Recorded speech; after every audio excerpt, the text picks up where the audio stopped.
Pokemon encounter: Rhyhorn, light green quality. Species: Rhyhorn. Gender: female. Level: 32.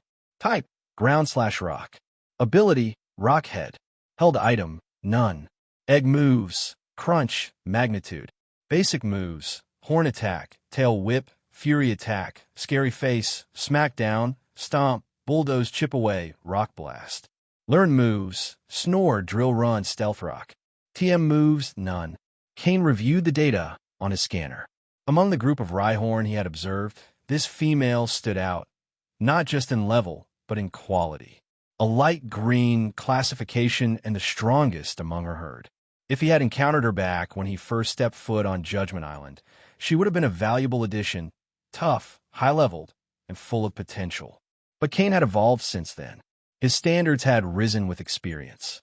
Even though a group of Rhyhorn at level 30 could be deadly in a herd, Cain saw no reason to risk an encounter. The reward simply didn't justify the risk anymore. With his Pokemon still recovering, caution was more valuable than conquest. He backed away quietly and continued his exploration. Encounters like this were becoming routine, promising Pokemon that, upon closer inspection, fell short of Cain's current expectations. Judgment Island's wild Pokemon were generally of high quality. Outside this place, even spotting a light green quality Pokemon was rare. But here, any large group would usually have at least one. Still, Cain wasn't looking for just average quality anymore.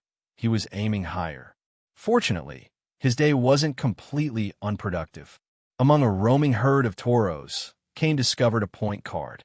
It only contained 2 points, but it brought his total up to 3.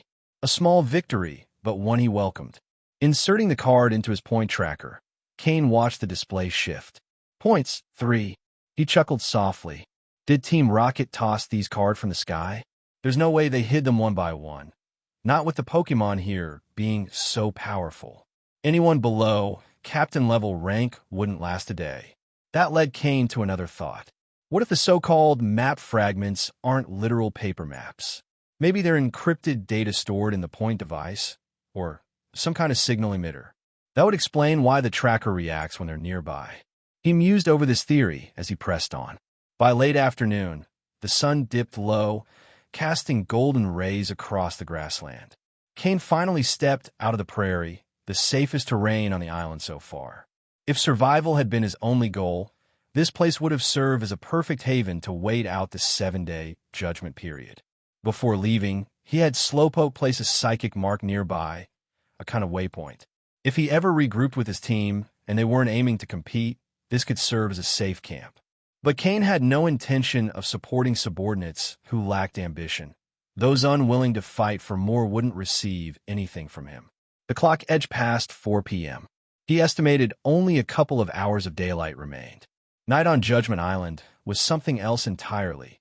Pokemon became more aggressive, more lethal. It was crucial to find shelter, preferably near water and protected from the elements. If nothing else, he'd sleep in a tall tree, but that was a last resort. Thankfully, fortune shifted just in time. Not long after leaving the prairie, Cain came across a wide river. He followed its winding flow for 10 minutes before spotting a potential shelter. A small hill with a cave entrance about 2 meters wide nestled at its base. It looked deep, ideal for protection. A cave had tactical advantages. Defend the entrance, and you control the battlefield. But Cain spotted signs of occupancy. Distinct, slithering tracks along the dirt floor suggested a serpent-like Pokemon. The musky stench in the air confirmed it, likely an Arbok. He halted at a safe distance and released his team. Slowpoke, Sneasel, and Merro appeared at his side. Cain gave the order. Merro, provoke whatever's inside. With mischievous energy, Merro soared toward the cave, flapping its wings with force, sending dust and wind swirling into the dark tunnel. Hisses! An enraged hiss echoed from the depths. Just as Cain predicted, Merro grew even bolder, whipping up stronger gusts until the foul air thinned. Seconds later, a furious Arbok slithered into view, its eyes bloodshot and glowing with menace. Merro returned. Merro sent one last pair of whirlwinds into the cave before darting back to Cain. Arbok halted at the entrance, glaring at them, fangs bared and posture taut. It was a predator interrupted from slumber, and it was furious. Cain remained calm. The beauty of this situation was that he controlled the battlefield. If things turned ugly, Slowpoke could always teleport them to safety. But for the Arbok, things were more precarious.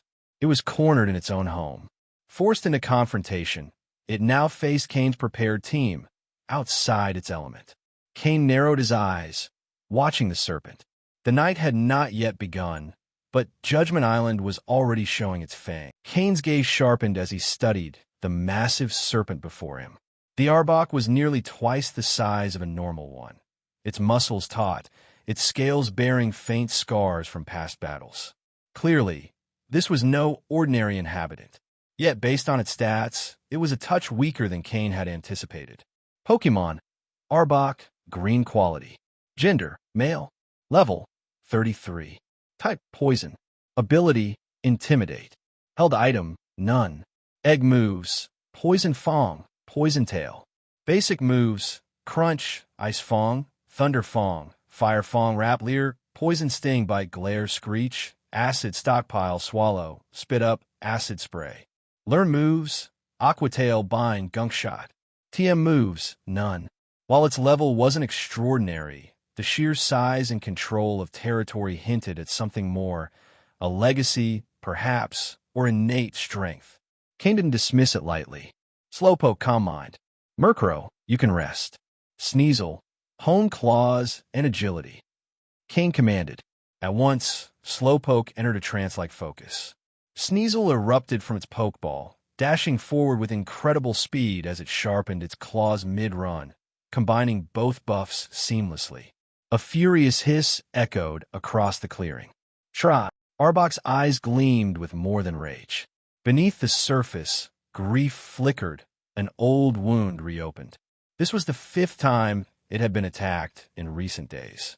Its mother, once the fearsome ruler of this region, had held the cave through sheer dominance.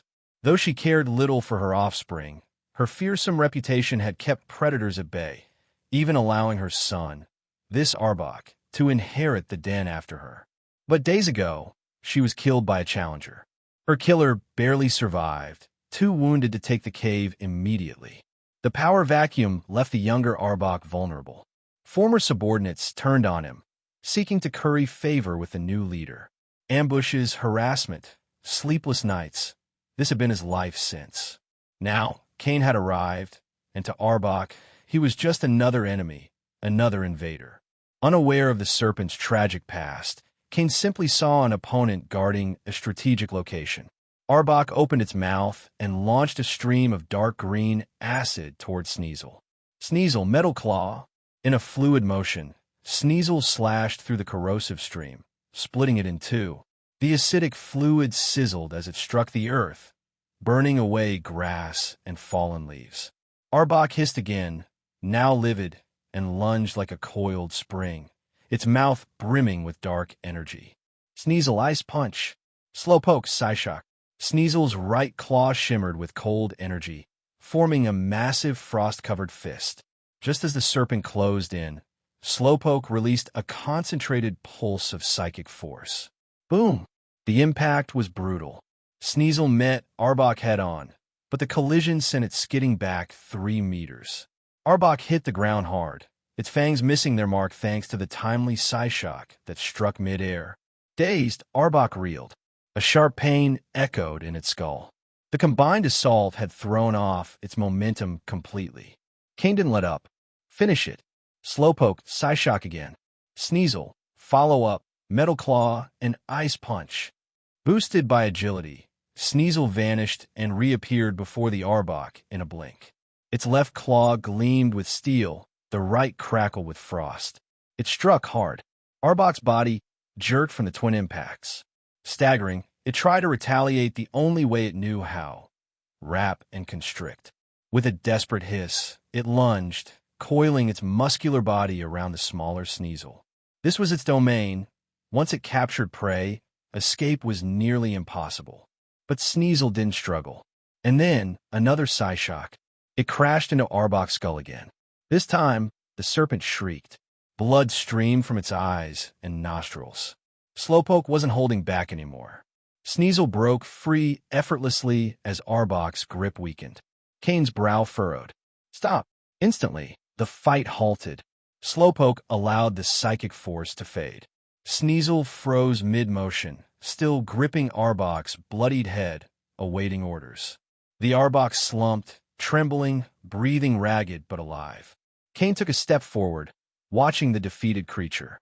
Perhaps in another time, in another life, this Arbok would have thrived. But here, on Judgment Island, strength alone was never enough. You needed power, but also allies, opportunity, and luck. Cain said nothing more. The message was already clear.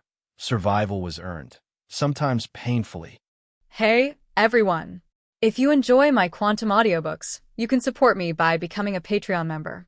Your support helps me keep creating, and you'll get exclusive perks. You can also access my audiobooks directly through Google Drive. Check out the link in the description. Now, let's get started. While observing the weakened Arbok, Cain's frown deepened. Although this Arbok was a poison-type Pokémon, making it vulnerable to Cain's Slowpoke and its psychic moves, and had been aggressively attacked head-on by Sneasel, it shouldn't have been this fragile. Losing the ability to fight was expected, but this Arbok seemed to be on the verge of death, breathing laboriously. Given its robust constitution, it shouldn't have fallen so quickly. After Slowpoke's first psychic attack, Cain had already noticed something strange in Arbok's mental state, and Slowpoke's second psychic attack confirmed his suspicions. This Arbok has something unusual about it, Cain murmured to himself. Cain took a Pokeball from his pocket and threw it toward Arbok.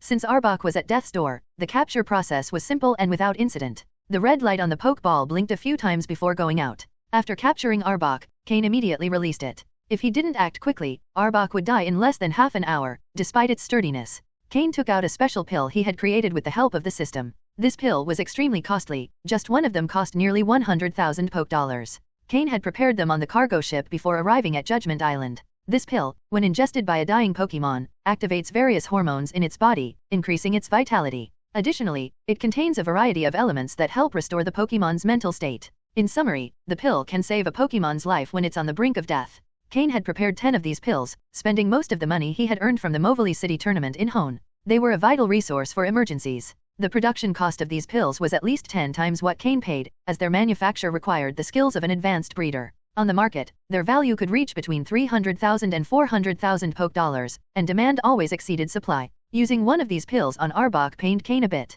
In a place like Judgment Island, where supplies are limited, each use of these pills was a significant loss. He could only hope Arbok had some hidden value that could justify the expense. However, if he managed to control this Arbok, it could make his journey across the island much easier. Even if Arbok had no hidden value, Cain believed it was worth trying to save it. After treating its internal injuries, Cain took out a medicinal spray and applied it to Arbok's wounds. While healing its external injuries, Cain noticed something unusual in Arbok's scars. There were scars on its body and tail that were neither deep nor very visible, but upon closer inspection, Cain could see them clearly. System, conduct a detailed scan of this Arbok, Cain ordered mentally. Arbok's scales weren't very hard, they felt somewhat soft to the touch, suggesting it had just shed its skin. However, after shedding, Arbok shouldn't have any old scars. Unless the original wounds were extremely severe and deep, affecting even the new skin. Shortly after, the system completed a detailed scan of Arbok. Unlike simple data gathering, a detailed scan is only possible when the host makes direct contact with the Pokémon. Through microelectric currents in the human body, the system can transmit information to the Pokémon and obtain complete data on its body. Thus, Cain only performed detailed scans on his own Pokémon.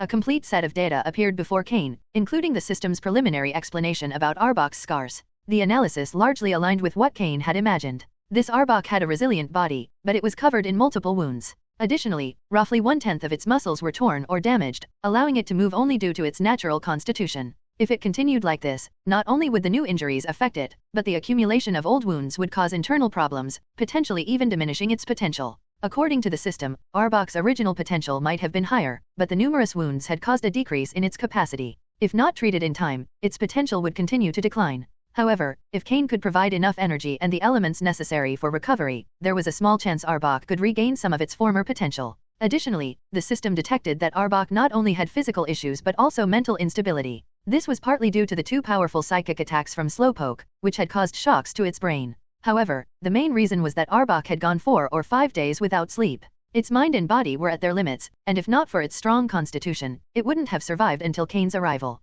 It's clear it's been continuously attacked and harassed, Cain said, looking at the now bandaged Arbok. But something doesn't add up. From what I see in the surroundings, Arbok has lived here a long time. Its traces are clear. Why is it only now that these attacks are starting? Were the other Pokémon ignoring it before? Cain was puzzled. This Arbok wasn't weak, but considering its environment, the place it occupied was quite desirable, which surprised Cain from the start. Even if it had been injured defending its territory, it shouldn't have only recently been attacked. It should have been fighting since it arrived here. Unless someone had been protecting it. The only way to know the truth would be to wait until Arbok woke up.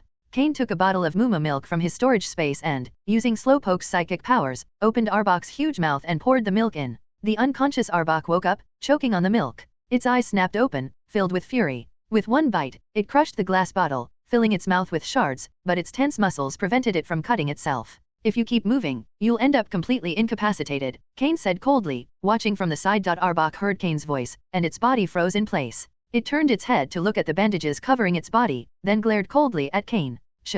Arbok stuck out its tongue and hissed. Yadin Slowpoke, who was next to Cain, also called out upon hearing Arbok's hiss, activating telepathy at the same time. Through telepathic communication, Slowpoke quickly understood the entire situation. Then, using telepathy, it connected with Cain and explained everything that Arbok had experienced in detail. Are you saying there was originally a Pokémon that protected you, allowing you to occupy this territory? But recently, that Pokémon was challenged by another and defeated, which led many other Pokémon to provoke you, intending to offer your corpse as a coronation gift to the new king? And that's why you've suffered so many injuries?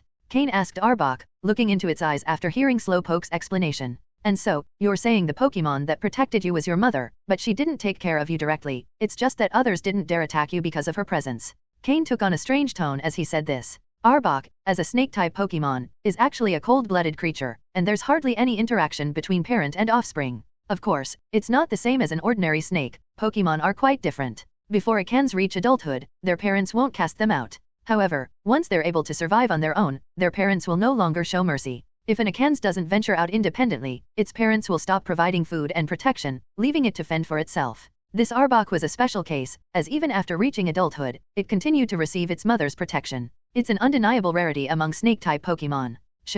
Arbok lifted its head with difficulty and hissed in response to Cain's words. Throughout this time, Slowpoke had been acting as the translator. Are you saying you want revenge on that Pokémon, but not for your mother, rather for the suffering you've endured during this time? Cain, understanding Arbok's words, let out a laugh. An unyielding pride. Though snakes are cold-blooded, Pokémon are not mere animals. Cain's words made Arbok's eyes waver, but it soon reaffirmed its resolve. Whether for avenging its mother or for growing stronger to pay back all the suffering it had endured, both were things Arbok most wanted to do at that moment. Sorry, I can't do that. Cain walked over to a nearby rock and, ignoring the dirt, sat down with a thud. Based on his encounter with the wild Pokémon in the area that day, he understood that the conditions for becoming a territorial leader were extremely strict. One could lead a pack, with the strength of the group claiming a territory. And if it's a solitary Pokémon, holding territory is even harder. In the case of the Venomoth colony Cain encountered earlier, the highest level Venomoth, likely the leader, was around level 40. Having a group to back it and a level close to 40, it could hold a territory. Thus, one could imagine how strong this Arbok's mother must have been. Her level could have reached the 50 range. So, how powerful must the Pokémon who defeated her be? Though it had suffered serious injuries, Cain wasn't in a position to mess with it now. Besides, there was no point in risking it for an Arbok that was already captured. Cain isn't a saint, if he could do it, he would, since it might yield great benefits, but the problem is that at his current level, it's impossible. Shh. Arbok felt its heart grow cold upon hearing that Cain couldn't do it. Now that it couldn't achieve this on its own, it had hoped its captor could do it, and it was willing to offer anything in return. But it was told it wasn't possible. However, Arbok soon perked up again. It was still young, and if it couldn't do it now, it would work hard to grow, and sooner or later, it would regain its honor. It was time to go out, see the world, and train, rather than remain trapped here. As if reading Arbok's thoughts, Cain laughed disdainfully. Don't even think about it. Now that I've captured you, you can't go off to train without my permission. Cain shook the Pokeball in his hand, showing it to Arbok, the object he had just used to capture it. Seeing the red and white Pokeball in Cain's hand, Arbok nearly lunged at it to attack and break it with a bite. But before it could do anything, the wounds on its body reminded it of how serious its condition was, making it writhe in pain. In addition, Slowpoke, who was next to Cain, and Sneasel, also by his side, were watching it coldly. Any wrong move, and they'd bring it down again. And do you think you're the only one who wants to grow stronger? Don't you think the others want the same? They have the resources of an entire territory. Their growth speed is much greater than yours. Besides, the injuries you suffered earlier have left you in decline, and if you don't receive timely treatment, your condition will only worsen. Cain continued speaking, each word like a needle piercing Arbok's heart. Hearing this, Arbok felt a deep despair. All the passion it had felt began to fade. But, with a smile on his face, Cain looked directly at Arbok, seeing the disappointment, pain, and regret in its eyes. If you're willing to follow me, I won't stay more than 7 days on this island. During those 7 days, if you follow me and act according to my orders, and tell me everything you know about this place, I'll help you regain your potential, give you the chance to grow stronger, and show you the path to achieve it. Of course, this will only be valid for those 7 days. When they're over, if you want to leave, I'll let you go. By then, you will probably have regained your potential. As Cain spoke, Arbok's dim eyes began to shine again, as if it saw new hope. The decision is yours. Arbok didn't hesitate for a second and nodded, showing its acceptance as it looked at Slowpoke, waiting for it to relay its decision to Cain. Slowpoke rolled its eyes, annoyed. Do you really need me to tell that to the master? With that dumb expression of yours, the master already understands. It sighed, thinking that another fool had fallen for the master's tricks. Who knows if it'll last until the end of the 7 days. Suddenly, it remembered that it, too, had fallen into a similar trap and shook its head, quickly clearing those thoughts. Soon, the contract between Cain and Arbok was formalized. Arbok would work for Cain for 7 days, and during that time, Cain would take care of healing its wounds, restoring its former strength, and teaching it how to become stronger. The witnesses to the agreement were Cain's employees, Slowpoke and Sneasel. Of course, if Arbok disobeyed or did anything against Cain's will, the contract would be terminated immediately. Once Arbok stopped worrying, mentally and physically exhausted, it collapsed on the ground and fell into a deep sleep. Cain returned it to its Pokeball to let it rest well. Before it fell asleep, he gave it a common Pokeblock. Although it wasn't as effective as a specialized one, it was much better than nothing. By that time, the sun was already touching the treetops in the west, and in an hour, night would fall. Cain, accompanied by Slowpoke and the others, entered the cave that once belonged to Arbok. The stench that had previously permeated the place had mostly dissipated, though a bit of the smell remained. The ground was covered with mud, moldy fruits, decaying carcasses, and exposed droppings. The place was truly in a deplorable state. It seems this is how many wild Pokémon live. Already accustomed to Grimmer's smell, Cain didn't find it too difficult to tolerate the cave's environment. Though he could withstand it, if he had the choice, Cain would rather not live in a place with that smell. Slowpoke, use water gun and control it with your psychic powers to clean this place. Consider it training for combining your psychic and water abilities, ordered Cain. In an instant, a torrent of water filled the cave, carrying all the trash away with Slowpoke's psychic power. The water, originally a light blue, turned black and murky, filled with waste, which Slowpoke then manipulated to eject from the cave. The place became much cleaner, but the smell lingered, and the damp environment wasn't habitable. Now, Slowpoke, use flamethrower to dry and further clean the cave, Cain continued. Though Slowpoke was less skilled with the flamethrower move, after a few seconds, it managed to release the move. While the strength and size of the flamethrower weren't optimal, it was enough to dry and purify the cave. Soon, the place was thoroughly scorched, even the mud solidified, and the rock walls hardened. However, the temperature inside the cave was now very high, making it difficult to stay inside. Merro, fan with your wings. Sneasel, use icy wind to cool the place, but control the temperature, don't cool it too much. Nights in the forest tend to be cold, so it's better to keep the cave somewhat warm. Cain continued assigning tasks to his Pokémon. Then, Cain released Moltank, Scorpy, and the others. Gyarados, upon emerging, immediately dove into the nearby river, and Cain let it enjoy itself. Tropius lay on the ground, a bit inactive due to the lack of sunlight. Fearow was sent to keep watch from above, securing the perimeter. Cain left Tropius and the others in the cave and went out hunting, accompanied by Slowpoke and Scorpy. Though he had a lot of food stored, if conditions permitted, he preferred to hunt directly, as food in the storage space wouldn't spoil and was ideal for emergencies. Near the water, there were both wild Pokémon and wild animals. Cain walked a few minutes along the shore and found a group of mountain goats drinking from the river. Cain signaled to Scorpy. Scorpy understood immediately and burrowed underground. Moments later, its tail emerged among the goats. It quickly released toxins that paralyzed 6 of the goats. Now able to control the venom dosage, Scorpy had rendered them unconscious without killing them. Cain, seeing the goats lifted into the air by Slowpoke's psychic power, couldn't help but smile in resignation. The number of Pokémon in his team was increasing, and so was the amount of food they needed. Though Pokeblocks were effective, nothing beat the food prepared by Cain. Usually, the Pokémon filled their stomachs with the food Cain prepared, using the Pokeblocks as a supplement. For other trainers, Pokeblocks were a luxury food, but for Cain's Pokémon, a reasonable amount was enough. However, nothing was as satisfying as the food their trainer prepared. Of course, Cain's Pokémon didn't skip their daily ration of Pokeblocks, as these were specially formulated by Cain for their tastes and types, making them a delight in terms of flavor. When the Pokémon saw Cain return with 6 goats, they were immediately excited. Even Tropius, who had been pretending to sleep, opened its eyes wide. It flapped its wings eagerly, flying over to Cain to pick up the goats that Slowpoke was holding with its psychic power and carry them to the cave entrance. Now, the cave was completely clean, with no smell or dirt. Sneasel, after finishing cleaning the cave, approached and began preparing the food. With its ice blades, it skillfully skinned, cleaned, and dismembered the goats. Sneasel worked efficiently, removing all remnants from the goats without damaging the meat. After completing the process, it tossed the clean goats into the air, and Slowpoke caught them with its psychic power, using water gun to wash them. Automatic washer? Once cleaned, the goats were placed on palm leaves prepared by Tropius, where Multank seasoned them with various ingredients and spices, using her strength to ensure the flavors penetrated the meat well. Then, Cain grilled the meat on his barbecue, while Merro used its wings to control the fire under his orders. All the Pokémon worked in perfect harmony. Clearly, it wasn't the first time they collaborated in preparing food, performing each task with speed and efficiency. Scorpii used its poison to capture the food, Sneasel handled the ice blades, Slowpoke combined its psychic power with water energy to clean it, Tropius spread its leaves, Multank struck with its strength, Cain roasted the meat, and Merro controlled the fire's temperature. This was practically a feast prepared by Pokémon. Cain thought that if he weren't a trainer, he could probably make a lot of money by opening a Pokémon restaurant. But he set that idea aside as a joke. On a large grill, 4 entire mountain goats were roasting. Under the eager gaze of all the Pokémon, the juicy meat of the goats was slowly turning into a roast. Cain carefully applied salt and a barbecue oil sauce to the meat, which turned a bright golden color as the meat's natural juices dripped down, falling onto the fire and creating a sizzling sound. There wasn't just roasted meat. To the side, Cain had prepared a large pot with the remaining meat from the other 2 goats, cut into chunks. Though the Pokémon would enjoy all 6 roasted goats, a bit of variety in the food was always welcome, right? As the aroma spread through the air, the Pokémon's eyes grew even more expectant. Arbok, who was lying on the ground as if dead, couldn't help but open its eyes at the smell. Seeing Cain's Pokémon, Arbok showed an expression of amazement. It thought that the 2 Pokémon it had seen earlier were this human's entire strength, but it didn't expect him to have so many powerful Pokémon. Even at its peak, Arbok would only have been able to guarantee victory against 2 or 3 of them. This human truly had something special. Moreover, the irresistible aroma stirred hunger and desire in Arbok's eyes. Could something this delicious really exist in this world? When the meat was almost ready, Cain cut off a front leg from one of the goats for himself, then served a bowl of hot lamb soup. The combination with the roast meat was simply perfect. As for the rest, it was all for the Pokémon.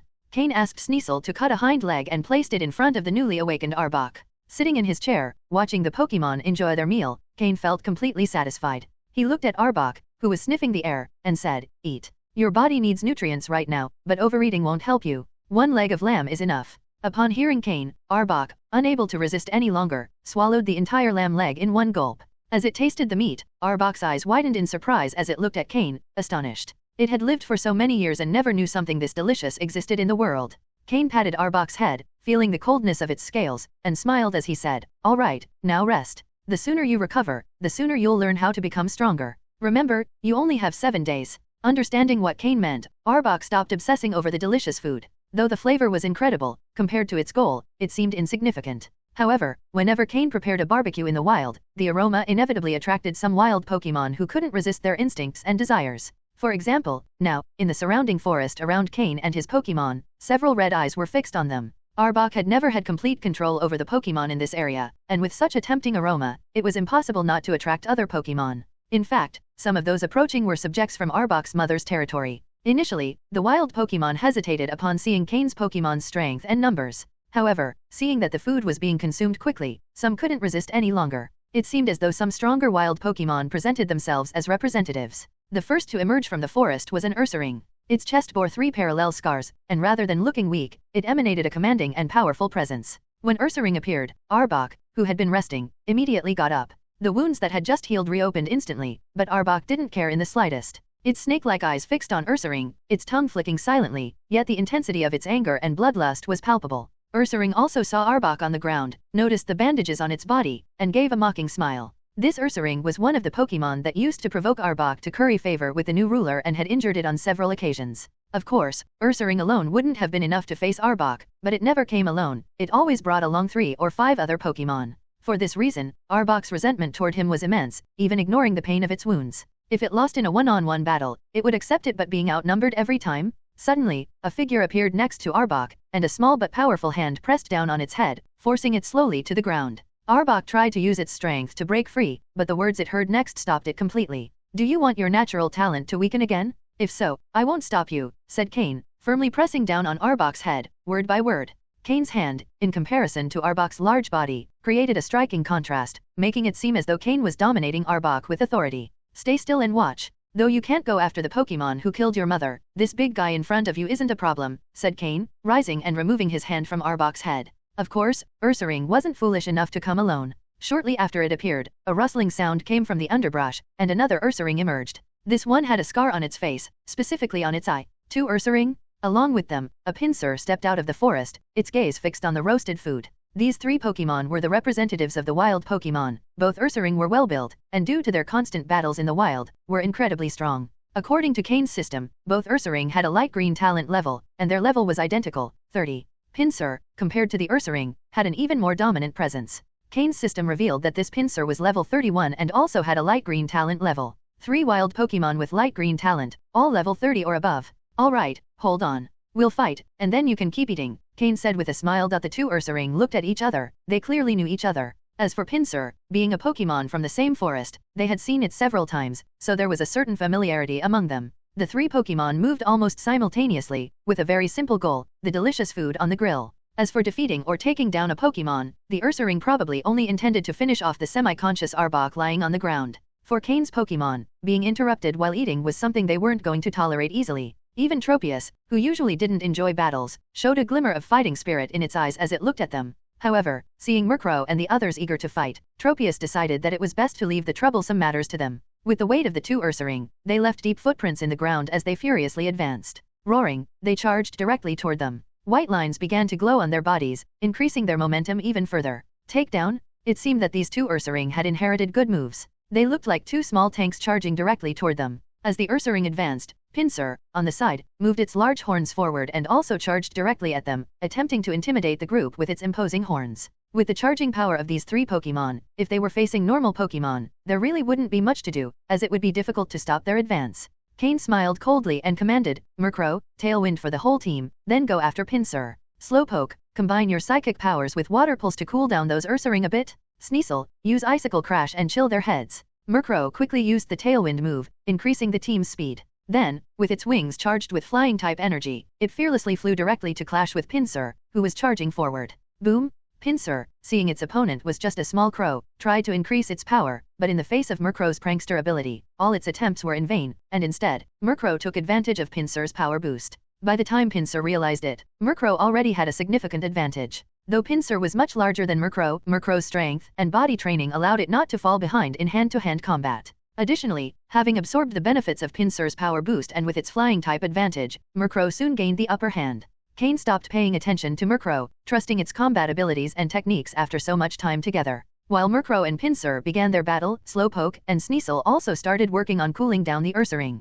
The Ursaring, charging at full speed, paid no attention to Slowpoke's Water Pulse move and just kept advancing with their bodies soaked. But when they thought they had overcome the obstacle, Slowpoke showed them what it meant to combine water energy with psychic powers. The water seemed to come alive, pursuing them as if trying to swallow them up. When they realized they couldn't shake off the water, their eyes turned red, and they accelerated even more. Bang! But the faster they went, the harder the impact. Sneasel, who was already waiting, launched the Icicle Crash move, creating a large block of ice right in front of them. To keep it from breaking, Sneasel made the ice harder and thicker. The result was that both Ursaring collided with the ice, as if crashing into a cold steel wall. Although the ice showed 2 impact marks, its thickness was enough to withstand the blow. As the Ursaring tried to shake their heads and recover from the crash, the water controlled by Slowpoke engulfed them completely. They finally experienced what it meant to feel like they were drowning. Sneasel, use Ice Beam to freeze and calm them down. Slowpoke, add more water, ordered Cain. Slowpoke and Sneasel responded to the orders, coordinating again. Slowpoke used Water Gun to add more water to the whirlpool, while using its psychic powers to keep the Ursaring trapped within it.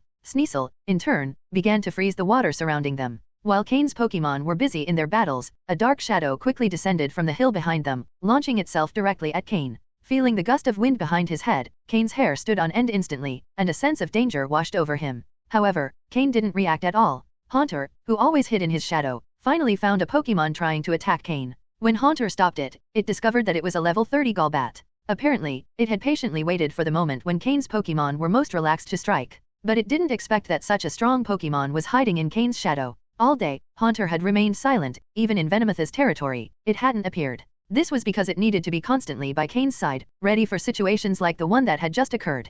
Haunter's patience finally paid off. With a swift tackle, Haunter subdued the Golbat, repeatedly striking its face with the Shadow Ball move. Beside him, Scorepi eagerly watched its teammates battling, having grown to a size of about a meter, similar to a calf. Its blue eyes sparkled, looking at Cain with anticipation. So far, the Pokémon they had encountered on the Isle of Trials were high level, and Scoropy, being one of the lower level Pokémon in Cain's team, hadn't had many opportunities to fight. Of course, this was also due to Cain's conscious protection. But now, Scoropy was eager. Cain sighed and, reluctantly, said, "You can take a lap around the forest, but be careful not to attract too many Pokémon. If you find one that's too strong, come back immediately." The battle between Sneasel and Slowpoke against the Ursaring was coming to an end, so even if Scoropy attracted some strong Pokémon, they could handle it now. The fledglings always grow up. Now, Scoropy no longer needed to be treated like a baby. Battles would be its best way to grow. After receiving Cain's approval, Scoropy let out an excited shout and dove straight into the forest. Immediately, the Pokémon of the forest began to scatter in all directions.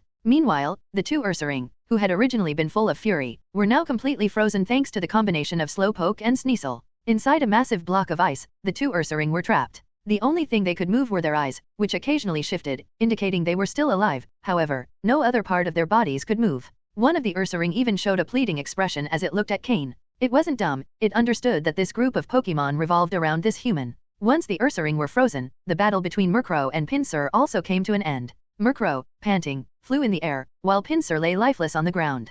Clearly, Merro had shown no mercy, completely defeating Pinsir to intimidate the wild Pokémon still watching from the surroundings. The red eyes glowing in the forest began to slowly fade away. Merro returned to Cain, and after eating the high-quality poke block Cain had prepared, it perched on Tropius's back to rest. Tropius, lying on the ground, only cast a sidelong glance at Merro, showing no reaction. These Pokémon were really getting bolder. Thinking this, Tropius turned its attention to the battle between Golbat and Haunter behind Cain. This Golbat was not weak, but against Haunter, who now had enhanced poison abilities thanks to its potential increase to a light blue level, it didn't have much chance of resisting. It could only keep taking hit after hit. Originally, it was thought that tonight's battle had come to an end, as the intimidation toward the surrounding wild Pokémon was already sufficient. After all, they were on the edge of the territory of a very powerful Pokémon, and since it was severely injured, it didn't have time to concern itself with what was happening here. But Scoropy surprised Cain by returning from the forest after a brief skirmish. Behind him followed a group of wild Pokémon. Each of them bore injuries on their bodies, clearly inflicted by Scoropy.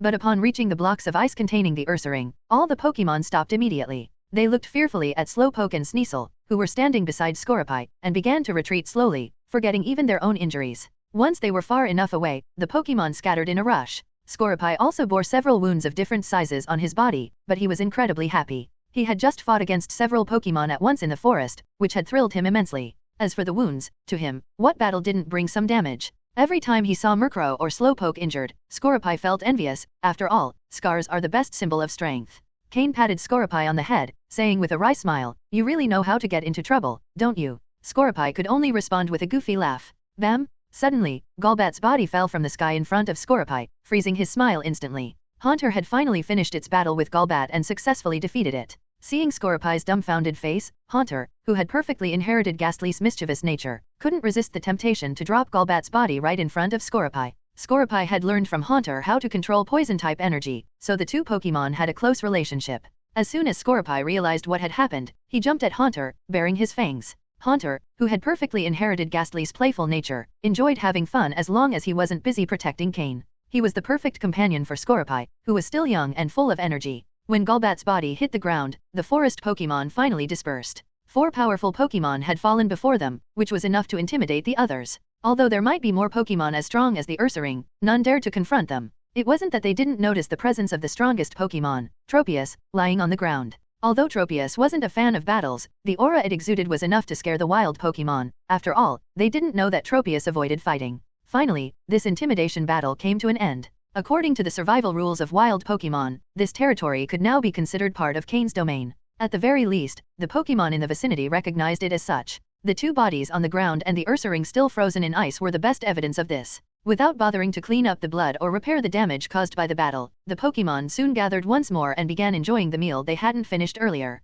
Every time Cain prepared delicious grilled meat in the wild, there were always many Pokémon who came to challenge him. For Merro and the others, this had already become part of their nightly routine, like a pre-sleep training session. Arbok had observed the entire battle from start to finish, and as it looked at Cain, its eyes shone with admiration. This human hadn't lied to it, he truly had the ability to make it stronger. Even Scoropy, the youngest of Cain's Pokémon, was quite strong. If Arbok had been in its prime, it would have had a hard time defeating Cain's Pokémon. Finally, Arbok felt at ease and could sleep peacefully, no longer worrying about other Pokémon trying to attack or challenge it again. After finishing dinner, Cain took out more poke blocks and distributed them to each Pokemon in fixed amounts. These poke blocks contained energy crystals added by Cain, which could improve the Pokemon's potential. As delicious as the dinner was, a set amount of poke blocks had to be consumed each day. While the Pokemon ate their poke blocks, Cain took out his tools from his ring and began preparing materials, setting them neatly next to his tools. Since he had promised to help Arbok recover its potential and enhance its strength, Cain was determined to fulfill his responsibility as a trainer, even if he only had 7 days to do so.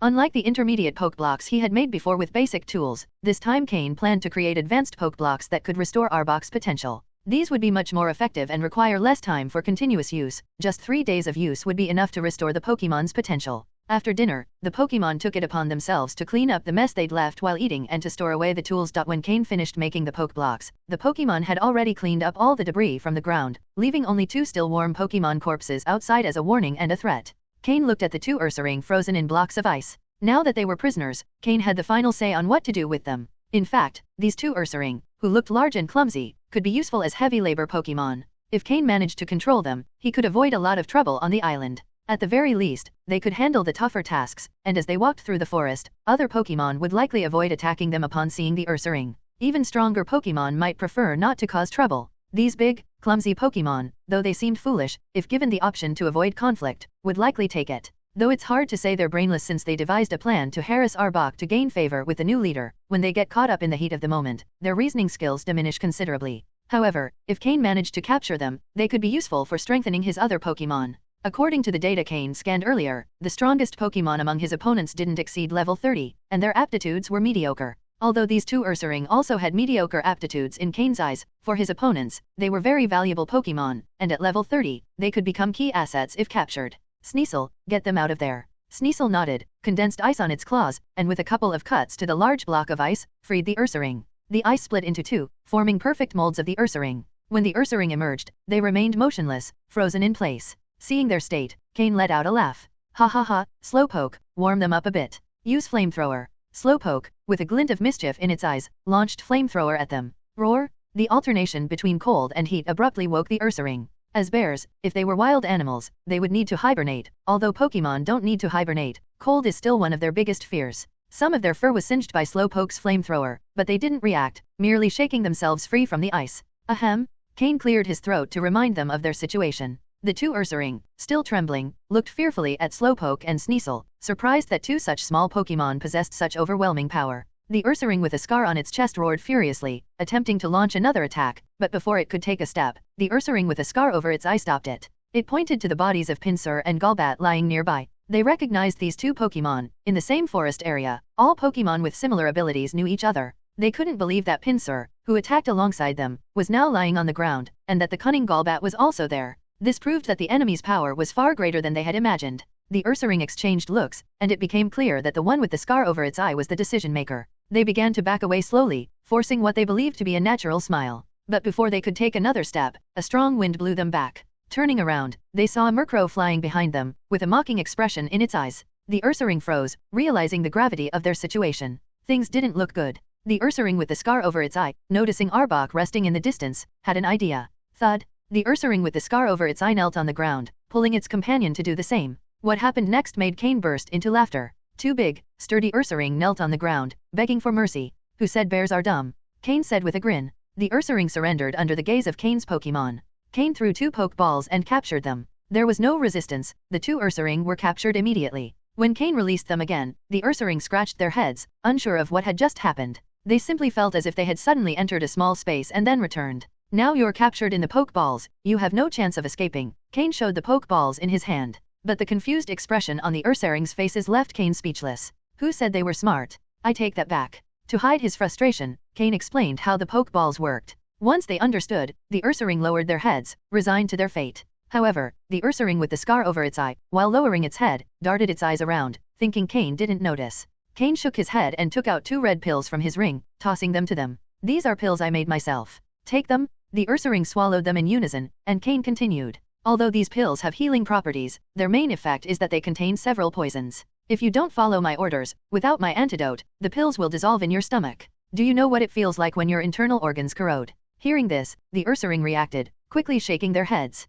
Then, do you want to experience it? They shook their heads even faster. Hey, if you don't want to, follow my orders. Otherwise, you'll feel it, Cain said in a cold tone that made the Ursaring shiver. Even Gyarados, who was watching from behind, suddenly trembled, looking at Cain with fear, and then, with a sense of relief, at the Ursaring, feeling a sudden sense of superiority. Slowpoke, who had witnessed everything, shook his head. 2 dumb bears, and 1 dumb dragon. Truly foolish. The real purpose of the pills Cain mentioned was clearly to deceive these 2 foolish Pokemon, making them believe they had to obey. There was no time to actually make something like that. But he didn't just scare those 2 Pokemon, Gyarados also looked visibly terrified. Where intelligence is lacking, muscles compensate, thought the psychic Pokemon with a hint of amusement. In this way, the 2 Ursaring were completely under Cain's control. If he told them to go east, they wouldn't dare to go west. If he asked them to carry stones, they would never dig into the ground. And although they had spent a long time frozen and their fur had been singed by Slowpoke's fire, they proved to be extremely efficient at their tasks. Cain gave them names to make things easier. He called the Ursaring with the scar over its eye Bear 1 and the one with the scar on its chest Bear 2.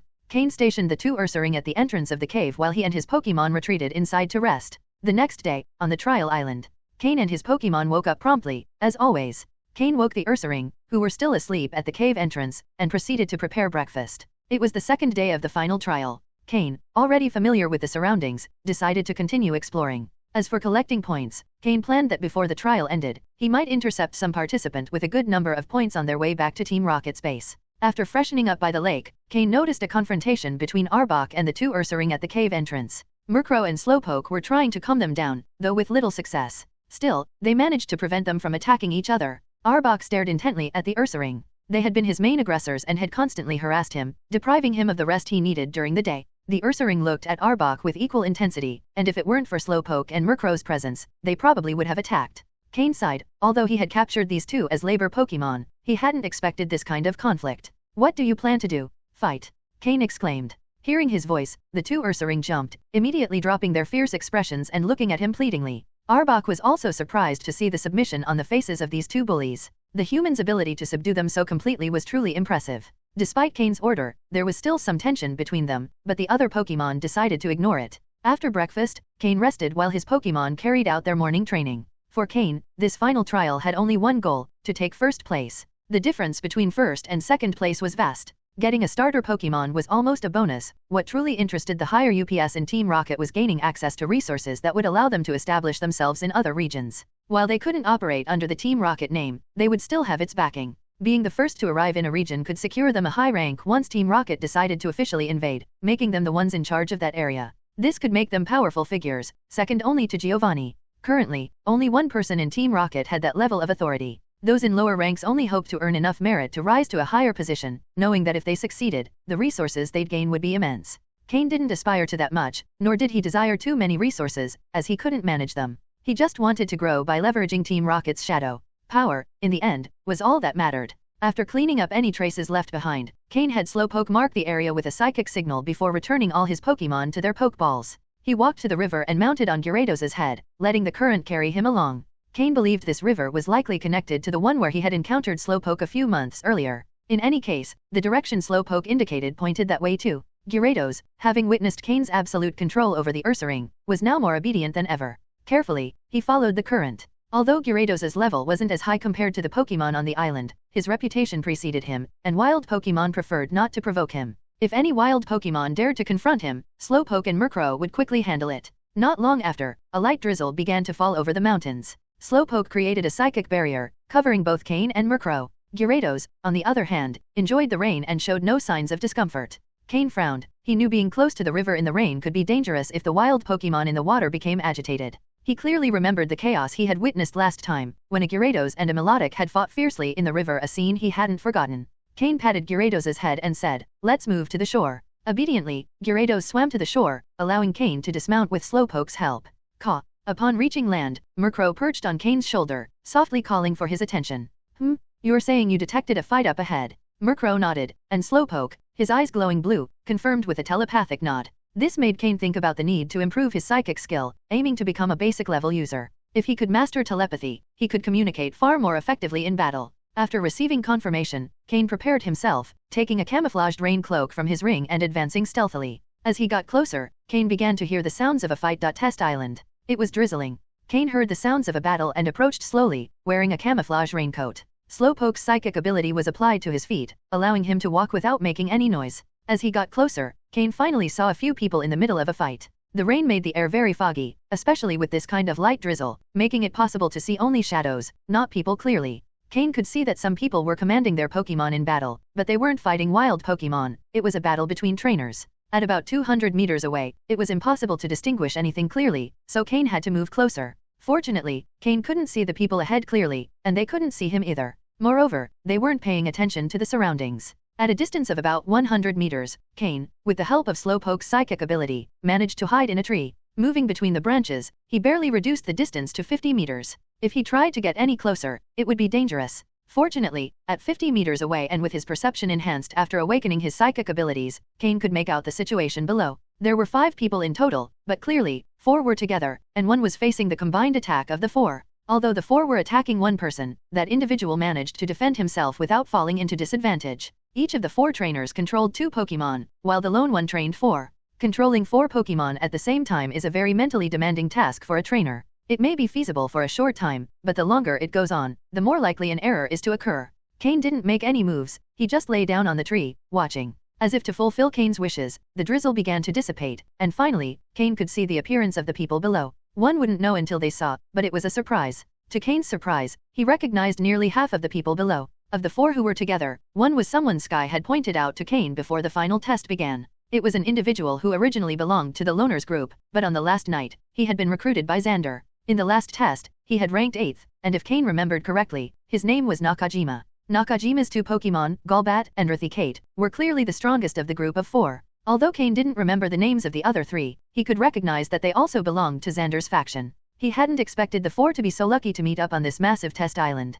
And since they belonged to the same faction, there was no dispute about who should lead. Although Nakajima joined on the last day, due to his 8th place ranking, the other 3 recognized him as the leader. 4 people with a total of 8 Pokémon were tangled in a fight with the opponent's 4 Pokémon. And that opponent was also someone Cain knew, or rather, someone he was even more familiar with than the other 4. It was Miyamoto, the same one who had been teleported directly in front of Cain on the first day, where he lost a Machoke, and Cain captured his Primeape. Miyamoto was one of the main subordinates of a Team Rocket officer, specializing in fighting-type Pokémon.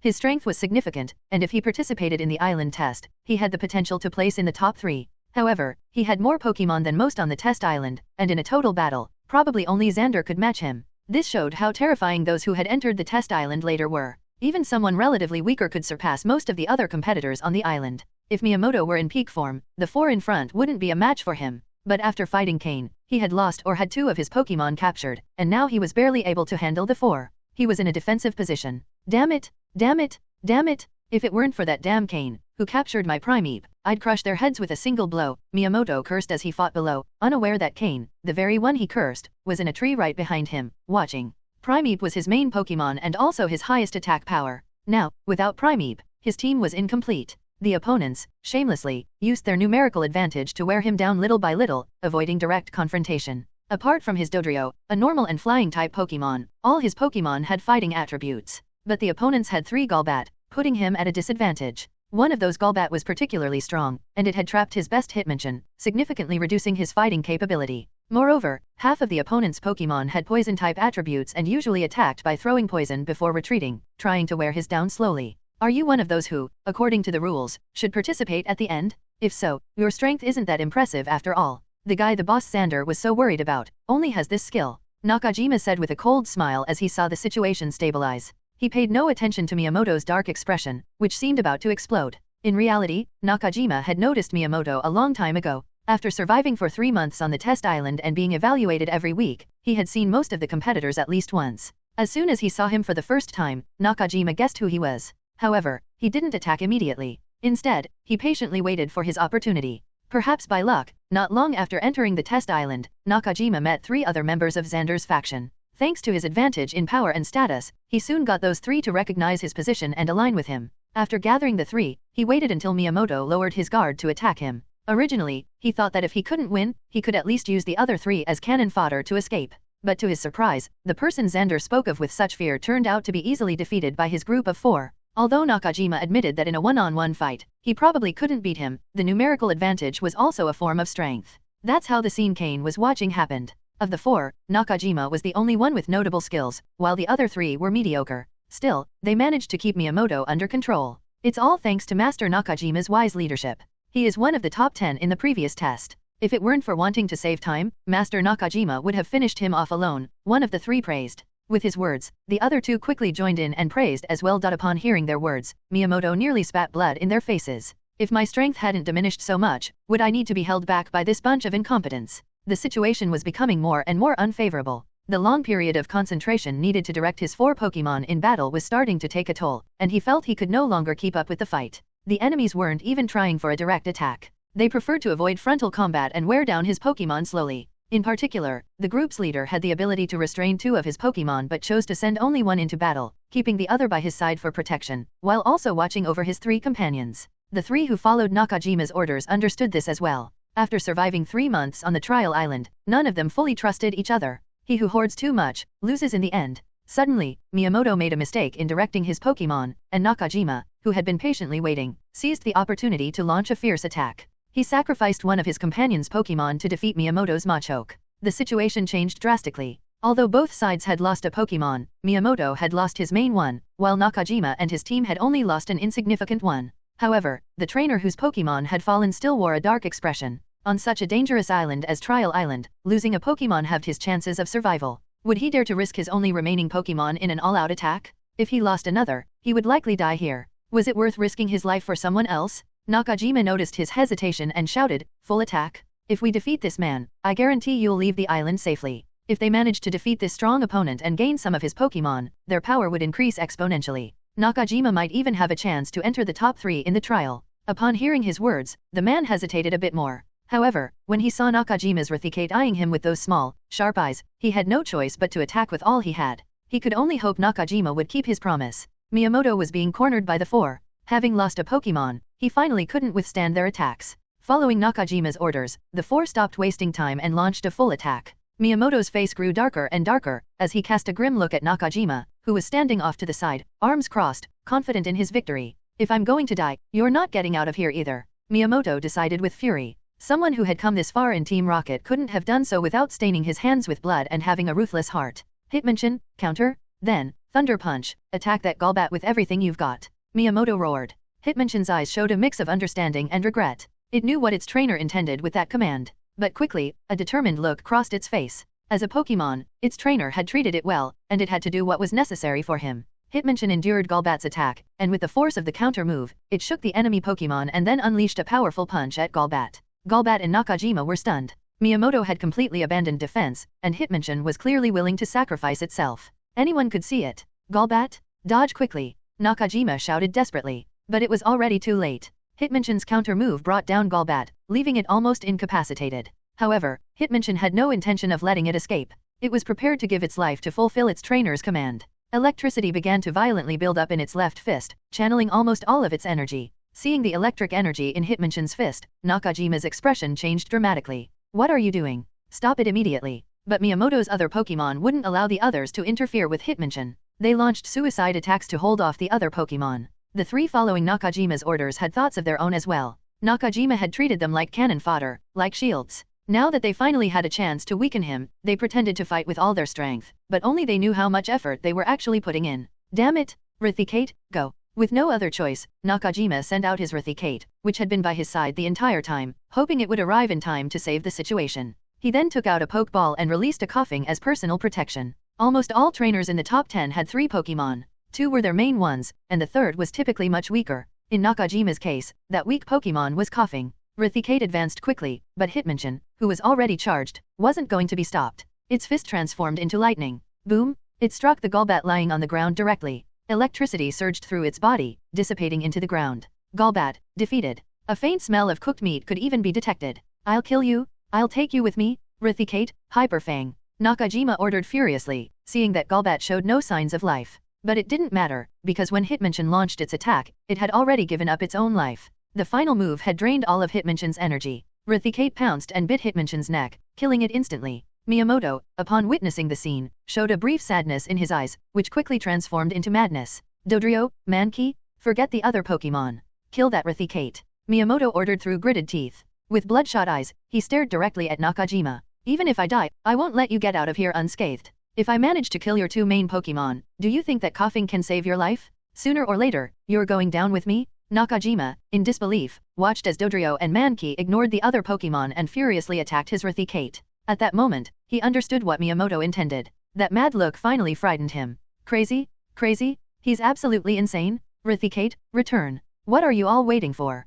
Don't you see I'm about to kill that bastard's Raticate? Are you really going to let yourselves be manipulated like this? Don't you have the will to fight? If he dies, and then I do, imagine all that you could gain. If he doesn't die, how much do you think will be left for you? Upon hearing Miyamoto's words, the other three remained silent, especially the one who had lost a Pokémon from the beginning. Although Miyamoto's words clearly aimed to sow discord, they couldn't deny he was speaking the truth. If Nakajima remained alive, how many benefits could they truly gain after killing Miyamoto? Or worse, wouldn't Nakajima also kill them to keep all the resources and points for himself? Gradually, the three began to hesitate. Noticing the change, a sickly, mad smile appeared on Miyamoto's face, while Nakajima's expression darkened. He couldn't deny that Miyamoto's words reflected his innermost thoughts, eliminating everyone and keeping everything would yield the greatest gain. Damn it, don't be fooled by him. Attack him with everything you've got. I promise you'll get plenty of benefits if we kill him. But by now, his words held little sway. The other three were no longer putting in much effort, watching as Miyamoto's Dodrio and Mankey cornered Raticate. However, both Dodrio and Mankey were gravely injured, barely hanging on by a thread.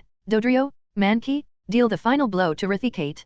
Kill it. Ha, ha, ha. I want you to join me in the grave. Miyamoto laughed frenetically, and no one dared mock him anymore. This man was mad, a true member of Team Rocket. Those present felt the true madness of the organization's members. Nakajima's face was grim. Raticate was in mortal danger, there was no escape. Although Miyamoto's Pokémon were on the brink of defeat, he had no time to beat them and was running out of resources. Worse still, the three trainers began to loosen their attacks and slowly approached Nakajima, as if preparing their own escape. The once favorable situation had turned into a disaster. They wanted to drag him to the grave. Madman? He's an absolute madman. Stop. Stop already. If you stop, I swear I'll retreat immediately. I could even help you eliminate these three, guaranteeing your safe departure. Nakajima, desperate, uttered these words. But the worst part was that he said it out loud, in front of everyone. Those words led the other three to make a definitive decision. Without needing to communicate verbally, they all lunged at Nakajima. Perhaps he could have held out a bit longer, finding a way to escape, but in his desperation to save Raticate, he spoke without thinking. And that was his downfall. Knowing someone wanted to kill you was reason enough to act first. 5 Pokémon attacked at once. Nakajima's remaining Pokémon couldn't withstand it. At the same time as his Raticate, it was defeated by the enemy Pokémon. Thus, Nakajima, who had been one of the strongest on Trial Island and a contender in the top 10, lost all his Pokémon and was left at the mercy of his opponents. Raticate's final counterattack killed Miyamoto's Mankey, leaving only the exhausted Dodrio, barely able to stand. The three trainers acted with great coordination, sending their Pokémon to finish off Nakajima as he looked on with a mixture of disbelief and resignation. One of the strongest fighters on Trial Island had been killed by 3 unknowns. Never underestimate anyone on this island. If they've survived this long, it's because they have both intelligence and strength. In truth, Miyamoto's words had merely been the trigger. The three had already planned this for some time. With Nakajima dead, the trust among the three quickly began to crumble. But they didn't attack each other just yet, as Miyamoto was still alive, and with him, their greatest prize. They needed to secure that prize before turning on each other. Without wasting any time, the three prepared to strike at Miyamoto's exhausted Dodrio. The Pokémon was so weak that any of them could finish it off. Meanwhile, Cain, who had been watching everything from a tree, knew this was the perfect moment to act. It had been a spectacle worth watching. Cain reflected. Merro, use Tailwind and then attack swiftly. Slowpoke, use Teleport to bring Merro with you. Remember? Prioritize killing the Pokémon, leave the trainers and Dodrio for now, Cain ordered. Go for the kill. The 2 Pokémon nodded. Slowpoke's eyes gleamed with a blue glow, and in an instant, thanks to its teleport move, they crossed the 50 meters separating them from the 5 combatants. When the 4 trainers saw the 2 Pokémon suddenly appear, their faces turned pale. The 3 immediately recognized Cain's Merro. It was his starter Pokémon, famous for having defeated Xander on the island. Miyamoto, on the other hand, recognized Slowpoke, the same one that had caused him so much trouble before. But instead of hatred or resentment, his eyes reflected a glimmer of hope and a strong desire to survive. Cain wanted information on all participants in this conflict, and he was the only one who had it. If he was here, then there had to be a chance to live. The resentment for the death of his Pokémon and the capture of his others vanished from his mind. For a member of Team Rocket, the bond with his Pokémon wasn't that important. Otherwise, he never would have sent Hitmonchan on a suicide mission earlier. Life was the most important thing. The 3 trainers exchanged glances and decided to attack, underestimating Cain since he only had 2 Pokémon. However, they made a grave mistake. Cain's Pokémon were in a different league from Miyamoto's. The only reason the 3 had been able to hold out against Miyamoto was Nakajima's threat. Without that, they wouldn't have been a match for him or Cain. That's why Nakajima died in vain. The coordination between Merro and Slowpoke was the best among all of Cain's Pokémon. They showed no mercy. A group of level 20 to 25 Pokémon, many of them weak to Slowpoke, couldn't last long. In less than 3 minutes, all the enemy Pokémon lay dead on the ground. The 3 trainers, who had tried to flee, were quickly restrained by Slowpoke's psychic power, pressed against the ground. It didn't kill them, as Cain hadn't ordered it. When Merro and Slowpoke finished dealing with everything, Cain slowly descended, riding on his Tropius. The trees were just too tall, and Cain could only come down thanks to Tropius. Besides, the intimidating effect Tropius had was quite useful, right? The proof was that Miyamoto stared fixedly at Tropius beneath Cain. Although he no longer had any Pokémon left, as a trainer he still had a good eye and could see the terrifying power of that Tropius. It could be said that, aside from the main Pokémon of the officers, he hadn't seen any other Pokémon with such an impressive presence as this Tropius. It was a semi-dragon Pokémon. Although it didn't have the dragon type, its power was still extremely strong. Cain, who had fought him before, had such a powerful Pokémon. Why hadn't he brought it out back then? If he had, Miyamoto would have surrendered immediately. A flying and grass-type Pokémon like Tropius would be the perfect opponent for a fighting type.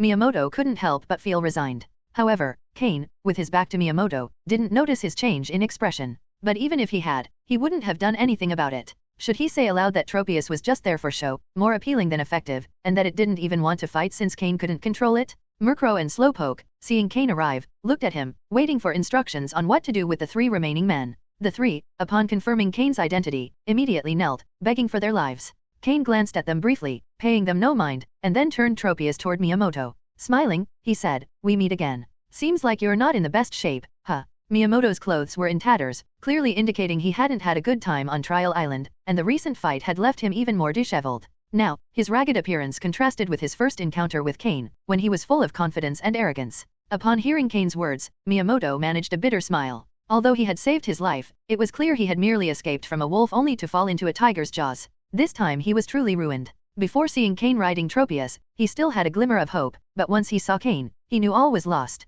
"Come on, I'll take you somewhere, and we can talk calmly," Cain said. At the same time, he signaled Tropius to pick up Miyamoto. Miyamoto quickly returned Dodrio to its Pokeball, as it was his only remaining Pokémon, his only hope of survival. Tropius roughly grabbed him with its front legs, not caring whether he was comfortable or not. Then Cain said, "Hand over your score devices and spatial equipment, and I'll spare your lives." Hearing this, the 3 men stiffened. Give up their score devices and spatial equipment? Without Pokémon, how could they survive on this dangerous trial island? With only their bodies, it was practically impossible to progress in this place. Or maybe, would you rather I kill you and take them myself? Cain said with a mocking smile. The 3 men, who had attacked Nakajima without hesitation, were clearly not good people. And now, without their Pokémon, they held no value for Cain. With no other choice, they surrendered their spatial belts and score devices to save their lives. At least this way, they still had a slim chance of survival. If not, they would die on the spot. Slowpoke used its psychic powers to take the items, along with the rocket team belt of Nakajima, who lay dead on the ground, and his score device.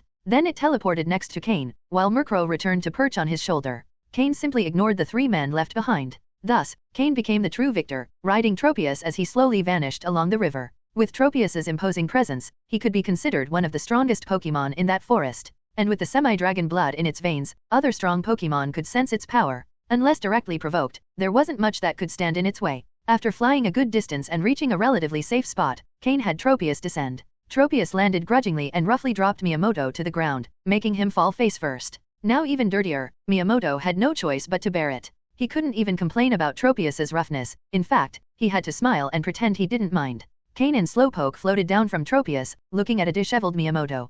Cain smiled. "Well, now we can talk calmly, right?" Cain said. Miyamoto nodded awkwardly. He still remembered how, when he first met Cain, he had been arrogant, demanding answers to his questions. But now, seeing Merro and Slowpoke at Cain's side, and Tropius relaxing behind him, what other choice did he have? Did he want to end up like the 3 men Cain had left behind, stripped of everything? Wasn't that the same as waiting for death? Seeing Miyamoto's obedient attitude, Cain's smile grew even wider. "So, tell me about your group," Cain said. Miyamoto nodded. In truth, he had an idea of what Cain wanted to know. If he wanted to survive in the future, he might only be able to rely on Cain. With an injured Dodrio, he might not even be able to leave the island on his own. After organizing his thoughts, Miyamoto began to speak. "My name is Miyamoto. I'm a member of a group participating in this trial island competition. In our group, there are a total of 24 people, led by 4 of the strongest and most well-connected individuals. These 4 people are, Regi, a subordinate of Team Rocket Executive Lieutenant Surge, and the strongest in our group. He specializes in electric-type Pokémon. Orelia, a woman subordinate to Executive Ariana of Team Rocket, who specializes in grass-type Pokémon. Vexer, a man subordinate to Executive Lucius of Team Rocket, who specializes in Bug-type Pokémon. Glacis, a man subordinate to Executive Darius of Team Rocket, who specializes in Ice-type Pokémon. These 4 are the strongest in this competition. Although Regi is slightly stronger, the other 3 are fairly equal in power. Upon hearing Miyamoto's words, Cain's eyes flashed with an unknown light. What is the approximate strength level of these 4? If you fought them, what could you do? Cain asked. Miyamoto thought for a moment before replying, I'm not exactly sure how strong they are since I've never fought them. However, any Pokemon they send out is stronger than my most powerful Primeape. But knowing their character, they wouldn't show their strongest Pokemon out in the open. Conservatively, I'd say that a direct subordinate of one of the executives could take on 2 of me. Of course, that's a cautious estimate. If I had to guess, their strongest Pokemon is probably similar in strength to your Tropius. Cain displayed a serious expression. A Pokemon with strength comparable to Tropius? Capable of facing 2 like Miyamoto? It seemed unlikely he could be their match. Tropius still wasn't a Pokemon Cain could control in battle. After all, its main role remained as an aerial mount. There was no coordination between them, and Tropius hadn't participated in Cain's specific training. Generally speaking, Tropius could only be considered half a Pokemon of Cain's. Even so, though he couldn't win, Cain was confident in his ability to escape, so there was no need to be afraid. Besides, there might be an opportunity to take down a few. Cain quickly thought it over. What else? Apart from the subordinates of the 4 executives, there are 5 more individuals whose strength is also quite remarkable. Although their bosses hold elite officer ranks, their true strength is at the peak of the elite trainer rank, so in Team Rocket they are called pseudo-executives. They're not weak either, though compared to the executive's subordinates, they are somewhat inferior. If I make a basic estimate, if I face one without a type advantage, the match would likely be 70 to 30, in their favor. Of course, most likely, all of my Pokemon would fall, while they might retain 2 to 3 Pokemon, one of which could be in full form, while the others would be injured and unable to fight. Though they're called pseudo-executives, they're still at the top level of an elite trainer. Most of their resources are used to strengthen themselves, they don't always train their subordinates to the fullest. However, if they thoroughly train their subordinates, their strength might not be inferior to that of the executive's subordinates. Some of these 5 may be hiding their true strength. As for the other 15, their levels are more or less the same. I'd be in the middle of the group. Miyamoto explained everything he knew straightforwardly. After all, they weren't allies, but rivals. If Cain managed to defeat or eliminate any of them, Miyamoto would be satisfied. The reason he hadn't answered Cain before was out of pride, but now, in such a vulnerable position, relying on Cain's mood to survive, he had no choice but to answer everything asked. After hearing this, Cain first looked at his Slowpoke. When he asked Miyamoto the questions, he had already instructed Slowpoke to monitor his mind with psychic powers. If it detected any disturbance or unusual behavior, it was to eliminate him immediately. Slowpoke shook its head toward Cain, indicating there were no issues. Only then could Cain trust his words. But not completely, he would trust only 70%. He didn't believe that among the subordinates of the regular officers, no one was hiding their strength, nor that the subordinates of the executives only had that level of power. Perhaps that's what they openly displayed, but what about what they hid? Cain still remembered his first battle against Xander, when he had that purple pill as his trump card. So at least the 5 with a background similar to Xander's should also have something like that, right? And those of even higher rank, wouldn't they also have some form of protection? The officers didn't train them primarily for this trial, it just happened that this was a good opportunity to demonstrate their usefulness. Training them isn't something that could be achieved in just a few months. To have stronger subordinates in the future, they surely provided survival methods. Only it's unknown what they are. However, he could ignore the other officers' subordinates, but he wouldn't let go of the one who tested him before his return. Since he couldn't go after the executive or the officer at the moment, he would temporarily assign this matter to that subordinate.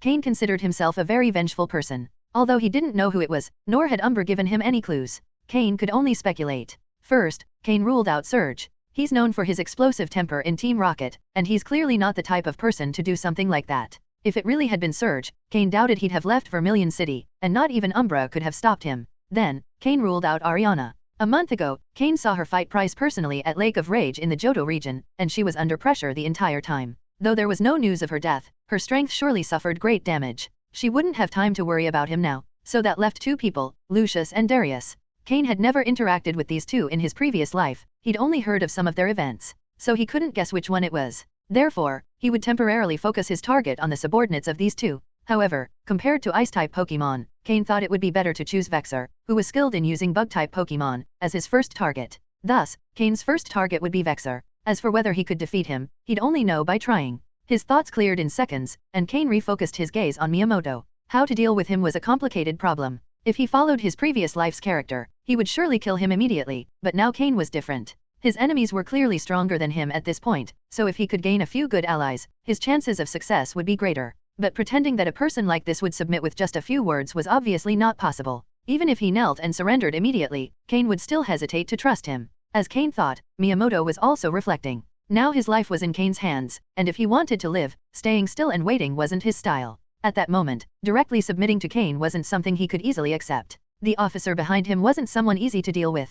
How do you plan to handle me? Miyamoto, tired of waiting, decided to ask his question directly, hoping Cain would give him a clear answer. Hearing Miyamoto's question, Cain smiled but didn't respond immediately. Instead, he found a relatively clean stone and sat down. Then, he motioned for Miyamoto to sit as well because standing was tiring. Although Cain didn't say much, Miyamoto got the message. It didn't seem that Cain intended to kill him, otherwise, he wouldn't have let him sit to talk. Miyamoto showed no concern for the dirty ground and sat cross-legged on a pile of dry leaves. Seeing Miyamoto's expression, Cain spoke directly, "So, should I kill you now or later?" Suddenly, Miyamoto's expression, which had just relaxed, froze. He didn't know what to say. Wasn't he playing by the rules? If Cain was going to kill him, why let him sit? Looking at the enigmatic smile on Cain's face, Miyamoto was no longer sure what to think. Even if I say I submit to you now, you probably wouldn't believe me, would you? Miyamoto broke the silence, setting his terms, though his face showed an unmistakable bitter smile. In negotiations, the first to speak usually loses the advantage. But now that his life was in Cain's hands, losing the advantage was normal.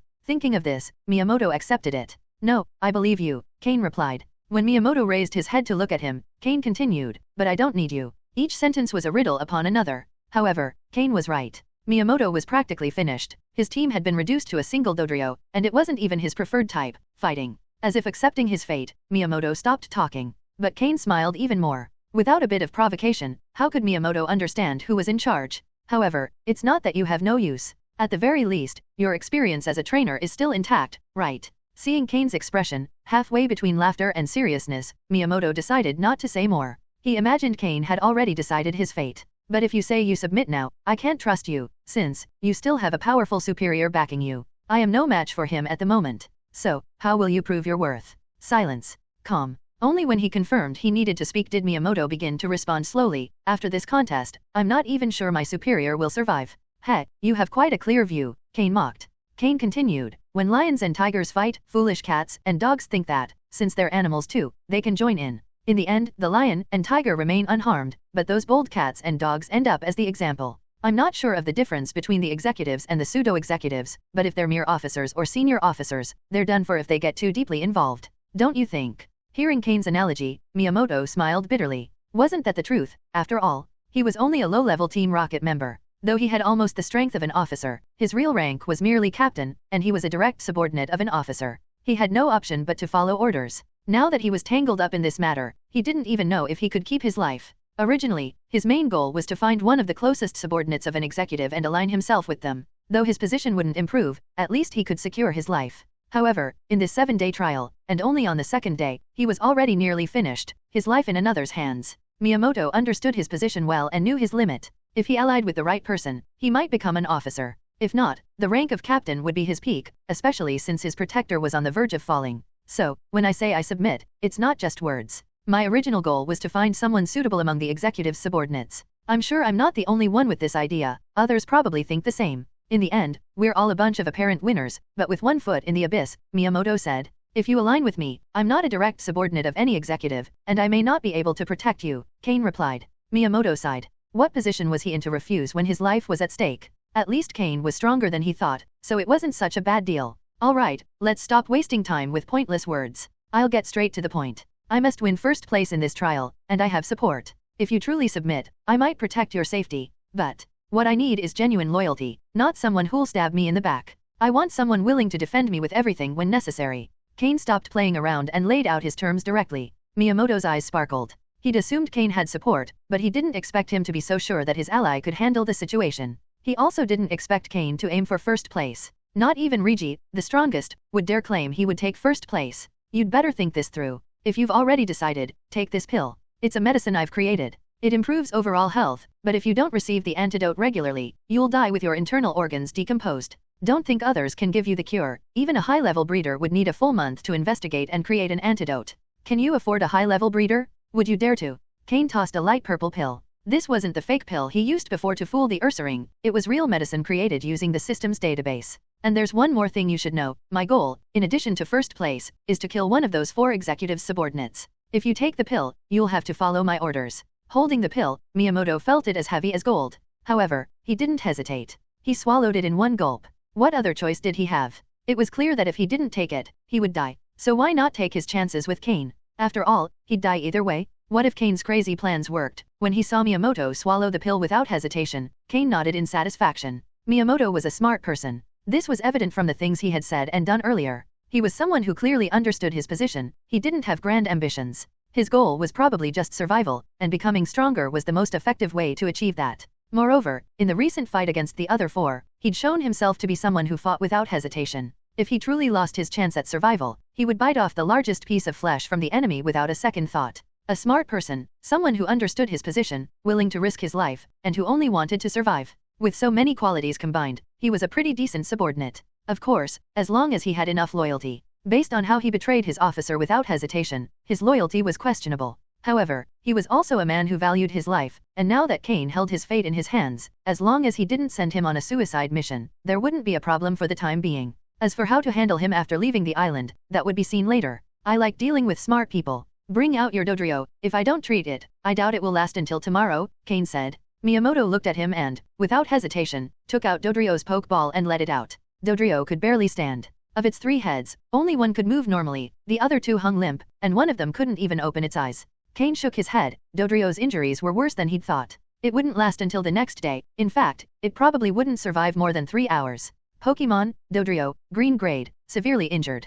Gender, male. Level, 31. Types, normal plus flying. Ability, run away. Equipped items, none. Egg moves, supersonic, mirror move. Basic moves, try attack, peck, growl, quick attack, rage, fury attack, pursuit, pluck, double hit, agility, uproar. Learned moves, snore, stomping tantrum, knock off. TM moves, protect, taunt, aerial ace. Cain's system scanned Dodrio and showed 2 words in red next to its potential, severely injured. Its runaway ability didn't surprise Cain. This explained why Miyamoto chose it as his transport Pokemon. It's a good ability for escape. This also reflected Miyamoto's cautious nature. Despite being better with fighting-type Pokemon, the only one left was this Dodrio. Though it wasn't clear if this was deliberate, it seemed obvious that this Dodrio was his last card to save his life. Someone who fears death is easier to control. Keep your Dodrio calm, I'm going to treat it. Cain didn't approach immediately. Although Dodrio looked weakened, it still had the capacity to attack, and Cain didn't want to take unnecessary risks. Cain took a Pokeball from his pocket and released the Arbok he'd captured the day before. Thanks to an expensive pill and the use of a healing spray, its body had recovered quite a bit. After a night of rest, its mental state was also better. Although its fighting capacity wasn't at 100%, it wasn't far from its peak. Its potential hadn't fully returned yet, but with the Pokeblocks Cain had given it that morning, it should be fully recovered in 3 days. It might even become stronger. Miyamoto was surprised to see the Arbok Cain summoned. The size of the Arbok was massive, roughly double that of a regular Arbok. He also sensed that this Pokemon had considerable power. Perhaps only his Primeape could match it in battle. He looked at Cain's other Pokemon, Slowpoke, Murkrow, Tropius. Maybe he really could face those 4 monsters. He didn't know why Cain had brought out Arbok. Miyamoto obediently approached Dodrio. Seeing his Pokemon so injured, he didn't feel particularly sad, just defeated. He recalled the days he'd served under the Team Rocket officer, full of arrogance. He couldn't believe that after only 1 day on the trial island, he'd ended up like this. He placed his hand on Dodrio's back, stroking its disheveled feathers, keeping it calm. Feeling his trainer's intent, Dodrio, which was gathering its energy, almost collapsed immediately. You could see how serious its injuries were. Arbok, bind them, Cain said calmly. Arbok obeyed without hesitation. Its respect for Cain had grown due to his ability to heal it. Cain stopped it before it did anything too strong. Not too tight, just keep them bound. Miyamoto went rigid. He thought Cain had summoned Arbok for some important reason, but now it was clear that it was just to bind them. What was he planning? Not daring to move, Miyamoto calmed the frightened Dodrio while they were wrapped up by Arbok. Once bound, they could only move their eyes. Cain shrugged and said with a smile. No offense, but I'm concerned that when I treat Dodrio, the pain might make it lose control, and I'm not strong enough to restrain it. Miyamoto felt speechless. Was Cain afraid of Dodrio or more of him? He understood that Cain still didn't trust him, which was reasonable. The more cautious he was, the more Miyamoto was convinced that Cain really planned to face off against one of the executive's subordinates. Unable to move or resist, Miyamoto decided to stay still. In turn, Miyamoto used words to soothe Dodrio, which was still restless. Once Arbok confirmed everything was secure, Cain put on gloves and took out his toolkit. Under Miyamoto's watchful eye, Cain disinfected Dodrio's wounds, applied healing medicines, realigned and splinted the broken bones, and finally asked Miyamoto to open Dodrio's mouth to give it one of the same pills he'd given Arbok, one that could save its life. Witnessing the entire series of Cain's actions firsthand, Miyamoto's eyes grew brighter. He wasn't a fool and could see that Cain was using specialized skills as a breeder to treat Pokémon. So, could what he said before about the pill he gave also be true? Miyamoto was feeling a great internal excitement. However, what surprised Miyamoto the most was, could there be an advanced breeder behind Cain? With his experience, he could recognize what Cain had given to Dodrio. Was he an advanced breeder from Team Rocket or some other organization? Now he was beginning to believe that what Cain said about having significant backing might be true. In that case, would it really be a disadvantage to follow Cain? Following those 4 monsters was just for the backing of their mentors and their growth potential. But now, comparing them, Cain not only had potential but also a solid foundation no less than theirs. Additionally, with the skills Cain had shown, he was at least an intermediate level breeder, so reaching an advanced level was just a matter of time given his youth. Looking at it this way, was Cain's potential even greater than that of those 4? A great prospect? Miyamoto, who was already 19, didn't mind that Cain was younger. Was age really an issue? In this world, what mattered was strength. With enough strength, even at 18 one could become an Elite Four member or even a champion. Cain was indeed intentionally showing off his breeder skills in front of Miyamoto, aiming to earn his loyalty more effectively. Judging by the results, it seemed the strategy was working well. After finishing the treatment, Cain had Arbok loosen its grip. Cain, removing his gloves, said, "I've done what I can. Let it rest for a while, and there shouldn't be any major issues, but don't expect it to be able to fight for the next 2 days." Miyamoto nodded and returned Dodrio to its Pokeball. His face showed resignation. He knew Dodrio wouldn't be able to fight for now, but how would he survive in the coming days? He couldn't rely solely on Cain's protection, as that would make him seem useless. Cain would have no reason to keep him and would prefer to ditch a burden immediately. As he was thinking this, Cain tossed him a Pokeball. "This is your Primeape. It's a hothead. I considered killing it, but it seemed to have some value, so I let it live. Consider yourself lucky." Miyamoto looked at the Pokeball in his hand and, through its window, saw his Primeape inside. His face lit up with joy. He hadn't expected that after losing 3 Pokémon, he would get back his trump card. If he had to choose, he probably would have done the same. Not a bad deal. He immediately called out his Primeape. As soon as it emerged, Primeape wanted to attack Cain. Seeing this, Slowpoke and Merro quickly approached Cain, while Arbok, who had just retreated, raised its head and looked coldly at Miyamoto and his Primeape. If they made even the slightest move, Cain's 3 Pokémon would attack immediately. "Primeape, don't be impulsive. From now on, he's one of us. Show respect to Mr. Cain," said Miyamoto quickly, stopping his hot-tempered Primeape. Miyamoto had already started to change how he addressed Cain. Primeape looked at his trainer with curiosity and then at Cain, as if asking, "Really?" Miyamoto had no choice but to nod to confirm again. Reluctantly, Primeape scratched its head and sheepishly bowed to Cain, forgetting entirely about the previous fight with Cain's Pokémon. Cain, watching the scene, couldn't help but laugh. Particularly, Slowpoke, at his side, rolled its eyes. Another big fool, just like those 2 Ursaring from before. However, now that Miyamoto had his Primeape back, he felt more confident. His trump card was back. Although he had invested a lot of time and resources into training his other Pokémon, none compared to this Primeape. He had put much more effort into it than any other. As for other Pokémon, there were plenty on the trial island. He would simply capture some more. Although he wouldn't have time to build rapport or battle styles, he didn't need them to do much, just to distract the opponent's Pokémon. "Thank you, sir." Miyamoto, however, didn't let his excitement over getting Primeape back go to his head. After a moment of joy, he quickly thanked Cain. Now, he wasn't only under Cain's protection, his very life was in Cain's hands. It was better to behave obediently. At the very least, returning Primeape showed that Cain had plenty of character. He didn't fear betrayal or disobedience. He had certain leadership qualities. "Get ready, we'll be leaving soon. Let's see if we can find someone else," Cain said. Miyamoto immediately nodded, taking Primeape to the river to wash up. Meanwhile, Cain took out the 4 belts from the Team Rocket members and the 4 score devices he had obtained earlier. First, he transferred all the points from the 4 men's devices to his own. Nakashima was ranked 8th in the last trial, so his device had 5 points. However, it seemed he'd been lucky in obtaining additional scorecards or in stealing points from others, as his device showed a total of 8 points. The other 3 were ranked between 20th and 50th, and each had 2 points. After transferring all the points to his device, Cain now had a total of 17 points, which wasn't bad at all. When Miyamoto returned, he saw Cain transferring points. After a moment of thought, he took out his own scoring device, which showed 10 points. Viper had great respect for them, and each of their devices started with 10 points, equivalent to the top 3 on the trial island. Cain looked at his device and waved his hand.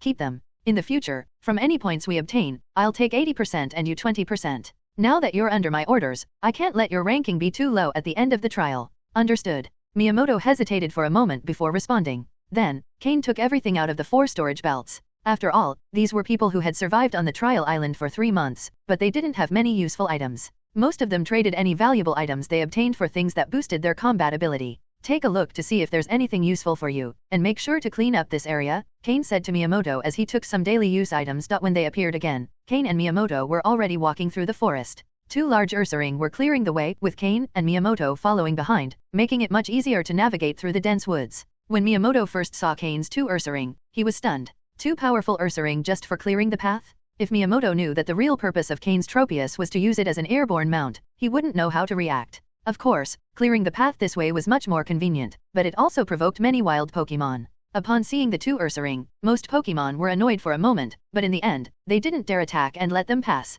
If the Pokémon were a bit stronger and had a territory to protect, the Ursaring only caused minor damage, so they usually prefer to ignore the intruders. However, if they faced truly aggressive and powerful Pokémon, these would not hesitate to attack. But the Ursaring were also violent by nature, so as long as the power gap wasn't too large, the 2 brothers would immediately jump into the fight. If things got too difficult, Slowpoke, Merro, and Sneasel would also join the battle. Likewise, Miyamoto's Primeape was one of the Pokémon participating in the fights. In just half a day, Miyamoto had come to understand Cain's strength quite clearly. If only Slowpoke and Merro were considered, they were powerful but not at the level of the 4 big monsters. However, if you counted Tropius, Cain also had a fighting chance. During this time, Miyamoto had been providing Cain with information on the other trainers. If he'd previously only given a superficial description, he was now revealing crucial details that Cain might need to know when facing them in the future. This showed that Miyamoto had held back some secrets before. At the same time, Cain was also teaching Miyamoto how to control Bear 2. Though it wasn't a fighting-type Pokémon, which was the type Miyamoto excelled at, having Bear 2 under his command added a lot of combat power, especially now that he only had 2 Pokémon in his team.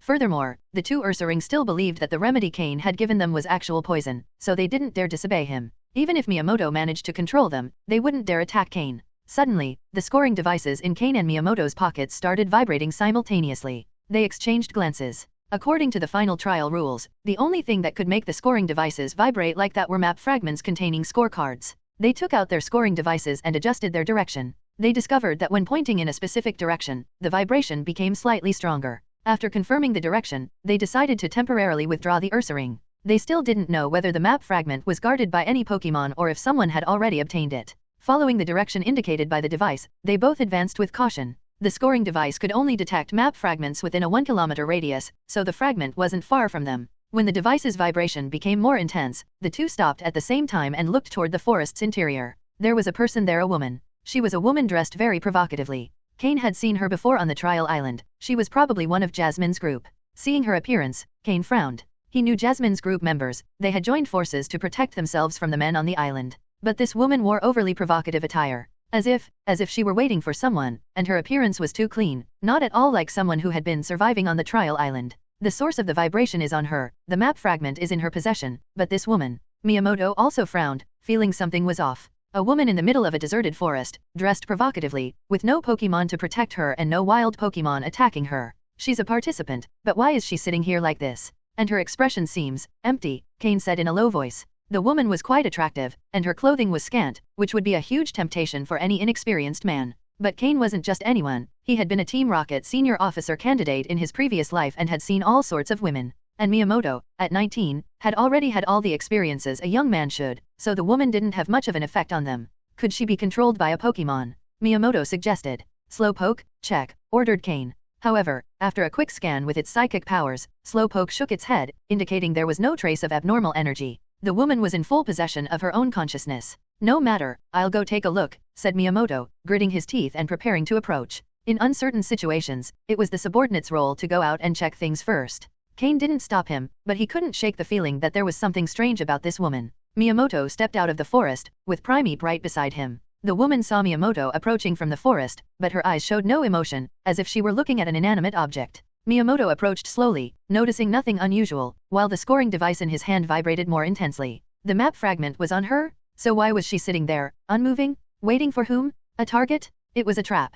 Cain, thinking quickly, finally understood why something had felt off. It was the classic hunter's tactic, leaving the most tempting bait in a fixed spot and patiently waiting for the prey to approach, only to suddenly attack and capture it in one swift strike. If it had only been a scoring device, perhaps no one would risk approaching, but an apparently defenseless, scantily clad woman would be irresistible for an inexperienced man, especially with the constant lure of the map fragment. Sure enough, after Miyamoto approached the woman, an Ariados suddenly appeared from a tree. Then, from the other side of the forest, a Scyther rushed out. Both Pokémon moved quickly, and their target was Miyamoto, who was getting close to the woman. Sensing danger, Miyamoto became fully alert, rolling swiftly on the ground, ignoring the small stones that scraped his body. Miyamoto quickly rolled across the ground to dodge Ariados' surprise attack, while Primeape blocked Scyther's assault. However, the impact pushed him back a certain distance. Cain didn't approach immediately, as he noticed that the woman sitting there hadn't moved at all, nor had her expression changed, indicating this wasn't the first time something like this had happened. But why did that woman obey so willingly?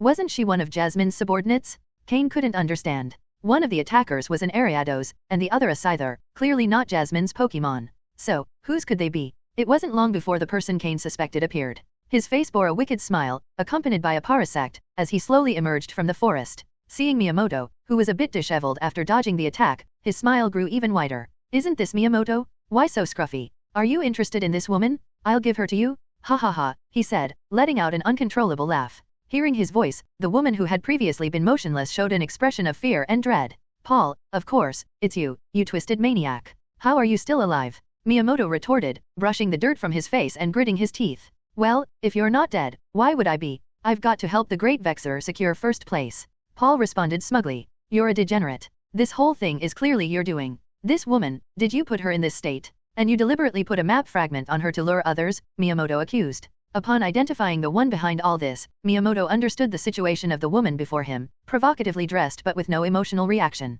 Paul clicked his tongue and replied. Bah, what do you know? This woman is quite smart. She knew she wouldn't survive on the trial island and wanted to find a protector. When she heard that we newcomers were pretty strong, she approached me on her own. I didn't force her. Miyamoto moved slowly, seeking shelter behind Primeape. From the moment you appeared, I knew what this pervert had done. Have you broken her limbs and are torturing her bit by bit? Miyamoto asked disdainfully. No, that's not torture. This is called sacrificing for art. Get it? You guys, who only know about battles and fighting, have no idea what art is. She came to me seeking protection, so, of course, I had the right to use everything she had. It's such a wonderful find that I couldn't help myself. I couldn't help myself? Ha ha ha, he said, his expression growing more deranged and his behavior bolder. Judging by your satisfaction, it seems you've eliminated quite a few people using this trap, haven't you? Miyamoto said. Eliminate? Such an ugly word. This is a search for material, you understand? But, honestly, everyone who fell for it was trash. I didn't even feel like collecting anything, and none of them were women. But luckily, you've arrived. Ha ha ha. Paul shouted with a maniacal laugh. You're a damn psychopath. Killing is killing. Why make this so creepy? Anyone who can stand you must have a mind of steel or be just as depraved, Miyamoto replied, a chill running down his spine. He had killed many people and seen countless corpses, but he had never understood how someone could so enjoy mutilating their victims' limbs, torturing them to death, and then collecting the parts he liked as trophies. That woman was truly naive, willingly presenting herself as a victim. She didn't know that seeking protection from a stranger could lead to her being viewed as nothing more than prey and eliminated. But now there was no time to worry about others because that maniac's gaze was already on him. Paul's eyes wandered shamelessly over Miyamoto's body, and anyone who didn't know him might think he had other intentions. However, Miyamoto knew it was something even more revolting, a man thinking about how to keep a part of your body. Hey, a man like you would be an excellent trophy for my collection. Come on. Call out your Pokémon. Yesterday on the plane, if it hadn't been for that person's presence, I'd have already attacked. That whole plane full of people so valuable to collect made me feel so excited. Paul exclaimed with madness. I don't understand how someone like Vexer could have a lunatic like you as a subordinate. Doesn't he worry you'll disgust him to death? Miyamoto replied in disgust. But Paul wasn't offended by Miyamoto's insults. On the contrary, he seemed delighted to hear such words. Little Miyamoto, the more you resist, the happier you make me. Come on, bring out your Pokémon so I can see them.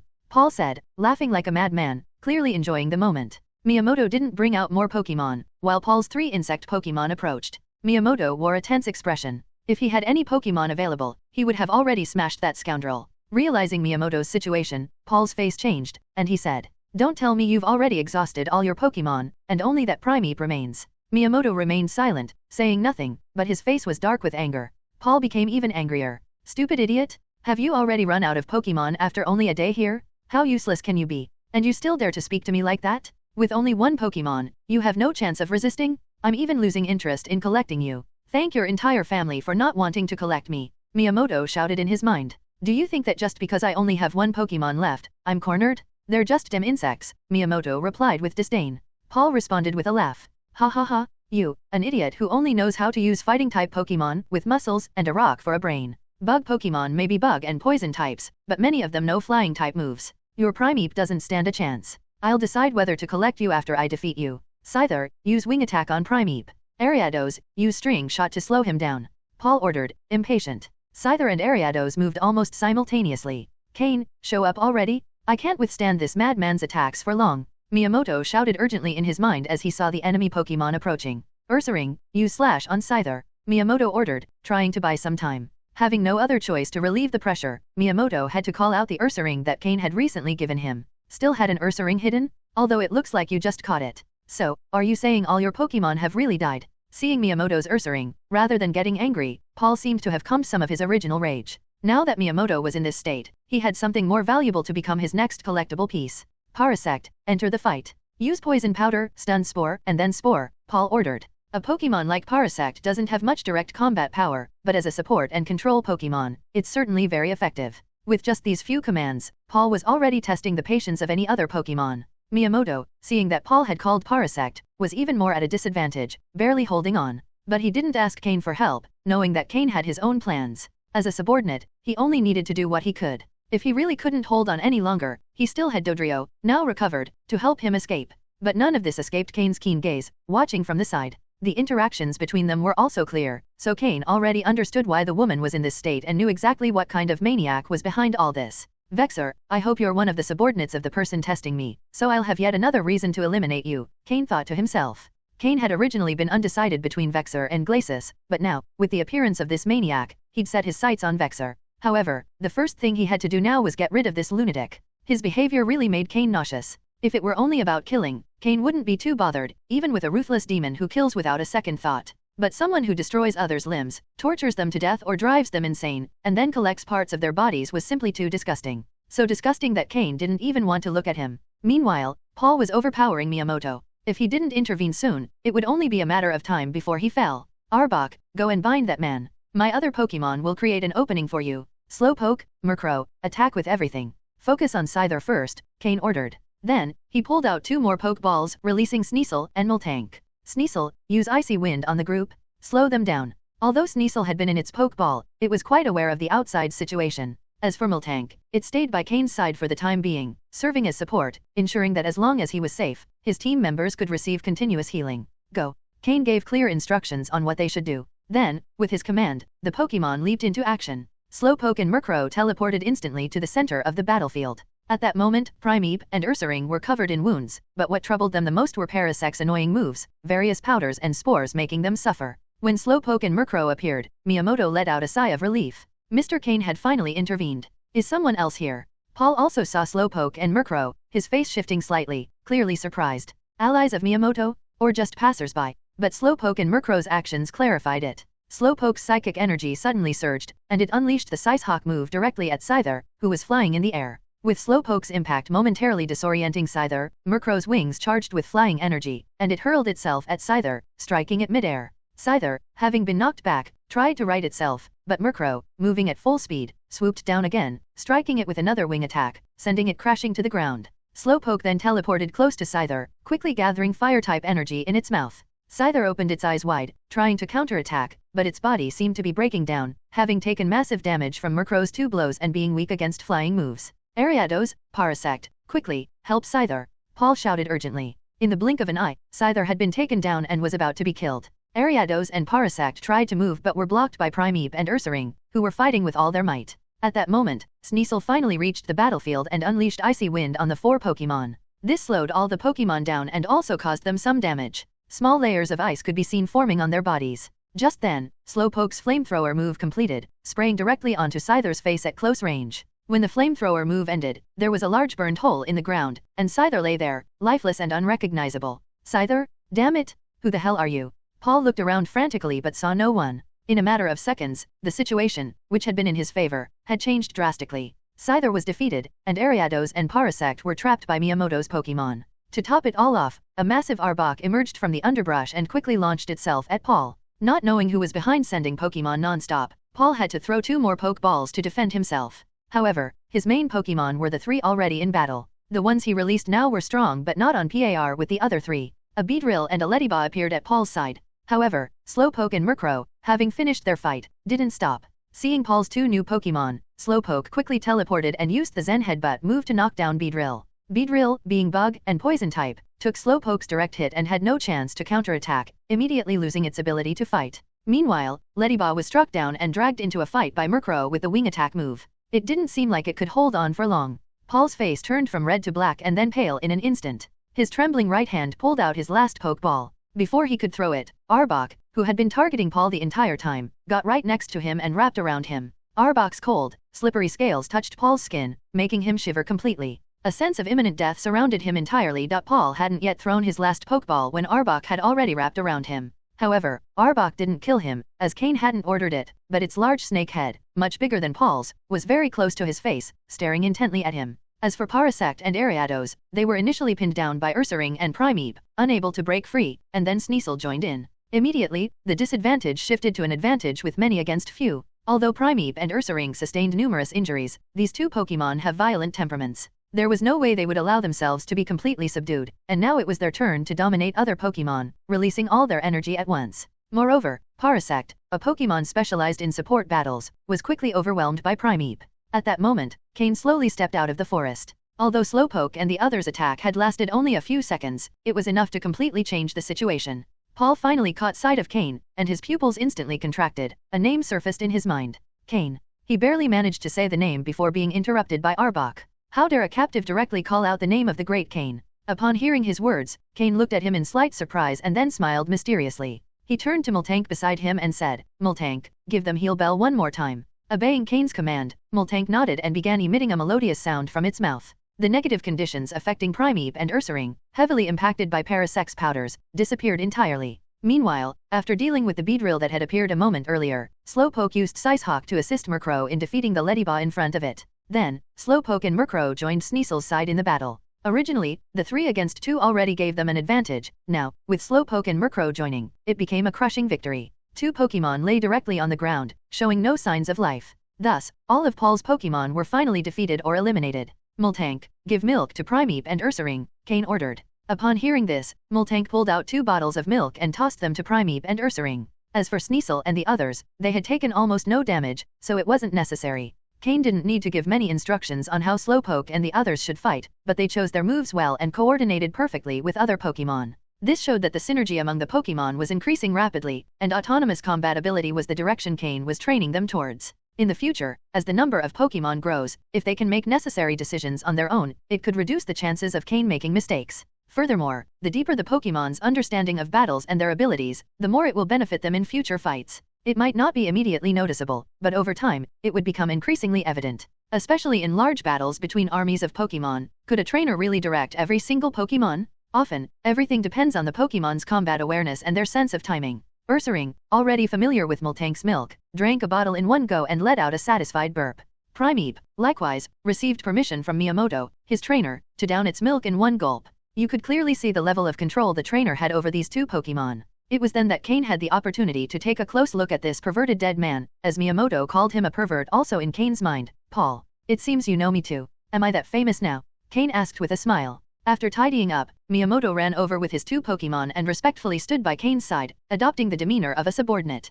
Paul didn't respond directly to Cain's question. Instead, he looked at Miyamoto in surprise, then at Cain, saying incredulously, "Miyamoto is your subordinate?" A direct subordinate of an officer becoming the subordinate of a trial participant. "Miyamoto, do you understand what you're doing and what you could face?" Hearing this, Miyamoto showed no change in expression, but he was already cursing inwardly. "Of course I know what I'm facing, but can I resist right now? My life is still in his hands." However, seeming to be someone's subordinate, especially someone so strong, didn't seem so unacceptable. At least, even if he didn't think much about it, his life wouldn't be in danger. Thinking this, Miyamoto replied, "Paul, do you know what it means to be a wise person who knows how to adapt to circumstances? Haven't you seen the power of the great Cain? This is just the tip of the iceberg." A subtle, well-delivered compliment. However, Cain didn't get carried away and continued to ask, "Do you recognize me for the same reason Miyamoto does?" Paul almost blurted out, "Of course," but held back in time. Looking into Cain's eyes, he felt as if he were in front of a snake far scarier than Arbok, causing him to tremble uncontrollably. No, not exactly. Before coming here, a superior collectively briefed us on the trial participants. But I thought, on a small test island like this, there wouldn't be anyone strong, so I didn't even bother collecting information. But then, the Great Vexer told me that if I ran into Cain, the Great Cain, I should. Paul trailed off. Vexer. Cain heard that name again, and his eyes gleamed with a cold light. So it was him. His intuition had been correct after all. Are you one of Vexer's subordinates? Cain continued asking. Well, more or less. Actually, the person behind me has already become one of the officers supporting Vexer, a subordinate of the great Lucius, so I was ordered to help Vexer secure first place in this trial. If he succeeded, his power would increase once more, and he could become a ranked officer. And I would also find a bigger refuge. Paul continued. In fact, even though many officers are participating in this trial, not all of them are like the person behind Miyamoto, brainless and eager to fight. Can a simple officer get involved in battles among elite officers and executives? Miyamoto probably already planned to join someone before coming here. This wasn't much different from what Miyamoto had said earlier. Cain sighed. Are all users of fighting-type Pokemon not very smart? But judging by Miyamoto's actions earlier, he seemed to have some intelligence. So, is this Vexer really my target? I've already joined Lord Cain, as you've seen, Miyamoto declared, making his stance clear. As for what Paul had said about the potential consequences of joining a trial participant, what did that matter to him? The officer behind him was already in a desperate situation. Now, seeing that Cain had good potential and backing, and that others hadn't joined him yet, he thought that being the first to do so could bring him more benefits. The fact that Cain hadn't taken his points device and had even promised to share 20% of the points earned in the future showed his rare determination. Of the 4 advanced level contenders, probably only Regi, the strongest, would have such resolve. Vexer, someone who preferred tricks, didn't seem fit to be a reliable leader. Moreover, Vexer trusted no one but himself. To him, Paul was just a dispensable pawn. Didn't Paul know this? Yes, he did, but he had no other choice.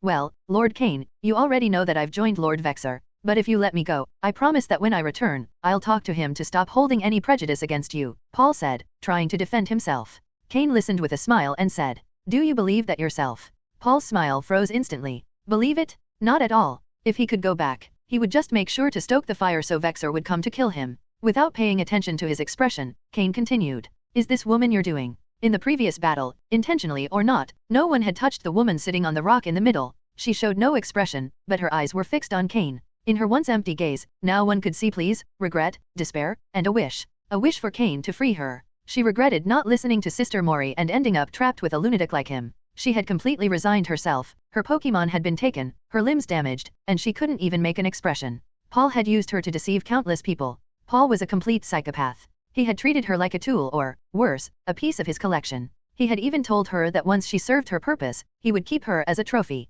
This had pushed her to the brink of madness. When Miyamoto appeared, she thought he was just another victim of Paul's trap, showing no change in expression. However, when Miyamoto managed to resist Paul's attack, a glimmer of hope crossed her eyes. Maybe this was a chance for the nightmare to end. But soon, Paul subdued Miyamoto again. Just when she was about to lose all hope, Cain appeared. She knew who Cain was. Although they'd never spoken, and he probably didn't know who she was, she believed her chance to die had finally arrived. She watched as Cain swiftly defeated the strong man, capturing him and questioning him directly. She wanted to ask Cain to free her, but she couldn't move a muscle, only her eyes. Now, Cain had finally noticed her. Her only wish was to die, just to die. Of course, if it could happen after Paul's death, it would be even better. Cain could see in her eyes that her will to live was completely shattered. He sighed softly. Sometimes, perhaps, a quick death is a stroke of luck. In the Pokémon world, people as twisted as Paul aren't rare. Cain had encountered many in his previous life, and luckily hadn't died at one of their hands. Yes, Lord Cain? What do you think? Isn't she a perfect piece of art? Paul exclaimed, looking at the woman with a sick expression, unaware that Cain's face was growing darker.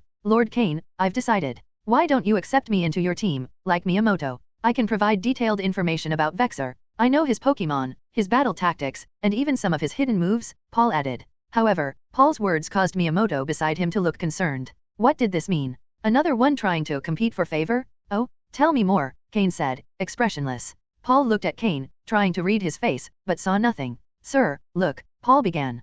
Paul was so tightly bound by Arbok that he could barely breathe. His face flushed. Cain gave Arbok a signal. Understanding Cain's order, Arbok loosened its grip slightly, allowing Paul to breathe more freely. However, when it released halfway, Arbok stopped. Arbok understood Cain's intent perfectly. Feeling Arbok loosen its grip, Paul exhaled slightly in relief, but when it only let him breathe without letting him move, his body remained immobilized. Fine, you may speak now, Cain said coldly. Paul swallowed, refraining from asking for more, and organized his thoughts. As Miyamoto has likely already told you, Vexer is one of Lord Lucius's subordinates, an executive of Team Rocket. Vexer specializes in bug-type Pokemon, which also influenced my officer's decision to join Lord Lucius, and my choice to ally with Vexer. Cain understood this logic. Many specialize in a single type, and the stronger they are, the more common it is to find trainers like that. Specializing in one type not only reduces resource consumption but also provides a deeper understanding of that type of Pokémon, increasing combat effectiveness. However, this also has obvious disadvantages. Those who specialize in one type can easily be countered by certain types. If Vexer, who specializes in bug-type Pokémon, were to face someone with flying, fire, or rock-type Pokémon, his combat ability would significantly decrease. For this reason, Cain had yet to decide if he would specialize in just one type. While there are many advantages, there are also clear weaknesses. Paul continued. Vexer uses bug-type Pokémon. His Pokémon include a Beedrill of initial superior quality, a Butterfree of high superior quality, a Scyther of high superior quality, a Pinsir of high superior quality, an Ariados of mid-high quality, and another that is not bug-type, a Golduck of initial superior quality, for defensive purposes. Superior quality is the blue quality scanned by the system, and high quality is the green quality. From what Paul said, one could get a general idea of Vexer's power. The lowest quality Pokémon was a green quality Ariados, and there were two with light blue quality. Cain finally understood the extent of resources accessible with an executive-level leader's backing. Is there anything else? Cain continued to ask. Next, Paul explained to Cain his main combat techniques and the tactics he might employ in various situations. Additionally, to win Cain's favor, he even revealed Vexer's interests and little-known habits. Paul told everything he knew without leaving out any details. As a follower, it must be said that he really had deep knowledge and had sold out Vexer without any reservation. That's about it. I know some of his escape methods. It's likely a one-time use enhancement item, but I don't have specific details. He never mentioned them. Don't worry, Lord Cain, there are many things I can't tell all at once, but if you allow me to stay by your side, you'll have a great advantage when you face him next time. Paul talked until his mouth went dry. Although much of what Paul said was useful to Cain, Cain nodded to indicate he understood. When Paul thought he might survive, Cain said, "All right, thank you. Arbok, take care of him." Wait, why? I've told you everything. I swear I haven't lied at all. Besides, compared to Miyamoto, I think I'm a bit stronger. Even though my Pokémon have died, there are many bug-type Pokémon in the forest. If you let me capture one or two, I'll recover quickly. I'm more useful than Miyamoto. Miyamoto's face darkened. However, Paul was telling the truth. If both were at their peak, he, with a certain advantage in flying types, would be slightly superior to Miyamoto. Moreover, Miyamoto specialized in fighting-type Pokémon, which were hard to find on this island, while bug types, which he excelled in, were abundant on the island. This way, his strength would recover quickly. And since he knew Vexer so well, Paul would be the best ally for Cain to face Vexer, wouldn't he? But Cain showed no interest whatsoever. What you say is true, and it's true you would recover faster than Miyamoto, Cain said. Yes, so if the Lord accepts my submission, no matter how you wish to control me, I can definitely do better than Miyamoto, Paul continued. Cain nodded, acknowledging his point. But there's something I can't accept. Without waiting for Paul to ask, Cain continued, "You're truly repulsive. Being so close to you makes me feel very uncomfortable." Repulsive? But didn't you say you'd let me go if I gave you information about Vexer? Did I say that? I don't remember saying it. I'm sorry, you really give me the creeps. Arbok, take care of him. Cain gestured as if he were looking at something disgusting. Sure. Arbok nodded and, without giving Paul a chance to speak, tensed all its muscles and quickly immobilized him. The air in Paul's chest was immediately forced out. Unable to breathe, his face turned red, and his eyes opened wide. He stared at Cain and Miyamoto, as if wanting to remember them both. But he no longer had the ability to speak. With Arbok's strength, it took no more than a second to end him. With the sound of bones cracking, when Arbok relaxed its muscles, Paul's body, lying on the ground, was completely twisted. Cain, with a look of disgust, told Miyamoto, "Take everything he has. His storage space might contain some valuable items, although there will probably be many repulsive things. Don't show them to me, just take what has value." Seeing Cain's look of disgust, Miyamoto breathed a sigh of relief. He was genuinely afraid Cain might want to keep Paul to face Vexer. After all, someone so disturbing both psychologically and physically was really infectious to be around. Who knows how Vexer put up with him? Cain approached the woman sitting on the rock, with a somewhat complicated expression. Jasmine, one of the strong people among the participants on Trial Island, hadn't had much interaction with Cain, and they had avoided interfering with each other's affairs. But Cain genuinely admired Jasmine for gathering the women on Trial Island and protecting their interests and physical and mental safety. If it weren't for Jasmine's presence, most women and girls without strength on Trial Island could only have survived by selling their bodies in exchange for protection from the stronger ones. But were the truly strong so easily enticed by women's bodies? In the end, they would only become unfortunate people. Jasmine had prevented this for 3 months, but in the final trial, someone had done it anyway, and the result was disastrous. "I helped you kill him, so I don't think you'll object to giving me that map fragment," Cain said, looking her in the eyes. In the woman's eyes, Cain saw gratitude, regret, hatred, and a desire for death. Without her Pokémon and her body useless, she no longer had any desire to live. "I understand, I won't say anything about it. You can go in peace," Cain said after a brief silence. Hearing his words, a trace of relief appeared in the woman's eyes, after which her expression showed no emotion, as if she were a plant. Haunter, hypnotize her, Cain said to the air. Haunter, who had been hiding in his shadow, slowly emerged and used the move hypnosis on the woman, who immediately fell asleep. Retrieve the map from her body and then inject the poison. Ursaring, dig a grave and bury her, Cain ordered. Although Ursaring was now Miyamoto's Pokémon, it didn't dare disobey Cain's orders. It quickly ran over and began digging a hole in the ground, one of its specialties. Quickly, Haunter, after finishing its task, approached Cain with a map fragment in hand, while the woman's body, after being injected with poison, began to show a purple hue and stopped breathing. She's an unfortunate person. In your next life, make sure to have your own strength, Cain murmured as he watched Ursaring bury her in the ground. Cain took the map fragment Haunter handed him. His points device vibrated briefly before stopping completely. Soon after dealing with Paul, Cain saw Miyamoto approaching quickly. Miyamoto had a somewhat pale face and a very serious expression. Evidently, the contents of Paul's storage system had left a strong impression on him. He originally thought what he had imagined was quite disgusting, but what he found in Paul's storage system nearly made him vomit. Better not to talk about it. Miyamoto handed Cain Paul's points device and several points cards, then passed him a bank card and a pill. Without waiting for Cain to ask, Miyamoto explained, this pill was Paul's trump card. It should be able to instantly boost his Pokémon's combat ability, but after using it, the Pokémon would enter a weakened state for a week. It normally wouldn't be used unless it was a situation of absolute danger. Paul never imagined that this time, he wouldn't even get to use his trump card before you eliminated him, Lord Cain. He must be deeply regretting it. After thinking for a moment, he continued, although it might not have had much effect. The power gap was too great. He probably had a chance to use it, but at that moment, his remaining two Pokémon weren't strong enough, so it would have been a waste.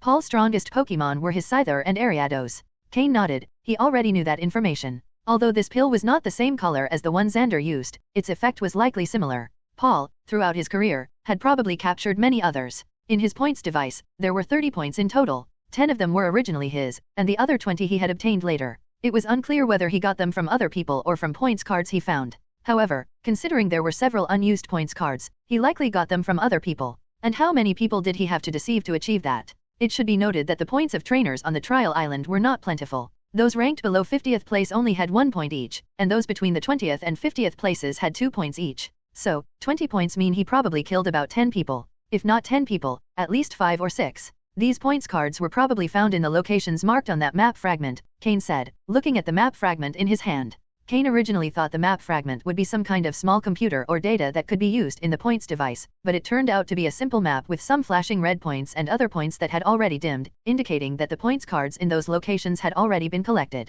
Adding up the different points from the cards, there were 6 in total, making 20 points in total. Along with Paul's original points, Cain had obtained a total of 50 points. Following the previous agreement with Miyamoto, the division would be 80% for Cain and 20% for Miyamoto. Cain transferred 40 points to his own device and left the remaining 10 to Miyamoto. Miyamoto didn't show any displeasure. In fact, he even seemed satisfied. After joining Cain, he didn't expect to earn more points. He only hoped to keep his original 10 points, which would allow him to pass the trial when it ended. But he hadn't expected Cain to keep his word and give him 10 points directly. After entering the points into his device, a pleased Miyamoto cautiously asked, Lord Cain, what will we do next? Would they continue searching for points, or would they go directly to seek out Vexer? But the trial island was so large that finding one person would be tricky. Cain pondered Miyamoto's question and, finally, raised the map fragment he was holding and said, first, let's search for the points cards. The trial island is vast, and searching for someone randomly could mean not finding them at all, and if we don't have enough points in the end, not reaching first place would be a waste. The main goal of this trial is still to obtain first place. Besides, while we search for the points cards, we might find some interesting Pokémon to help you regain your strength. If we then fight against Vexer and he has any allies, you will be the one to handle them. Yes? Don't worry, sir. If I can recover at least 80% of my strength, I can handle 5 of the elite officer's subordinates. It doesn't matter if my Pokémon are defeated afterward, Miyamoto replied loyally. He was truly on the same boat as Cain now. If Cain failed or was defeated, Miyamoto would be in serious trouble. Among the strong ones, there probably wouldn't be anyone willing to accept him. Cain looked deeply at Miyamoto. He didn't see anything suspicious in his eyes. He seemed sincere, though who knows how many ideas he might have in mind. This map can't be stored in the spatial equipment, so on our way, we might encounter people coming to steal it. To attract those people, let's hide our identities, Cain said, pulling a black cloak from his storage and tossing it to Miyamoto. Then he put on a cloak himself. Viper had cleverly designed this. The map fragment couldn't be stored in the spatial equipment, so whoever carried it would be like a visible beacon, always attracting people around them. Paul had used this feature to lure many. One of Paul's Pokémon that hadn't yet been summoned was quickly taken by Miyamoto. Although he couldn't tame it immediately, he could try later, and if he failed, he wouldn't lose anything, but if he succeeded, he'd have another Pokémon to use as cannon fodder. Cain and Miyamoto headed towards the nearest point marked on the map. Cain's Merro was sent to patrol around them, focused on their vicinity. Merro was an identifying mark for Cain on the trial island. If the participants saw it was Cain with the map fragment, they'd likely stay away, but now that he and Miyamoto were cloaked in black and Merro was patrolling, it was uncertain. Slowpoke, meanwhile, hid under Cain's cloak. Thanks to its psychic abilities, Slowpoke could sense the surroundings even without seeing. Cain and Miyamoto released 2 Ursaring who went ahead, clearing the way and deterring nearby wild Pokémon. Although they were together, even if others knew they had the map fragment, who would dare to attack them? The best strategy would be to have Miyamoto openly carry the map fragment while walking in front, with Cain following behind at a distance. With Slowpoke marking a psychic signal on Miyamoto, Cain could come to his aid immediately. That would be the ultimate fishing tactic. However, Miyamoto was still lacking in Pokémon and wasn't yet confident enough to ensure his safety. But maybe after capturing 1 or 2 more Pokémon and regaining some strength, Cain and Miyamoto could proceed with that plan. However, the challenge island is vast, so the people you encounter are actually few. Most of the time, it's about fighting wild Pokémon while searching for point cards. Before nightfall, Cain had found 5 point cards, totaling 20 points. Cain earned 16 points, and Miyamoto received 4. But for Cain, these points aren't the most important thing. What really matters is that his Pokémon's strength has improved again. After learning Vexer's strength, Cain knew there was still a slight gap between them, so he spent the remaining time deliberately training his Pokémon. Of course, he also helped Miyamoto capture 2 pretty good Pokémon. One was a level 27 Mankey with green aptitude, which they encountered while searching for the second point card. Miyamoto requested a battle, letting Primeape defeat this Mankey, then capturing it. In terms of this type of Pokémon, Miyamoto is likely the one who knows it best. It only needs to level up once more to complete its evolution. When that happens, Miyamoto's strength will increase again. Additionally, having a green aptitude is quite acceptable and even considered relatively rare on Challenge Island. Then there was a level 30 Graveler with a light green aptitude, which they also found while searching for the point card. Miyamoto was impressed by its defensive capability and current combat power. He believes that in the next phase, collaborating with Cain, his Pokémon can serve as the frontline defense to absorb damage, since he noticed that Cain didn't have a tank Pokémon up front. So he voluntarily chose to take that role. In this way, as Cain's Pokémon improved in strength, Miyamoto's strength was also gradually recovering. The day ended quickly. At night, while Cain prepared food for his Pokémon and organized training tasks, Miyamoto went off to a corner to fully capture his 2 new Pokémon. Then, surprised by the fact that Cain used high-level Pokeblocks for each Pokémon, he also managed to establish preliminary control over the 2 new Pokémon he had captured. That night, each of them released a Pokémon to keep watch while they slept outdoors in the forest. Day 3. In the morning, Cain, along with Miyamoto, continued the path of training Pokémon while searching for point cards at the same time. Yesterday, in half a day, they found 5 point cards. Paul had previously obtained 6 in total, and now only 7 red points were still flashing on the map.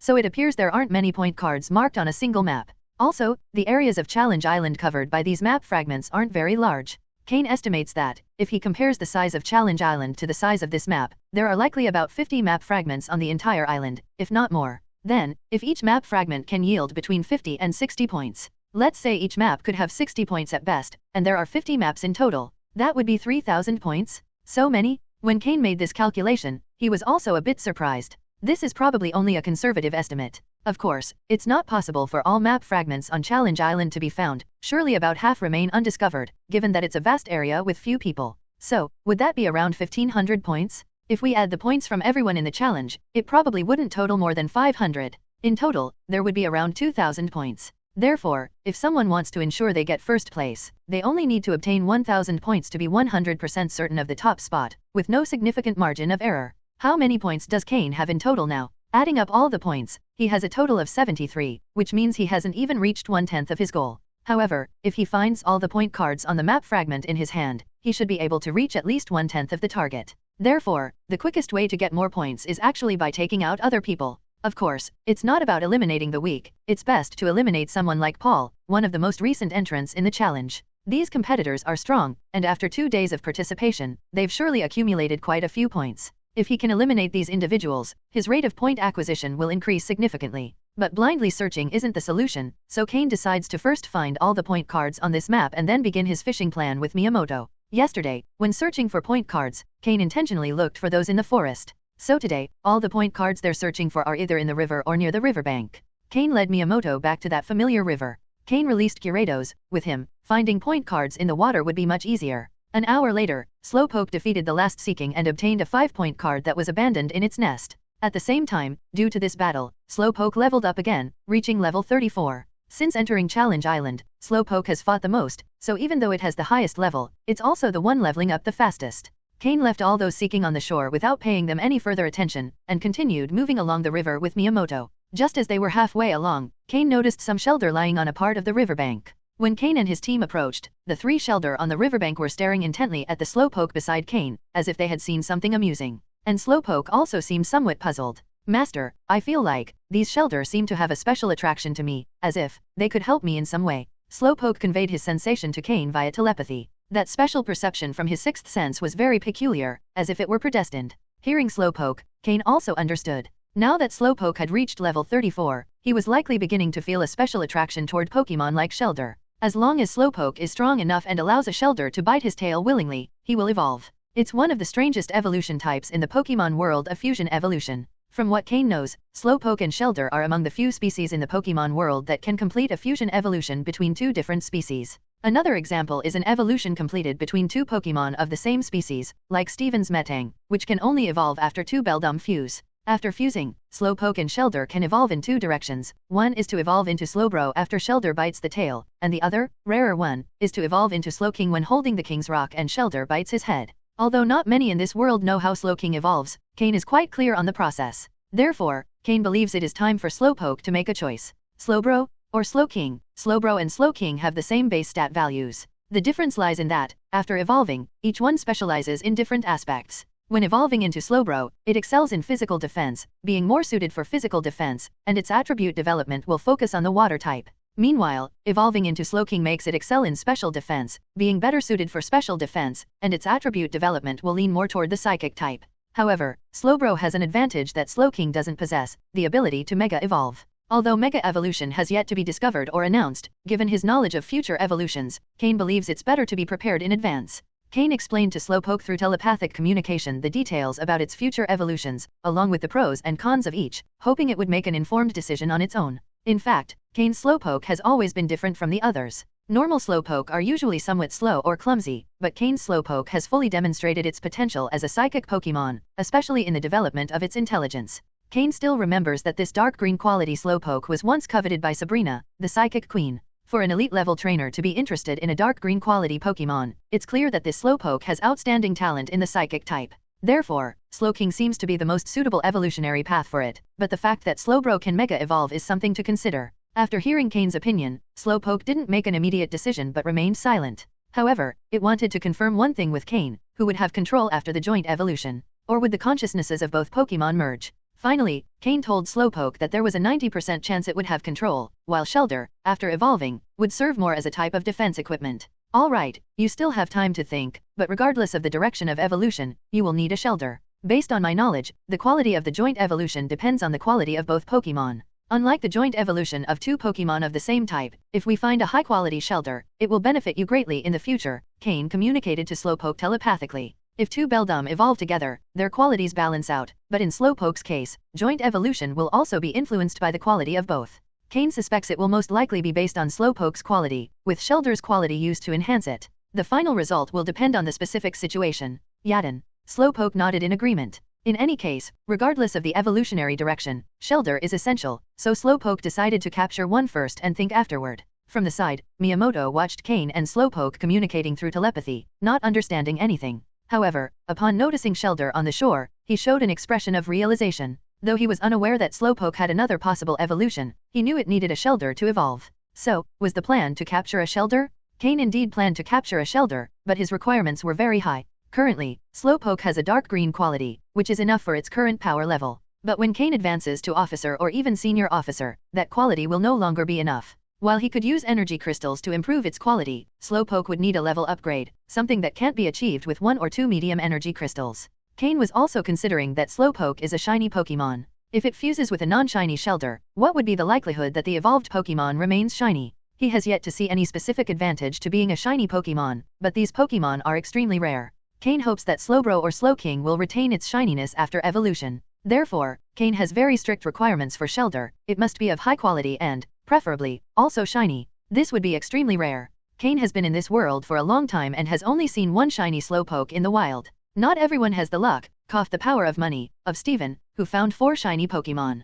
Cain could lower his requirements a bit. If the Shelder found has blue or dark blue quality, it doesn't matter if it isn't shiny. But if it has dark green or light blue quality, it must be a shiny Shelder. That's Cain's limit. He has a feeling that, after evolution, Slowpoke will fully manifest its shiny state. Miyamoto, you can act freely for now. I'm going to look for a high-quality Shelder so Slowpoke can prepare in advance, Cain told Miyamoto. Understood. Miyamoto nodded respectfully and headed into the forest with Primeape and Mankey. Cain, watching as Miyamoto disappeared among the trees, delved back into his thoughts. In his current state, he's still slightly inferior to Vexer, who likely has a trump card. If his Pokemon levels can increase or if one of them evolves, his confidence will increase considerably. Shelder is just one part of Cain's plans. Gyarados, go down and see how many Shelder and Cloyster are here, Cain ordered Gyarados. Gyarados obeyed the order, nodded, and dived into the water. Cain is 80% certain that this river is the same one where he captured Slowpoke before. While waiting by the shore with Slowpoke and Merro, Cain knows that Slowpoke isn't the only one ready to evolve.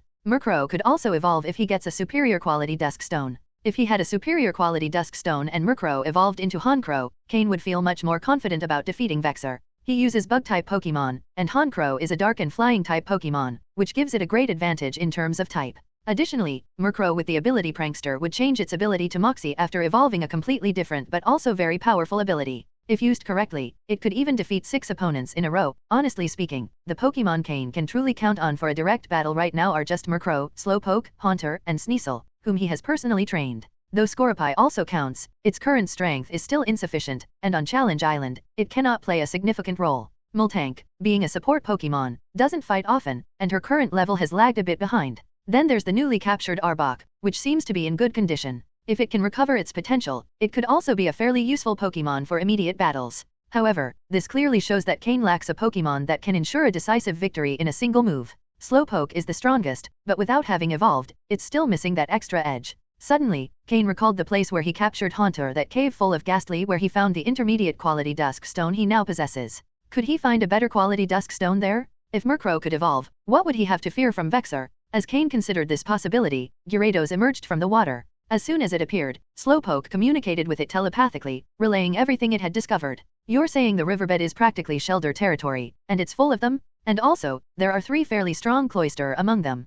Cain confirmed. Gyarados nodded immediately. When it entered Shelder territory, it got quite a scare. Luckily, it escaped quickly, otherwise, they might have caught it. However, being a Gyarados, other water-type Pokemon have a certain fear of it. So, when it escaped, they didn't pursue it too insistently. Seeing Gyarados nod again, Cain murmured, at least 100 Shelder. I hope there's one with good potential. Let's catch one as a backup option first, and if it doesn't work out, we'll buy one at a good price after leaving Challenge Island. If Shelder has good potential and the trainer is patient enough, evolving it into Cloyster could also be quite useful. The nickname Cloyster the Dragon Slayer isn't just for show. The Ice type is very effective against Dragon-type Pokemon. If it can learn the move Shell Smash before evolving into Cloyster, then it has the potential to face Dragon-type Pokemon. The move Shell Smash allows Shelder or Cloyster to break free of its shell, sacrificing physical and special defense to significantly boost attack, special attack, and speed. It's an all-around strengthening move, as long as defense isn't considered. Cain remembers how Lance, the Dragon-type Elite Four of Kanto, couldn't become champion because Lorelei, the Ice-type Elite Four, used her Cloyster with Shell Smash to humiliate him. It's precisely thanks to this Cloyster that Lorelei secured her position as the Ice-type Elite Four of Kanto. However, the problem of how to teach Shelder the move Shell Smash has been a dilemma for many. Everyone knows that Shelder needs a Water Stone to evolve into Cloyster, but also that only at level 56 does it have a chance to learn Shell Smash. And it's only a chance, not guaranteed. So, how many people would train a Pokemon with just 305 base stats, of which 100 are allocated to physical defense, all the way to level 56? One can only say that Lorelei has great perseverance and wisdom. Since all the Shelder are at the bottom of the river, the task now is to lure them out of the water. Shelder, as a water-type Pokemon, is only weak to grass and electric types, and when it evolves into Cloyster, it adds weaknesses to fighting and rock types. But as for those types, Cain doesn't have any right now, so, with no type advantages, the only option left is to fight head-on. Cain took out 4 Pokeballs, summoning Sneasel, Scorepi, Moltank, and Arbok. As a snake, though Arbok isn't great at fighting in water, swimming isn't an issue. After some thought, Cain also summoned Ursaring. If there are over 100 Shelder, all available strength will be needed. Cain slowly moved back with his Pokemon, retreating to the edge of the forest. When fighting, it's likely the river's surface will experience strong currents, so it's better to move back a bit to avoid being swept away by the waves. Ursaring, dig a few large holes in the ground here. Scorepi, you're good at this too, help out, Cain ordered. Following orders, Ursaring and Scorepi began digging holes by the shore. Since the battle will be against Shelder, it would be best to lure them out of the water. This way, Cain's Pokémon would have a greater advantage. Otherwise, only 2 or 3 of his Pokémon could fight in the water, and they could be surrounded. Slowpoke, enter a calm mind state. Merro, use Tailwind. Sneasel, use Hone Claws and Agility. Arbok, use Stockpile. Cain gave commands to each Pokémon that would participate in the battle. This isn't a battle against another trainer, so there's enough time for the Pokémon to prepare and use buffing moves. The Pokémon began entering their power-up states. Merro, after Tailwind, use Snatch on Arbok and Sneasel, Cain continued. Merro doesn't have moves to enhance its state, but with Snatch, it can steal its teammates' boosts and apply them to itself. The Pokémon are used to this and allow it without issue. When Ursaring and Scorepi finished digging a large pit, the power-up moves were almost done as well. Alright, that should be enough. Let's start. Gyarados, go into the water and flush them out. Slowpoke, fill that pit with water so they think it's also part of their battleground. Slowpoke acted immediately, but Gyarados looked a bit worried. So many Shelder and Cloyster were intimidating, it was afraid it might not make it back. But seeing Cain's stern gaze, it shuddered slightly and quickly dove in. When Gyarados submerged, it was greeted by an enthusiastic welcome from the Shelder before it even got close. We let you go once, and you still dare to come back. Do you really think we're afraid of you just because you're a Gyarados? If you were a group, maybe, but you're alone? You're asking for trouble. And then the following happened. A Gyarados quickly burst out of the water, not stopping, flying toward the shore using its flying type abilities. The Shelder that followed it fell into the pond that had formed by the shore. They're coming. Sneasel, use Icicle Crash to block their way back. Let's close the gate and strike the enemy. Cain smiled. The moment Sneasel, charged with Ice-type energy, received the command, 3 massive ice pillars fell between the pond and the river, blocking the Shelder from easily returning. Merro, Haunter, use Hidden Power on the pond with all your strength. The rest of the Pokémon, cover every direction, don't let any Shelder escape. Let's try to capture them all at once. Cain ordered. Merro quickly formed a bright yellow sphere brimming with electric-type energy. Meanwhile, Haunter condensed a dark green sphere between its hands, representing the plant-type power, equally capable of inflicting significant damage to the Shelder. The Shelder, realizing they'd been trapped, desperately tried to leave the pond. However, around the pond, Slowpoke, Sneasel, Scorepi, and Arbok were on guard. Each time a Shelder attempted to jump, it was knocked back into the water. The levels of the Shelder varied. Some were stronger, around level 30, while others were only in their teens. But without exception, they were all trapped in the small pond, unable to escape. The hidden power energy soon materialized, and Merro and Haunter unleashed their attacks into the water. In an instant, the yellow sphere exploded as it hit the water, and streams of blue and yellow electricity spread everywhere. Since the Shelder were vulnerable to electric-type attacks, and with the conductivity of the water, the impact they suffered was doubled. Soon, some of the weaker Shelder floated to the surface, clearly unable to continue fighting. Cain instructed Slowpoke to use its psychic powers to pull all the Shelder ashore, then used his system to scan them one by one. He only wanted to capture a high-quality Shelder, not destroy the entire colony, so once Slowpoke had brought them out of the water, he allowed Haunter to use its plant-type power. Unlike Merro's electric-type hidden power, the plant-type one burst on contact with the water like a dragon entering the sea. Instead of dispersing, all the plant-type energy submerged into the water, causing great damage to the Shelder at the bottom. After 2 hidden power attacks, the remaining Shelder also floated to the surface. Slowpoke, ever vigilant, pulled them out of the water. Anyway, they wouldn't be able to move for a while, so there was no danger in leaving them on the shore. Cain gave them a quick look, pulled out a Pokeball, and captured a green-quality Shelder. Although it wasn't the blue-quality Shelder he desired, a green-quality Pokemon was still quite valuable. After leaving Challenge Island, he could sell it at the Hunters Guild. The mass hunting of large Pokemon groups is the fastest way to earn rewards. Although the number of Shelder here didn't constitute a large group, the Pokemon on Challenge Island generally had higher quality.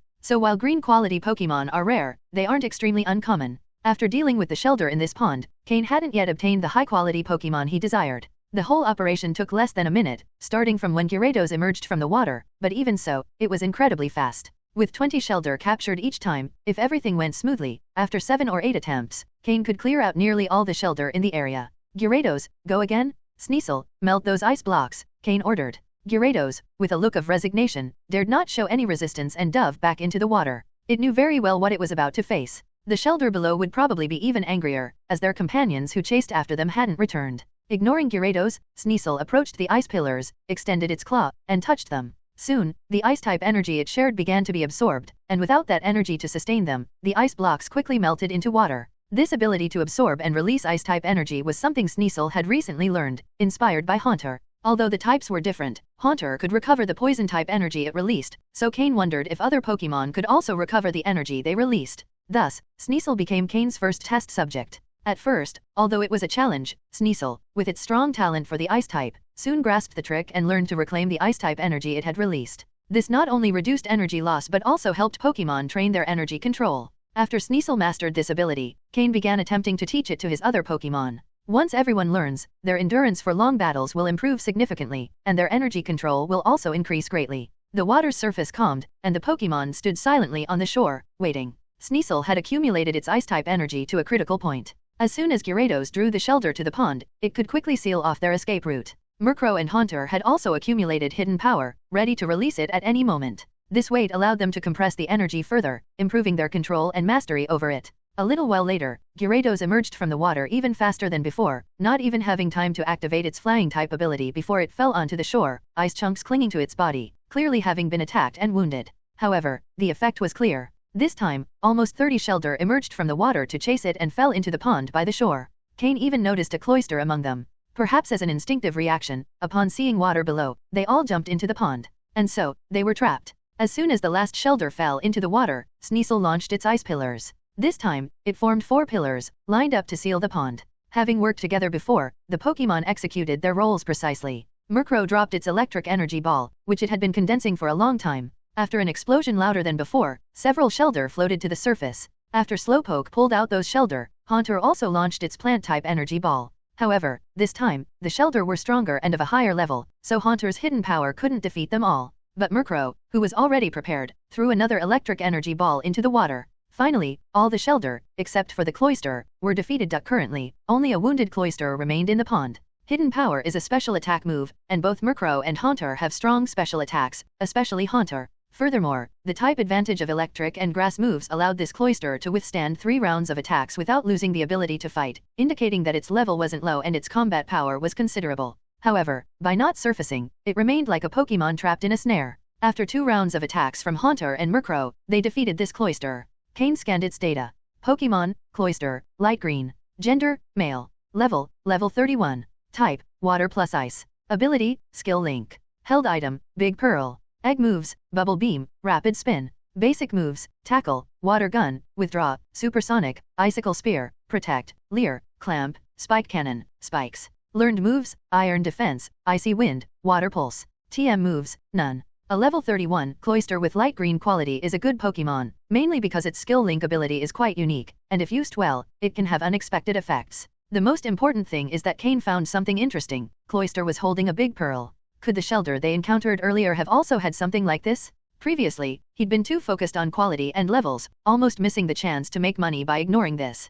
Cain had his Pokémon collect all the pearls from the Shelder, including the one from this cloister. He found that, in total, among almost 50 Pokémon, he had obtained 8 big pearls and 34 regular pearls. This was quite a haul. The ecological environment here was excellent, and since no one had cleared out the Shelder, many of them carried pearls or even big pearls. He captured this cloister and stored all the pearls in his ring. Although he didn't find any high-quality Shelder, his interest in them had grown. However, looking at Gyarados, who looked like a dead dog lying motionless beside him, Cain thought he was exhausted too. After reflecting for a moment, Cain said, "Slowpoke, use your psychic powers to control those 2 Shelder over there and throw them into the water. I think their companions, seeing this, won't be able to resist coming up. Then we'll continue with our original plan. Sneasel, gather the ice. Merro and Haunter, keep gathering power. After releasing the energy balls this time, don't stop, keep gathering. I believe the Shelder and cloister that come out later will be stronger. Both Shelder and cloister have very high physical defense, but their special defense leaves much to be desired, which gives Merro and Haunter an excellent opportunity to shine." They were about to level up, and Cain believed that after clearing out everyone here, they would succeed. The 2 Shelder, who had lost the ability to fight and were completely devoid of pearls, were thrown into the water by Slowpoke. The impact on the group of Shelder underwater was much greater than Cain had imagined. Seeing their companions disappear without a trace after emerging from the water, and then seeing 2 Shelder returned, the cloister and Shelder could no longer hold back. They opened their shells and showed their anger. Led by the remaining 2 cloister, all the Shelder surfaced. Cain, waiting on the shore, was astonished to see about 50 or 60 Shelder emerge at once. Had they all come out? But after observing them a bit, Cain was disappointed to see there wasn't a single shiny Shelder among them. He could only hope to find a good quality Shelder. The cloister that surfaced were filled with rage upon seeing their unmoving companions on the shore. But with no Shelder to warn them, they only saw the water's surface near the other Pokémon and didn't realize it was a trap. More than 60 Shelder fell into the pond like rain. "It's now," Cain shouted. This time, there were many more Shelder, and if they didn't control the situation properly, they could end up eliminating some of them. Cain's Pokémon responded quickly and unleashed their moves. The plan remained the same, but this time the counterattack was more intense, especially with the combined assault of the two Cloyster, which had a significant impact on Cain's Pokémon. Fortunately, Merro and Haunter, with the others' protection, managed to release their moves without issue. As the main attackers in this operation, after using hidden power several times, they finally leveled up. Merro rose to level 32, and Haunter to level 31. With their new level, both Pokémon fought with more vigor, as if they had an endless source of power, releasing hidden power into the water relentlessly. Not only did their offensive power increase, but they also improved their energy control. Sneasel and Slowpoke managed to prevent the Shelder from escaping, but both Arbok and Ursaring suffered frost damage, and even Scorpii, who was barely involved, was affected by the Ice-type moves. This showed how powerful the counterattack had been. The process was exhausting, but the result was perfect. The more than 60 Shelder lost the ability to fight and were pulled from the water by Slowpoke. Even the two powerful Cloyster couldn't escape the fate Cain had in store for them. All the pearls were collected, and together with those obtained earlier, Cain had acquired 20 big pearls and 65 regular pearls. The value of these pearls alone had earned him a profit of over $1 million. And since these pearls came from Pokémon, their value was much higher than that of regular pearls. Cain captured one of the two remaining Cloyster, which had light green qualities. The other, with dark yellow quality, he left to lead the colony. However, among the more than 60 Shelder, he didn't find a single one with light blue or higher quality, which left him somewhat dissatisfied. But after thinking it over, it was normal. Did he expect that out of 100 Shelder, one would appear with blue quality? Since when had blue quality become so common? Just as Cain was about to return all the Shelder to the water to come back another time to collect more pearls, Slowpoke contacted him telepathically. Cain listened in surprise and asked, "You're saying there are still some Shelder in the water and that you feel a much stronger attraction to them than to the ones we've already seen?" Slowpoke nodded. Its psychic sixth sense was telling it so. "Alright, let's check it out. I'll change my equipment," Cain said as he pulled out his diving gear from his storage space. Then he gave a kick to Gyarados, who was still pretending to be dead beside him, and grumbled, "Get up already. There are no more Shelder. Stop faking it and take me down to look.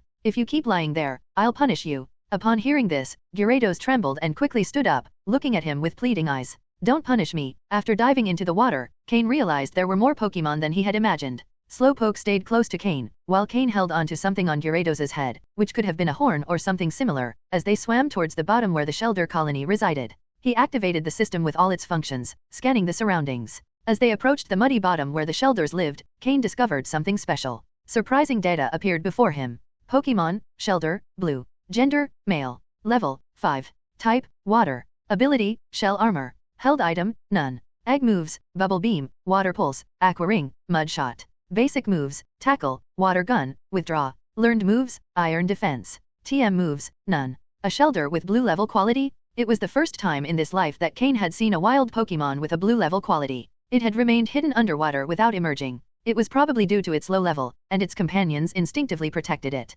Shelder looked at the Slowpoke next to Cain with curiosity, its large eyes shining, as if it were thinking. Slowpoke, using its telepathy ability, connected with Cain to communicate what was happening. "Slowpoke, is this the Pokémon you mentioned?" Cain asked. "Yes." Slowpoke nodded. That special attraction between different species was unique, though it didn't know exactly why. With such a low level, capturing the Shelder wouldn't be difficult, especially with Slowpoke's presence, whose invisible allure was working. Shelder, unaware of what had happened to its companions, was quickly captured with a Pokeball. Satisfied, Cain returned to the shore, where the Shelders lay incapacitated. He ordered his Pokémon to return them to the water. He had achieved his goal perfectly. Although Shelder wasn't a shiny Pokémon, its quality was good enough to not need that trait. Perhaps, if he was lucky, Slowpoke could evolve into a Slowking and maintain that quality. The most important thing was that this blue quality Shelder had extremely high value, even if it was a common Pokémon. Cain even considered training Shelder to a high level, maybe up to 50 or 60, teaching it Shell Smash, and then evolving it with a Water Stone. A Cloyster of that caliber might even have the power to defeat Dragon-type Pokémon. However, that idea was soon dismissed. Training a weak Shelder up to level 60 would require time and resources that Cain couldn't afford at the moment. Besides, Cain already had Sneasel as his Ice-type Pokémon, and Sneasel's skills in that type were impressive. Eventually, it might also have the power to defeat Dragon-type Pokémon. Not to mention that before evolving, Shelder was only a Water type. Although Cloyster would gain the Ice type upon evolution, who could guarantee that its skill in that type would be strong? What if it turned out to be a Cloyster specialized in Water-type moves? What made Cloyster truly strong for Cain was its ability as an Ice-type Pokémon after evolution. Therefore, training this Shelder wasn't worth it, as it offered no guarantees. It was better to keep it for when the time came to evolve Slowpoke.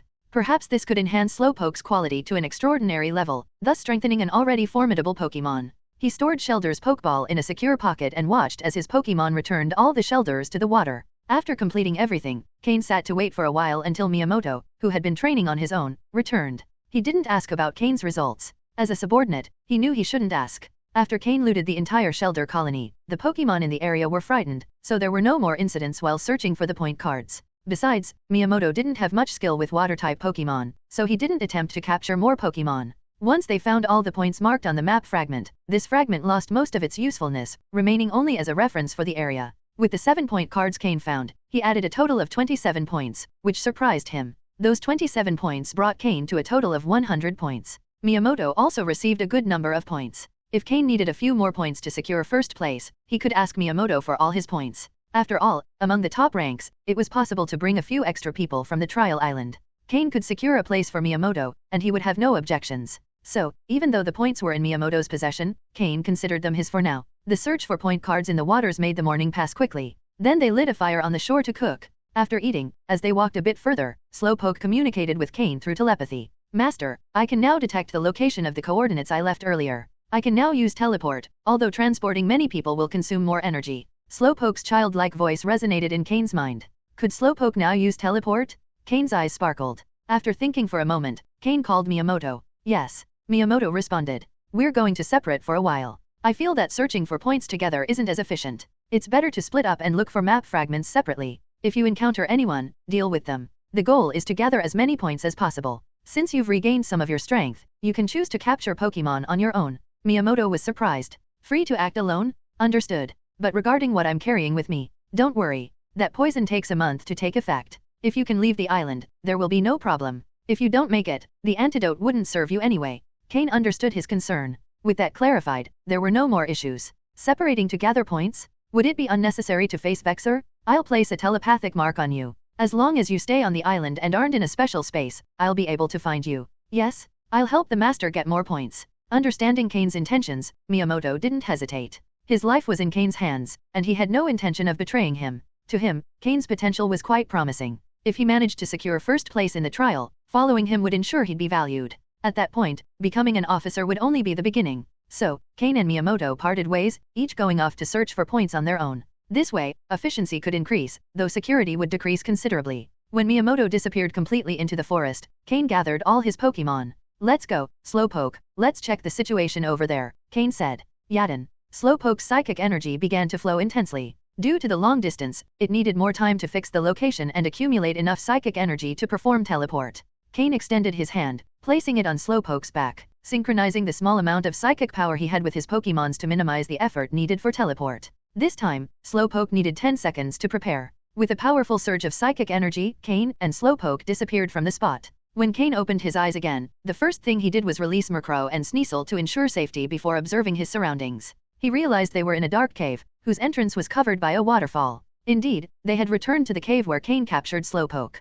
Yadin. Slowpoke seemed exhausted. Teleporting such a long distance, while carrying another person, had nearly depleted all its psychic energy. If it hadn't grown recently, it would likely have passed out immediately. Slowpoke, meditate and recover, Cain said as he gave it some poke blocks. Slowpoke nodded and closed its eyes to begin meditating. In fact, completely exhausting its psychic energy and then training in this state would help Slowpoke grow faster. Merro and Sneasel didn't move, remaining alert to protect Slowpoke. Although theoretically, there shouldn't be any wild Pokémon in the area, they acted instinctively. After waiting silently for half an hour, Slowpoke finished its meditation and regained some energy. All set, Slowpoke has recovered. Let's go, Cain said. Slowpoke took one last nostalgic look at the cave before using its psychic powers to leave with Cain. Now, Cain was sure that the nearby lake was connected to the river they had followed earlier. Remember the Golduck we encountered last time? Cain asked Merro and Slowpoke with a smile. Back then, Cain had just captured Slowpoke. While they were walking along the river, they accidentally entered the territory of a level 38 Golduck, who emerged from the water to attack them. Only thanks to Merro's protect and Slowpoke's teleport did they manage to escape with their lives. At that time, they all vowed to return for revenge. Now that they were back, it was time to fulfill that promise. Merro and Slowpoke also remembered that incident, their eyes gleaming with a fierce aura. Back then, they were humiliated when they were weak. Now, stronger, they had returned for revenge. Although Sneasel wasn't present back then, seeing the determination of his trainer and teammates, he, too, was excited. Slowpoke, go into the water and find that Golduck. If it's still here, bring it to the shore, Cain said, a smile on his face but a cold look in his eyes. Hearing Cain's words, Slowpoke entered the water to search for Golduck. With its current level, it would have no problem handling him alone, but Cain wanted Merro to have its revenge as well. It didn't take long before a blue figure flew out of the water, crashing onto the shore. Immediately after, Slowpoke emerged from the water, floating above the surface with its psychic energy. With a cold expression, Slowpoke looked at Golduck, who lay on the shore with a panicked expression. Merro flew over and looked at him with disdain, while Sneasel approached, eager to join the action. Cain noticed that Golduck had barely changed in the 3 months that had passed, while Slowpoke and the others had grown tremendously, becoming far superior opponents. Although Golduck likely didn't recognize Slowpoke and Merro, they remembered him very well. Finish him. Back then he was your goal, now that you've surpassed him, end it quickly, Cain ordered. That Golduck had caused them so much stress in the past that, if it hadn't been for Slowpoke's teleport, they would have been defeated. In just 3 months, they had completely reversed the situation. Did that mean Golduck hadn't improved? No, he had grown, but at a much slower rate. The difference between his progress and that of Slowpoke and Merro was vast. What made the difference? Having a trainer. Wild Pokémon have to rely on their time and innate abilities to get stronger unless they have a special opportunity. But with a trainer who understands their strengths, a Pokémon can improve at an incredible rate. Golduck didn't even have time to react before Merro and Slowpoke took him down. Sneasel wanted to join, but Cain stopped him. This Golduck represented an important moment for Merro and Slowpoke, so it was better for them to finish it themselves. This victory would reinforce their confidence and determination. After defeating Golduck, the confidence and power emanating from Merro and Slowpoke were even more noticeable. Cain smiled and released Grimmer, letting it absorb the remains of Golduck. While Miyamoto was present, Cain hadn't wanted to reveal Grimmer's special nature and had missed many opportunities. But now, acting separately, there was no reason to hide it. The 2 Grimmer he bought in Vermilion City, one of light green quality and the other of green quality. Now the light green one had reached green quality, and the green quality Grimmer was on the verge of evolving to an even higher quality, which Cain hoped to see in the coming days.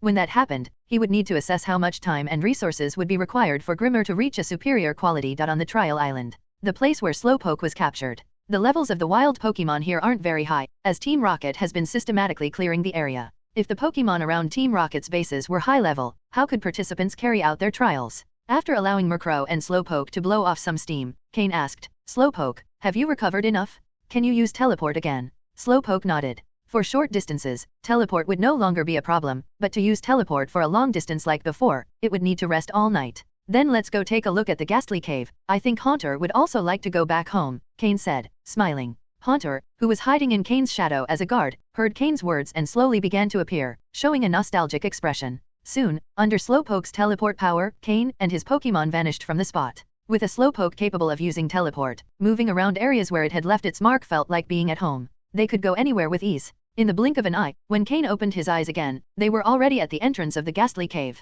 This time, however, Cain was surprised, as he wasn't the first to arrive. In the distance, at the cave entrance, 3 people were directing their Pokémon in an attack on the cave. A seemingly endless stream of Gastly flowed out from within, blocking the entrance and preventing the 3 intruders from entering. But despite their efforts, the Gastly were no match for the 3 trainers due to their low level. Cain didn't act immediately. Haunter seemed somewhat restless, but Cain calmed him. From Cain's perspective, it was clear these 3 were trial participants, but entering right away wouldn't be wise, as it seemed the 3 were testing the waters, not yet going all out. Cain paused because he felt the points device in his pocket start vibrating, pointing directly toward the interior of the Gastly cave. It was no wonder those 3 hadn't retreated, even after being held at the entrance for so long.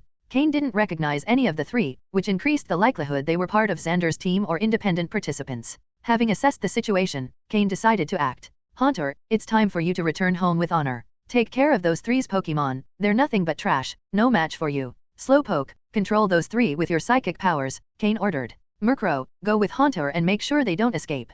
The 3 Pokémon didn't hesitate for a second. With the help of Slowpoke's teleport, they appeared in the middle of the battle between the Gastly and the intruders' Pokémon. Sneasel remained by Cain's side, temporarily taking on the role of guard in place of Haunter. In the wild, it's always safer to have a Pokémon watching closely. In a flash, the intruders' Pokémon were completely defeated. They were no match for Haunter and Merro, who were on a totally different level. Although the Gastly recognized Haunter as their evolved form, they didn't recognize him immediately and maintained their defensive stance. But noticing that Haunter and Merro weren't attacking them, they remained in their positions, watching cautiously. Slowpoke, on the other hand, was more direct. It used its psychic powers to control the 3 intruders, leaving them unable to move or make a sound, allowing Haunter and Merro to quickly defeat their Pokémon. Without their trainer's guidance, Pokémon lose at least half of their combat capacity. Elder Gastly, Cain has brought Haunter back. Could you come out to see him? Cain said as he calmly walked toward the entrance of the Gastly cave. The three intruders, seeing Cain, tried to shout, but Slowpoke's control kept them completely immobilized, except for blinking.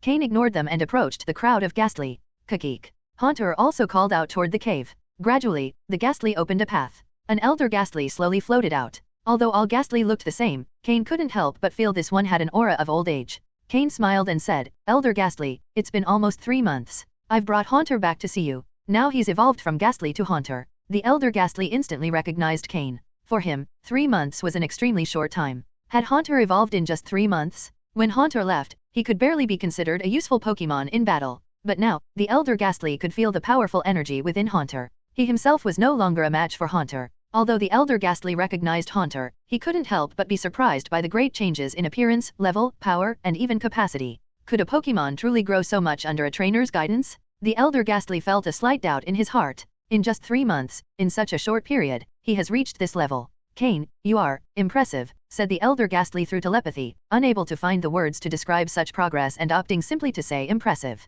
"Haha, Haunter has worked hard. I've only given him a bit of direction and some help. All his progress is due to his own efforts," Cain replied. The elder Gastly nodded, clearly pleased with Haunter's progress under Cain's care. "I wonder, Cain, what brings you here this time? There have been many humans in the area lately, and today, those 3 have been attacking our cave entrance all day," the elder Gastly said in his aged voice. "Don't worry, I'll deal with those 3. However, there's something in the cave that may be causing these disturbances. It would be best to remove it, or more humans will keep coming. These 3 aren't very strong, but if someone more powerful shows up, your home could be in danger," Cain explained. Haunter also confirmed that he knew what Cain was talking about. "Oh, in that case, come with me, Cain. We've been friends for some time, and we trust you," replied the elder Gastly without showing suspicion, especially with Haunter backing Cain. "All right, let me deal with those 3, and then I'll follow you," Cain said. "Slowpoke, finish those 3 off and make sure there's no trace left. I'm sure the Gastly clan would prefer not to be disturbed." After ordering the elimination of the intruders, Cain followed the elder Gastly into the cave with Haunter and Merro at his side. Slowpoke, once it finished disposing of the bodies, would teleport back to join Cain. "It's a map fragment that looks like this. If you find it, just take it, as it won't be of use to you. However, if it stays here, it will keep attracting people constantly," Cain said as he showed the map fragment he had already used, addressing the elder Gastly. "Ah, so that's what it was. It suddenly appeared in our cave, teleported out of nowhere, and we never knew what it was for. I didn't imagine it was what attracted humans," replied the elder Gastly. After saying this, the elder Gastly immediately ordered other Gastly to bring the item. Since it was something of no use to them and only brought unnecessary trouble, they decided to hand it over to Cain. Haunter, after entering, started communicating with the other Gastly. Although they didn't recognize him at first, after a few words, they realized he was the same Haunter they had played with before. Soon, one of the Gastly handed the map fragment to Cain. "Thank you, Cain, for helping me solve another problem," said the elder Gastly with a smile. Cain smiled and nodded without saying anything. This group of Gastly was where Haunter had been born and raised. It wasn't an ordinary wild Pokemon community that Cain could simply destroy without consequences. If he tried, it would undoubtedly affect his relationship with Haunter in an irreversible way. "If you have anything else to say, Cain, please feel free to. You are a true friend of our group, and if we can help you, we will not refuse," said the elder Gastly, noticing Cain's hesitation. "In that case, I'll be direct. Last time I was here, I saw the stone pillar at the back of the cave that constantly releases ghost energy. Although I can't fully understand it yet, there's something I need, and I might find it there." "Oh, you mean our ghost energy pillar," said the elder Gastly, hesitating. That pillar was closely tied to the survival of their entire group. Without the ghost-type energy the pillar provided, how could so many Gastly survive? "Don't worry. I don't intend to explore everything the pillar hides right now. I just need to search for something specific that might be there," Cain explained. Even Umbra, with all his strength, hadn't dared to fully explore the pillar. Cain knew his own strength wasn't at that level yet. His primary goal was to find a superior quality Dusk stone, which could allow Merro to evolve. The elder Gastly had already given Cain 2 Dusk stones before, though they weren't of the highest quality. However, the Dusk stones that appeared here were likely due to the energy released by the pillar. If the pillar generated low-quality Dusk stones, could there be one of better quality inside? If he didn't have to face an opponent like Vexer, Cain probably wouldn't be doing this. But if he wanted to defeat Vexer, he needed a bit more power. If he managed to find a superior quality Dusk stone and Merro evolved, everything would be different. Kakeek. At that moment, Haunter, after finishing playing, floated over to Cain and also encouraged him. Haunter knew why Cain was here and trusted he wouldn't harm the pillar. The truth was that the Gastly in this cave couldn't stop Cain, and Haunter, who knew Cain's strength well, understood Cain was mostly being polite. The elder Gastly looked at Cain, then at Haunter, and finally sighed. "All right. If this child also trusts you so much, and you've helped us on more than one occasion, refusing would be rude. Although the elder Gastly was older, his experience remained intact. The other Pokémon next to Cain made a strong impression on him, especially the small pink Pokémon, which, though it looked adorable, possessed immense power that disturbed the elder Gastly. If he insisted on not letting Cain explore, could they really stop him? The elder Gastly thought not. So, it would be best to maintain the good relationship. After all, Haunter was one of the key members of Cain's team. His group and Cain were connected like family in a sense. The Gastly cave was as complex as ever. Under the elder Gastly's guidance, they soon reached the deep pit filled with ghost energy. In the center of the massive cavern was a stone pillar about 2 meters high. Although the place was empty, dense ghost energy flowed freely. Sometimes, energy this dense can backfire if a Pokémon doesn't have the capacity to absorb it. That's what was happening to the Gastly. They could only absorb the energy dispersed throughout the cave, allowing them to survive and develop. But for Haunter, this was no longer a problem. Drawn by the intense ghost energy, he immediately darted into the center of the cavern. The elder Gastly could only smile helplessly from the entrance, unable to go further. Cain didn't feel any pressure. Slowpoke had created a psychic barrier that protected him from the ghost energy. Cain slowly approached the pillar, observing the purple energy flowing from within it. He remembered that Umbra had once used his Jengar to absorb all the ghost energy from the pillar, almost annihilating the Gastly group. Now, Haunter could do the same. The pillar's energy was so dense that Cain was convinced it wasn't an ordinary pillar. After a while, Haunter, having absorbed enough energy, calmly returned to Cain's side. Although Haunter was playful, he was always mindful of Cain's concerns. Slowpoke, Merro, Sneasel, and Haunter stood by Cain, watching as the purple ghost energy floated from the pillar. Could this be similar to the dark holes that emitted energy crystals on Nameless Island? Cain wondered suddenly. Nameless Island had something similar, although there the crystals were formed due to an underground river, while here it was all pure energy. Slowpoke, can you sense something inside the pillar? Cain asked. Slowpoke closed its eyes, extending its psychic power toward the pillar. Cain placed his hand on Slowpoke's back, linking his limited psychic energy with Slowpoke's. In this way, what Slowpoke saw, Cain would also be able to see. The stone pillar was filled with ghost-type energy, which clashed with Slowpoke's psychic energy, creating substantial resistance. The deeper they went, the greater the pressure, similar to the feeling of diving in deep water. Slowpoke, using all its strength, barely managed to reach the bottom of the pillar. According to the psychic scan, there was a larger space beneath the pillar, where the ghost-type energy was almost completely stagnant. With that amount of energy, if any ghost-type Pokémon lived there, in about 3 or 4 years it could reach the elite level. If it actively absorbed the energy, the time would be even shorter. However, only those who could endure that concentration could survive. For Pokémon like Gastly, entering that area would feel like drowning, and for common ghost-type Pokémon, it would be impossible to survive in that space for long. If a non-ghost-type Pokémon stayed there long enough, it would eventually transform into one, though it's unclear what kind of Pokémon it would become. The deeper we go, the stranger it gets. Could it be that Umbra didn't destroy the pillar because he guessed what lay beneath? Or is it because there's something else hidden that I can't perceive yet? Cain wondered.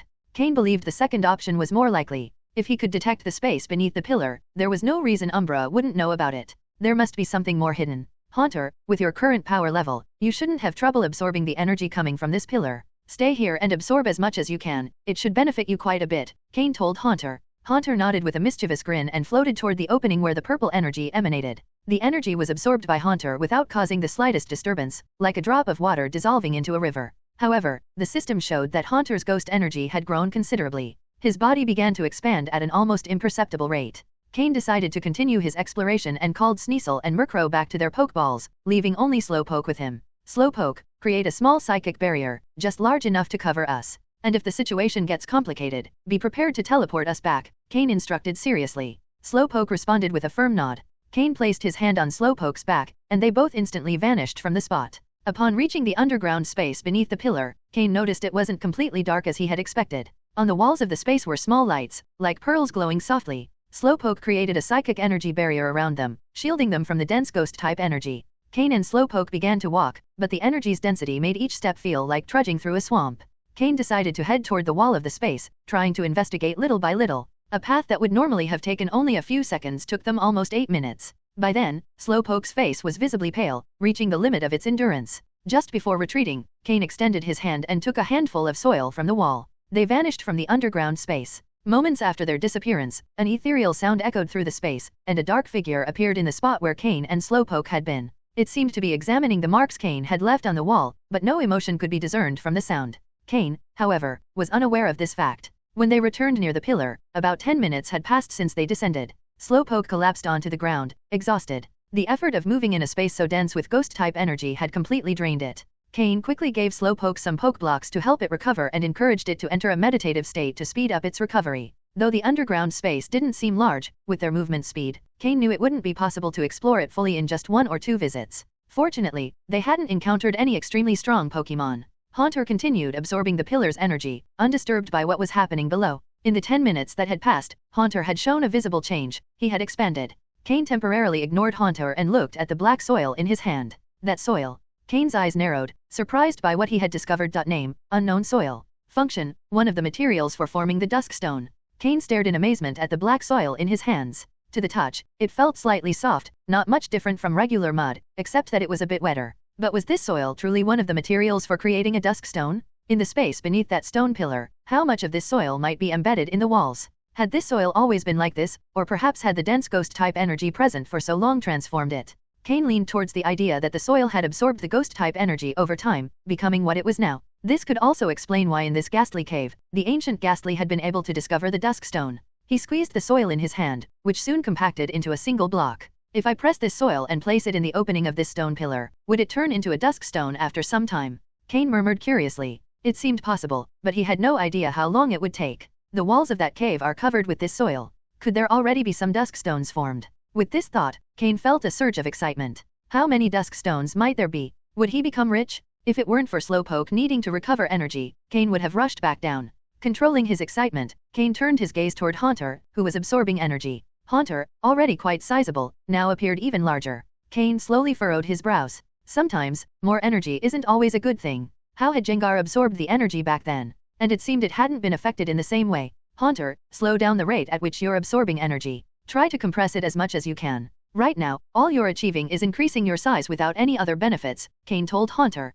Upon hearing Cain's words, Haunter immediately opened his eyes. He looked at his current form and, indeed, his body had grown considerably. Previously, Haunter had been fully immersed in the pleasure of the rapid energy increase, unaware of his physical changes. With Cain's warning, Haunter stopped intentionally absorbing energy and began to compress it within his body. At first, compressing the energy wasn't easy. Slowly, he compressed the ghost-type energy within his body, as if trying to compress a gas into a liquid. Although his current power didn't allow him to compress the energy to that extent, he managed to reduce the spaces between the energy particles. Gradually, Haunter began to control the rate at which his body grew, and after half an hour, his size stabilized. Even as he absorbed more energy, he didn't continue growing. After another half hour, Haunter's body began to shrink slightly. The energy within him was now being compressed, and by absorbing more, it no longer caused his size to increase.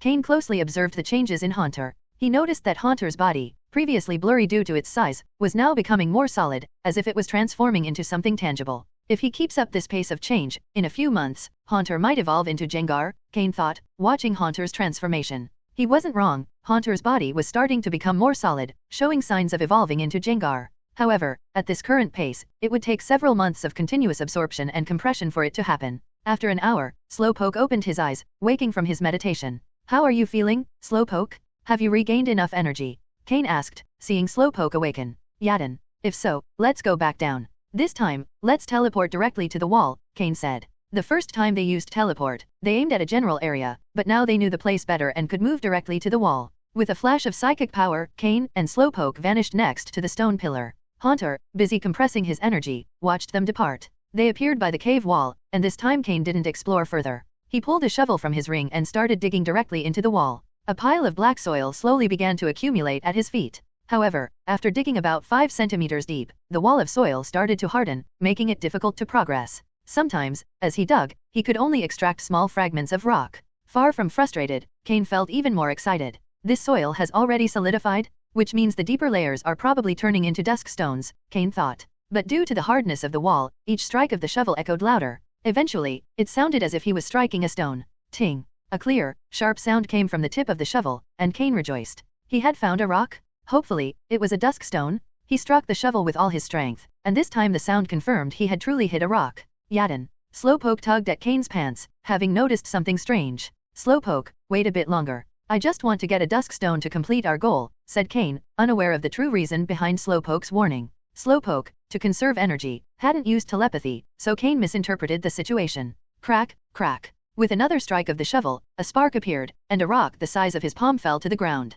With quick reflexes, Cain caught it in his hand. The rock wasn't very smooth, and even the broken part had sharp edges, giving Cain the sensation of holding a blade. Myes. Suddenly, a sound arose behind Cain. In an instant, Cain froze, feeling as if something had appeared directly behind him, as if it had passed through Slowpoke's psychic barrier without causing any change. What was happening? Was this what Slowpoke had tried to warn him about? Cain realized too late. After waiting a few seconds, the attack he anticipated didn't come. Slowly, Cain turned around. He saw two eyes. They glowed with a soft red light. Watching Cain with curiosity. Instinctively, he used the system to scan the data of the Pokemon in front of him. Pokemon, Mismagius, dark blue. Gender, female. Level, 64. Type, ghost. Ability, levitate. Held item, Dusk Stone. Egg moves, Destiny Bond, Imprison, Wonder Room, Curse, Skill Swap. Basic moves, Growl, Psywave, Spite, Astonish, Confuse Ray, Mean Look, Hex, Psybeam, Pain Split, Payback, Shadow Ball, Perish Song, Power Gem, Mystical Fire, Phantom Force, Lucky Chant, Magical Leaf. Learned moves, none. TM moves, none. This, thought Cain, as he looked at the data for this Mismagius. Inside, he felt as if a stampede of Tauros was running through his mind. Why did this level 64 Mismagius appear here? Had Umbra discovered it last time he was here? Cain was in a desperate situation, with no chance of resisting her. Even though Slowpoke could use teleport, it wouldn't be of any use against this Mismagius. For instance, Mismagius had entered Slowpoke's energy field without making the slightest sound. Maybe Slowpoke had sensed something, which was why he tugged on his pants, but he couldn't defend himself. What did a level 64 Mismagius with a dark blue quality mean? In his previous life, Cain had been a quasi-elite trainer, so he knew this well. The level system was actually a classification method Cain had developed for himself. In the Pokémon world, there are instruments capable of measuring levels, but most people don't bother checking their Pokémon's levels. Instead, they judge a Pokémon's strength by its presence and appearance, but Cain, thanks to his system, could see levels more directly. A level 64 Pokémon was already in the initial elite level range, just one step away from mid-elite level. A Pokémon over level 30 could grant its trainer captain rank status in Team Rocket, Cain's current level. We're not talking about a single Pokémon, but 5 or 6 Pokémon at that level, which defines a captain's strength. When Pokémon reach level 40, the trainer usually ascends to officer rank in Team Rocket. Of course, the higher a Pokémon's level, the harder it is to level up, and the gap between levels becomes larger. But it's not only the level that matters, the quality of a Pokémon is also considered. A level 50 Pokémon is considered in the quasi-elite range, and in his previous life, Cain reached that level with 5 Pokémon, qualifying him as a quasi-elite level trainer. Starting at level 50, the growth rate slows down even more, and at level 59, a turning point is reached. Cain didn't know exactly what happened at that point, but he had heard some elite level trainers talk about it. He believed this was related to the Pokémon's quality. This was his personal theory, but he would have to reach that level himself to confirm it. For that reason, although there were many quasi-elite trainers in Team Rocket, elite level trainers were rare. A Pokémon reaching level 60 was already considered an elite Pokémon. This level 60 range applied to Pokémon with an aptitude above light blue. Even if it was the lowest range of elite Pokémon, the difference between these and quasi-elite level Pokémon was significant. Every 10 levels marked a major change in a Pokémon's power. In the lower levels, these differences weren't as noticeable, but starting at level 60, the difference became increasingly pronounced. So, this Mismagius that had appeared in Slowpoke's energy field, at level 64, was undoubtedly an elite level Pokémon. Specifically, an initial elite level Pokémon. But even if it was at the initial level, Cain had no choice but to submit to it. Cain said nothing, very tense, gripping the Dusk Stone fragment in his hand as he looked at the Mismagius in front of him. For her part, Mismagius did nothing, simply watching Cain with curiosity in her eyes. And so, they stared at each other for 5 minutes without moving. They could have continued like this, but at that moment, Slowpoke couldn't take it anymore. The psychic energy within him was nearly depleted, and the energy field could no longer be maintained. He wanted to use teleport, but he realized that Mismagius's presence prevented him from sensing the coordinates he had marked earlier. With no other choice, Slowpoke directed his remaining energy to the energy field, shrinking it to minimize consumption. Cain noticed Slowpoke's actions but had no solution. This Mismagius is strange, Cain thought after 5 minutes of staring at her. It's as if she doesn't have advanced intelligence. Because in Mismagius's eyes, Cain saw nothing. Her eyes were as calm as water, showing only curiosity and a faint hint of joy. Ahem. Mismagius, hello, Cain finally said. If he didn't speak soon, once Slowpoke's energy field disappeared, they wouldn't be able to withstand the intense ghost energy in the air. "Me is," replied Mismagius, with an ethereal voice. They couldn't communicate. "Slowpoke, can you still use telepathy?" Upon hearing this, Slowpoke shrank the energy field even more, and Cain had to crouch to stay within it. Finally, with great effort, Slowpoke managed to telepathically connect with Mismagius. "Tell her that if the energy field falls, we'll die. Ask if she has any solution," Cain said. Slowpoke's eyes glowed with a faint blue light, and after understanding the message, Mismagius smiled with delight. Her eyes shone with a red light, and Slowpoke's energy field suddenly expanded. Seeing the enlarged field, Slowpoke, exhausted, collapsed to the ground, breathing heavily. Cain quickly pulled out some Pokeblocks from his storage to give to Slowpoke. But just as he was about to feed him, the Pokeblocks vanished from his hands and suddenly appeared in front of Mismagius. She controlled them with her psychic powers, making them float as she looked at them curiously, as if playing. With no other choice, Cain took out more Pokeblocks and, taking advantage of Mismagius's distraction, gave them to Slowpoke. If they wanted to escape, they'd need Slowpoke's teleport move. Of course, they would first have to deal with this Mismagius. Cain felt overwhelmed. Mismagius, can you use telepathy? Like what Slowpoke just did, Cain asked cautiously. To help her understand, Slowpoke demonstrated. After comprehending, Mismagius's eyes gleamed with a red flash. In Cain's mind, a childlike voice appeared. What are you? If this had been a normal conversation, clearly this was the kind of comment that kills the topic from the beginning. Cain was slightly surprised but didn't pay much attention to it. From the tone of her voice, he could deduce that this Pokemon called Mismagius seemed quite young. It's likely her intellect is that of a small child. Ahem, I'm a human, my name is Cain, Cain replied with a slight cough, trying to ease the awkwardness. Human? Cain? Then, what am I? Asked Mismagius telepathically, though somewhat clumsily. You're a Mismagius, a type of Pokemon. Like the one next to me, he's a Slowpoke, Cain explained slowly. Mismagius. Slowpoke. Pokemon. Mismagius murmured, clearly having never heard those terms before. I'm a Pokemon? I'm a Pokemon. Mismagius's telepathic communication became more fluent. Though her age didn't seem short, compared to the long lifespan of a Mismagius, she was still a child. And, as Cain mentioned, in a place so saturated with ghost-type energy, even a Slowpoke could reach the level of an elite Pokemon in just a few years. This Mismagius had clearly been here much longer, already becoming an elite-level Pokemon. Yes, you're a Pokemon. How fun, how fun, I'm a Pokemon? Then, what are these things? Mismagius asked as she played with the Pokeblocks floating around her. They're Pokeblocks, a type of food, like the ones I just gave to Slowpoke. Mismagius's mind seemed so innocent that Cain gradually stopped feeling fear. Food? What's that? Is it fun? Mismagius tilted her head with curiosity. Eating is putting things in your mouth, like this. Cain showed Mismagius how to eat. Imitating Cain, Mismagius slowly brought one of the floating Pokeblocks to her mouth as if she'd never eaten before. She started chewing it slowly, then sped up and finally swallowed the Pokeblock in one gulp. Eating is fun, it's delicious. Mismagius looked very happy, spinning in circles around Cain. This was probably her first time eating anything, explaining why she didn't even know what it meant to eat. It seems this Mismagius had stayed here since her birth, never having left. Here, with the abundance of ghost-type energy, Mismagius didn't need food to grow so significantly. Wait, Mismagius is the evolution of Misdreavus. If I'm not mistaken, it also needs a Dusk Stone to evolve. Does that mean she evolved thanks to the Dusk Stone present in this place? Mismagius's existence here likely didn't have a major impact on the environment, as the dense ghost-type energy wasn't something she could generate. She was merely another beneficiary of this place. But how did she survive here when she was young? Cain's questions grew more and more. Why was a Mismagius living here? With her level of mental maturity, it was likely she had never left this cave.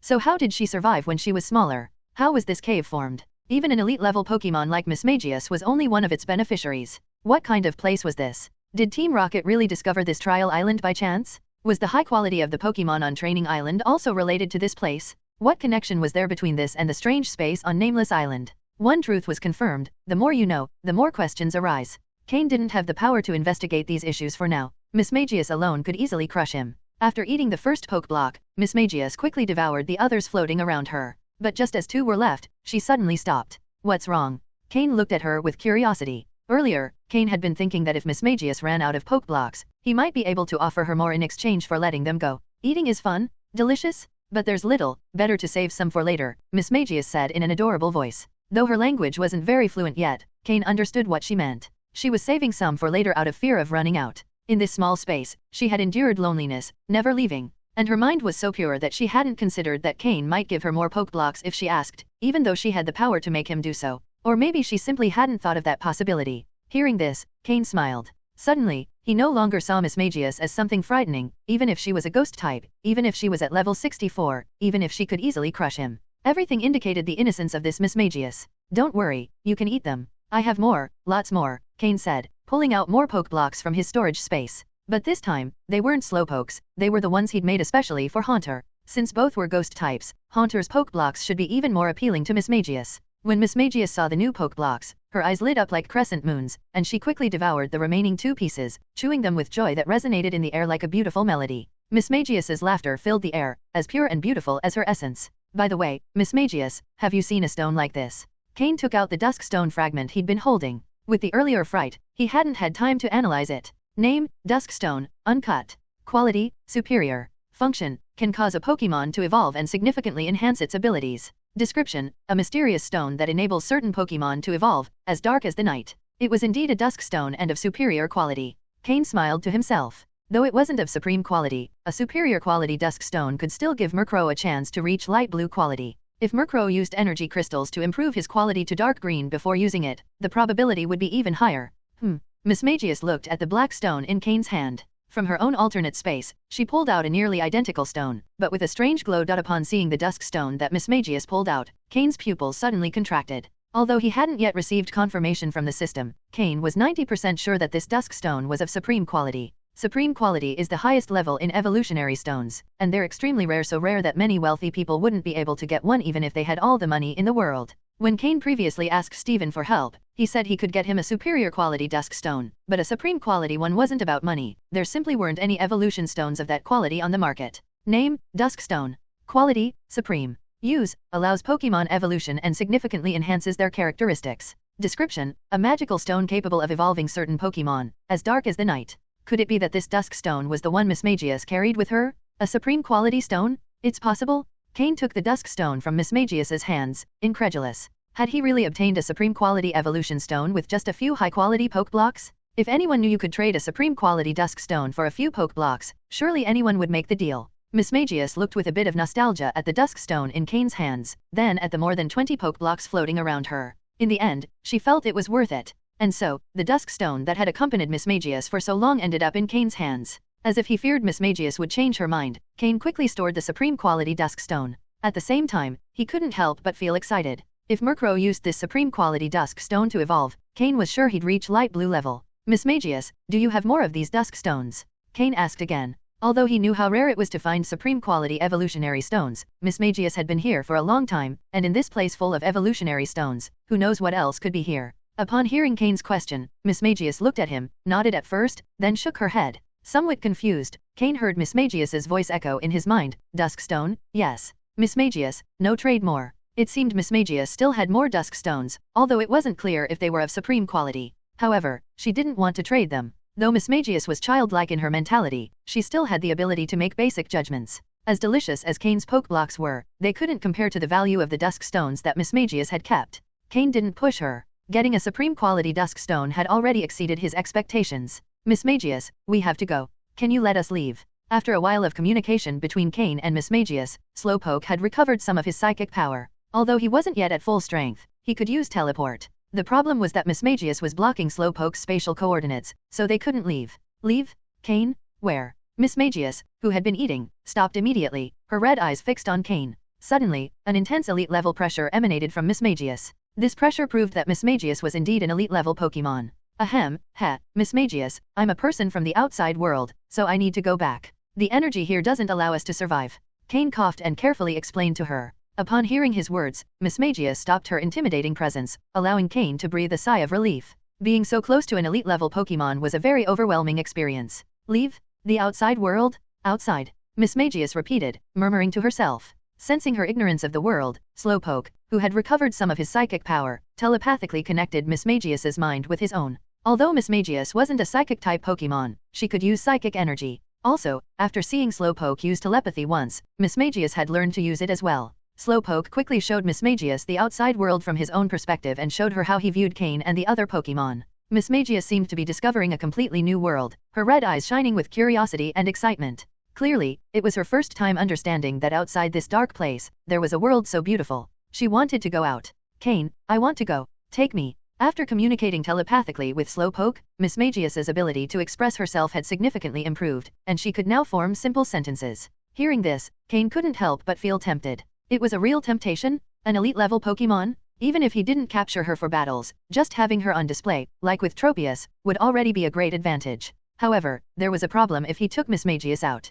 The 3 elite-level trainers stationed at Team Rocket's base on the island, Umbra and Viper, plus the last one Cain hadn't seen yet. What Cain didn't know was that, in addition to those 2, there were a total of 3 elite-level trainers on the island. Umbra wasn't just any elite level but at least mid-level, and with his skill, he would surely detect Mismagius. Unless Mismagius stayed hidden in a Pokeball the whole time, Cain would have to hide the Pokeball containing Mismagius in a safe place. But with Mismagius's childish mentality, could she endure staying trapped in a Pokeball after seeing the outside world? This was Cain's dilemma. Cain thought for a moment. I can take you, but I have one condition, he said to Mismagius. Yes. Mismagius nodded quickly. When you talked to Slowpoke, you must have seen this object called a Pokeball. Cain took out a Super Ball. If you want to go out, you first have to enter a Pokeball. And since we're on an island called Challenge Island, there are many powerful trainers watching outside. If we take you out, for the next few days, you'll have to stay inside the Pokeball until I allow you out. Powerful Pokemon like Mismagius could leave a Pokeball if they wished. Although the Super Ball was a bit better, it couldn't contain a Pokemon as strong as Mismagius. Cain felt like he now seemed like a strange man offering sweets. As soon as he leaves Challenge Island, it will be like a vast sky for birds to fly and a wide ocean for fish to swim freely. At that point, with Mismagius by his side, Cain's safety might be even more guaranteed. However, looking at the current situation, it seems that this Mismagius has lived here for a long time and doesn't seem able to fight. If she leaves, she'll probably only be able to intimidate some much lower level Pokemon or serve as a decoration to scare people. Upon hearing Cain mention the Pokeball, Mismagius fell into thought. She knew that by entering a Pokeball, she would be somewhat restricted. However, according to the images Slowpoke had shown her, it seemed that all Pokemon outside used Pokeballs. After thinking it over, Mismagius nodded. Seeing Mismagius agree, Cain couldn't help but feel euphoric, barely able to control his expression of happiness. Even if Mismagius couldn't fight, she was still an elite level Pokemon, and any Pokemon below elite level would be crushed without any resistance. However, although Cain was understanding toward Mismagius, he knew that, given his current power, it would likely be difficult to control her completely. When he captured Tropius, it was mostly through food that he convinced him, and only recently had he begun to control him with some difficulty. Trainers choose Pokemon, but Pokemon also choose their trainers. If the trainer isn't strong enough, even if they capture a powerful Pokemon, it may not obey their orders. Such situations are not uncommon. Cain took out a Super Ball and showed it to Mismagius. At that moment, the Super Ball was the best he had, but when he left here, he planned to upgrade all his Pokemon's Pokeballs to provide them with a better living environment. Moreover, Mismagius would need a more advanced Pokeball to prevent her from entering and exiting at will. Mismagius, after seeing the Super Ball, hesitated before gently touching the button at its center. Immediately, a red light enveloped her, and she was captured inside. Shortly after, with a click, Mismagius was officially captured. Cain felt a great sense of relief. When he first saw Mismagius, he was very worried that one wrong move could end him. But now, surprisingly, he had captured her. Even though it was partly due to Mismagius's naivete, the fact that he had half convinced her was something that, if properly cultivated, could one day lead to her fighting under his control. However, it wasn't long before the Super Ball opened on its own, and with a flash of red light, Mismagius reappeared in the cave. Mismagius tilted her head curiously. The place she had been in was very strange. Although it seemed like a small sphere, the space inside was quite large. Being used to living in this cave, she didn't feel that the interior was small. The only thing she didn't like was the lack of concentrated ghost-type energy inside the Super Ball, which made her uncomfortable. Mismagius, welcome to my team. From now on, we'll be partners, we'll be friends. Cain said with a smile. He knew the Super Ball couldn't contain Mismagius, so he wasn't surprised when she immediately emerged. Partners? Friends? Is that something you can eat? Mismagius asked via telepathy. The only uncomfortable thing about capturing Mismagius was that she really didn't understand anything and was always asking questions, some so simple that Cain didn't know how to answer. Friends, partners, are the same thing. Like Slowpoke and me, we grow together, fight together, eat together, and sleep together. We're always together, trusting each other. That's what it means to be friends, to be partners, and you'll be part of us too. Cain tried to explain as best as he could. Although Mismagius probably didn't fully understand. But just hearing so many new words made her feel it was something incredible. Even though she didn't understand well, that didn't stop Mismagius from feeling happy. She had been here for who knows how many years alone, with no one to communicate with. The arrival of Cain and Slowpoke had shown her there was a vast, beautiful world outside, and now she wanted to go out and see it too. Finally, she could go out, and she was thrilled by the thought. Hopefully, she wouldn't run too wild once she's out. Cain sighed inwardly. He had no way to completely control an elite-level Pokemon. Mismagius, we're going to leave now, but I want to remind you once again, when we're outside, you have to follow my instructions. If I tell you to return to the Pokeball, you must do so. Only then can you continue eating delicious Pokeblocks. Cain used his most reliable trick, food as an incentive. Seeing Cain pull out another Pokeblock, Mismagius's eyes sparkled, and she quickly nodded. Hopefully, you understand what that means. Cain gave a wry smile. However, the excitement soon overcame his concern. This was an elite-level Pokemon? If used correctly, no one below elite level would be able to oppose him. Good, go back into the Pokeball for now. I'll let you out in a bit, Cain said. Mismagius hesitated but eventually nodded. Then, Cain used the Super Ball to put her back inside. Slowpoke, it's time to go. Slowpoke had remained silent the whole time, without making any moves. The aura of an elite-level Pokemon still pressed on him, and being of ghost type, it was like his natural nemesis. Of course, that was just a matter of type compatibility. As for this place, Mismagius simply took advantage of what's here. The secrets of this place are too vast, better not touch anything for now. We might die without even knowing how, Cain murmured to himself. Finally, Slowpoke managed to sense the space coordinates he had left behind. In an instant, both disappeared from the place. Sigh. However, after Cain and Slowpoke teleported out, a sigh echoed in the cave, floating in the air without a clear origin. Reappearing next to the stone pillar, Cain still felt some fear. He had almost died from fright. But the rewards this time were truly great. He had captured an elite-level Pokémon. Even if he couldn't use her for battles now, she'd be perfect for scaring people. And he had also obtained 2 superior quality Dusk stones, one of them supreme quality, the one Cain had always dreamed of. With this stone, Merro would be able to evolve perfectly, and both its quality and power would increase significantly. For now, Cain wasn't in a rush to evolve Merro. He preferred to wait a bit longer and ensure his quality reached the dark green level. After all, he was just one small step away, and with luck, in a few days his quality would improve. At that point, with the help of the supreme quality Dusk stone, he might even reach the blue level. When Cain emerged again, Haunter had completely regained its size. However, ghost-type energy continued to be absorbed steadily into its body. Cain used his system to scan Haunter's data and discovered that its capacity to hold energy had significantly increased. Furthermore, Haunter, who had leveled up that very morning, had gained another level, reaching level 32. Haunter, that's enough. This ghost-type energy has made you gain another level, and you've already leveled up twice today. Gaining levels so quickly isn't very beneficial for you, Cain said. Hearing this, Haunter immediately opened its eyes and stopped absorbing energy. It had felt an incredible improvement, and following Cain's guidance on compressing energy within its body, it had been able to absorb even more. However, Cain had to remind it of the level UPS, something Haunter hadn't even noticed. If it continued absorbing energy like this, it could reach level 40 in a few months, but that would ruin all the training and the foundation it had been building. It would be a bad trade-off. The best way to grow stronger is still through combat or training. It's better for you to return to the shadows for now, Cain said with a smile, seeing that Haunter had awakened. Rising just 2 levels wouldn't be too much of an issue. With a bit more training, Haunter could fully assimilate everything. Together with Slowpoke, Cain headed to the cave's entrance, where the elder Gastly was still watching intently. It had seen Slowpoke and Cain disappear twice but had no idea where they had gone. Now that they had returned and the black stone pillar showed no changes, with the ghost-type energy emanating from it remaining the same, the old Gastly sighed in relief. Haunter absorbing some of that energy wasn't a concern, but Gastly feared that Cain, in his enthusiasm, might destroy the pillar. That would be a disaster. What the elder Gastly didn't know was that the pillar actually regulated the speed at which ghost-type energy was released. If it were broken, the liquid energy accumulated below would gush out rapidly, filling the cave in no time. Without proper control, the trial island could become a paradise for ghost-type Pokémon. Thank you for letting us in, Elder Gastly. I've obtained what I needed, Cain said with a smile. Hehe, it was the least I could do, Cain.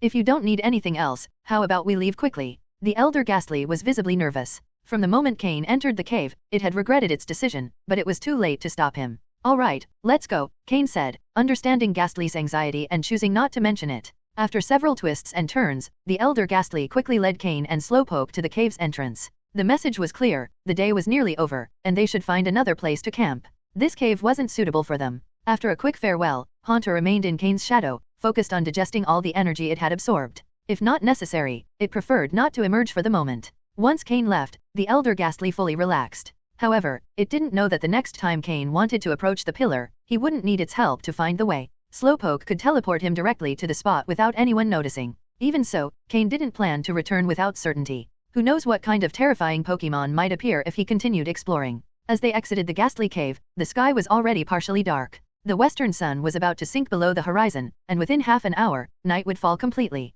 Together with Slowpoke, Cain decided to head into the depths of the trial island. Using the fragmented map he had obtained, he saw that the location of the point card was beyond the Gastly cave. After walking for about 20 minutes, Cain decided to stop. It wasn't wise to explore the forest at night. In a clearing, before entering the forest's thick expanse, Cain decided to camp for the night and continue his exploration in the morning. He released several Pokeballs, summoning all his Pokémon. Now that he had more Pokémon on his team, whether for battle or support, Cain had nearly a dozen. Meal preparation was becoming a big task. Fortunately, all the Pokémon knew that if they wanted to eat well, they had to do their part. Each one had assigned tasks, and the one in charge of assigning them was the team leader, Merro. In the clearing, there were plenty of wild Pokémon, so food wouldn't be an issue. After the other Pokémon dispersed to their tasks, Cain called Merro. Merro, I've found the highest quality Dusk stone you need for your evolution, Cain said, stroking Merro's soft feathers. Merro's body had already grown larger than usual. Its long diet of Pokeblocks had made its feathers shinier and softer. Hearing Cain's words, Merro's eyes immediately lit up. It knew that its quality was falling behind in the team and that its strength was no longer on par with the others.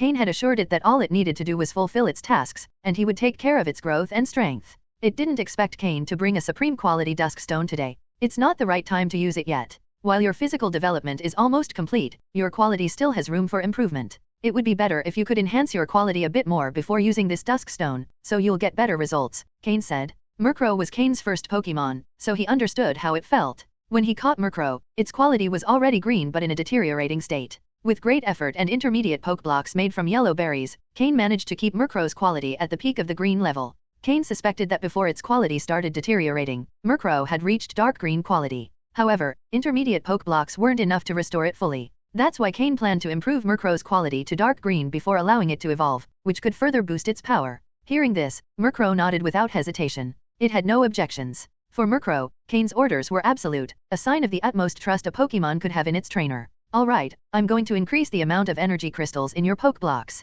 Your body might feel a bit strange, but if you endure it, you'll overcome it, Cain said. The Pokeblocks always used by Cain contained energy crystals. Although the amount was based on the range calculated by the system, Cain usually chose to use a lower quantity. This time, to help Merro quickly regain its dark green quality, Cain decided to maximize the amount within the calculated range. He hoped this wouldn't negatively affect Merro. After dinner, while the Pokémon rested nearby, Cain pulled out his tools to craft new Pokeblocks for Merro. The primary ingredient remained energy crystals, so no special ingredients were required. Following the original steps to make Pokeblocks, he simply increased the energy crystal quantity to its limit. Once finished, Merro was watching closely from the side. Give it a try, Merro, Cain said, smiling as he held out a Pokeblock. Merro quickly flew over, ate the special Pokeblock from Cain's hand, and, following his instructions, consumed a considerable amount. At that moment, Cain felt a Pokeball in his pocket trembling. When he took it out, he saw it was the one containing Mismagius, which he had recently captured. After some hesitation, Cain released Mismagius.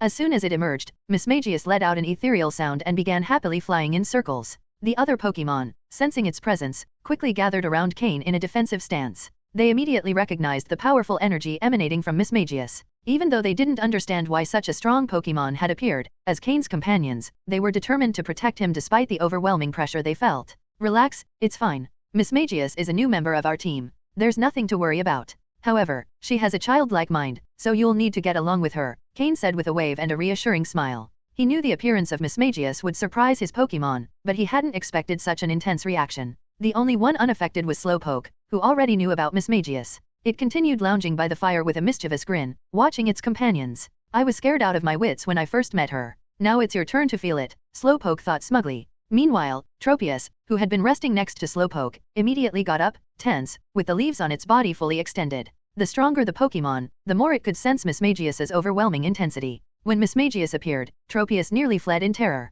This is horrifying. This human is unbelievably scary. Summoning a Pokémon of this level without warning? How am I supposed to handle this? Thought the terrified Tropius. Fortunately, as Cain mentioned, Mismagius had a childlike personality and displayed no aggressive intentions. Gradually, the Pokémon began to relax. After playing around for a while, Mismagius floated over to Cain and eyed the high-dose Pokeblocks he had made for Merro. Do you want to eat this? Cain asked with a smile, holding up a Pokeblock. Yes. Mismagius nodded happily. It could sense the Pokeblock contained more energy than anything it had eaten before, and it loved it. With a single bite, it consumed the Pokeblock Cain handed over, showing a satisfied smile. At the same time, Cain used his system to analyze Mismagius's body data. For Merro, these Pokeblocks were high dose, but for Mismagius, they had minimal effect. It's probably just interested in the energy, Cain thought. After eating a few Pokeblocks, Mismagius, now full, began spinning in circles on the grass. This startled the other Pokémon resting nearby, leaving them trembling and frozen in fear. Even Cain's own Pokémon barely tolerated Mismagius's presence.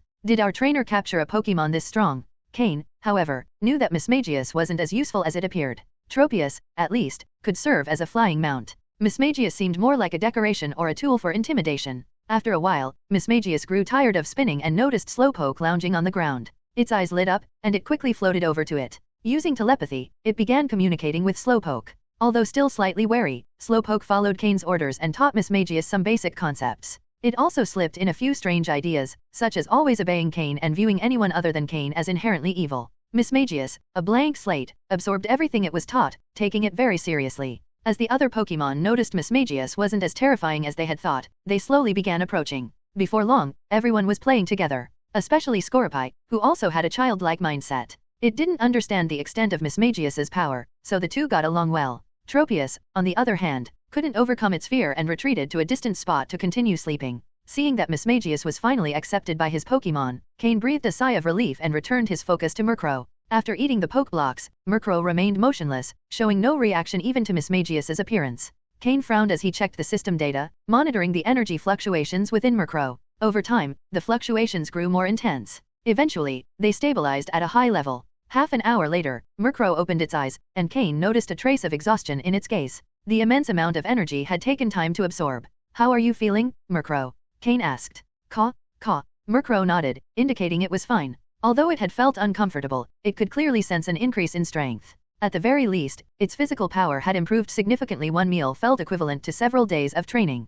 Cain understood Merro's situation. While it seemed like its power had increased rapidly, this method couldn't be used regularly. It was only a temporary measure to boost its quality. Prolonged use wouldn't benefit long-term growth and might even cause harm. To fully maximize the effects of the Dusk Stone, Merro, you'll have to endure a little longer. A few more times, and you should be ready," Cain said, gently stroking Merro's feathers with a hint of regret in his voice. Merro's suffering didn't go unnoticed. Even its physical appearance showed a clear change. Previously, Merro had been about 60 centimeters tall, but after consuming the poke blocks, it had grown 3 centimeters taller, reaching 63 centimeters. A visibly noticeable change. No wonder Merro felt stronger physically. In the vast ocean, on the trial island, within the Team Rocket base, the 3 people who were previously seated in the plaza had now returned to a large room. If Cain were here, he would recognize this place as the mysterious site where he used to meet Umbra. Umbra sat in his usual chair, while the man named Viper held a teacup in front of him. As for Sokka, who had arrived later, he had somehow produced a luxurious sofa and was now lounging on it, half asleep.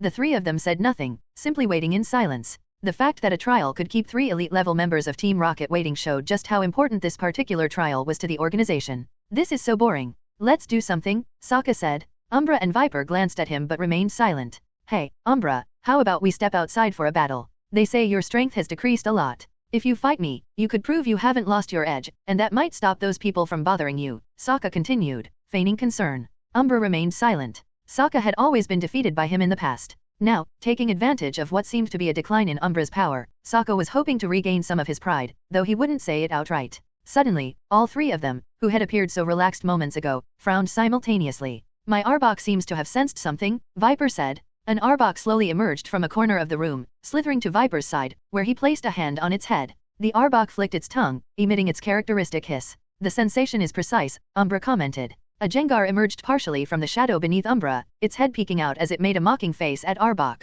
"Yeah," Sokka agreed. The Houndoom that had been lying down rose to its feet, allowing Sokka to pet its back. "It seems an elite-level Pokémon has appeared on the trial island. Should we call the participants back?" Viper asked. "There's no need. It's just an early elite-level Pokémon, and we don't even know why it's appeared. The little rookies don't have the capability to provoke it. It's likely a native Pokémon of the island that has grown to this level and is simply asserting its territory," Sokka said, yawning as he stroked Houndoom. Umbra said nothing, narrowing his eyes. Could it be that brat, he thought. At that moment, Cain had just finished helping Merro absorb the energy from the poke blocks. Meanwhile, Mismagius had fully integrated with the other Pokémon. Thanks to Slowpoke's telepathy, Mismagius had learned some basic daily routines, making interactions much smoother. "All right, it's time to rest. We've got more to do tomorrow," Cain said with a smile. Hearing this, the Pokémon quickly gathered around Cain's tent, finding comfortable spots to rest. Mismagius mimicked their actions. Although it didn't need to sleep like other Pokémon, being a ghost type, sleep didn't affect it much. It preferred to follow the others' example, adopting a sleeping posture. In truth, Mismagius was only pretending to sleep. It didn't truly need it. Years of solitude in the cave beneath the stone pillar had trained it to remain in a calm state for days, as if in a trance. The day had shown it many new things, filling its mind with images, many of which Slowpoke had transmitted telepathically, teaching it about the outside world. And so, Cain and his Pokémon fell into slumber, except for Haunter and Fearow, who remained on guard. Of course, due to Mismagius's presence, few wild Pokémon dared approach the area where Cain rested. Day 4. Breakfast. After breakfast, fully satisfied, Mismagius returned to her Pokeball. It had promised Cain it would obey him. It still wasn't the time for Mismagius to reveal herself to the world. With Merro and Slowpoke by his side, Cain continued his search for point cards. The trial had been ongoing for 3 days. Today was the 4th, and for those who had grasped the rules, they would have accumulated a significant number of points. If Cain could find someone strong enough, gathering points would be faster than hunting down scattered cards. However, the trial island was vast, and the chances of encountering someone weren't high. Thus, the most reliable source of points remained finding cards. After defeating a Persian blocking his path, Cain obtained his 5th point card, as indicated by his map fragment. Instead of using it immediately, he chose to store all the cards he found in his storage space. Let's move on to the next spot, Cain said as Grimmer devoured the defeated Persian. From that day on, Cain began deliberately training Merro. After absorbing the newly prepared poke blocks, it ate again that morning, growing another 3 centimeters in size. The energy accumulating within its body also increased, and it needed to expend it as quickly as possible. Thus, in every battle, Merro gave it its all, striving to control its growing power. After advancing a bit further, Cain noticed some strange footprints in the muddy ground. Frowning, he crouched down, lightly touching the prints with his fingers. They're still wet, which means whoever left them hasn't gone far. Let's follow and see, Cain said. He then had Slowpoke create an energy barrier around his feet to avoid leaving tracks and reduce noise. With Merro and Slowpoke, Cain picked up his pace, following the trail. After about 20 minutes of swift progress, he finally caught sight of the trail's owners. There were 2 of them, 2 individuals in Team Rocket uniforms. He didn't know their names, but their faces seemed vaguely familiar. They were likely participants in the trial as well. Following them silently, he kept his presence concealed. If they truly were participants, Cain wouldn't have too much trouble. However, the 2 seemed to be heading somewhere with a specific purpose, piquing Cain's curiosity. After walking a bit further, the 2, unable to bear the silence, began to talk. The taller one spoke first. Do you really think Boss Xander will take us off this island? The other, hesitating a bit, responded after a moment of thought. Probably, yeah. Didn't you see how Boss Xander asked everyone to record the points they contributed? He said he'd select the ones with the most points to take them off first. That's what they say, but it doesn't seem very real. Do you really think giving enough points will be enough to leave? Some have even donated all their points, and in the end, they might not even make it into the top 50. What if Boss Xander doesn't take us off then? Are you stupid? With the current situation, it'd be a miracle if 50 people made it out alive. And even if there are a few more, Boss Xander would have no problem taking them, said the shorter man. Besides, over the last month, Boss Xander offered high-reward missions for drawing maps of the trial island, outside the base. The farther and more detailed the map, the greater the reward. The night before the trial started, he told us that as soon as we appeared on the island, we should regroup immediately. The ones who joined later are very strong, and only by sticking together can we face them. Boss Xander's goal is to take first place, and with his brother's backing, he's provided us with lots of good resources. Without that, do you think you'd have the chance to make it into the top 50? He spent so much to get us to help him gather points, the shorter man continued.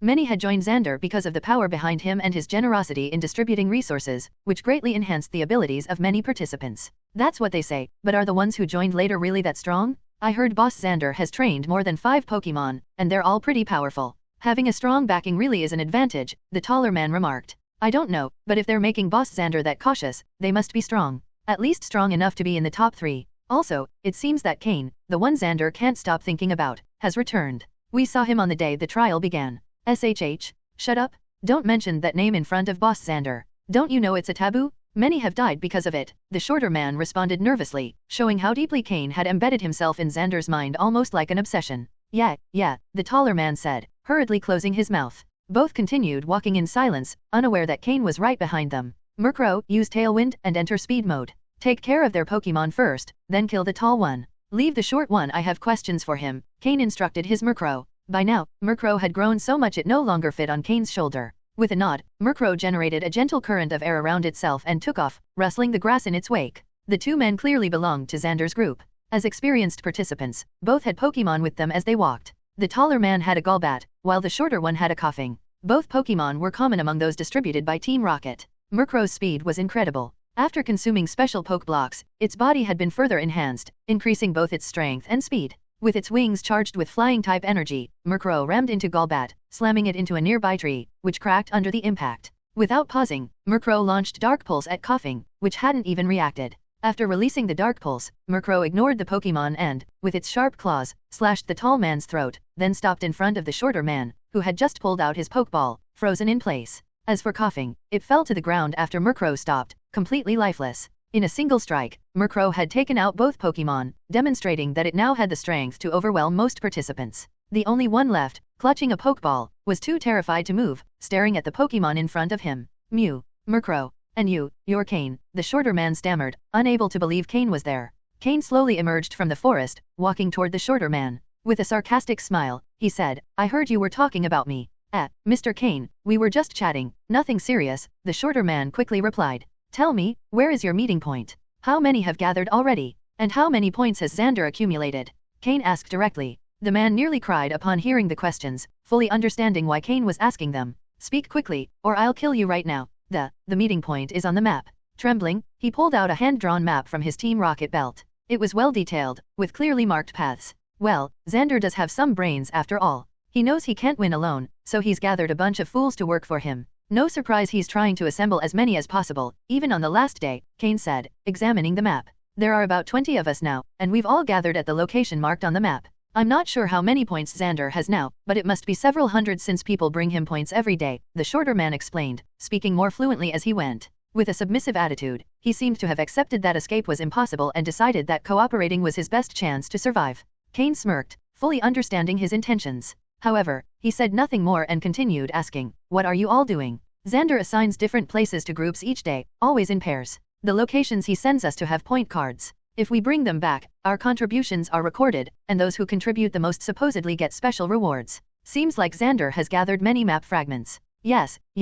Aside from us, the pawns, Xander has 3 trusted lieutenants, all in the top 10. Their daily task is to collect map fragments and assign us places to retrieve point cards. Wow, this is almost like a mass production line. I almost feel bad about going after Xander now. Maybe I should let him gather more points before I take him down. It'd save me the effort. The shorter man wiped sweat from his face frantically, forcing an awkward smile. He knew he was caught in the crossfire of titans. Still, we have to go. Wouldn't want someone else beating us to it. Right now, he's like a fat sheep, Cain said, laughing. And it was true. What Xander was doing had turned him into easy prey in the eyes of many, especially for those 4 with impressive strength. The shorter man could only nod, too afraid to speak. All right, you're of no use to me anymore. Go join your good friend, Cain said, waving his hand. Under the stunned gaze of the man, Merro, who was already prepared, slashed his throat in one swift motion. Someone of that level wasn't worth the effort of capturing for Cain. Besides, the man lacked loyalty, having caved so easily under pressure. Leaving him alive would only cause trouble. Cain released Grimmer, which quickly cleaned up the bodies and any traces from the ground.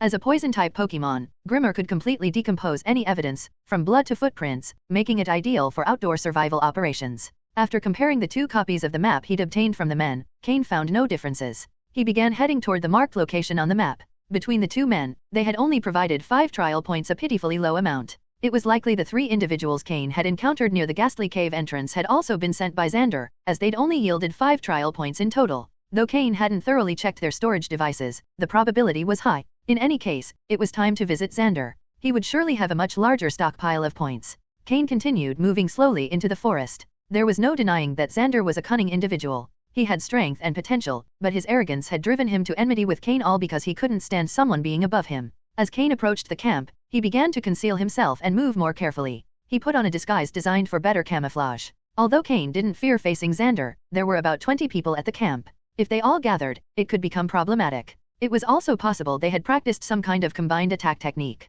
Though unlikely, it was better to be cautious.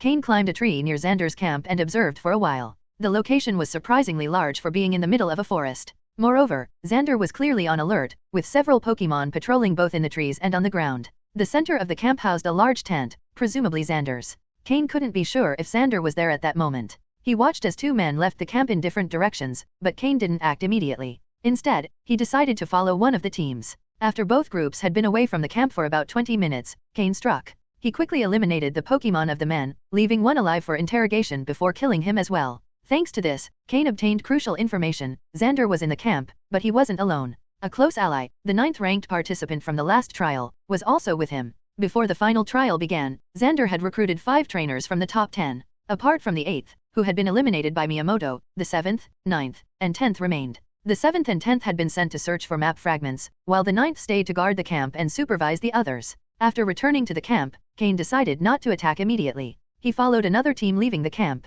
In any case, those men were destined to die, so the order of events didn't matter. First, he would eliminate the minor nuisances. No team could escape Cain's strategy. No matter who they were, they all fell to Merro's swift attacks. Even those in the top 10, without the backing of a superior, were no match for Merro's power. In a short time, Cain had already eliminated 5 teams, 10 people. Adding the first team he encountered, he had now eliminated 12 individuals. Without exception, all were taken down quickly. Now, Merro was reveling in its victories, its body exuding faint traces of blood from both humans and Pokémon. However, all this activity drew the attention of those in the central tent of the camp. "This is way too quiet," Xander said, sitting in his spot, with a one-eyed Arbok at his side. Across from him sat a man with an unremarkable appearance. "My Arbok can sense an increase in the smell of blood in the air," Xander continued. "I'll go investigate," exclaimed the 9th-ranked participant. "Be careful, Rock." If there's something unusual, the enemy must be strong, Xander warned with a serious expression. Perhaps others didn't know how strong the newcomers were, but Xander knew perfectly well. His own strength had grown thanks to his brother's support, but those who had been trained for years by powerful figures likely had a level of power Xander preferred not to imagine, especially the closest subordinates of the executives. That was why Xander had been so aggressive in gathering trial points. He knew that in a direct confrontation with those individuals, he probably wouldn't stand a chance. Understood. Rock, a nearly 2-meter-tall man, responded in a deep voice. Rock left the tent and looked around before quickly heading into a forested area. Once Rock was gone, Xander, accompanied by his Arbok, slowly emerged from the tent, observing the tall trees around him with a disdainful smile. He shouted at the top of his lungs, "We're alone now? No need to keep hiding. Come out and face me if that's what you want." His voice echoed through the forest. From atop a tree, Cain smirked slightly. "Interesting. I have a ton of trial points with me. It doesn't matter if you're an executive's subordinate, an officer's, or Cain. If you want these points, come out now," Xander continued shouting, showing no fear. After all, with so many points accumulated, it was only a matter of time before someone came for them. If there was going to be a fight, it was better to gauge the opponent's strength first. Just as Xander was about to shout again, Cain leapt from the tree. Merro and Slowpoke followed closely behind. As Cain approached the ground, Slowpoke used its psychic powers to allow him to land softly. "Merro, I knew it was you, Cain," Xander shouted through gritted teeth, his eyes bloodshot. Cain had been his obsession for so long, to the point of becoming his inner demon. Or rather, Cain was already his demon. Since his defeat at Cain's hands, Xander had lived in torment. Cain had vanished, leaving him no chance for revenge. His only hope had been to face him in this final trial and reclaim his honor. He had humbled himself, seeking his brother's help, all to gain the strength to face Cain. But he never imagined the day would come so soon. Cain slowly removed his hood, revealing a smile that, while somewhat sinister, carried a certain charm. "What a coincidence, Xander. We meet again, Cain." Xander spat the name through gritted teeth. With eyes wide open, Xander stared at him intently, veins bulging and his face reddening. He was all too aware of the mark Cain had left on his mind. If he couldn't defeat or kill him, Cain would become the greatest obstacle on his path to power. And now, Cain stood before him. To Xander, this was the perfect moment to settle the score. Xander pulled out all the Pokeballs he held in his hand. This would end today. They would see how much each had grown in this time. "Come out, Nidoking, Golbat, Victreebel, Ariados, Beedrill, and you too, Arbok." They were all poison-type Pokemon. It seemed that Xander's brother was also an expert in this type, otherwise, Xander wouldn't have specialized in them so much. What surprised Cain was that, in addition to the newly summoned Nidoking, which had great potential, he also saw the Arbok he himself had gravely injured in a previous battle now at an even higher level. The rest of the Pokemon, though powerful, weren't as impressive as that one. "It seems your brother has invested quite a bit in you, Xander," Cain remarked with a smile, though his eyes betrayed a murderous intent. Back then, Cain had wounded Arbok, believing Xander would be defeated for good. But he hadn't expected the proud Xander to lean on his brother, who had helped his strength and potential grow even more. This time, he wouldn't let him live. No matter who tried to stop him. "Stop talking," Xander yelled. "Nidoking, Horn Attack, Arbok, Thunder Fang, Golbat, Poison Fang, Victreebel, Sleep Powder, and Stun Spore, Ariados, Sucker Punch. Everyone, attack that human." Xander wasted no time and struck first with a massive assault. After all, they were in the wild, where only the strong survive. Cain didn't flinch at the overwhelming attack. Slowpoke, teleport. In a flash of psychic energy, Cain and Slowpoke appeared in another location. Cain then released more Pokeballs. If this was going to be an all-out battle, so be it. "Come out, Haunter, Sneasel, Moltank, Arbok, Ursaring." Although Cain had other Pokemon like Tropius and Gyarados, he preferred to reserve them for specific situations. Moltank stayed close to Cain, while the other Pokemon launched directly into battle. Merro, use Tailwind to speed everyone up. Your target is Beedrill. Hit it with Wing Attack. Slowpoke, meditate and then use Size Hawk on Golbat. Haunter, attack Ariados, use Skill Swap, then Fire Punch. Sneasel, use Agility and follow up with Ice Punch on Victreebel. Moltank, use Heal Bell to remove the team's status conditions. Arbok, face his Arbok head-on. Use Fire Fang. Ursaring, hold off Nidoking with Crunch. Keep it busy. Each Pokemon had a clear target, and Cain's strategy allowed the battlefield to split into individual matchups. Xander frowned at the sight of Cain's Pokemon. He had never imagined that a trainer without a prestigious lineage like Cain, instead of falling behind after the trial island,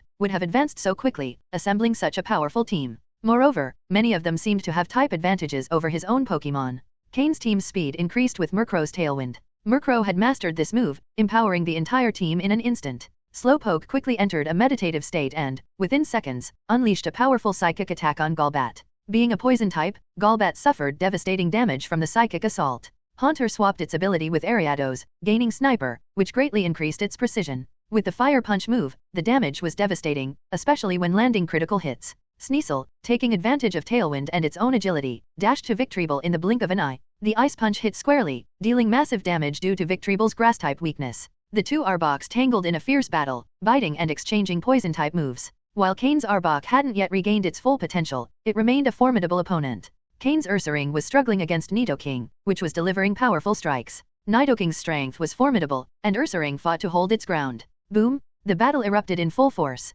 Both trainers commanded multiple Pokémon simultaneously, testing their strategic skills and leadership abilities. Damn it! Nidoking, fall back and take this. Xander threw a small purple pill toward his Nidoking. It was the same pill he had used in his previous battle with Cain, but this time its effects were even stronger. His brother had made a significant sacrifice to obtain this enhancement, intended for use against the most powerful subordinates of the executives. However, Xander had decided to use it against Cain. Seeing the pill, Cain frowned. He remembered all too well the devastating effect it had had on Xander's Arbok last time. If Nidoking consumed that pill, Ursaring would be in serious danger. Merro, forget Beedrill and stop that pill. Slowpoke, use Sicehawk to attack Xander directly. Cain ordered swiftly. Xander knew full well that Cain would try to stop him, so instead of throwing the pill, he let Nidoking approach and eat it directly. Merro's swift flight didn't reach Xander in time, as it was intercepted by Nidoking's Thunder Punch. Nidoking's massive fist, crackling with electricity, struck Merro directly, forcing it to retreat. Slowpoke's Sicehawk was also blocked by Nidoking. Although the Psychic-type advantage dealt significant damage, it couldn't stop Nidoking from swallowing the pill Xander held in his hand.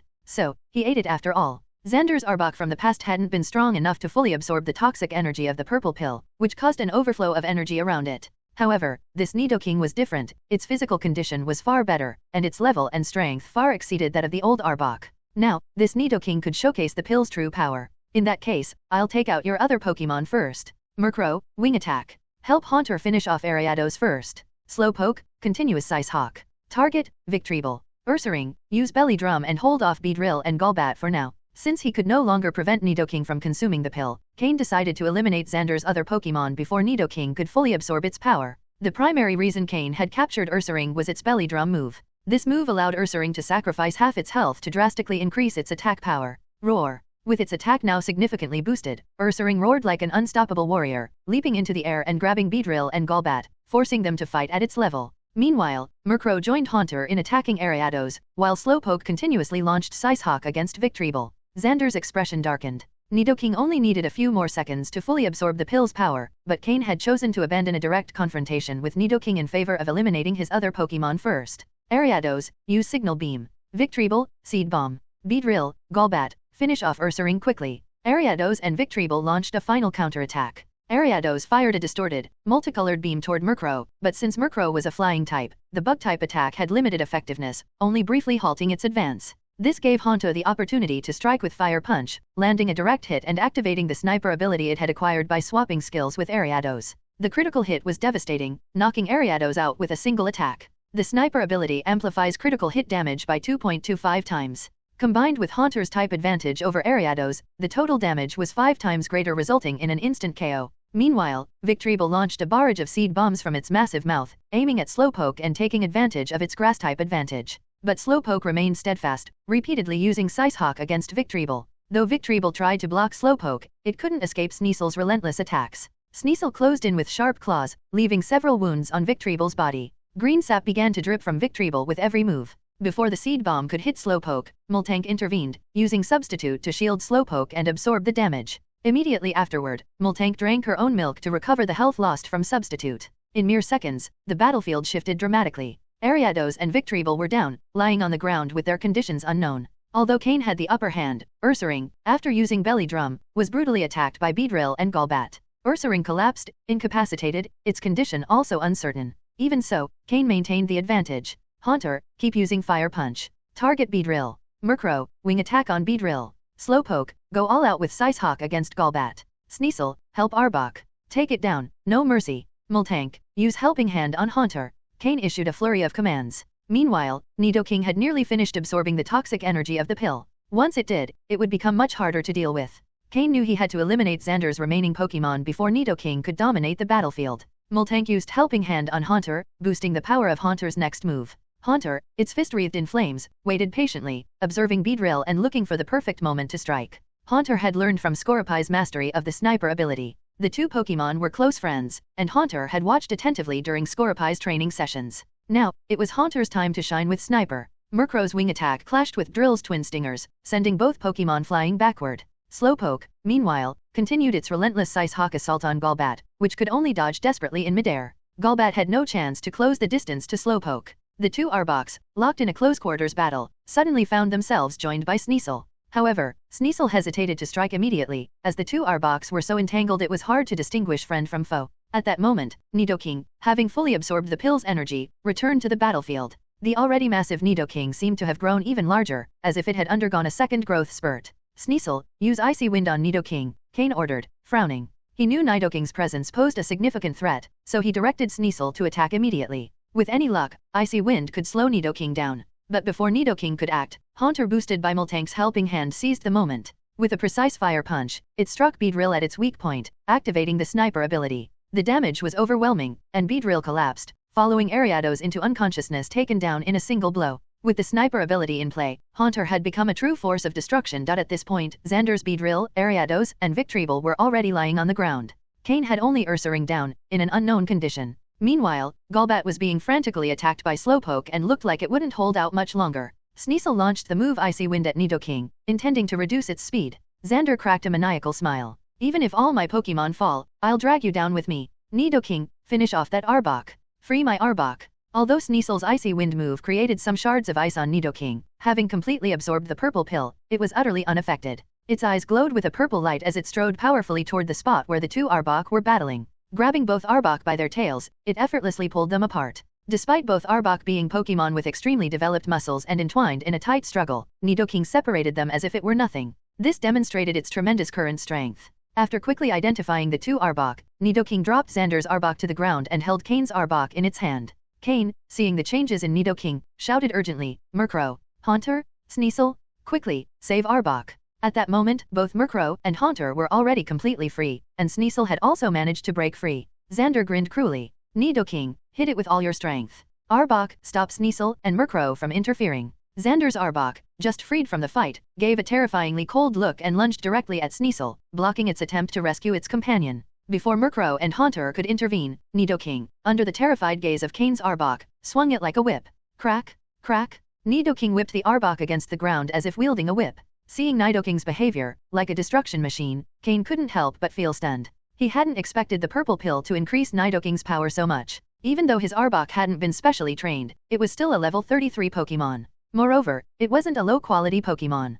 Cain's Arbok was at the top of the green tier, just a bit short of reaching dark green quality. This showed just how terrifying the effect of the purple pill was. Pokémon, Nidoking, dark green, abnormal state. Gender, male. Level, 32, 35. Type, poison plus ground. Ability, poison point. Held item, none. Ag moves, sucker punch, poison tail, iron tail. Basic moves, leer, peck, focus energy, double kick, poison sting, fury attack, horn attack, helping hand, chip away. Learned moves, thunder punch, ice punch, fire punch. TM moves, protect, Venoshock, earthquake, thunderbolt, hidden power, water. Seeing Nidoking's moves, Cain was taken aback. He hadn't expected Xander to have invested so much in this Nidoking. The value of the TMS used alone amounted to millions, not to mention the cost of teaching moves like the 3 elemental punches. More importantly, Nidoking was in an abnormal state. Although the purple pill had granted it a massive power boost, it remained an unnatural state, and according to the system, this state was more of a debuff than a benefit. However, Cain couldn't see the reduced stats, only the increased power.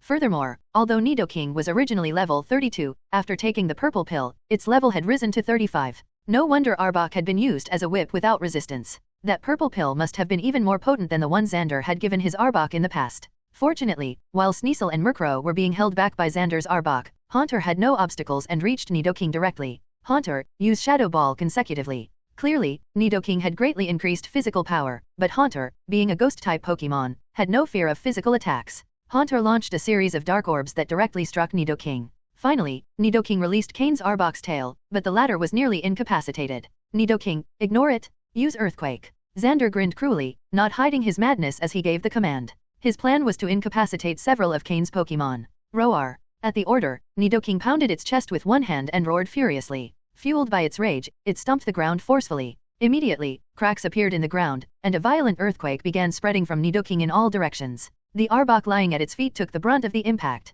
Arbok instantly lost its ability to fight. At this point, both Cain's Ursaring and Arbok had been defeated. On the other hand, Xander's Golbat, which had been under continuous attack, also lost its ability to fight. Dark blood trickled from its wide mouth as it lay motionless on the ground. There's no doubt that Nidoking's power boost is overwhelming. But, this is the end. Cain smirked faintly. Although he'd lost 2 Pokémon, the others were still in good shape, and his main team remained active. In contrast, Xander was left with only a Berserk Nidoking and a gravely injured Arbok.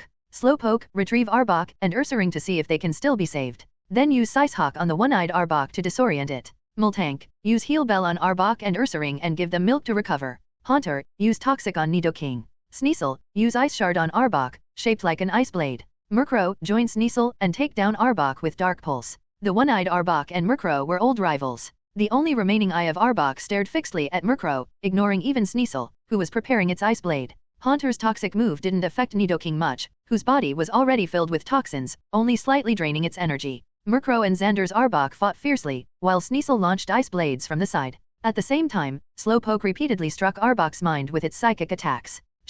Finally, with a roar of anger and frustration, Arbok fell to the ground, its eyes reflecting madness and helplessness. It had once been Xander's star Pokémon, but after losing an eye, even though Xander treated it the same, Arbok could feel it was no longer the favorite. Xander had poured all his attention into his new Nidoking. He hadn't even given Arbok the chance to try the purple pill, reserving it for Nidoking. Now, facing its final enemy, Arbok had no way to stop it. With great frustration, Arbok collapsed slowly to the ground. By this point, all of Xander's Pokémon, except for Nidoking, had completely lost the ability to fight. Xander, if you've got any other tricks, show them now. I want to see what other cards your brother left you, Cain said, as Ursaring and Arbok, lying at his feet, began to slowly wake under Miltank's care, though they were still unable to battle for the moment. Meanwhile, Murkrow and the others were still in relatively good condition, though all of them bore some injuries. Now, their only opponent was a Nidoking. For Cain and his team, it no longer posed a major threat, even with its considerable strength. Damn you, Cain. Nidoking, use Earthquake and Thunderbolt with everything you've got.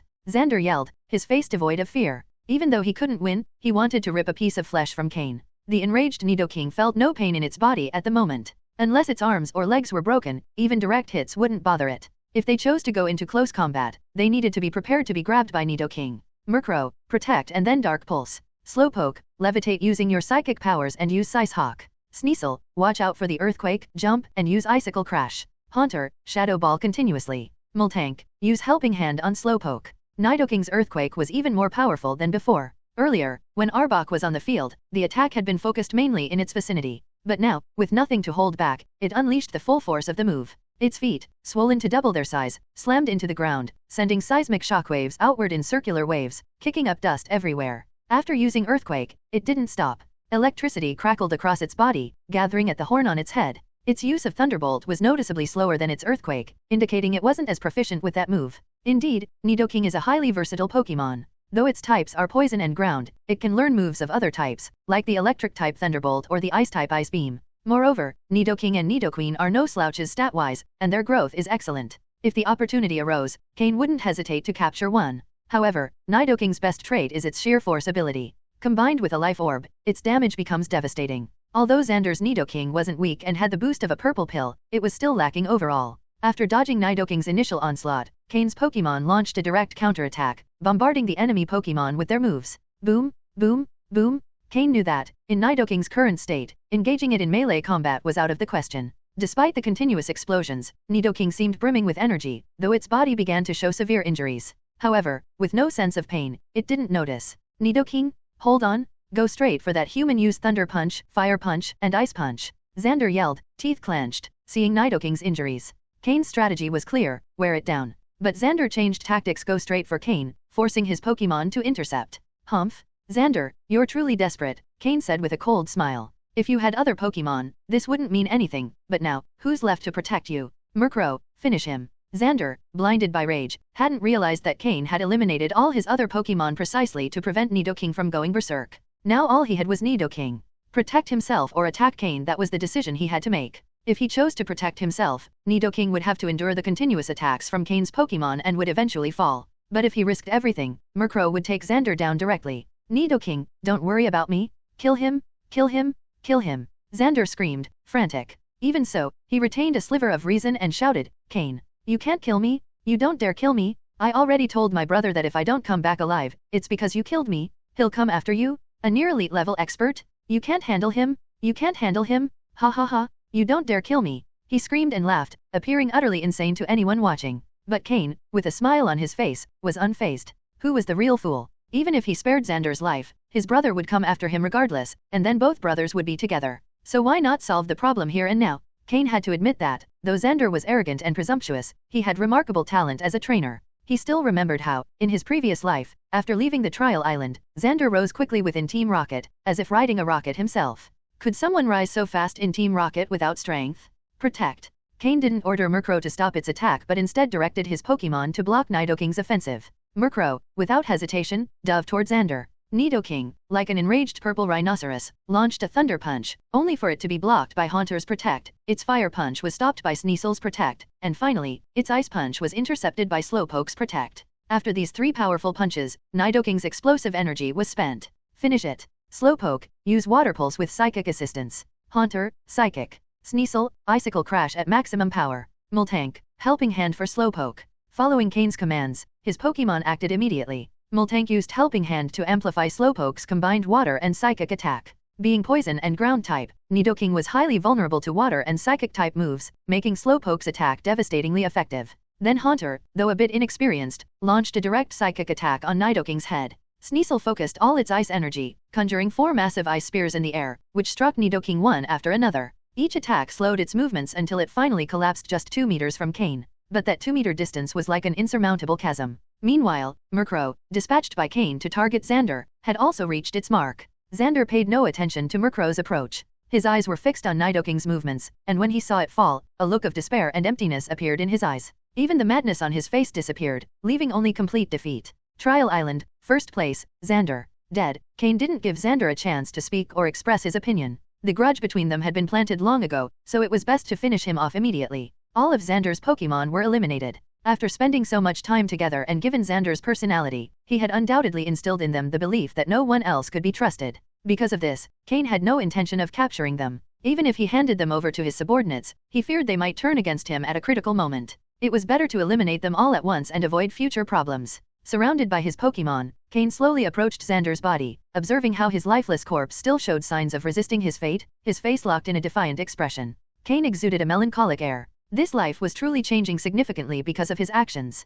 Xander, who had such a promising future, now lay on the ground, his body gradually losing warmth. If you want to blame someone, blame your own arrogance. If you hadn't provoked me, I probably wouldn't have bothered seeking trouble with you. After all, your brother is no pushover. But to prevent the two of you from teaming up against me in the future, it's better to end things now. Cain crouched down, taking Xander's storage gear and other belongings he carried. Grimmer, clean this up. Cain commanded, releasing Grimmer's Pokeball to handle the remains. This Grimmer, originally of green tier quality, would undoubtedly improve to dark green tier quality after devouring the remains of such high-level Pokémon, as it only needed a slight push. Grimmer obediently and eagerly devoured the Pokémon corpses on the ground, including Xander's remains. With its corrosive effect, Grimmer even dissolved the dried leaves and soil around the area, lowering the ground level by about 2 centimeters, erasing all traces. Cain inspected Xander's Team Rocket belt, extracting a points device and some unused point cards. In Xander's clothing pockets, Cain also found fragments of maps. However, the red markers on the maps were already dimmed, indicating they had been claimed by someone else. Cain quickly calculated Xander's total points. Through the combined efforts of over 20 individuals, they had accumulated points at an incredible rate. Xander alone had nearly 500 points. After doing the math, Cain concluded that Xander had exactly 497 points. Hey, could you hand over those things you're holding? Said a playful, adorable voice suddenly. Cain snapped to attention, looking in the direction of the voice. Atop a nearby tree stood a young woman, around 17 or 18 years old. She had orange hair and wore casual clothes. Despite her youth, her figure was striking. She wore jeans more suited for a vacation than the Island of Trials. However, her shoulder bore a red R tattoo, marking her as a Team Rocket member.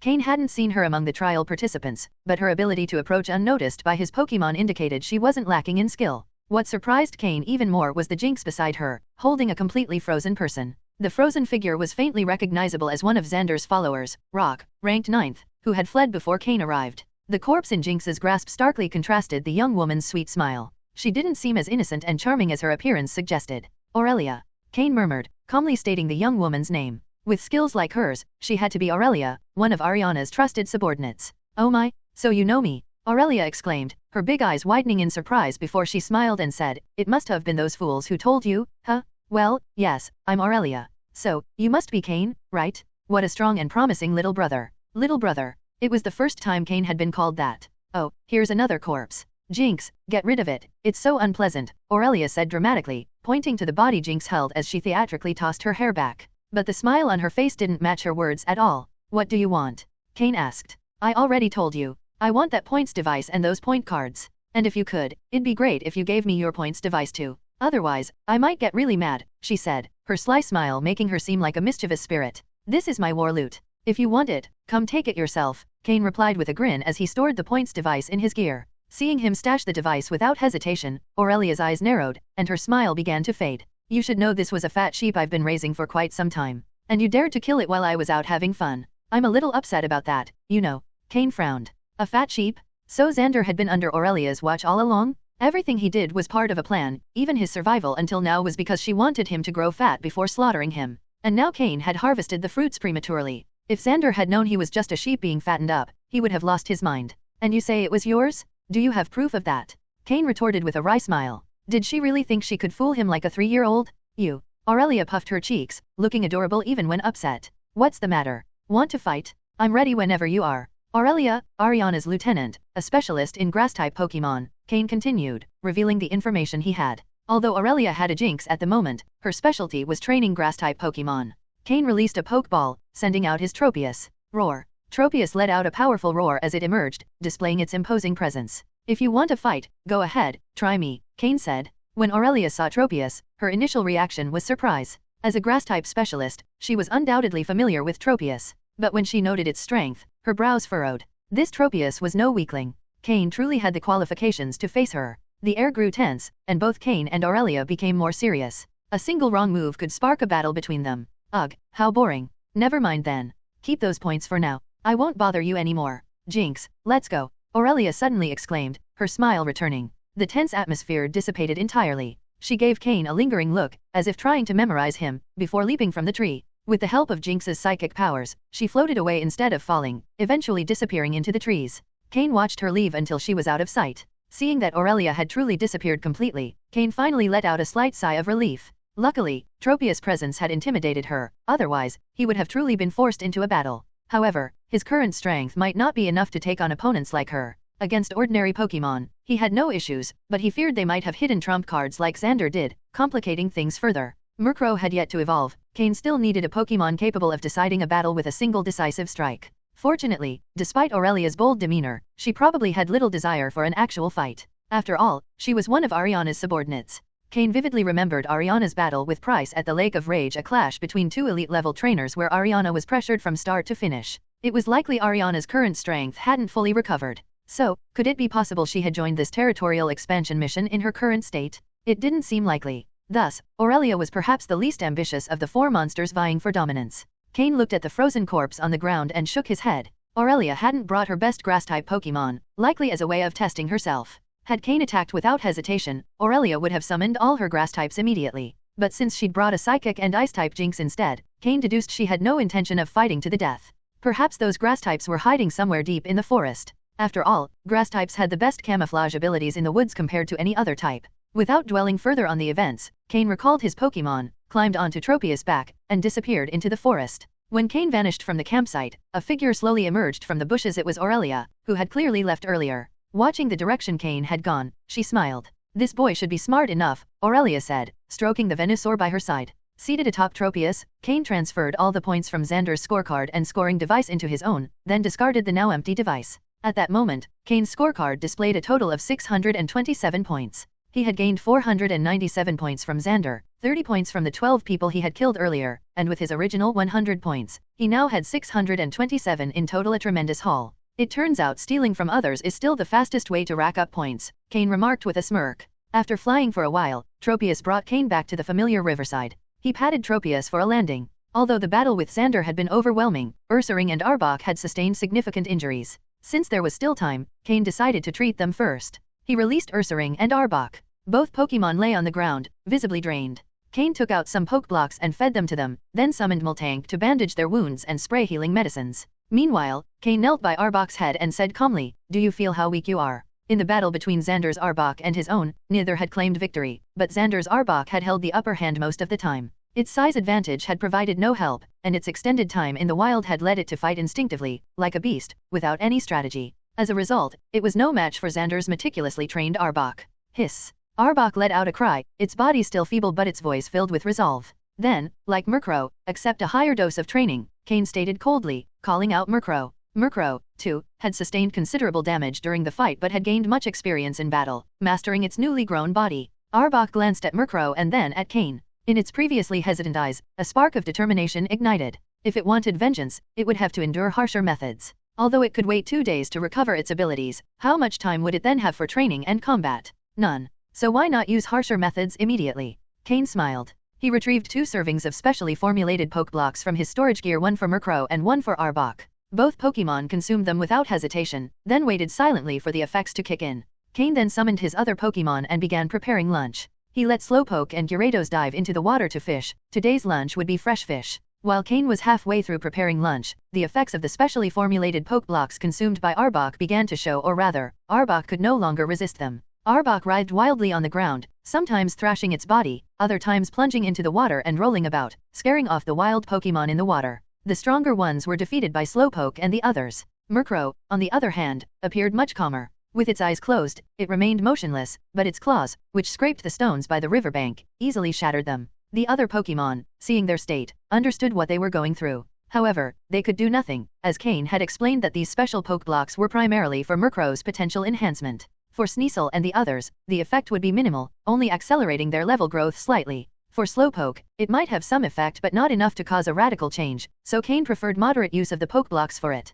Even Miltank had requested to use the specially formulated poke blocks, but Cain declined. Unless absolutely necessary, he didn't want his Pokemon relying on that method. Perseverance is victory. If they couldn't endure the trial, they could become entirely useless. Half an hour later, Arbok ceased its convulsions, and Merro also stopped trembling. The changes were remarkable. According to the system's scan, Merro had grown another 2 centimeters, and the system informed Cain that one more round of this treatment would elevate its potential to the dark green level. Arbok's transformation was even more significant. It shed a layer of skin, revealing whitish scales and fresh flesh. After lying motionless for another half hour, it finally regained enough energy to move again. Moreover, Arbok, already almost twice the size of a regular Arbok, had grown even larger, almost reaching Gyarados' length, though it still lacked the girth to match it. The important thing is that you endured, Cain said, clapping his hands, signaling Merro and Arbok that they could come over to eat. The first time using that method is the hardest to bear. Once the initial trial is overcome, the subsequent ones become easier. Arbok, having shed its skin, was nearly healed from its injuries.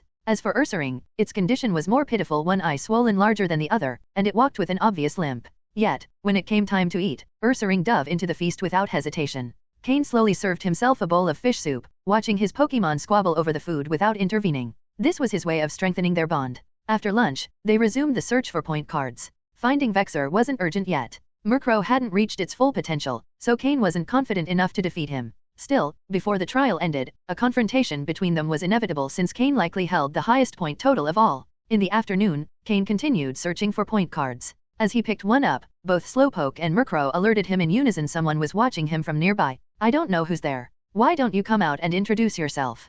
Cain said with a smile. Whoever was hiding had 2 options: stay at a safe distance where the Pokemon couldn't detect them, as Orelia had done, or risk being discovered by Slowpoke and Merro by venturing too close. Then, a figure slowly emerged from the forest, accompanied by a Mytyena the size of a calf. Seeing the Pokemon, Cain immediately knew who it was. Alec, the temporary leader of the Loners, probably someone assigned by a rocket team commander. Alec wore a black cloak. As he approached, he lowered his hood, revealing part of his face. "Alec, so it's you. What brings you here?" Cain asked, suspecting it wasn't a coincidence since such encounters were rarely due to chance. "Cain," Alec's voice was hoarse, as though he wasn't in good condition. "I met a woman. She told me you might be here." A woman. Cain immediately thought of Orelia, whom he had encountered earlier. It was highly likely it was her, but why would she direct Alec to him? Alec had always been a pragmatic person, with a firm character and notable abilities. Surviving under Xander's pressure until now spoke to his mental fortitude. When they were on the trial island, the first person Cain wanted to recruit was Alec, but at that time, he lacked the resources, support, and understanding of the trial's true purpose. So, he let it go. A woman with orange hair. Yes. Alec nodded slowly. Cain frowned. Something was wrong with Alec. Though they hadn't spoken much before, Cain remembered Alec's voice well, and it wasn't this hoarse. Moreover, as Alec drew closer, Cain detected a faint scent of blood. Not only that, but he also noticed bloodstains on Alec's Mytyena's fur and a few injuries on its hind legs. But ultimately, this didn't directly concern Cain. What do you need? Cain asked calmly as his Pokémon remained vigilant, ensuring Alec couldn't get too close and launch a surprise attack. Instead of answering, Alec removed the black cloak covering his entire body. Seeing Alec without the cloak, Cain's pupils contracted sharply. Alec's face, once relatively clean-cut, was now covered in scars. Some were burns, while others appeared to be from branches or sharp objects, leaving half his face nearly disfigured. Though he had received first aid, the scars were permanent. What shocked Cain even more was the state of Alec's body. His black clothing was torn and bloodstained, his exposed skin bore bruises in various hues, some showing clear signs of poisoning. Notably, on his neck were 2 small puncture wounds that, had they been in a slightly different location, would have been fatal. That was likely the cause of Alec's hoarse voice. His entire body was covered in blood, with some freshly healed wounds still oozing thin streams of blood. The scent of blood that Cain and his Pokémon had picked up undoubtedly came from Alec. Who did this to you? Cain frowned, a growing anger emanating from him. From Alec's wounds, it was clear his opponent had the ability to kill him but chose instead to torture him mercilessly. Though Cain had killed many, he always did so as quickly and directly as possible, unless he needed critical information from his target. Seeing Alec, he guessed that someone had captured him and then chosen to torment him. It was a method Cain despised. That's why Cain had eliminated people like Paul, that so-called artist of bodies, who did things Cain found revolting. Thinking about it, only one name fit. Vexer. The name came to Cain's mind.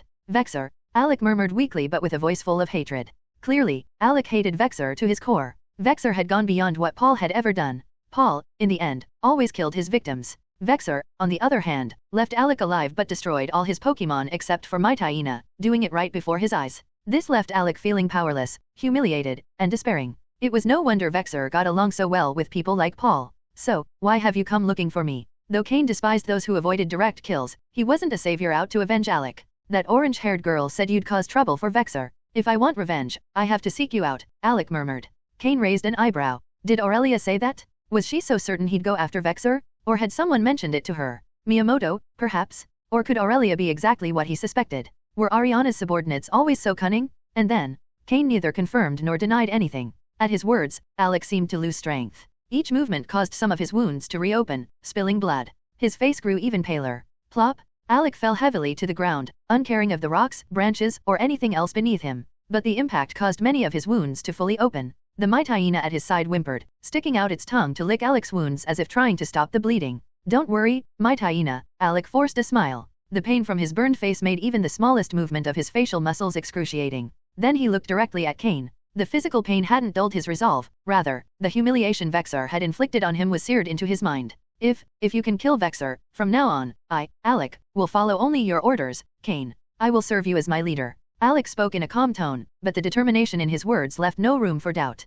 Oh, aren't you worried the officer behind you will cause you trouble? Cain asked with an ironic smile. Alec remained silent for a moment before replying. He has already been eliminated by the person backing Vexer. An officer had already been taken out by Vexer's superior, Lucius? Were those superiors really this impatient? Cain didn't deny his intention to confront Vexer. There was no need to deceive himself or others. He didn't have a good impression of Vexer or the one backing him. They had tested him without care. If not for his own strength, he might have been eliminated long before returning to the trial island. Furthermore, he wanted to take first place in the trial to prove his worth and utility to Umbra, otherwise, he wouldn't survive. Vexer also aimed to claim the top spot in this trial, making a showdown between them inevitable. How much strength do you have left? Why do you think you'd be useful to me in the future? On the trial island, though you've kept a low profile, you've gathered some loyal followers and provided them with enough resources to survive. That shows you've always intended to recruit followers. You're not someone who settles for mediocrity. You don't seem like a simple trainer. Everything you do has a plan and purpose. You, Cain, will not go unnoticed within Team Rocket.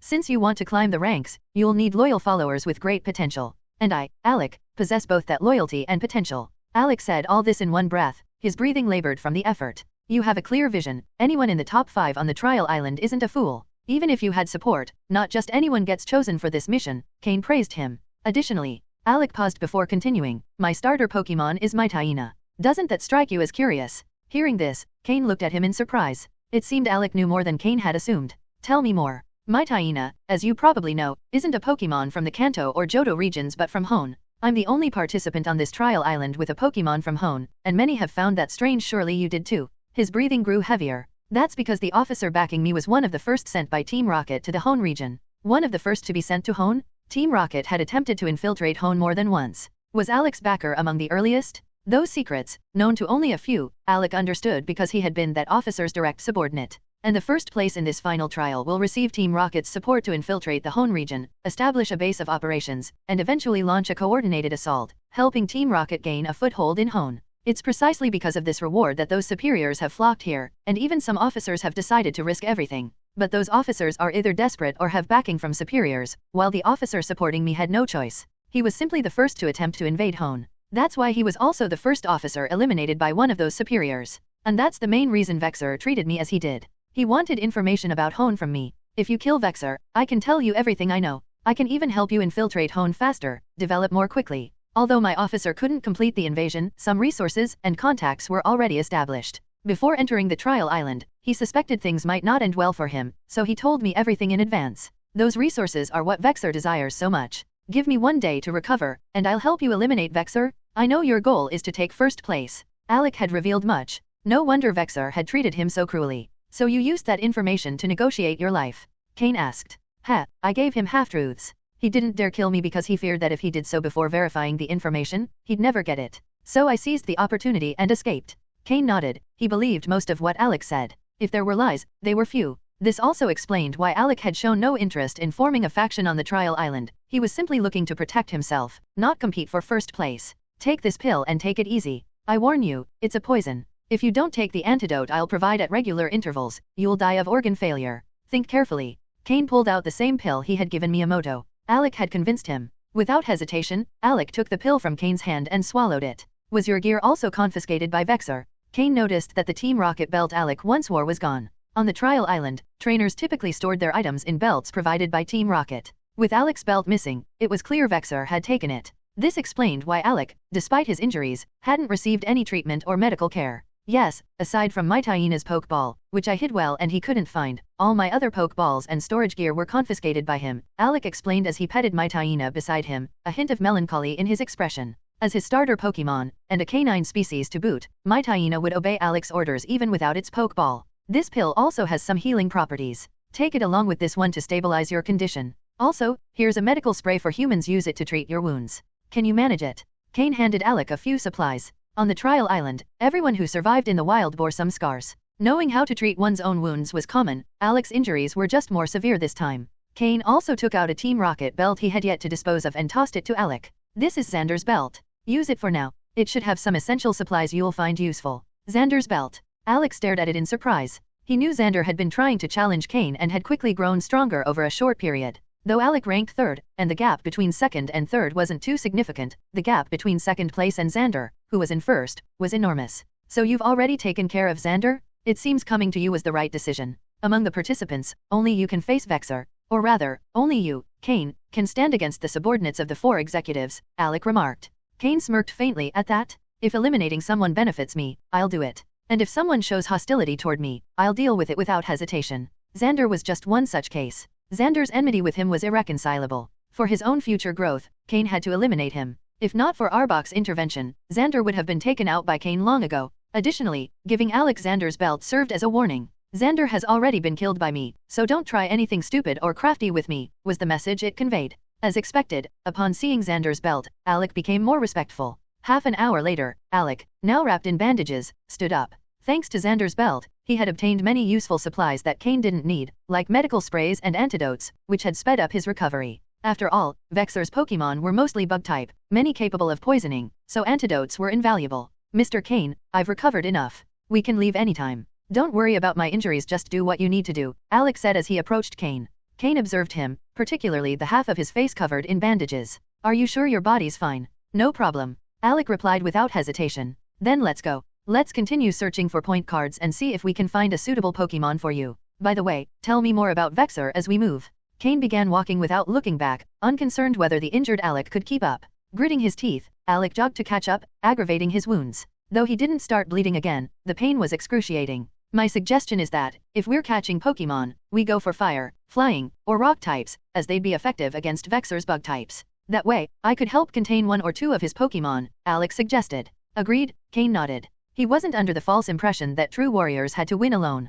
He'd seen too many people lose by trying to show off. As the saying goes, villains often die from talking too much. If someone was willing to help lighten his load, there was no reason to refuse. After all, Cain had recruited so many followers precisely to aid him. Why have followers if you're not going to use them? Also, when I encountered Vexer, he was alone. I don't know if anyone joined him afterward, but from what he said, it's likely that at least one or two of the people who joined later were already his followers, even if they haven't regrouped yet. That could change in a few days. So, if we're going to confront him, it'd be wise to draw one or two others to help us contain him. Don't worry about that, I already have a plan, Cain replied. Understood. Also, regarding Vexer's Pokémon, when he faced me, he didn't summon all of them. He used only 3 bug types to defeat me effortlessly. He had a Butterfree, which he used for support and containment, a Scyther, one of his main attackers, which seems to have the Technician ability, making it very troublesome, and an Ariados, another of his primary attackers. That Ariados has the sniper ability because it took down my Arbok in a single hit. Alec described Vexer's Pokémon, including their abilities and combat techniques.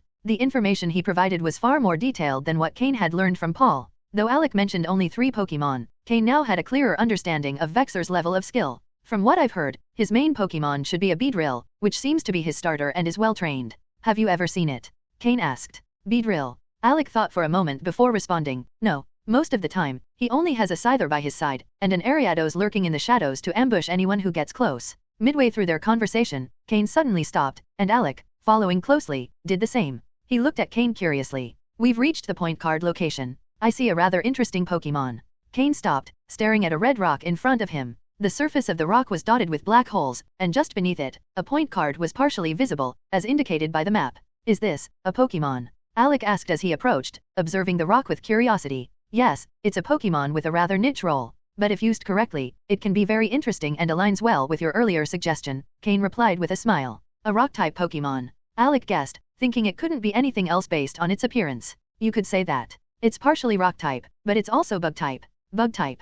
Alec couldn't imagine how this rock could be related to a bug-type Pokémon. It was hard to wrap his head around. The system immediately displayed this Pokémon's details. Pokémon, Shuckle, light green. Gender, male. Level, 31. Types, bug plus rock. Ability, sturdy. Held item, berry juice. Egg moves, sweet scent, helping hand. Basic moves, sticky web, withdraw, constrict, bite, rollout, encore, wrap, struggle bug, safeguard, rest, rock throw, gastro acid, power trick. Learned moves, bug bite, stealth rock, earth power. TM moves, none. This Shuckle had reached level 31, which meant it had already learned power trick, giving it a new purpose in battle. Until a Shuckle reaches level 31 and learns power trick, its primary function is as a living shield, though not entirely accurate, given its base HP stat is only 20, which is extremely low. However, its total base stats are 505. So why does it only have 20 points in HP? Even more surprising is that its physical and special attack stats are only 10 each, while its speed is the lowest at just 5 points.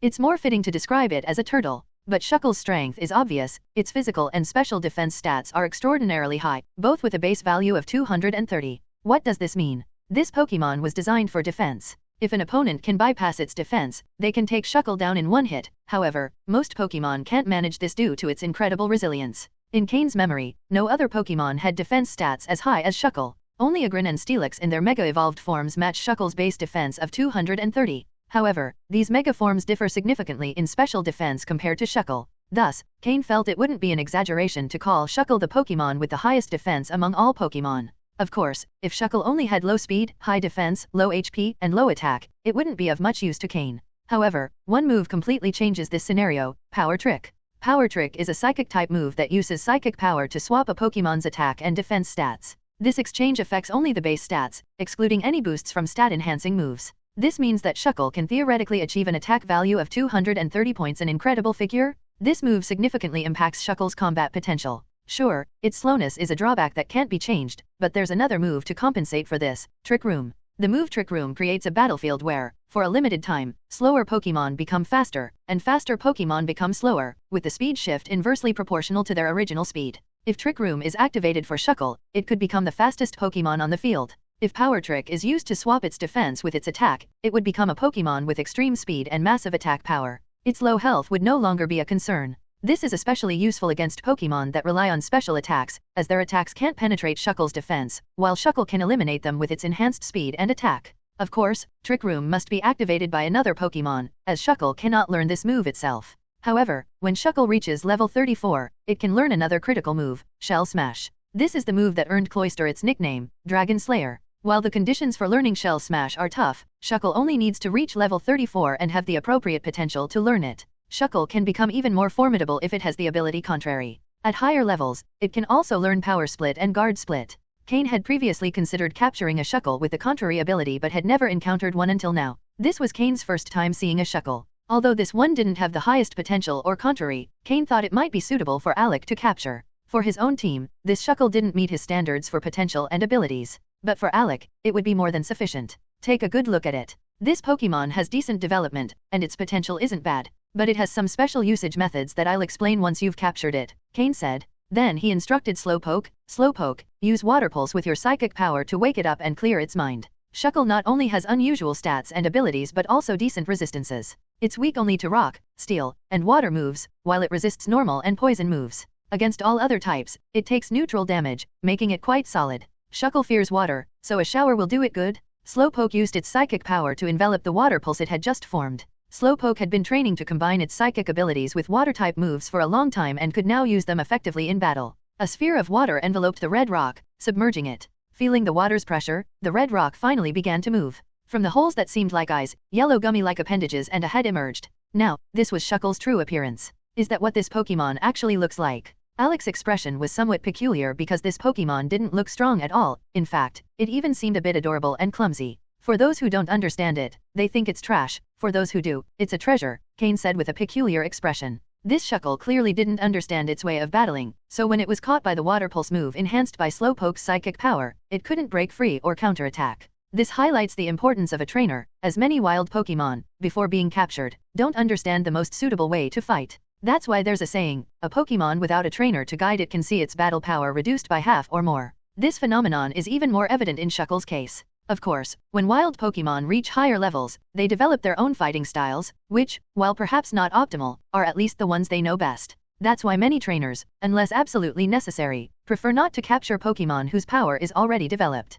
It's hard to correct a battle style they've been using for years. In the end, trainers must spend significant time retraining them, so they prefer to capture a weak Pokemon and train it from scratch. Soon enough, Shuckle, being doubly weak to water types, couldn't put up much of a fight despite battling in the water for quite some time. When it fell to the ground, it had already lost the ability to move. Capture it, and I'll explain what kind of Pokemon it is, Cain said. Alec nodded, took a Pokeball from his belt, and captured the Shuckle without any incident. Cain picked up the point card that was on the ground and continued walking with Alec and their Pokemon. Meanwhile, he explained to Alec, "You're probably more familiar with Pokemon from the Hone region, and this Pokemon is quite rare in Johto. After all, few people use it. Its name is Shuckle," Cain explained gradually. Alec, who had a significant background, possessed extensive Pokemon knowledge. Even though this was his first time seeing a Shuckle, after Cain's explanation, he quickly understood its battle style. This is truly a peculiar Pokemon. Knowing how to use it or not makes a huge difference, Alec remarked, amazed after hearing Cain's explanation. He had never thought that combining certain moves with this Pokemon would create such a radical transformation.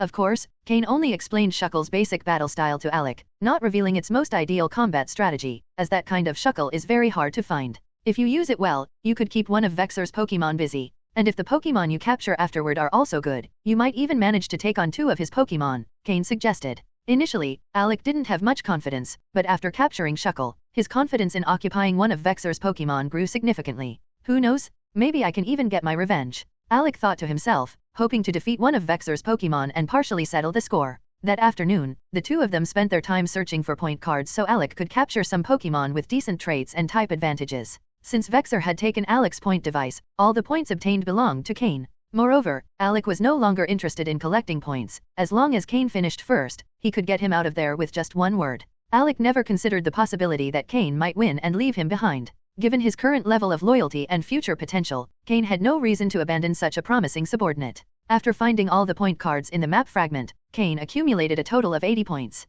Combined with what he already had, he now had 707 points. He was very close to the 1,000 points needed. Earning 80 points in one afternoon might seem impressive to others, but for Cain, it was normal. Killing is faster. Whoever kills and burns always profits. However, that afternoon, he also helped Alec capture 3 Pokemon, the Bug/Rock-type Shuckle, which Alec was already starting to get the hang of. A light green Golbat at level 29, which at first glance seemed like a fairly ordinary Pokemon. During the day, they encountered quite a few flying-type Pokemon, but all of them had levels or traits that were less than ideal. Alec settled for capturing this Golbat as a backup. Finally, they captured a level 30 Ponyta with a green hue, which was a pleasant surprise. A green quality Pokemon is quite rare, even on the trial island. The last point card in Cain's map fragment was with a small herd of Ponyta. Alec had almost given up after a day in the forest without finding any fire-type Pokémon but was surprised to find a group of Ponyta there. To his surprise, Cain also noticed that one of the Ponyta was of green quality, so he quickly helped Alec capture it. Capturing it was one thing, taming it was another that Alec would have to handle.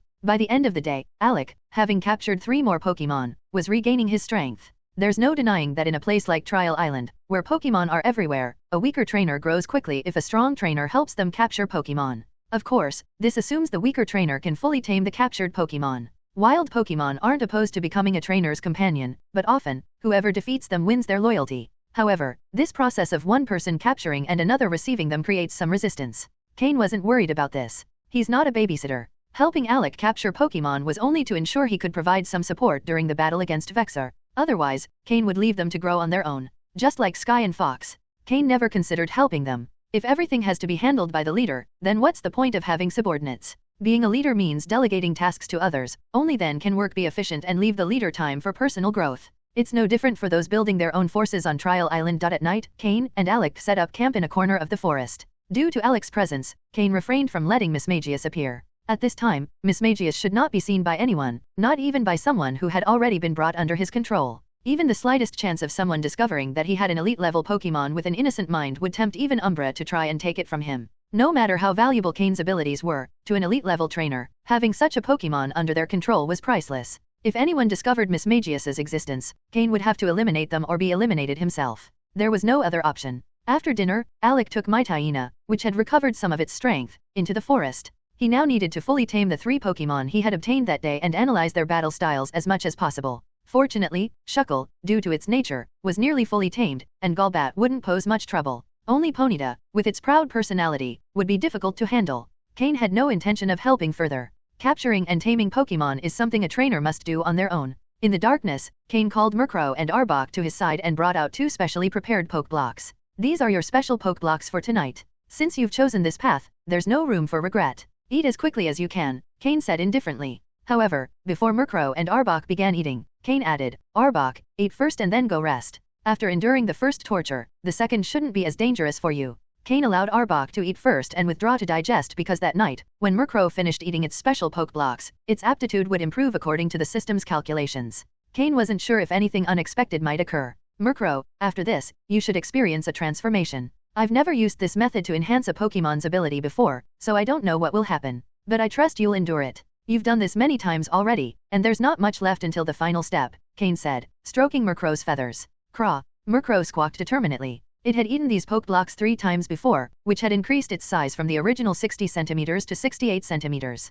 Both its physical strength and speed had improved noticeably. It was confident that this final time would lead to a complete transformation. It began eating the special poke blocks Cain had prepared for it, and as it felt the overwhelming energy surging within its body, a happy expression appeared on its face. What joy! It was about to complete its aptitude evolution. Soon, it would no longer be the Pokémon with the lowest aptitude in Cain's battle team. It could contribute even more to Cain and finally be used more frequently. Though eating these poke blocks had been very painful each time, Merro was genuinely happy inside. It was truly happy. That feeling of being valued had returned once again. In the future, it vowed to grow even stronger and do more for Cain with its abilities instead of merely coordinating the rest of the team. After eating, Merro closed its eyes and began to slowly sense the changes in its body. Cain closely observed the system's data on Merro, monitoring every fluctuation in its stats. From gradual changes to a complete transformation, Merro accumulated enough energy within its body to undergo this evolution. The fluctuations in the data were more intense than before. At their peak, Merro's stats reached a dark green level. At their lowest, they dropped to a light green. There were dozens of variations every second. One side angel, one side demon, it all depended on Merro's willpower. The intense energy stirring inside made Merro grip the earth beneath its talons tightly, leaving deep marks in the ground. With its wings folded close to its body, its muscles were tense and trembling. A faint amount of blood began seeping from its body, slowly staining its black feathers red. It looked as if it were bathing in blood. The other Pokémon, who had been training, noticed Merro's situation and began to gather around. Slowpoke, Sneasel, Haunter, Scorpy, Multank, and even Tropius, Gyarados, and Ursaring grouped together. Cain gestured for them to remain silent. Merro was at a critical moment, and any disturbance could affect it. The expressions of the Pokémon turned serious as they surrounded Cain and Merro, taking defensive stances to prevent any wild Pokémon from suddenly interrupting the process. In the distance, Arbok endured the pain in its body, clenching its teeth, not daring to make a sound or move for fear of disrupting Merro's evolution. Having experienced these special poke blocks once, Arbok felt a deep respect for Merro. How had Merro endured such intense pain so many times?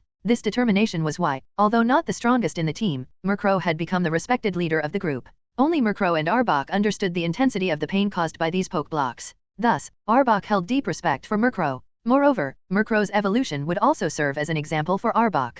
If Merro succeeded, Arbok would gain more confidence. Merro's evolution was affecting all of Cain's Pokémon. The camp's atmosphere grew increasingly tense. The usually lazy Tropius now had a sharp gaze, scanning the surroundings, fully displaying its presence as a level 40 Pokémon with dragon blood. It was as if it were warning nearby Pokémon to stay away. All the Pokémon were on high alert. Finally, 30 minutes passed, then an hour. After an hour of consuming the special poke blocks, Merro's energy gradually stabilized, and the blood oozing from its body stopped. Cain carefully monitored the system's data, recording every change in Merro's stats. Craw! Suddenly, Merro let out a sharp cry. Its energy peaked, then gradually settled at a middle point. Merro had successfully improved its quality to dark green level. Cain watched as the energy graph's data stabilized at deep green and let out a long sigh. This forced increase in Merro's potential had brought him considerable pressure. If it weren't for the threat of Vexer, he might not have chosen such a risky method. He would have preferred a slower approach, like with Miltank, who advanced steadily in its potential. That would have been ideal. Fortunately, Merro succeeded and became the second Pokémon in Cain's team to improve its potential.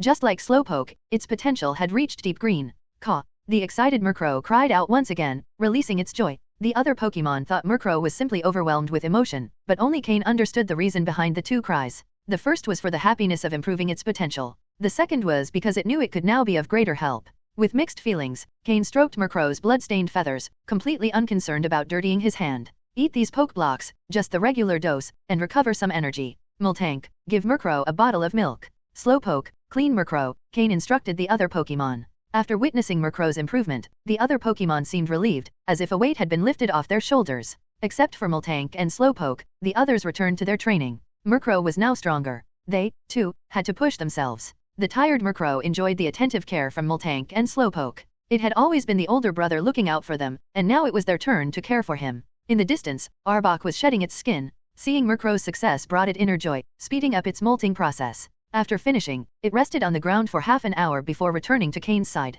Quietly, it began speaking with Merro, asking how it felt after the improvement. In truth, Cain could see more detailed data in the graphs provided by his system. First, Merro, which originally stood at 68 centimeters tall, now measured 70 centimeters, a full 20 centimeters taller than an average Merro. Next, the energy storage capacity within its body had changed. It was as if a bottle had turned into a kettle, doubling its limit. Finally, there was a change in its level. The high concentration of energy had pushed Merro to level 33. It was now just one level behind Slowpoke, who was at level 34, making it the second strongest Pokémon in Cain's team. Rest well. Starting tomorrow, we'll begin specific training for you, Merro, and you'll need to quickly adapt to your new potential. There are still more important missions ahead. Arbok, you must also adapt quickly to your body and pick up the pace. Remember, you don't have much time, Cain said. Both Pokémon nodded and fell asleep with different thoughts in mind. The special poke blocks tested not only their bodies but also their minds. Soon, both Pokémon were in a deep sleep, while the others continued training.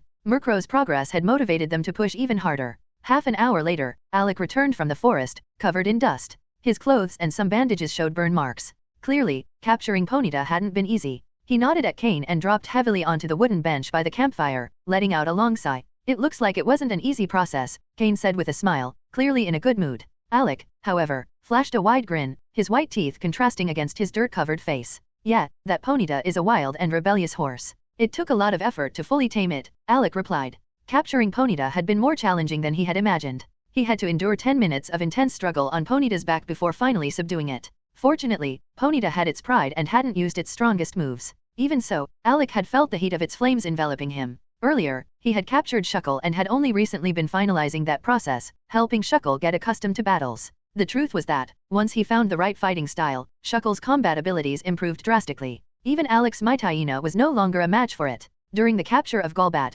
Shuckle also played a crucial role. However, capturing Ponyta had been entirely Alec's accomplishment. When attempting to command Ponyta in battle, Alec discovered its exceptional talent, even surpassing that of the Pokémon he had previously owned. Clearly, Cain had a good eye for choosing Pokémon. Even Alec thought that once he fully mastered Shuckle and Ponyta, he could become stronger than ever, despite having only 4 Pokémon. It seemed that being around Cain was accelerating his growth. During dinner, he noticed Cain's Pokémon eating high-level poke blocks, a luxury. Additionally, he realized Cain was also a Pokémon breeder. What a terrifying talent. Prepare yourself. Tomorrow, we'll start looking for Vexer, Cain said seriously. Tomorrow? Tomorrow. Alec repeated, first uncertain and then with determination, clenching his fists. If he could take revenge, he didn't want to wait a second longer. But he also didn't want Cain risking his life without a plan. It was best to be prepared. But just the two of us? Even though I now have 4 Pokémon, I'm still not proficient in handling them. First, tomorrow we'll find someone. Then, based on your memories, we'll track Vexer's location.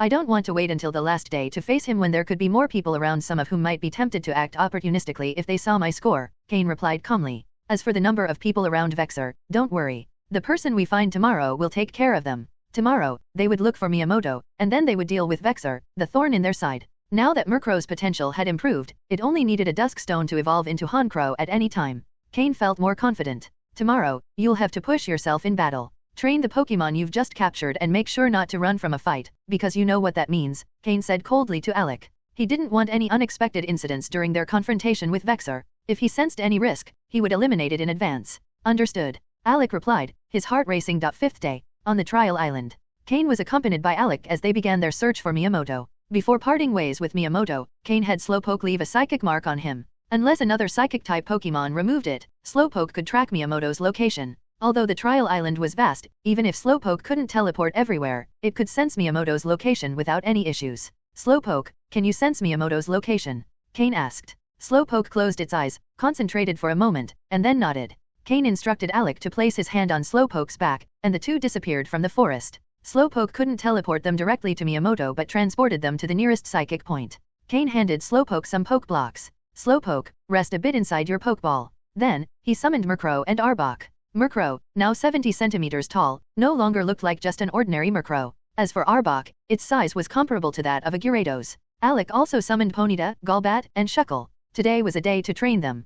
Ponyta, standing a meter tall, had developed well enough for Alec to ride it without issue. Golbat carried Shuckle in its claws as it soared through the sky. Cain, on the other hand, rode on Arbok's back, just as he had once ridden Onyx. Arbok's massive size allowed Cain to travel with stability. And so, the two and their Pokémon moved swiftly through the forest. Whenever they encountered wild Pokémon, Merro was the first to jump into battle. Only when there were multiple opponents did Ponyta, Shuckle, and Golbat get the chance to fight. The 3 Pokémon didn't complain, as Merro displayed incredible strength and impressive ferocity in every battle. Merro was strong? Alec watched how Cain commanded Merro in battles with simple instructions that the Pokémon understood perfectly. The synergy between Cain and Merro was remarkable. Alec thought that if he could achieve a similar level of connection with his own Pokémon, his combat power would increase by at least 2 levels. After an hour of rapid movement through the forest, they finally neared Miyamoto's location. Slowpoke reappeared beside Cain, almost fully recovered. Cain, is it safe to approach him directly? Alec asked as he stroked Ponyta. Yes, that guy's resting.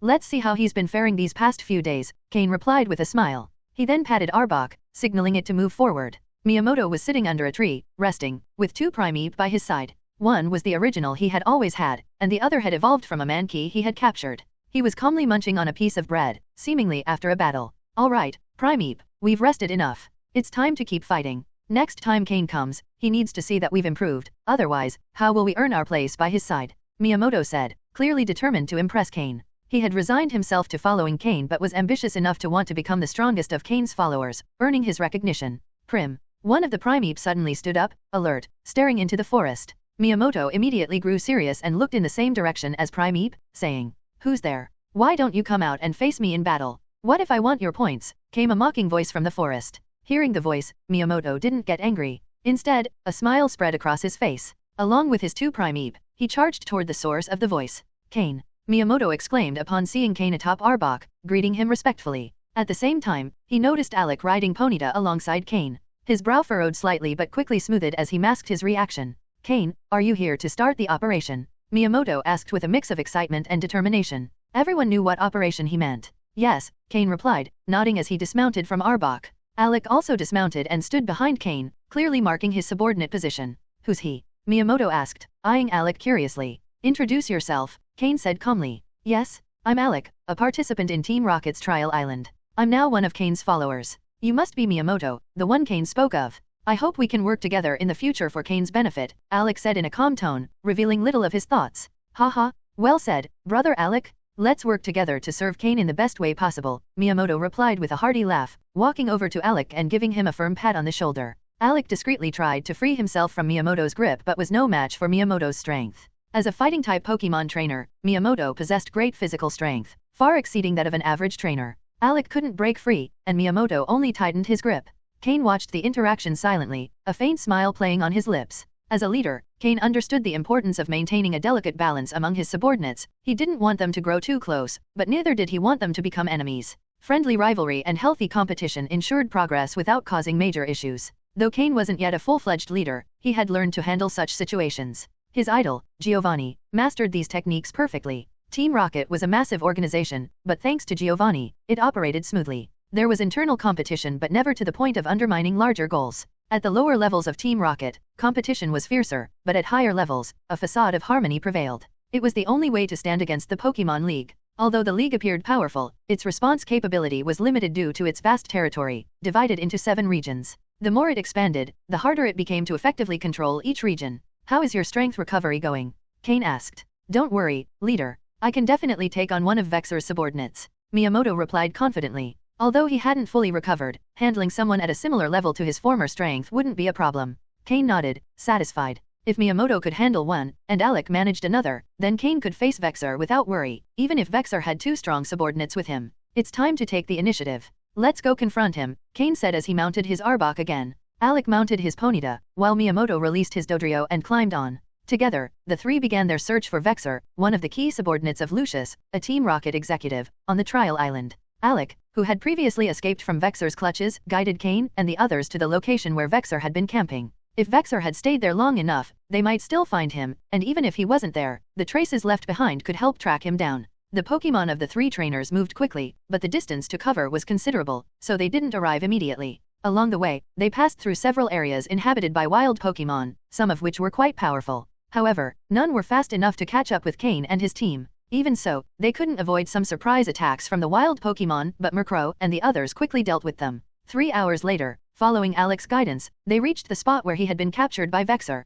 However, instead of finding Vexer, they only saw signs of disorder. Cain crouched down and touched an extinguished campfire. He felt the residual heat in the ashes, then inspected the footprints on the ground and checked the soil's moisture. The fire hasn't been out for long, it's still warm. It looks like they left around midday, so they haven't been gone for long. The footprints also indicate he wasn't alone, so he has someone with him, Cain commented. Get ready. We'll catch up to him. Unlike others who had spent a long time on the trial island, Vexer didn't seem concerned about covering his tracks. Perhaps he was overconfident in his strength, which made it easy for Cain to follow him. Hearing Cain's words, both Miyamoto and Alec grew serious. Things wouldn't be so easy after all. Cain, riding his Arbok, led the way, following the trail through the forest. Since Vexer hadn't been gone long, they still had a chance to catch up if they hurried. Cain's expression remained serious as he pressed on. A cold determination gleamed in his eyes. His survival philosophy was simple: unless it benefited him, he wouldn't attack others without reason. But if someone provoked him and he had enough strength, he would ensure revenge without delay. Before returning to the trial island, Lucius had sent an officer to test him. Although they called it a test, Cain knew that if he hadn't been strong enough, the officer's mistake would have been fatal. From that moment, Cain resolved to take revenge, and Vexer would be his first target. It didn't matter that it was on the trial island, where death was common and no one would know who did it. After following the trail for a while, Cain slowed down, his expression growing graver. We're close. Get ready. I don't want to see either of you fail at a moment like this. You already know the consequences if you do. Even if I can't defeat Vexer, escaping won't be an issue for me. But if I see you retreating...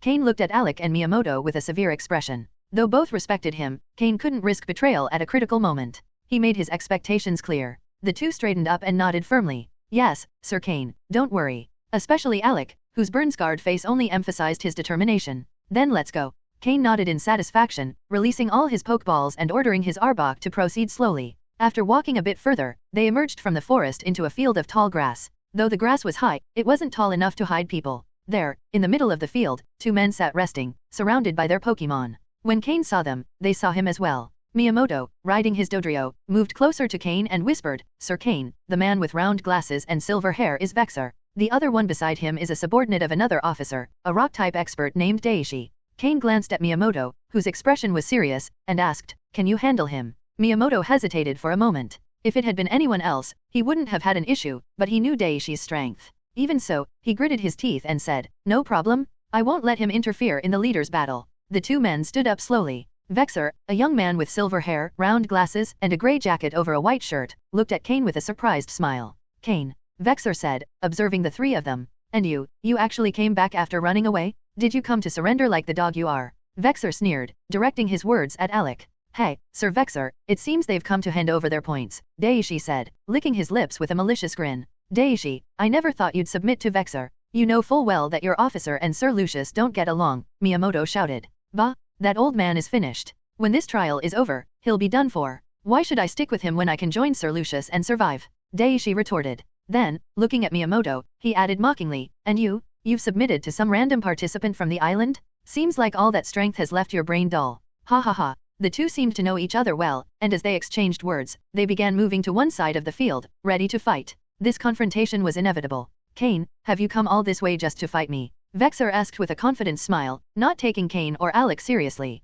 No, Cain waved his hands and then displayed a bloodthirsty grin. I've come to kill you. You're courting death. Vexer's face flashed with anger but quickly calmed. With what? With the two of you who've survived 3 months on Challenge Island? Oh, wait, you left the island, but does that give you the confidence to defeat me? I already told you, I'm not here to defeat you, I'm here to kill you. Don't you understand? Cain spread his hands with an expression of feigned resignation. As one of an executive's trusted subordinates, Vexer couldn't stand being provoked by someone who seemed weaker, so he said no more. If you're so sure, then try me. And as for you, the homeless dog beside you, I'll show you what I can do. Vexer licked his lips with an equally bloodthirsty grin. You talk too much. Cain tossed all his pokeballs at once and then dismounted from his Arbok.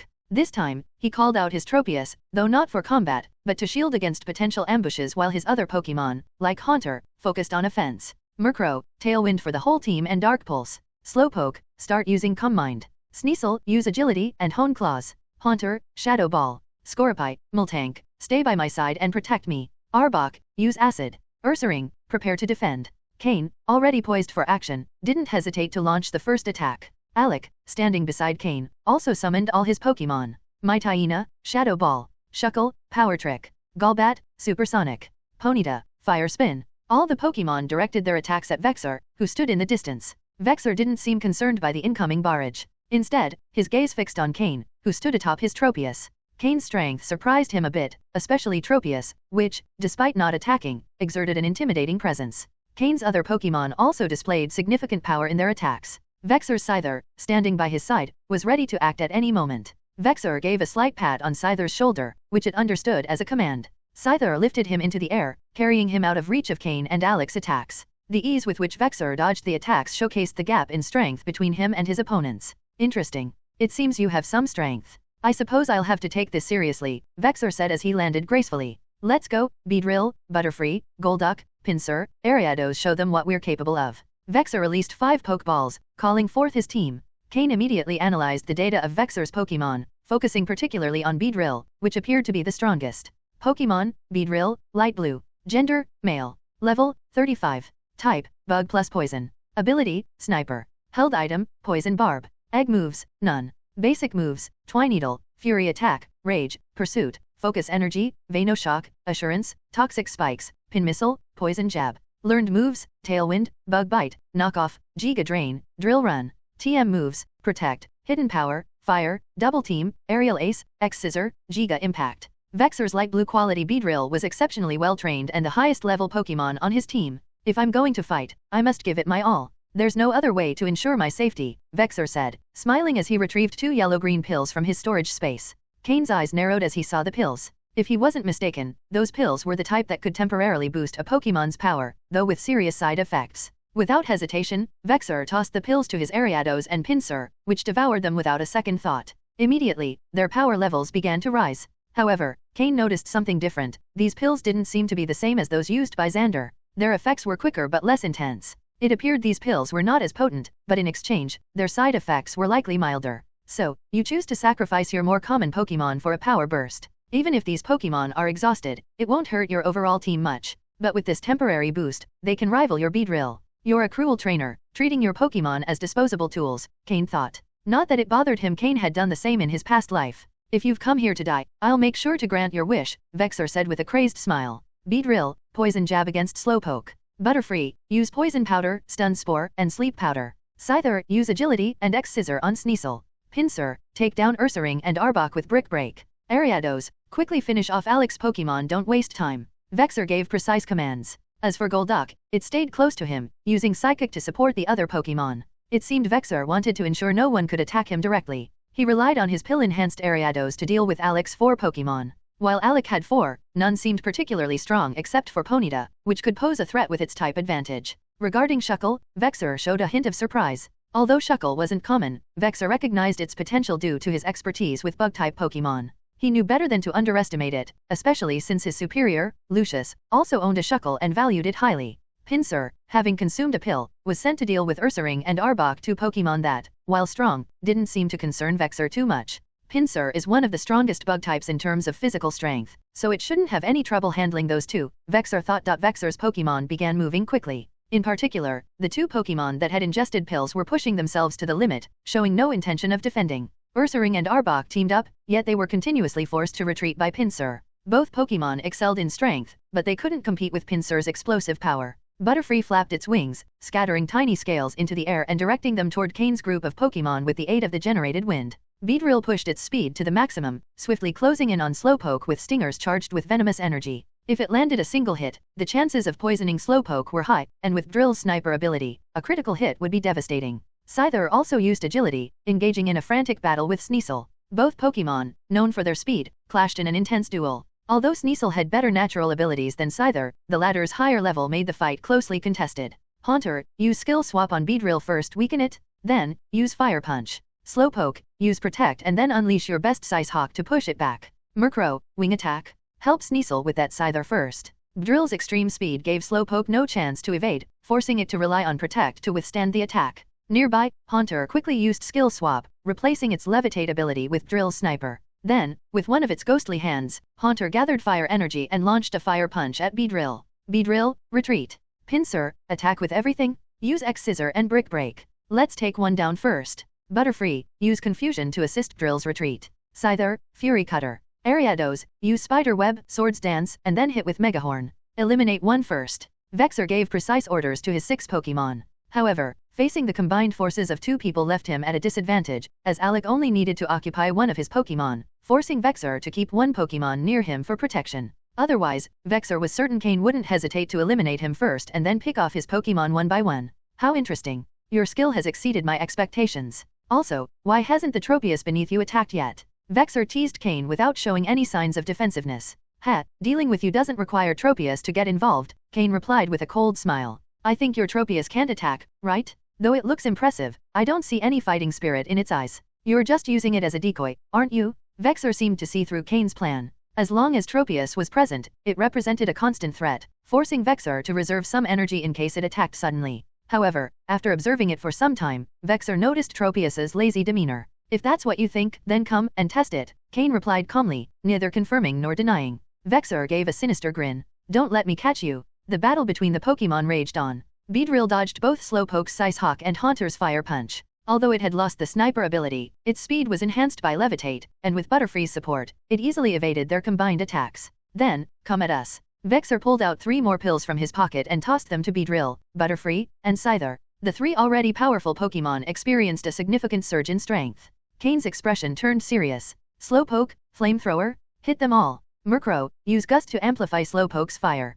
Haunter, Shadow Ball aim for Butterfree. Miltank, Heal Bell. Sneasel, Metal Claw. In an instant, the 3 Pokémon that had ingested pills launched a ferocious offensive, showing no intention of retreating. Scyther, wielding its scythes, faced Sneasel's metal claws directly, gaining the upper hand due to its superior strength. Golduck, Water Gun, show that Slowpoke how water types should behave and stop playing with fire. Beedrill, close in and use Giga Drain on Slowpoke. Butterfree, use Confusion on Haunter, show it the true power of psychic attacks. Before Slowpoke's flames could reach Vexer's Pokémon, Golduck's water gun extinguished them instantly, even with the gust from Merro. Beedrill, its speed enhanced, quickly appeared before Slowpoke. This time, without Protect, Drill's Giga Drain landed successfully. The Grass-type attack dealt double damage to Slowpoke. Butterfree's Confusion also directly struck Haunter. While Haunter's Shadow Ball hit Butterfree, Psychic-type attacks inflicted double damage on Haunter, whereas Shadow Ball dealt normal damage to Butterfree. Of course, Haunter's attack was of its same type, while Butterfree's was not, reducing its power. However, Butterfree, highly trained by Vexer, showcased exceptional talent in using psychic moves, inflicting significant damage on Haunter. Cain frowned deeply. He had anticipated Vexer having enhancement pills but didn't expect him to have so many, enough to power up all his Pokémon. For now, Ursaring and Arbok were clearly unable to withstand Pinsir's attacks. The situation was delicately balanced. Once one Pokémon fell, the entire equilibrium would break. What worried Cain the most was Alec. Though his 4 Pokémon were holding off a single Ariados, with its pill-enhanced strength, Swords Dance boost, and Sniper ability, one mistake could cost Alec one of his Pokémon. Moreover, 3 of those Pokémon had been recently captured, so their coordination in battle was still lacking, forcing them into a purely defensive stance against Ariados. Vexer grinned with satisfaction. With just 4 Pokémon, he had managed to pressure Cain's 6, despite Ursaring and Arbok being weaker, and 3 of Cain's Pokémon still inactive. But for Vexer, once he defeated those currently in battle, Cain would be finished. The rest were merely for show. Most importantly, Cain thought he was going all out, right? Vexer hadn't yet played his trump card. Vexer wore a smug expression of assured victory. Alec noticed it and grew desperate, knowing that if Cain was defeated, there would be no way to escape today. More importantly, his vengeance might never come to fruition. Miyamoto, battling in the distance, was also worried. Although he had managed to hold off Daishi, his team consisted of Pokémon recently captured on the trial island, while his opponent used Pokémon he had trained for a long time. He found himself in a similar predicament to Alec. His Pokémon obeyed his commands, but their execution lacked precision, and his command of the battle wasn't sufficient. Miyamoto's defeat was inevitable. However, the key to victory remained the clash between Cain and Vexer. Regardless of what happened to the others, the main battle would determine the final outcome. The situation was at a deadlock. Merro and Slowpoke barely managed to fend off the ferocious attacks of the enhanced Beedrill. Although both Pokémon had a type advantage, their opponent's speed was so great that they could hardly land a hit. Sneasel remained locked in a fierce battle with Scyther, both speed specialists, and it seemed there would be no clear outcome anytime soon. Haunter and Butterfree also continued their struggle, with Haunter's Fire Punch clashing against Butterfree's Confusion. Both attacks were super effective against the other, but since they weren't their primary type moves, neither could gain a decisive upper hand, making it unlikely for a victor to emerge soon. However, now that Haunter had the Sniper ability, landing a critical hit could potentially take Butterfree out in one blow. Sniper was an extremely powerful ability, but Butterfree fought evasively, refusing to engage Haunter directly. It preferred dodging over trading blows, making it difficult for Haunter to find an opening in Butterfree's defenses. The decisive point lay in the fight between Ursaring, Arbok, and Pinsir. Ursaring, having used Belly Drum, finally managed to hold off Pinsir's attacks, but with its energy halved, it wouldn't last long. Although Arbok was in better shape than Ursaring, its survival habits in the wild were deeply ingrained, and Cain's recent training hadn't been enough to change them. Cain decided not to interfere too much in Arbok's fight. Rather than forcing it to adopt an unfamiliar combat style, it was better to let it stick to its original one, at least for now. However, the flaw was evident, and under Vexer's orders, Pinsir was gradually gaining the upper hand. Using newly captured Pokémon against me. I must admit, the others are decent, but these two are only good for feeding my Pinsir. Vexer laughed arrogantly, confident of his victory. Pinsir had the Moxie ability. Once it defeated a Pokémon, its confidence would grow, causing its attack power to skyrocket. Even Arbok wouldn't be able to stop it in that state. The battle was reaching its climax. Suddenly, Cain smiled. Although things turned out a bit differently than I expected, this is the perfect moment. Merro, evolve now. Cain shouted loudly. He retrieved a small black stone from his storage space and raised it above his head. Under the sunlight, the stone emitted a strange glow. Vexer also noticed Cain's actions, surprised to see him preparing Merro's evolution with a Dusk stone. But how much power could a newly evolved Pokémon have? Moreover, how could Merro's evolution help Cain turn the tide of battle? Pinsir was about to finish off Ursaring before Merro could evolve, and once Moxie activated, it would be unstoppable. Merro, feeling the strong pull of the Dusk stone Cain held, had been waiting for this moment for a long time. Cain had always told it to wait until they found a Dusk stone of sufficient quality. And then he told it to wait a little longer, until Merro reached its maximum potential. Finally, that moment had arrived. Merro deftly avoided Drill's attacks and flew toward Cain. This can't be. That's a Dusk stone of supreme quality? It must at least be superior grade. What a waste. Damn you, Beedrill, stop it. Vexer shouted, finally realizing that the Dusk stone Cain held emitted an unusual radiance, even with rainbow-like hues. Ordinary Dusk stones were completely black, absorbing even the light around them. But this Dusk stone emitted light. What did that mean? It meant the stone was so saturated with energy that it could no longer contain it, causing it to emit that peculiar glow. Beedrill, following Vexer's orders, stopped attacking Slowpoke and swiftly flew after Merro. Slowpoke, use Size Hawk and Confusion. Stop Beedrill. It's an easy target now, attack with everything you've got, Cain ordered firmly. As Beedrill tried to intercept Merro, it flew in a straight line to catch up, making it a perfect target for Slowpoke. Slowpoke's psychic attacks struck Beedrill continuously. Not only did it fail to reach Merro, but it also suffered severe injuries. Seeing this, Vexer's face darkened. Beedrill, dodge Slowpoke's attacks and finish it off first? Use Aerial Ace? Even if Merro evolves, it won't be a game changer. We just need to eliminate the others before it completes its evolution. Beedrill abruptly turned, cloaking itself in flying-type energy as it charged swiftly at Slowpoke. By then, Merro had reached Cain. Cain threw the Dusk stone toward Merro and said, "Evolve, Merro." This is your stage. Slowpoke, use teleport to evade. Let it tire itself out a bit more. With Beedrill distracted, no other Pokemon could interfere with Murkrow's evolution. In midair, Murkrow caught the Dusk Stone with its beak. As if it had done this all its life, Murkrow began channeling the Supreme Quality Stone's energy. In an instant, the Dusk Stone cracked, releasing a black mist that enveloped Murkrow. Rather than dissipating into the air, the mist was directly absorbed into Murkrow's body. Although it seemed like a long process, everything happened in a single second. Murkrow transformed into a dark cocoon, floating in the air. Under the system's scan, Murkrow's stats were skyrocketing at an incredible pace. This wasn't just a fluctuation. Murkrow's data indicators were climbing exponentially. Murkrow was evolving. But on the other hand, Ursaring and Arbok could no longer hold their ground. Pinsir, use X-Scissor, take down Ursaring first, then finish off Arbok. Once you get 2 boosts, your power will be overwhelming. Vexer laughed maniacally as he spoke. What good was Murkrow's evolution? Could it stop him? At this point, Haunter could have opted to swap Pinsir's ability, but it was trapped by Butterfree and couldn't break free. Meanwhile, Ariados, powered up by Swords Dance, had defeated Alec's Golbat, and the other 3 Pokemon were also in dire straits. However, thanks to Ponyta's Fire-type moves and the presence of Shuckle, who had used Power Trick, these 2 Pokemon were holding the line. Golbat was secondary. They could still hold on. But Slowpoke, under Beedrill's relentless attacks, had no speed advantage and could only escape using teleport. However, it couldn't teleport near the other Pokemon, as Beedrill would abandon its pursuit and attack the others instead. Pinsir let out a mighty roar, using X-Scissor to defeat the exhausted Ursaring, leaving a large cross-shaped scar on its chest. Not only its eyes but also its body bore numerous scars. With its Moxie ability boost, Pinsir felt its power surge once again, and Arbok could no longer hold it back. Vexer adjusted his glasses slightly and smiled. Beedrill, stop chasing Slowpoke, let it rest for a bit. First, team up with Pinsir and finish off Arbok. The battle's balance was tipping, but at that moment, the black cocoon surrounding Murkrow began to reveal its form. No, it could no longer be called Murkrow, it had to be called Honchkrow.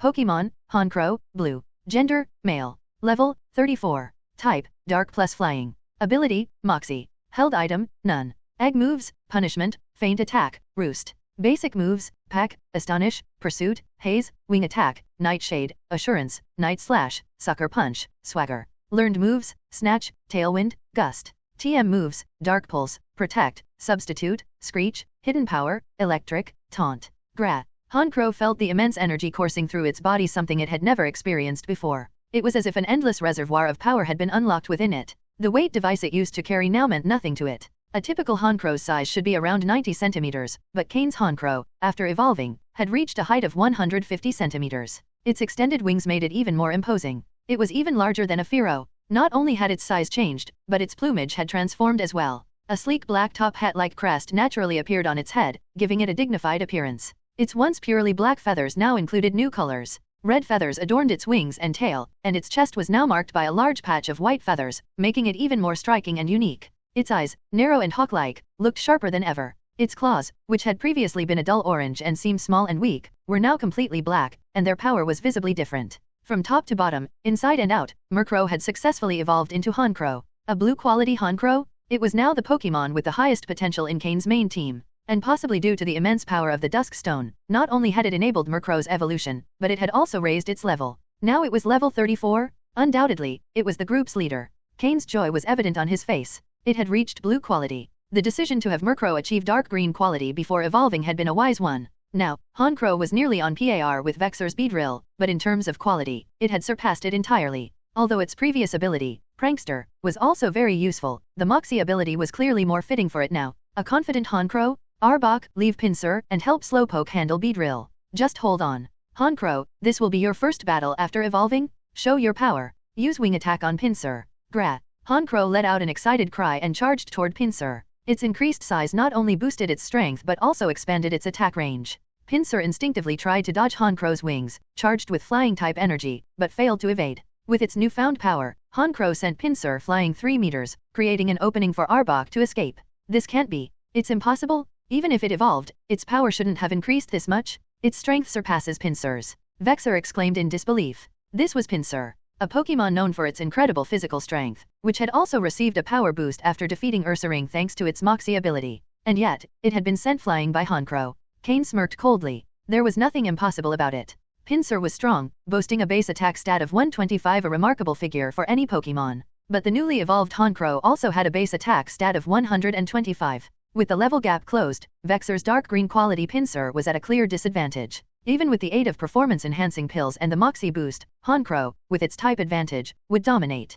Honchkrow, don't stop attacking? Keep using wing attack. Engage in close combat? Miltank, use helping hand. Cain commanded. Miltank, by Cain's side, used helping hand on Honchkrow, who, following Cain's orders, continued assaulting Pinsir with a barrage of wing attacks. Pinsir? Damn it! Butterfree, Beedrill, Scyther? Quickly, go help it! Vexer shouted desperately. But none of those Pokemon could break free, as Cain's team, seeing Honchkrow's evolution, was in a state of euphoria, keeping their opponents occupied. Damn it! Pinsir, take 2 more. Vexer, seeing his Pokemon unable to assist, cursed and pulled out 2 more pills to give to Pinsir. But this time, Cain wouldn't allow it. Finish it, Honchkrow. Honchkrow's fierce wing attacks didn't let up. Boom! With a final strike, Vexer's Pinsir was defeated, becoming the first Pokemon Cain had eliminated. Gra! Honchkrow cried triumphantly, activating its Moxie ability once more. The balance has been broken, hasn't it, Vexer? Cain, standing on Tropius's back, smiled as he spoke to Vexer. Vexer initially thought it would be him who would break the balance, but to his surprise, Cain was the first to do so.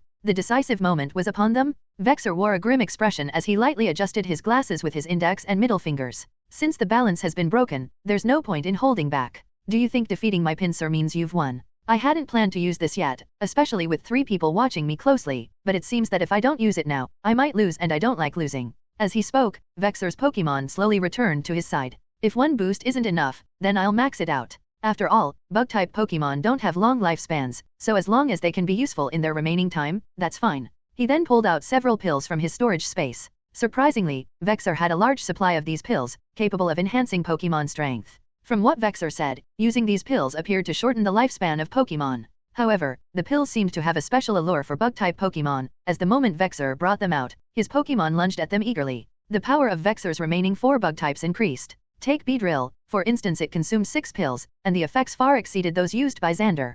Pokemon, Beedrill, Light Blue. Level, 35 plus 4 levels. Beedrill's level increased by 4, as indicated by the system. The other Pokemon also experienced level increases, albeit smaller ones. Fortunately, despite consuming so many pills, none of them could surpass level 40, indicating that crossing that threshold was significantly harder. Alec couldn't stop Ariados from returning and ran over to Tropius's side to speak with Cain. I'm sorry, Mr. Cain, I couldn't stop Ariados. Cain gestured dismissively, indicating it didn't matter. If it could have been stopped, I would have done it myself. Alec, to win, you may need to make a small sacrifice. Cain spoke in a neutral, emotionless tone. Sacrifice? I'm willing to serve you, sir. I'll do whatever it takes to defeat Vexer. Alec hesitated for a moment but then answered firmly. What was a sacrifice? To take revenge on Vexer, Alec was willing to give anything, including his freedom, which he had already handed over to Cain. Good. Cain smiled, but it was a cold smile. Order your Pokemon not to resist. It will only be uncomfortable for a moment. Afterward, I'll take care of healing them.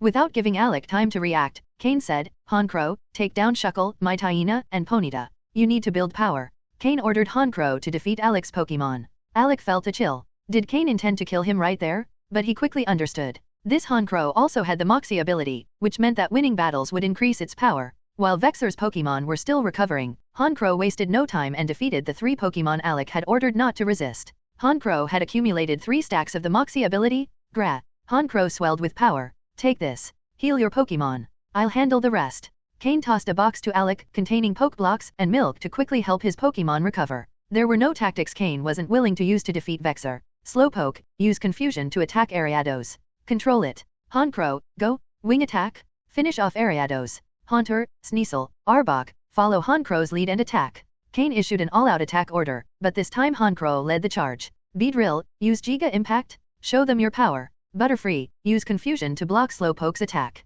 Scyther, Fury Cutter. Ariados, use Sticky Web. Everyone, focus on Honchkrow. Take it down. Now, the only Pokemon Vexer feared was Cain's Honchkrow, which had accumulated 4 stacks of the Moxie ability. He dared not face its destructive power. Slowpoke launched its Confusion first. Although Butterfree tried to block it with its own Confusion, it wasn't strong enough, and Slowpoke's attack broke through its defense. Before the Confusion hit Ariados, it managed to fire off a Sticky Web. A white thread shot out, but Ariados was briefly paralyzed by the mental attack. Haunter, use Fire Punch to burn the web. Slowpoke, use your psychic powers to assist Honkrow's attack. The web was quickly burned away by Haunter's Fire Punch, and Slowpoke's psychic power enveloped Honchkrow, boosting its speed even more. Suddenly, a clear blue flame appeared around Honchkrow, enveloping it completely. Cain's eyes gleamed. Beedrill rushed at Honchkrow, using its strongest move, Giga Impact. Scyther supported with Fury Cutter. Sneasel, use Protect. Block those attacks. Cain gave the order just in time, and Sneasel shielded against Beedrill and Scyther's moves. Honchkrow broke through their defenses and charged at the paralyzed Ariados.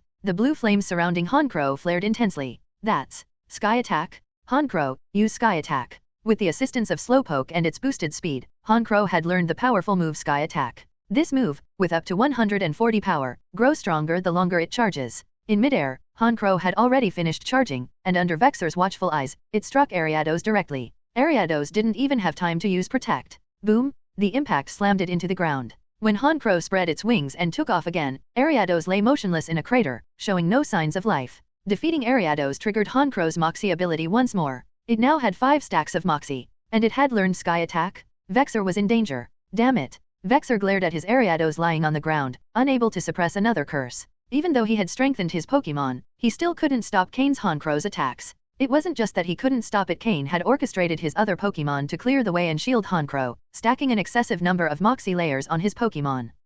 Honchkrow, use Sky Attack again. Target. Butterfree. Cain ordered coldly. With 5 layers of Moxie stacked, a base physical attack stat of 125, and the flying type advantage against bug types, one hit spelled the end for Vexer's Pokémon.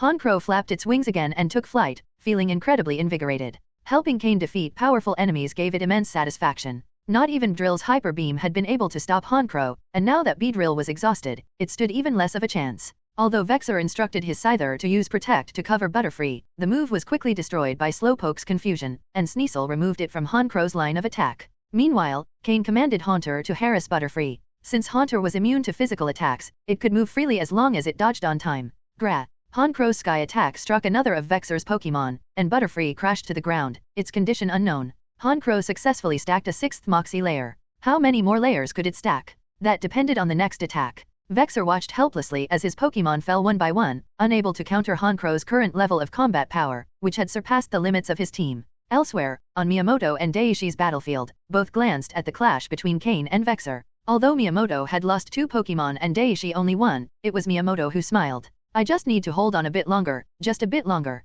Once Lord Cain defeats Vexer, victory will be ours. Daishi's eyes glinted as he scanned his surroundings, clearly plotting an escape route. Ha ha ha, you've forced my hand. You've forced me, Cain. Vexer ground his teeth as he spoke. Scyther, block them. Beedrill, return, eat all of this. Vexer pulled out every pill from his storage space, nearly 20 in total. Drill's eyes lit up at the sight of the pills, and without hesitation, it flew over to Vexer, devouring all of them from his hand. Vexer watched Beedrill with a pained expression as it consumed the pills. He didn't just regret the loss of the pills but also the cost to his prized Beedrill. With so many pills ingested, even if he won this time, Beedrill wouldn't live much longer. Its strength would soon diminish, making it no longer worth training. But it was all worth it. If he didn't defeat Cain here, it would be his own life on the line. As Beedrill swallowed the pills, Honchkrow defeated Scyther, which had been blocking its way. Moxie's ability had no limits. With Scyther's defeat, Honchkrow stacked a 7th Moxie layer. At that moment, Beedrill finished consuming the pills. Its eyes, already red, now gleamed crimson, and its body had grown slightly larger.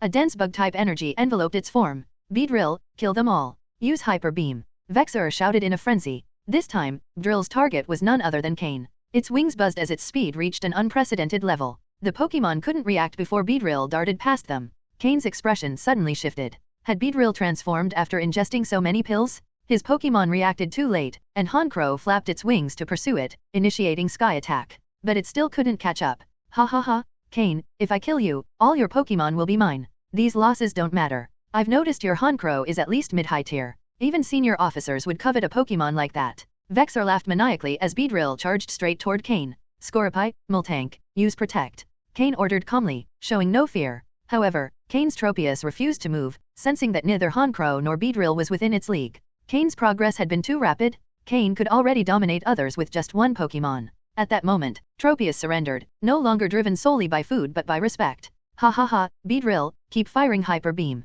You won't tire after just one attack. Though Cain's Pokémon attempted Protect, Beedrill shattered Scorpie and Multank's defenses with consecutive attacks. Its next target was Cain. Slowpoke, teleport Honchkrow away. Cain ordered, his calm demeanor unwavering. A trainer's composure in critical moments dictated their Pokémon's decisiveness. Following Cain's command, Slowpoke instantly activated Teleport. It appeared in front of Honchkrow, and just before the impact, it activated Teleport again, taking Honchkrow along and moving directly in front of Cain. Honchkrow, still poised for attack, collided with Beedrill. Honchkrow, use Protect. Boom! The Hyper Beam clashed head-on with Sky Attack. With a deafening explosion, Beedrill was hurled to the ground while Honchkrow activated Protect at the last moment, avoiding any damage. Beedrill was defeated. With that, all of Vexer's bug-type Pokémon were vanquished. Only his Golduck remained, but it was no longer a match for Cain. Honchkrow, finish it. Slowpoke, control Golduck.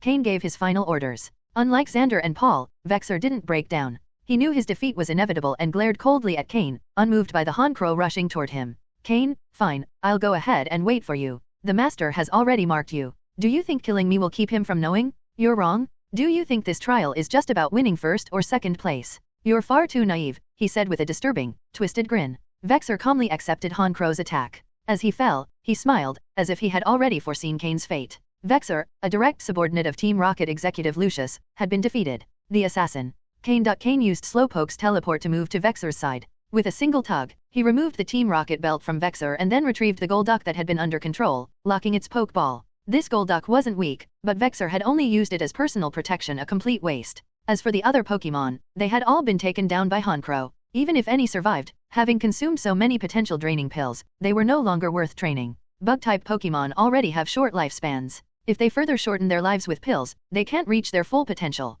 Before they can peak, they begin aging and losing strength. Among Pokemon, Dragon types are the ones that can maintain their peak power for the longest. Though Dragon types are hard to train and require a lot of time and resources, they sustain their prime state for the longest period. Oh, and Ghost types too. After taking out Vexer and seizing all his belongings, Cain turned his gaze to the other side of the battlefield. Now, Daishi, who was fighting Miyamoto, seemed desperate to shake him off and escape. After providing emergency medical attention to his Pokemon, Alec approached Cain. Honchkrow, deal with him, Cain said, then turned to Alec. Are you okay? Alec nodded and kicked Vexer's lifeless body. I'm fine. My Pokemon were only incapacitated. Honchkrow wasn't too harsh. Thank you, Cain, for avenging me, Alec said, kneeling on one knee to show his loyalty. Cain waved his hand, signaling Alec to stand. I did it for myself, not for you. Only what you do for yourself truly belongs to you. Don't blame me, winning required it, he added, referring to when he weakened Alec's Pokemon to boost Honkrow's strength. Alec felt a bit uneasy but decided to let it go since Cain seemed to be indirectly apologizing by bringing it up several times. Cain released Grimmer to devour the corpses scattered on the ground. Now that Grimmer had reached a dark green quality level, it had excellent stats and abilities, even if it lacked much battle experience. With a bit of training, it could become an extremely valuable Pokemon. Furthermore, since its potential had reached such a level, further improvement would be difficult, so there was no issue showing it to others. These corpses, brimming with energy, shouldn't go to waste. In Miyamoto and Daishi's battle, Miyamoto was already exhausted. But seeing Honchkrow coming to assist, his confidence soared. Victory belongs to Lord Cain. From now on, my future is bright. All I need to do is keep up with Lord Cain. At that moment, Miyamoto fully committed himself to Cain, directing his Pokemon to attack Daishi's Pokemon ferociously, preventing him from escaping. Honchkrow quickly joined the fray. Although Daishi's Pokemon were rock types, reducing the damage from flying and dark type moves, Cain's Honchkrow now had 8 Moxie boosts. It was at its peak. With one attack, it could defeat one of Daishi's Pokemon. Fortunately, Honchkrow didn't use its strongest attack, and rock types had good defenses, so they were only defeated, not killed. But with each victory, Honkrow's Moxie kept stacking. Does Honkrow's Moxie really have no limit? Cain wondered. Accompanied by Alec, Cain slowly approached, gathering the injured Pokemon. There were now many wounded Pokemon, and he would tend to them all later. Plop! With all his Pokemon defeated and no chance of escape, Daishi dropped to his knees, repeatedly bowing and pleading with Cain. Lord Cain, please. Before he could finish, Cain interrupted. While I value pragmatism, you're useless to me. And I detest hypocrites. I prefer those who are openly wicked. You're just like Vexer, always scheming in the shadows. Finish him, Honchkrow. He then instructed Miyamoto to take all of Daishi's belongings and gather the surviving Pokemon to deal with later. Thus, Vexer and his group were completely eliminated on the trial island. Let's go. Slowpoke, take us somewhere safe, not far, just safe enough, Cain said. Although Slowpoke was also injured, it could handle a short-range teleport for 3 people. Slowpoke, teleport. With the expansion of Slowpoke's psychic power, the 3 disappeared. Moments after Cain left, 2 figures appeared at the battlefield where he and Vexer had fought. Surveying the devastation, the grass torn apart, one of them, a young man with a red R tattooed on his forehead, wearing a punk-style leather jacket and several ear piercings, let out a sigh. Did they loot everything? Not even a blade of grass left, the young man remarked. The other, with icy blue hair, wore a light blue shirt, one hand in his pocket and the other holding a book. He also bore a red R tattoo on his hand. Vexer is dead, Regi, said the blue-haired youth. The punk was Regi, the strongest among the new recruits and a direct subordinate of Surge, one of Team Rocket's 3 senior executives. TCH, that useless Vexer only knew how to play dirty, and look where it got him, scheming himself to death, Regi said with disdain. Speaking of which, Glacis, if you keep wandering around without collecting points, aren't you afraid Lord Darius will scold you? Regi continued. Glacis, the blue-haired youth, was a direct subordinate of Darius, another Team Rocket executive, and one of the 4 powerhouses in this trial, specializing in Ice-type Pokémon. Aren't you doing the same? Glacis retorted, casting a cold glance, his face expressionless. Bah, so boring, Regi muttered, scratching his head as he headed into the forest. Glacis lingered for a moment, his eyes gleaming. Cain, interesting, he murmured before following Regi in the same direction. Night fell. On the trial island, by the same lake as always, Cain and his 2 companions set up camp for the night. Their Pokémon were released, all bandaged and showing clear signs of severe injuries. In particular, Cain's Ursaring and Arbok had taken significant damage. While Arbok was in slightly better shape this time, Ursaring was worse off than before.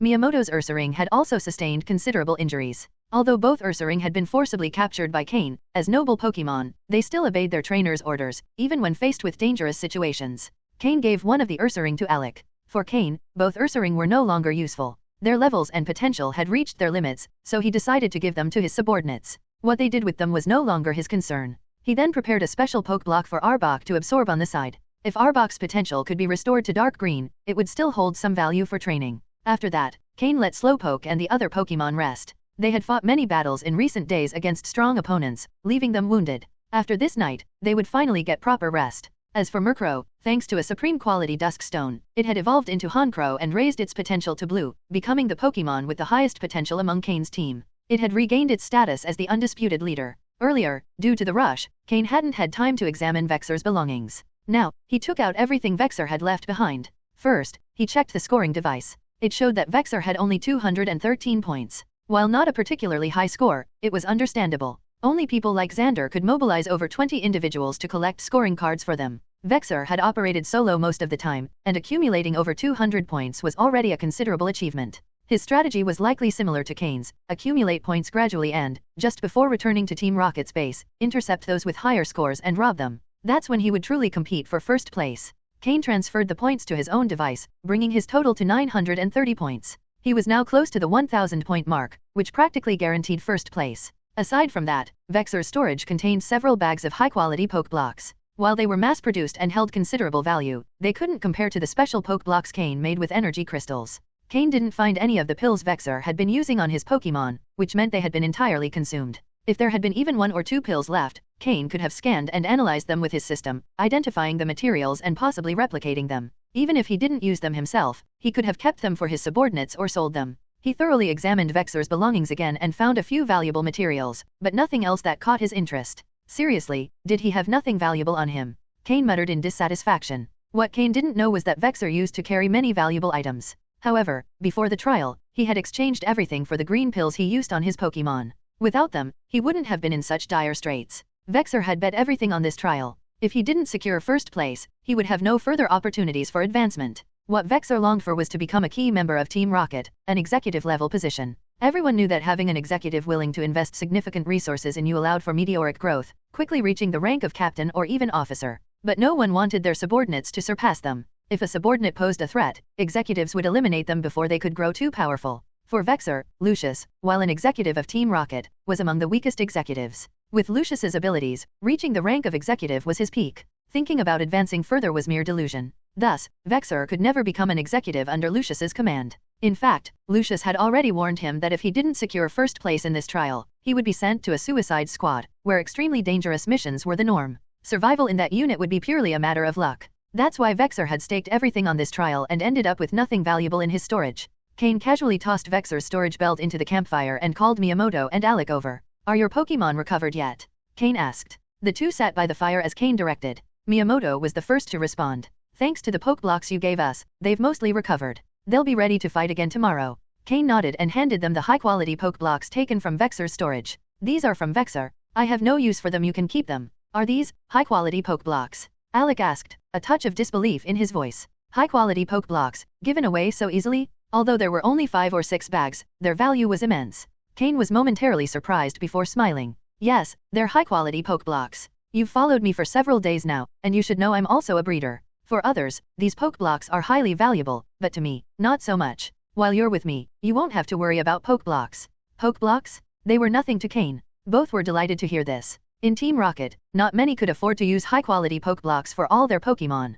Only high-ranking officers could do so. Well then, with Vexer eliminated, my trial is essentially complete. Although I haven't reached my target points, I'm close to securing first place. Now, let's talk about your plans for the future, Cain said, adding a log to the fire. Miyamoto and Alec exchanged a brief glance before kneeling on one knee and saying respectfully, "We will serve Lord Cain with total loyalty." "That's enough, I'm not into all that protocol," Cain said, motioning for them to stand. "Understood," both replied with a knowing smile. Although they hadn't been following Cain for long, they had already noticed that he wasn't one to act superior. Unlike many in Team Rocket who flaunted authority without much power, Cain focused on results. There were those, even with low ranks like captains, who treated their subordinates arrogantly, as if they were already high-ranking officers. But Cain wasn't like that. As long as you completed the tasks he assigned, he allowed a certain level of freedom. However, if you failed, the consequences could be terrifying. For instance, if Miyamoto had failed to hold someone off while Cain battled Vexer, he would likely be in a very precarious position now. Cain gave them a few instructions. Take advantage of these remaining 2 days to capture some Pokémon with potential on this island. If you've captured any temporary Pokémon as tools, release or dispose of them. This island is quite mysterious, and there's a good chance of encountering high-quality Pokémon. Try to capture ones that suit your style. Also, keep an eye out for point cards if you see them, but don't go out of your way to look for them. There aren't many left on this island who could pose a threat to you. Cain gave this order so they could plan for the future. If all goes well, I'll head straight to the Hone region after this trial. If you decide to stay in Kanto or Johto, you'll probably receive plenty of offers from others, but you can also come with me to Hone. He continued, I know you're aware of the rewards for first place, but with my current strength, I can't handle all those resources. I'll likely trade most of them for protection to buy myself time to develop in Hone. But what I lose now, I'll reclaim later. Alec was the first to speak. Cain, I'd like to follow you to Hone. You know I have connections there, and with my help, you'll be able to establish yourself quickly. Alec explained about a small village in Hone called Leafy Town, situated between Verdanturf Town and Movili City. Although it was a small place, his uncle, a former officer, had purchased a large plot of land there before passing away, which now belonged to Alec. Cain listened and replied, We'll see. I haven't heard of Leafy Town, but I'll look into it when I get to Hone. Miyamoto also decided to follow Cain to Hone. Since his protector in Kanto had likely been eliminated, he didn't see a safer option. Cain concluded, I'm not forcing you to follow me, but if you do, everything will be under my command. Both responded firmly, yes. After these discussions, Cain allowed them to rest and informed them that the next day, they would operate separately, with the goal of regrouping at the base on the final day. He might need their points to secure first place. The 6th day of the trial. At dawn, Miyamoto and Alec bid farewell to Cain, each heading in different directions to achieve their objectives. They felt the pressure to grow stronger before traveling to Hone, a new region full of challenges. Meanwhile, Cain continued his usual routine, preparing breakfast for his Pokémon and training them. After a night's rest, their wounds had almost fully healed, allowing them to train without issue. However, while supervising their training, an unexpected visitor appeared at his camp. A young man wearing a punk leather jacket and a playful smile was slowly approaching. Cain noticed him immediately, spotting the R emblem on his forehead. Is he one of the 4? Cain thought. Except for Glacis and Vexer, the other participants wore Team Rocket uniforms. Only these 4 individuals wore different outfits, though they all had the Team Rocket emblem somewhere on their body. Are you Cain? The young man asked, stopping about 10 meters away. Cain's Pokémon also noticed the stranger, grouping around their trainer on high alert. Regi? Cain asked with some doubt. The young man's smile widened at the mention of his name. Looks like you've heard of me. That'll make things easier. What do you want? Cain continued. Now, don't be so rude. When a guest arrives, shouldn't you offer them something to drink? Although, I suppose that's not really feasible here. But at least some water and a chat, don't you think? Cain frowned, observing the scruffy young man. He couldn't figure out his intentions but allowed him to approach cautiously. Seeing no visible Pokémon with him, Cain assumed he wasn't here for a fight. Cain invited him to sit and offered him water. He remained prepared for any unexpected moves, confident that his Pokémon could neutralize him if necessary. Cain, your lifestyle out here is truly enviable. Having good cooking skills is so convenient, even when you're out in the field, you can eat well. Not like us, looking like savages whenever we're away, Regi remarked, taking a sip of water as he observed Cain's camp setup. Pots, plates, and utensils of all kinds were neatly arranged, and Regi sighed in admiration. What do you need? Just get to the point, we're not close, Cain said, frowning. Ugh, Regi clutched his chest as if deeply wounded. You talk in such a hurtful way. If I were the hot-tempered type, I'd get mad. Maybe there'd even be a fight, he said with an ambiguous smile. Fine, whatever. Cain rubbed his temples, feeling a faint headache coming on. Did you take care of Vexer? Yes, Cain replied, finally sensing that Regi was getting to the main topic. Do you want to take first place in this trial? Yes. Are you planning to head to another region? Yes. All right, I get it. In that case, I'll let you have first place. Everyone thinks it's such a big deal, but I just don't see it that way, Regi said, waving dismissively. What do you mean? It's understandable that you wouldn't know. Let me ask you this, do you think this trial is just about picking the best to expand Team Rocket into other regions? Only Vexer, that idiot, completely bought into that and desperately wanted to take first place. In the end, didn't you defeat him? There are things Boss Giovanni doesn't mention, but that doesn't mean others don't understand. Some, driven by their own interests, have already begun damaging Team Rocket's interests. People always talk about infiltrators in the league, but do you really think there aren't any infiltrators in Team Rocket after all these years? Some believe they have enough power to go solo without realizing how ridiculous they are, Regi explained, though Cain didn't fully grasp what he was saying. Seeing Cain's confusion, Regi sighed. You haven't had much exposure to the upper ranks of Team Rocket, but you've surely heard about the internal struggles. Have you ever wondered why the previous leader of Team Rocket was Boss Giovanni's mother and not his father? Or why you've heard of the Shadow Unit but never its leader? Team Rocket is full of intrigue. Sometimes even a high-ranking officer is just a pawn in someone else's game. If it weren't for Lieutenant Surge not being interested in competing, I wouldn't be here just to fill his place. Otherwise, do you think Vexer, crafty as he is, would have dared to fight for first place? If someone wants to be first, they'd have to ask me if I'm okay with it first, Regi said with a mocking smile. Are you saying that even Lucius is just a pawn? That the true purpose of this trial isn't to select the best but to expose those pulling the strings behind Team Rocket? Or maybe it's just a power play between factions, and Lucius is the scapegoat?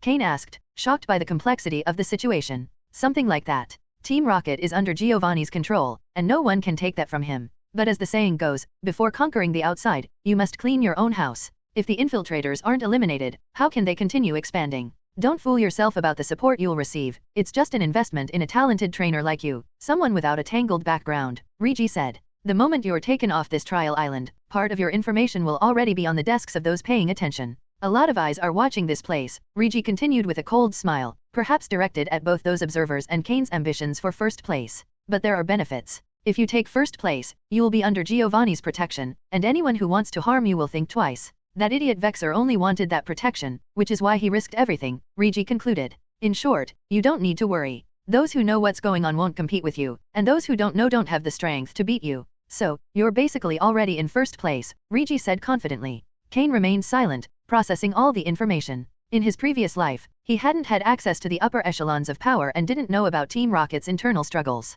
By the time he learned, he had already been killed. But now, in this life, the situation seemed far more complicated than he had imagined. And though the trial was nearing its end, he felt he hadn't escaped the swamp just yet. So, did Orelia not compete with me because Ariana was injured, or because she knew what Regi just told me? Cain wondered. Why are you telling me all this? He asked after some thought. Well, it's no big deal. I just think you're interesting, a trainer with no backing who's made it this far. I have to say, you're as talented as a trainer as you are intelligent, Regi said. That's why I think you've reached the level necessary to join our circle. On behalf of the founder of our group, I'm inviting you to join, Regi said, revealing his true intention. Join your circle. Yes, our circle. Right now, it's Glacis, Orelia, and me. We originally considered inviting Vexer, but neither his skills nor his background were sufficient. And since you eliminated him, the three of us who, in one way or another, know you thought you were suitable, so they tasked me with inviting you, Regi explained. A circle formed by the three of you. Cain was perplexed. Had this circle formed during the trial, or had it existed even before they knew they'd participate?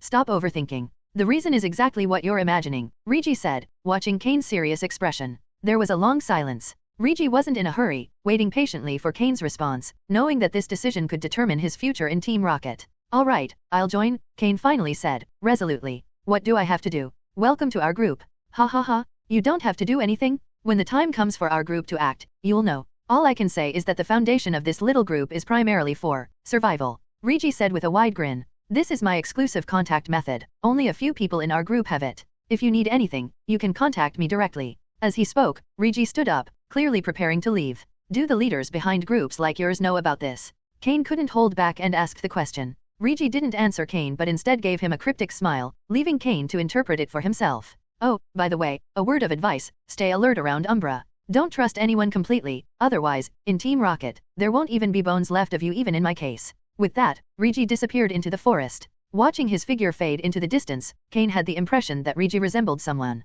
Who? Giovanni? Regi bore a certain resemblance to Giovanni. Although Cain hadn't seen Giovanni many times, he could definitely feel a hint of his shadow in Regi. As for the small group he mentioned, there were things only the upper echelons of Team Rocket could know, but Regi seemed to know a lot. Moreover, among the subordinates of the leaders, Orelia and Glacis seemed to vaguely follow him, and even Vexer didn't seem to hold him in much regard. As for people like Lucius and others who wanted to meddle in this trial, the final outcome wasn't something Cain could consider at the moment. Cain half believed Regi's words and kept the other half in mind for now. However, Rigi's arrival had a certain impact on Cain's plans. He had originally thought that once the trial ended, he could relax a bit, but now it seemed he still had to keep racing against time. The more he interacted with others, the more he realized he couldn't control his own destiny. Perhaps those who wanted to step off the chessboard, the executives and officers, only wanted to take control of their own fates. But they had overestimated their abilities and, in the end, could only be ruthlessly crushed by the wheels of time. Maybe I should capture some Pokémon with good potential on the trial island. Once I enter Hone, I'll have to clearly distinguish between my multiple identities. Otherwise, instead of benefiting from both sides, I might be annihilated by both the Alliance and Team Rocket, Cain thought as he stood up. He packed up his camp and set off directly with his Pokémon. He stood on Arbok's back, with Slowpoke by his side, and Honchkrow now fully evolved flying nearby. Does the Moxie ability really have no limits, or are there certain requirements? Cain wondered as he encountered interference from wild Pokémon shortly after leaving and let Honchkrow handle the battle. Cain was pondering Honkrow's Moxie ability. Although he had owned other Pokémon with this trait before, he had never studied it closely. Soon, Honchkrow won the battle. However, Cain noticed that Honkrow's Moxie ability didn't activate. If it didn't activate after a victory, that means there are some requirements. Let's test it again. After some battles, Cain discovered that Honkrow's Moxie ability had no limit on stacking, but it did have a requirement. The level of the Pokémon Honchkrow fought could not exceed his own by more than 5 levels. In other words, Honchkrow, at level 34, could only stack Moxie by defeating Pokémon at level 29 or higher. If the level was too low, the victory was considered a one-sided win, and Moxie wouldn't activate. After evolving and gaining the Moxie ability, Honchkrow also needed to adjust its fighting style. Cain would have to help it make those adjustments gradually. After dealing with Vexer, the trial became much easier for Cain. The remaining 2 days were spent training his Pokémon. By the 6th day, Arbok's abilities had recovered to a dark green quality. After a conversation with Cain, Arbok decided to stay on the trial island but didn't allow Cain to sever their bond through the Pokeball. In other words, Arbok became a Pokémon Cain left on the trial island. No one else could capture it, and if Arbok were to die, Cain would know through the link with the Pokeball. Although Arbok's dark green quality wasn't bad, it was already in its final evolved form, making future quality improvements very difficult. This left Cain hesitant. Fortunately, Arbok also recognized its own limitations. During the last 2 days, Cain helped it correct bad combat habits. As long as it continued training according to Cain's instructions, it could eventually defeat the Pokémon that had killed its mother. In the end, the only Pokémon Cain kept from the trial island was a blue-quality Shelder. He released all the others, which also helped reduce the strain of daily meals.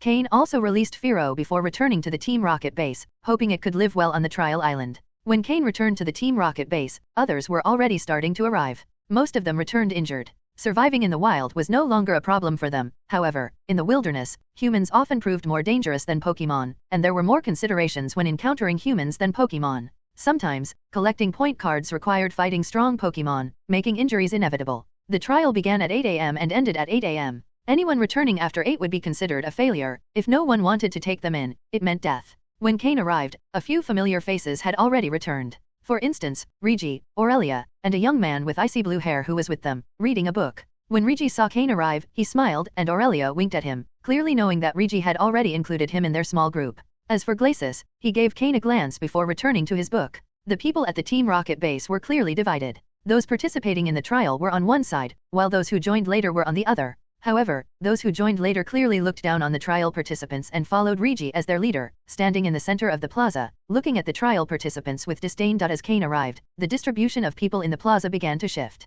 First, Rigi, along with Orelia and Glacis, approached Cain and said, "Cain, come, let me introduce you. Glacis, you've probably heard of him but haven't met before, and this is Orelia, whom you must have already met and spoken with. Little brother Cain, is it true that you actually took out Vexer?" Orelia asked Cain curiously. "Come on, Orelia, Glacis and I saw it with our own eyes. Don't you believe us yet?" Rigi sighed in exasperation. "What? I just wanted to confirm it. Do you think it's impressive just because you saw it?" As the four of them gathered, the gazes in the plaza began to change. Both the trial participants and the newcomers looked at Cain with a mix of curiosity and a bit of fear. Everyone on Trial Island now knew what Rigi and his 3 companions represented. It was something more impressive than Xander's backing. And there they were, chatting amicably with Cain. Cain noticed someone following Orelia. It was Jasmine, the female leader of one of the groups on the Trial Island. Was she now under Aurelia's command? "Don't look at me like that, little brother Cain. Jasmine isn't my subordinate, she's a distant relative. We're just on different teams. Her previous support is gone, so as her sister, I have to look out for her a bit," Orelia said with a smile, noticing Cain's glance at Jasmine.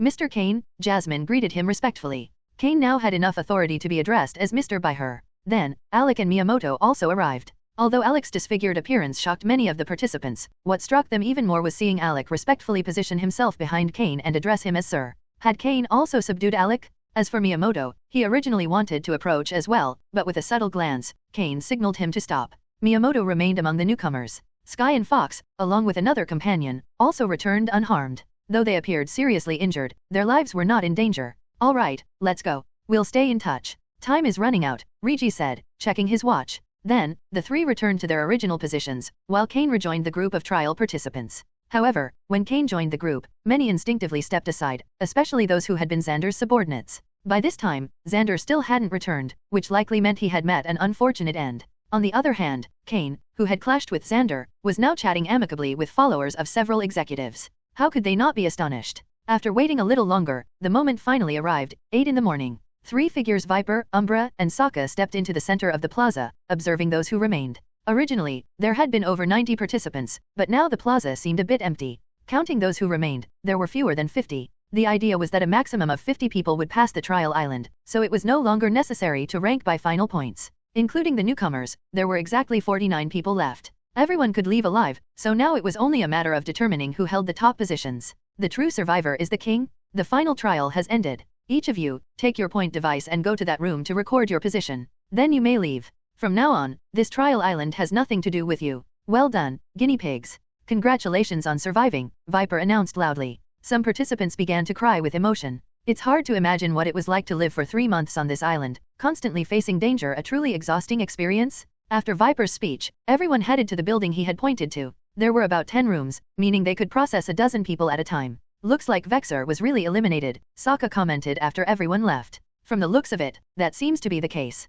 He still hasn't returned, so the odds of him being alive are slim, Viper replied. Ha, Umbra, that kid's got potential. Want me to hand him over? I'll trade him for an elite Pokemon, Sokka suggested to Umbra. Umbra glanced at Sokka with exasperation. Previously, when only he and Viper were on the trial island, they didn't talk much. But in the past week, Sokka had proven to be quite a chatterbox. How are you so sure it was that kid? The other three have the skill, or it could have been a combination of some of the others, Umbra retorted. Bah, I already know those three. Rigi and his group were just here to show their faces and gain some prestige, Sokka replied. Umbra didn't respond this time. Whether or not Cain had eliminated Vexer, the important thing was that Lucius had already taken an interest in Cain. By the way, the appearance of that elite-level Pokemon has had some impact on this island. Now that these brats have returned, should we go check it out? Sokka changed the subject. It doesn't matter. Once they leave, I'll take a look myself. It's just an initial elite-level Pokemon, it won't be a big deal, Viper replied. Ha, Viper? Since when have you become so confident? Don't tell me you plan to capture it once we leave, Sokka teased.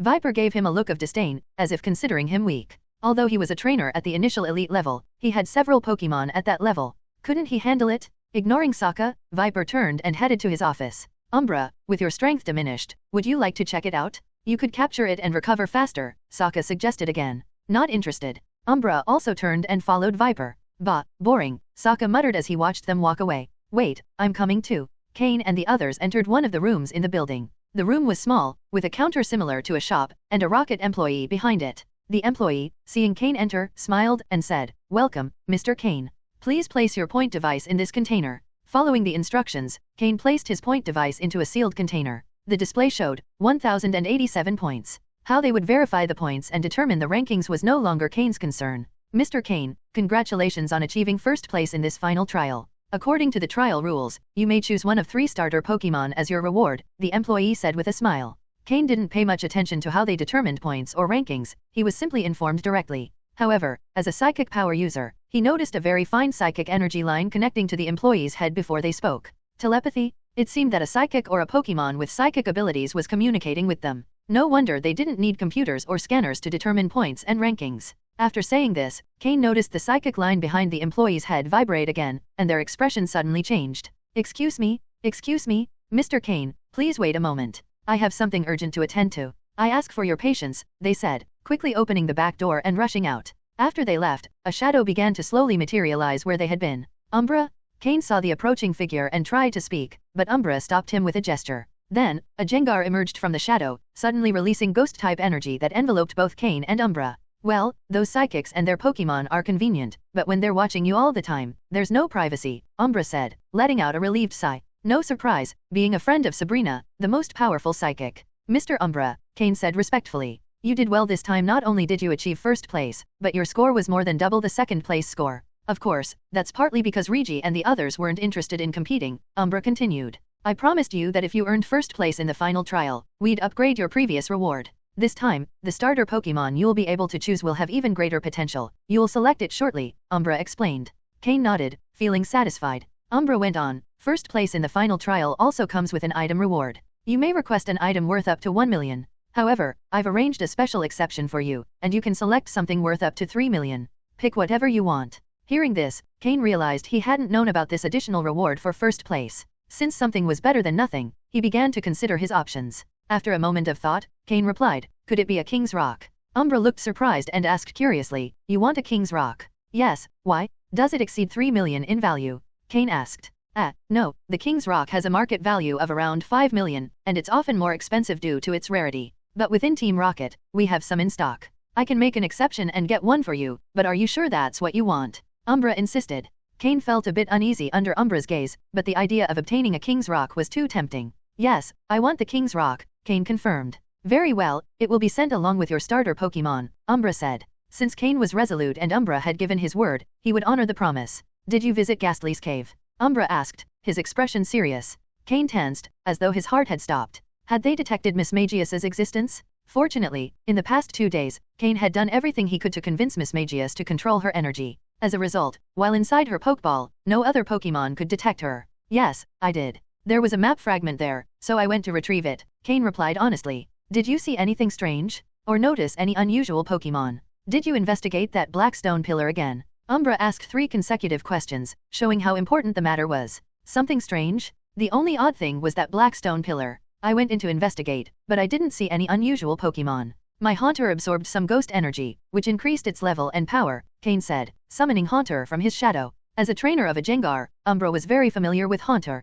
Your Haunter is quite good. If you train it well, it could become an elite-level Pokemon, Umbra said after observing it. Although he still had doubts, it seemed unlikely that Cain could have escaped from an elite-level Pokemon. Umbra assumed he was simply being paranoid. Yes, Cain replied. All right. If you have any questions, now is the time to ask me. The final trial is over, and you should at least be officially named a captain of Team Rocket, Umbra said. Note, Cain, as a member of the Shadow Unit, already held a position equivalent to a captain but wasn't officially a Team Rocket captain. Not wanting to be reckless, Cain asked, about Regi and Vexer. Regi, yes. His identity isn't simple, avoid conflicts with him if possible. The other 2 also have some backing, but not as much as Regi. As for Vexer, I assume you're the one who eliminated him, correct? Don't deny it. While Vexer may appear to have a similar status to the other 3, he's actually far beneath them. His backer, Lucius, is the same one behind the elite officer who sent those officers to test you last time, as you suspected, Umbra said. If you eliminated him, so be it. Lucius isn't a problem, just a cunning type. Don't worry, many in Team Rocket are watching you now, including the leader.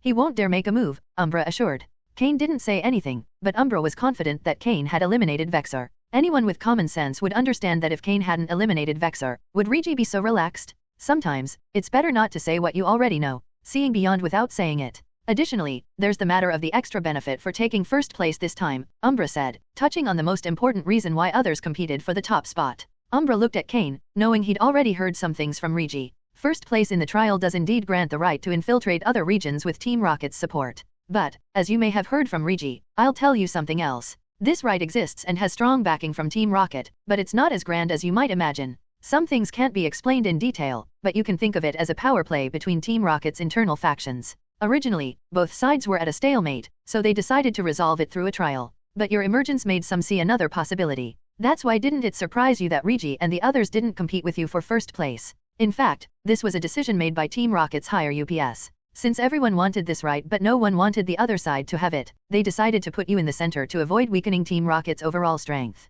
This decision was carried out under the leader's supervision. So don't worry, no one will harm you because, for now, you're a very fortunate young man. Even the leader has taken notice of you. Unless someone's looking for trouble, you'll be very safe for a while. But if, after that time, your strength doesn't grow enough to satisfy the leader, his interest in you will wane, and things may change. But don't worry, the resources will still be there. While it may seem insufficient for infiltrating an entire region, for an individual, it's still a considerable amount. Umbra spoke at length, though he kept some things secret, but the key points were clear. Cain had Team Rocket's support, but it wasn't absolute. He was merely a product of balance between factions. As for the mentioned resources, they would be sufficient for him personally, but for infiltrating a region, it would be a joke. However, it could also be an opportunity for Cain. An opportunity to build his own power. If Team Rocket wasn't focusing on this, why not take advantage of the situation? Even if he couldn't break away from Team Rocket, he could become a new, emerging faction within the organization, at least enough for his voice to reach Giovanni. And if, by chance, he successfully developed and became the main underground force in a region, he wouldn't have to worry about either Team Rocket or the League.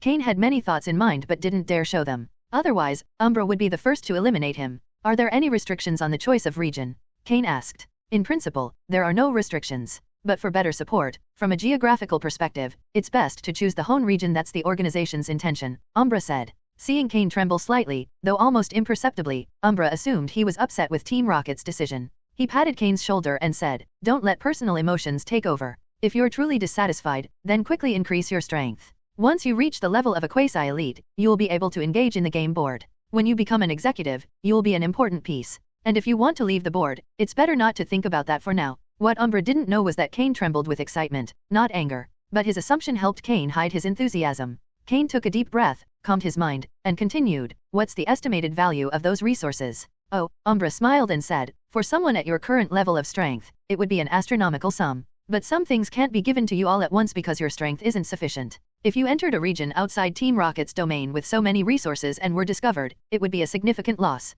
So, they'll deliver them to you gradually, but you won't lack anything. In terms of value, how can I explain it? Let's say it's roughly half the wealth of a mid-level elite trainer." Hearing this, Cain's eyes lit up. Half the wealth of a mid-level elite trainer? Someone unfamiliar with that level might not understand, but Cain estimated it to be several billion at least. Team Rocket was truly generous? Even with the reduction Umbra mentioned, it was still an impressive amount. "Since I can't get it all at once, can I use it?" Cain restrained his excitement. "You can, but the specifics about which resources are available aren't clearly defined. However, if you urgently need something, you can trade part of it for items or Pokémon of equivalent value, allowing you to obtain them quickly. After all, the goal is for you to increase your strength as fast as possible." Initially, they didn't plan to give you this much, but the leader decided that, as a young man with potential, you should receive strong support. Team Rocket still needs strong trainers, so it was ultimately decided that you'd receive this much. "This shows that the leader is truly paying attention to your growth," Umbra explained. Cain felt slightly uneasy. Knowing Giovanni's capabilities, if he really was paying attention to him, would he notice some of his moves?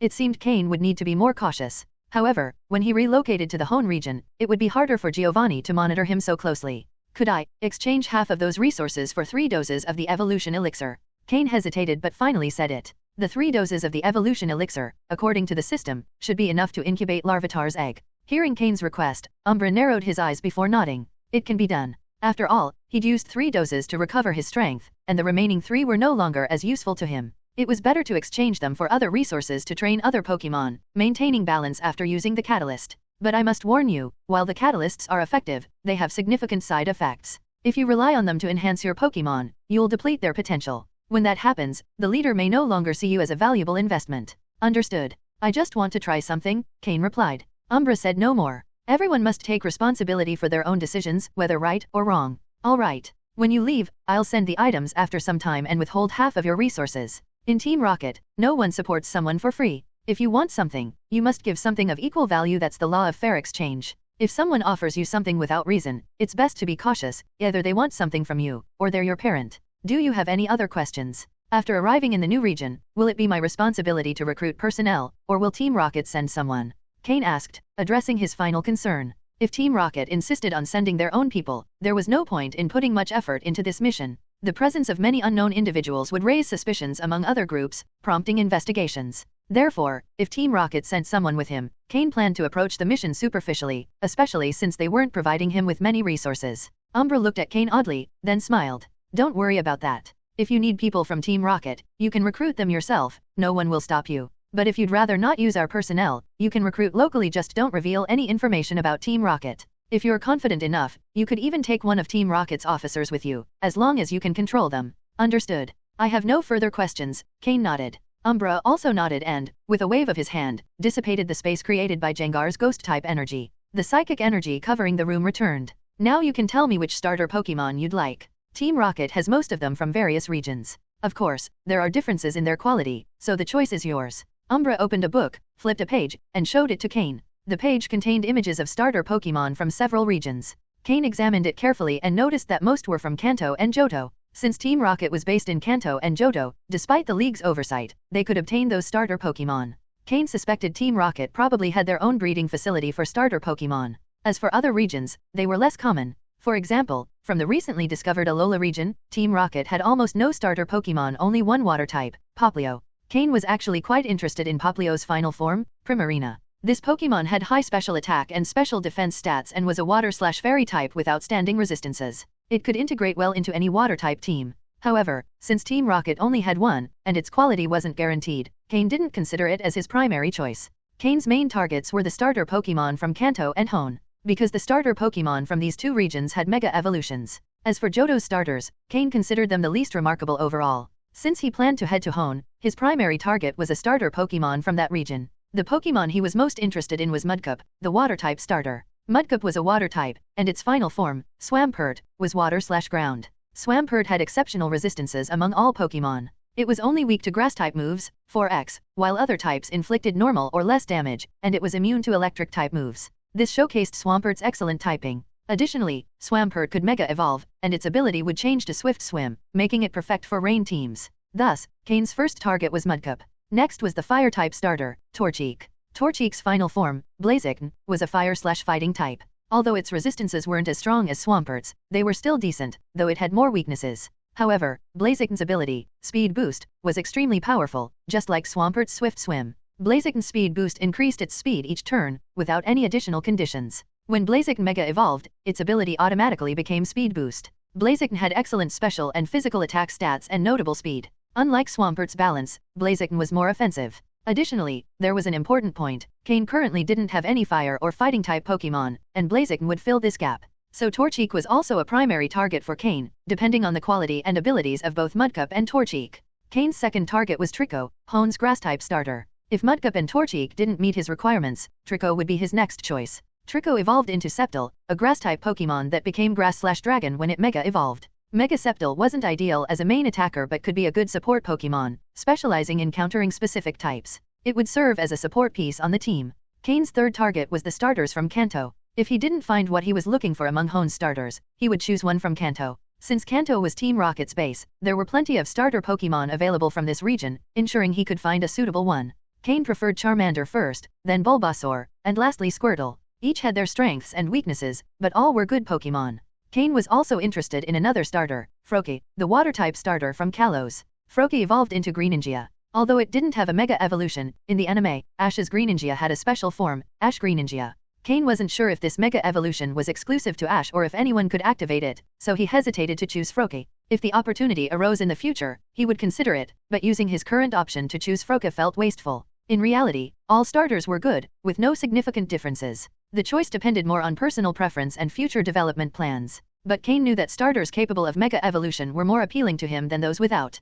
"Can I see those Pokémon first?" Cain asked. "That's not a problem. Tell me your preferences, and we'll bring some for you to see," Umbra replied, nodding. "I would like to see the Hoenn region starters first, Mudkip, Torchic, and Trico," Cain said, mentioning the Pokémon he was most interested in. "All right." Umbra then spoke to the heir, Alakazam, "Bring the high-quality Pokeballs with the Hoenn region starters." It had been promised to Cain that if he delayed his reward for the starter Pokémon until after the final trial, the level of the starter Pokémon would be higher. Then, a wave of psychic energy was felt. 5 Pokeballs appeared on the table, and through the transparent windows of the Pokeballs, the Pokémon inside were visible. A flash passed through Cain's eyes as the system scanned all the data of the 5 Pokémon. The 5 were starters from the Hoenn region, a Mudkip, 2 Torchic, and 2 Trico. Cain pretended to observe them carefully while secretly comparing the data of the 5 Pokémon. He quickly discarded the 2 lower-quality Pokémon, leaving him with 1 Mudkip, 1 Torchic, and 1 Trico, all of which were blue quality. It could be said that these 3 Pokémon had extremely outstanding qualities. If anyone could choose one of these 3 as their starter Pokémon, and they had decent talent, their growth ceiling would undoubtedly be very high. It was worth noting that Cain, with his strength as a Team Rocket captain or higher, had Pokémon whose quality mostly ranged from dark green to light blue. And with that quality, he was already among the best in the new generation of Team Rocket, to the point where even Giovanni had taken notice of him. For example, Vexer's light blue Beedrill, as a trusted subordinate of an executive, was already his ace. But could Beedrill compare to the Hoenn starters? The data for the 3 Pokémon was as follows. Pokémon, Mudkip, blue. Gender, male. Level, 5. Type, water. Ability, torrent. Held item, none. Egg moves, refresh, bite, counter, ice ball. Basic moves, tackle, growl, water gun. Learned moves, water pulse. TM moves, none.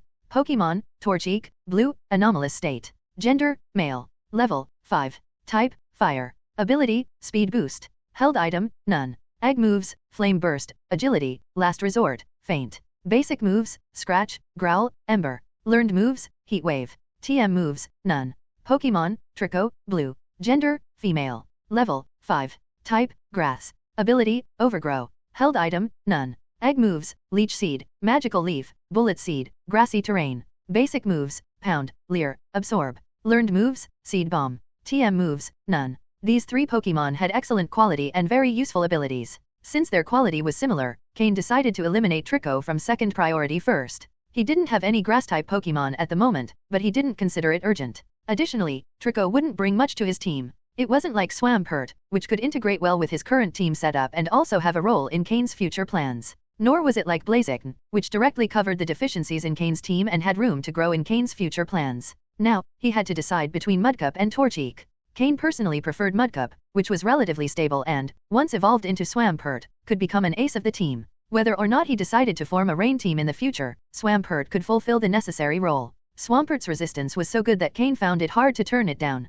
However, Torchic was also hard to ignore, as it had the hidden ability Speed Boost. If Torchic had any other ability, Cain would probably have chosen Mudcup after a brief consideration, but fortune smiled upon him. Team Rocket had a Torchic with the ability Speed Boost. In terms of type, Swampert had the advantage. In terms of ability, Blaziken with Speed Boost was in the lead. Therefore, considering only types and abilities, both Pokemon were nearly on par. When evaluating their moves, Mudcup's moves were fairly common, with nothing particularly impressive or to criticize too much. However, Torchic had a move Cain particularly valued, Last Resort. A move with a base power of 140. Although the usage restrictions were somewhat high, its power couldn't be underestimated. Additionally, an important point was that Blaziken with Speed Boost could show all of its potential even before Mega Evolving, whereas Swampert performed better once it Mega Evolved and had the support of a rain team. So, if Cain had to choose between these 2 Pokemon, he would probably choose Torchic. It could be said that Blaziken with Speed Boost had a higher minimum level than Swampert with Torrent, but the maximum level of Mega Swampert was slightly higher than that of Mega Blaziken.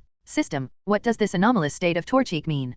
Cain asked, hesitating. If Torchic had any defects, it would be better to choose Mudcup. He could afford the time needed for its early development. BIP, an anomalous state in Torchic has been detected due to it having just been born, but it presents intense psychic waves. Its potential and quality are not clearly defined yet, and if not controlled, its quality may decrease, the system replied with its mechanical tone in Cain's mind. Intense psychic waves causing an anomalous state? Has it been affected by something? Cain murmured to himself. His expression changed, and he continued asking, System, if Torchic shows fluctuations in its quality due to the psychic waves, is there a chance to improve its quality to stabilize it at dark blue? BIP, that possibility exists, but the system cannot guarantee it. According to preliminary calculations, the success rate is 1 in 5. 1 in 5? So, a 20% chance of improving its quality? And what about the other probabilities? Is there any way to modify these odds? Preliminary calculations, probability of improving quality, 20%, maintaining quality, 40%, reducing quality, 40%. If a more precise calculation is desired, the host must have physical contact with the Pokemon so that the system can perform an exact probability calculation. There are methods to modify the probabilities, but physical contact with the Pokemon is required. This meant it was a sort of gamble. If the system couldn't help, Torchic would have a 40% chance of losing quality. But there was a 20% chance that its quality would improve. Should he take the risk? Torchic with the ability Speed Boost. Was it worth the gamble? After much hesitation, Cain finally took the Pokeball containing Torchic. He was going to take a gamble? Even if he failed, a Torchic with the Speed Boost ability and light blue aptitude wouldn't necessarily be weak. Moreover, when he reached the Hone region, it wouldn't be impossible to obtain a Mudcup, but a Torchic with Speed Boost and blue aptitude would be incredibly hard to find. If the gamble succeeded, a Torchic with Speed Boost and dark blue aptitude, with 2 evolutionary possibilities, would give Cain the chance to train it to purple aptitude. It's worth remembering that, in his previous life, even though Cain had the skills of a high-level trainer and plenty of support resources from Team Rocket, he had never obtained a purple aptitude Pokemon. In fact, he had barely seen a few. Pokemon with purple aptitude are known in this world as having champion aptitude. This means that a Pokemon with this aptitude has a certain chance of reaching the champion level with proper training. Of course, it's not that light blue aptitude Pokemon can't reach the champion level, but it is much more difficult. Under normal circumstances, blue aptitude Pokemon represent the elite level. For most, the elite level is the limit, which is why this aptitude is also called maximum aptitude. Over time, this term replaced elite aptitude. However, purple aptitude Pokemon are extremely rare and are only found in the hands of highly powerful individuals, which is why they are referred to as champion aptitude. If a light blue aptitude Pokémon has only a 1% chance of reaching champion level, a blue aptitude one would have a 10% chance or more. Different types of Pokémon also vary. For example, a pseudo-legendary Pokémon with dark blue aptitude would have a much greater chance of reaching champion level than a Beedrill with the same aptitude. That's why Cain decided to gamble on the possibility of obtaining a purple aptitude Pokémon, even if it was just light purple. Umbra, seeing Cain pick up the Torchique's Pokeball, didn't think much of it. All the Pokémon in this group had similar aptitude, with minimal differences, so from Umbra's perspective, any choice would be beneficial.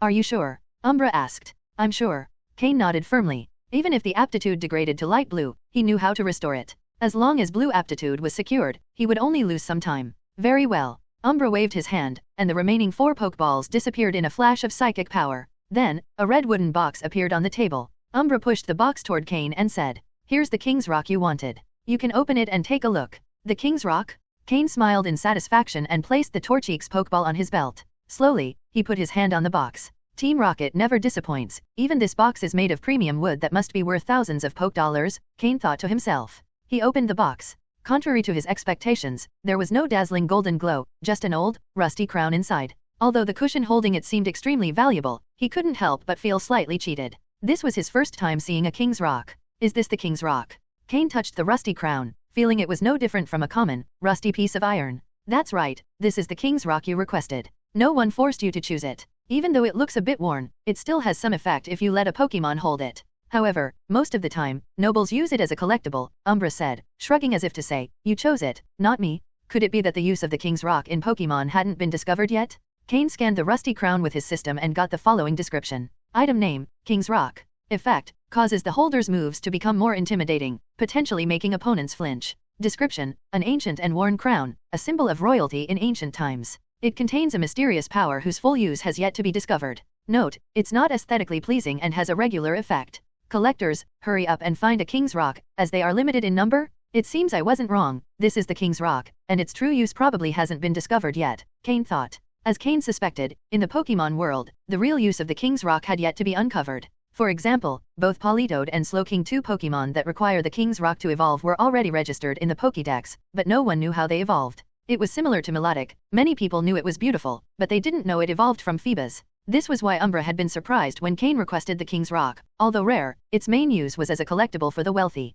Cain closed the box and stored it in his storage space. Whether Slowpoke needed it or not, this item was a safe investment. All right, you've got what you wanted, it's time for you to leave. Team Rocket's plane is waiting for you outside, Umbra said as he stood up. Oh, by the way, the plane will take you to Saffron City. When you have time, go to Team Rocket's base there to register. The top 5 from this trial can be promoted directly to Group Captain. Just bring your ID card and register. As for the supplies, they'll be sent later. Once you settle in Hone, get in touch with me, Umbra said as he left the room. Cain, watching Umbra leave, also exited the room. No one realized that this time, elite-level leader Umbra had personally greeted him. Why did Regis warn me to be cautious of Umbra?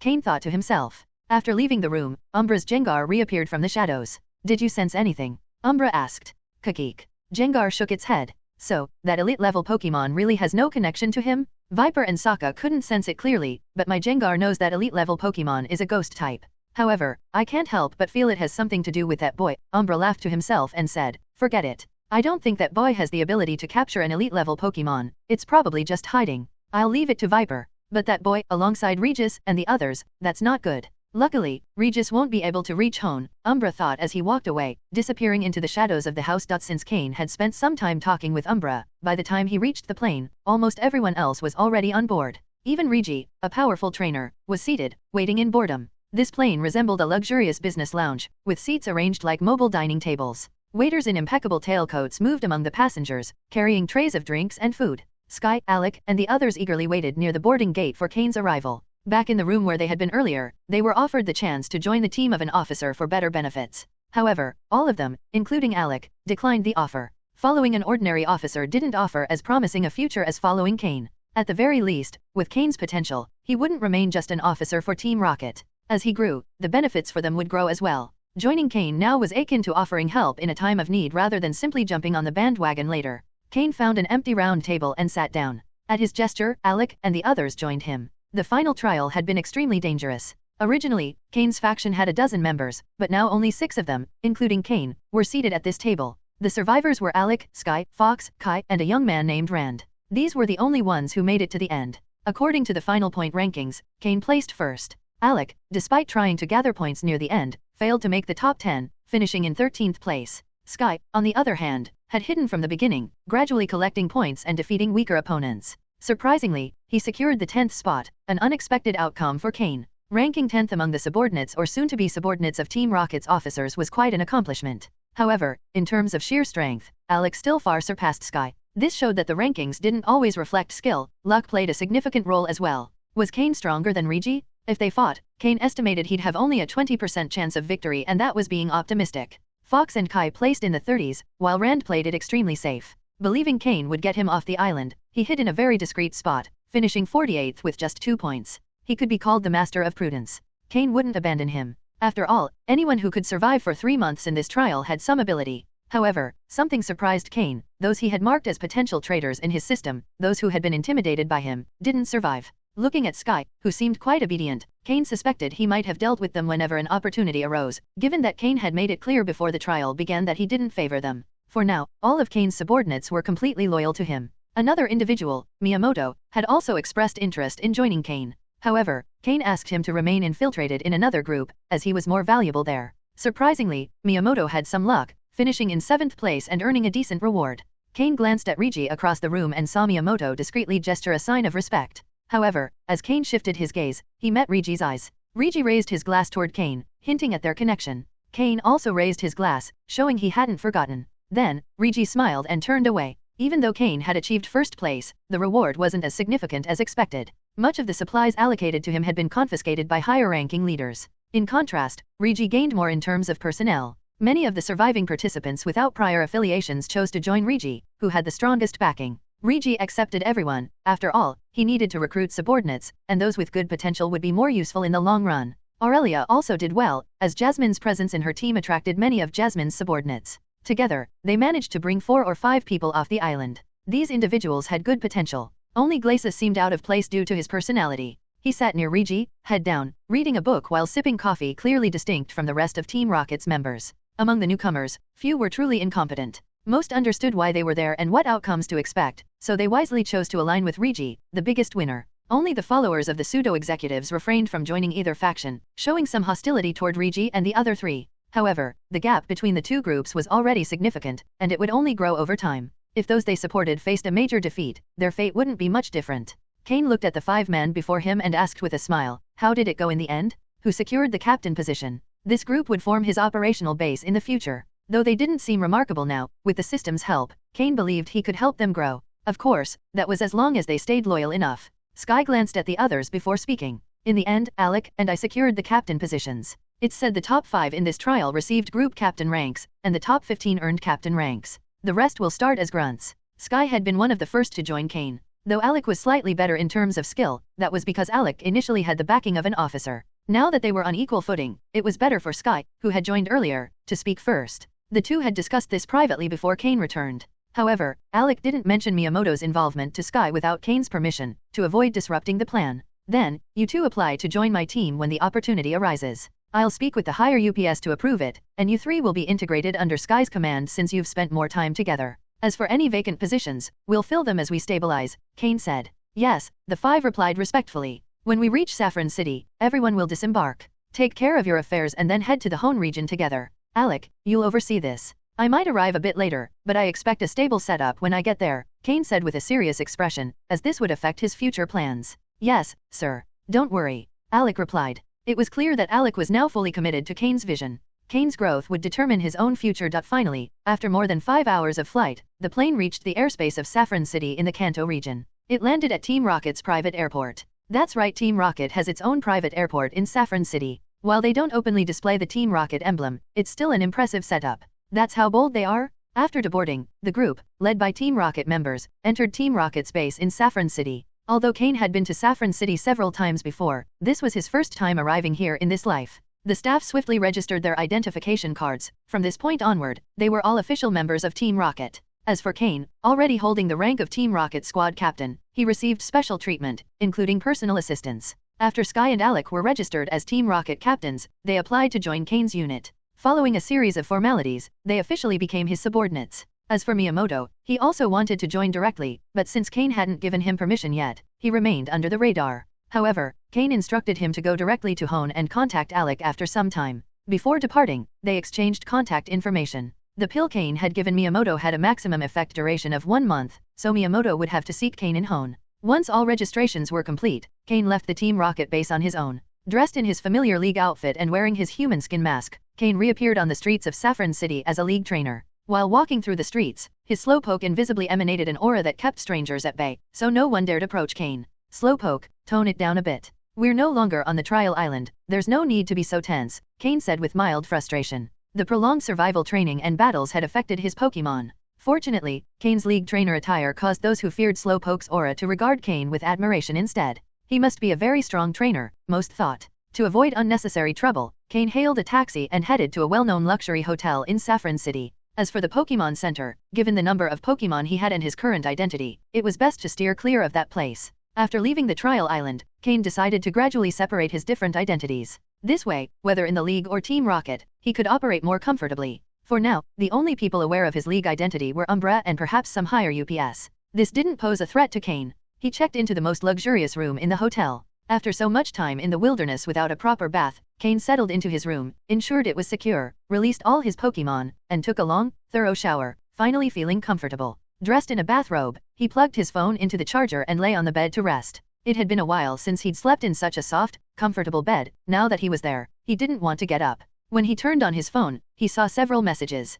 There were texts from Steven, Whitney, and old Matsuda. Whitney's messages were mostly casual chatter, so he set those aside for now. Old Matsuda's message was just one line asking him to call back upon reading it. The message was from 3 days ago. Steven's messages were the most detailed, filled with various issues and multiple requests for Cain to call him as soon as possible. Cain sighed, got up, and used the hotel's phone to dial Steven's number. After a few seconds, the call connected. Steven, as elegantly dressed as ever, wasn't at home but outdoors, evidently using a more advanced portable phone than Cain's. Cain, you finally called back. I thought you'd disappeared and was about to send someone to find you, Steven said, clearly excited. Cain was one of his few friends. Cain rubbed his forehead and replied wearily, what's the rush? I told you before that I'd be out of contact for a while. Ha ha ha, I just got a bit excited. You know, the poke blocks you gave me last time worked wonders with Metang, but they're almost gone. Could you get me more? Steven asked, somewhat embarrassed. Didn't I give you enough for 2 months last time? How are they gone already? Well, I don't have just one Metang. Steven said it so casually that Cain didn't know how to respond. Alright, fine. I'll be heading to Hone in a few days. I'll find you and bring more. Where are you now? Looks like you're in a forest. Oh, I heard about a strange stone in this area, so I came to investigate. Perfect. If you're going to Hone, great. I'll arrange to meet you in Rustboro City. Oh, and about that Aron you wanted, I'll take you to my mine to see if you can find one. I'll pretend you're not bragging. Alright, see you in Rustboro City. Also, about what I asked for last time, we'll discuss it when we meet. Sounds like you're busy over there. Cain heard some battle noises in the background. Got it. Talk later, I've got some trouble here, Steven said before quickly ending the call. Afterward, Cain called old Matsuda. A few seconds later, the call connected, and old Matsuda greeted him with a scolding. Kid, calling me back only now? You didn't even reply to my messages? Where the hell have you been?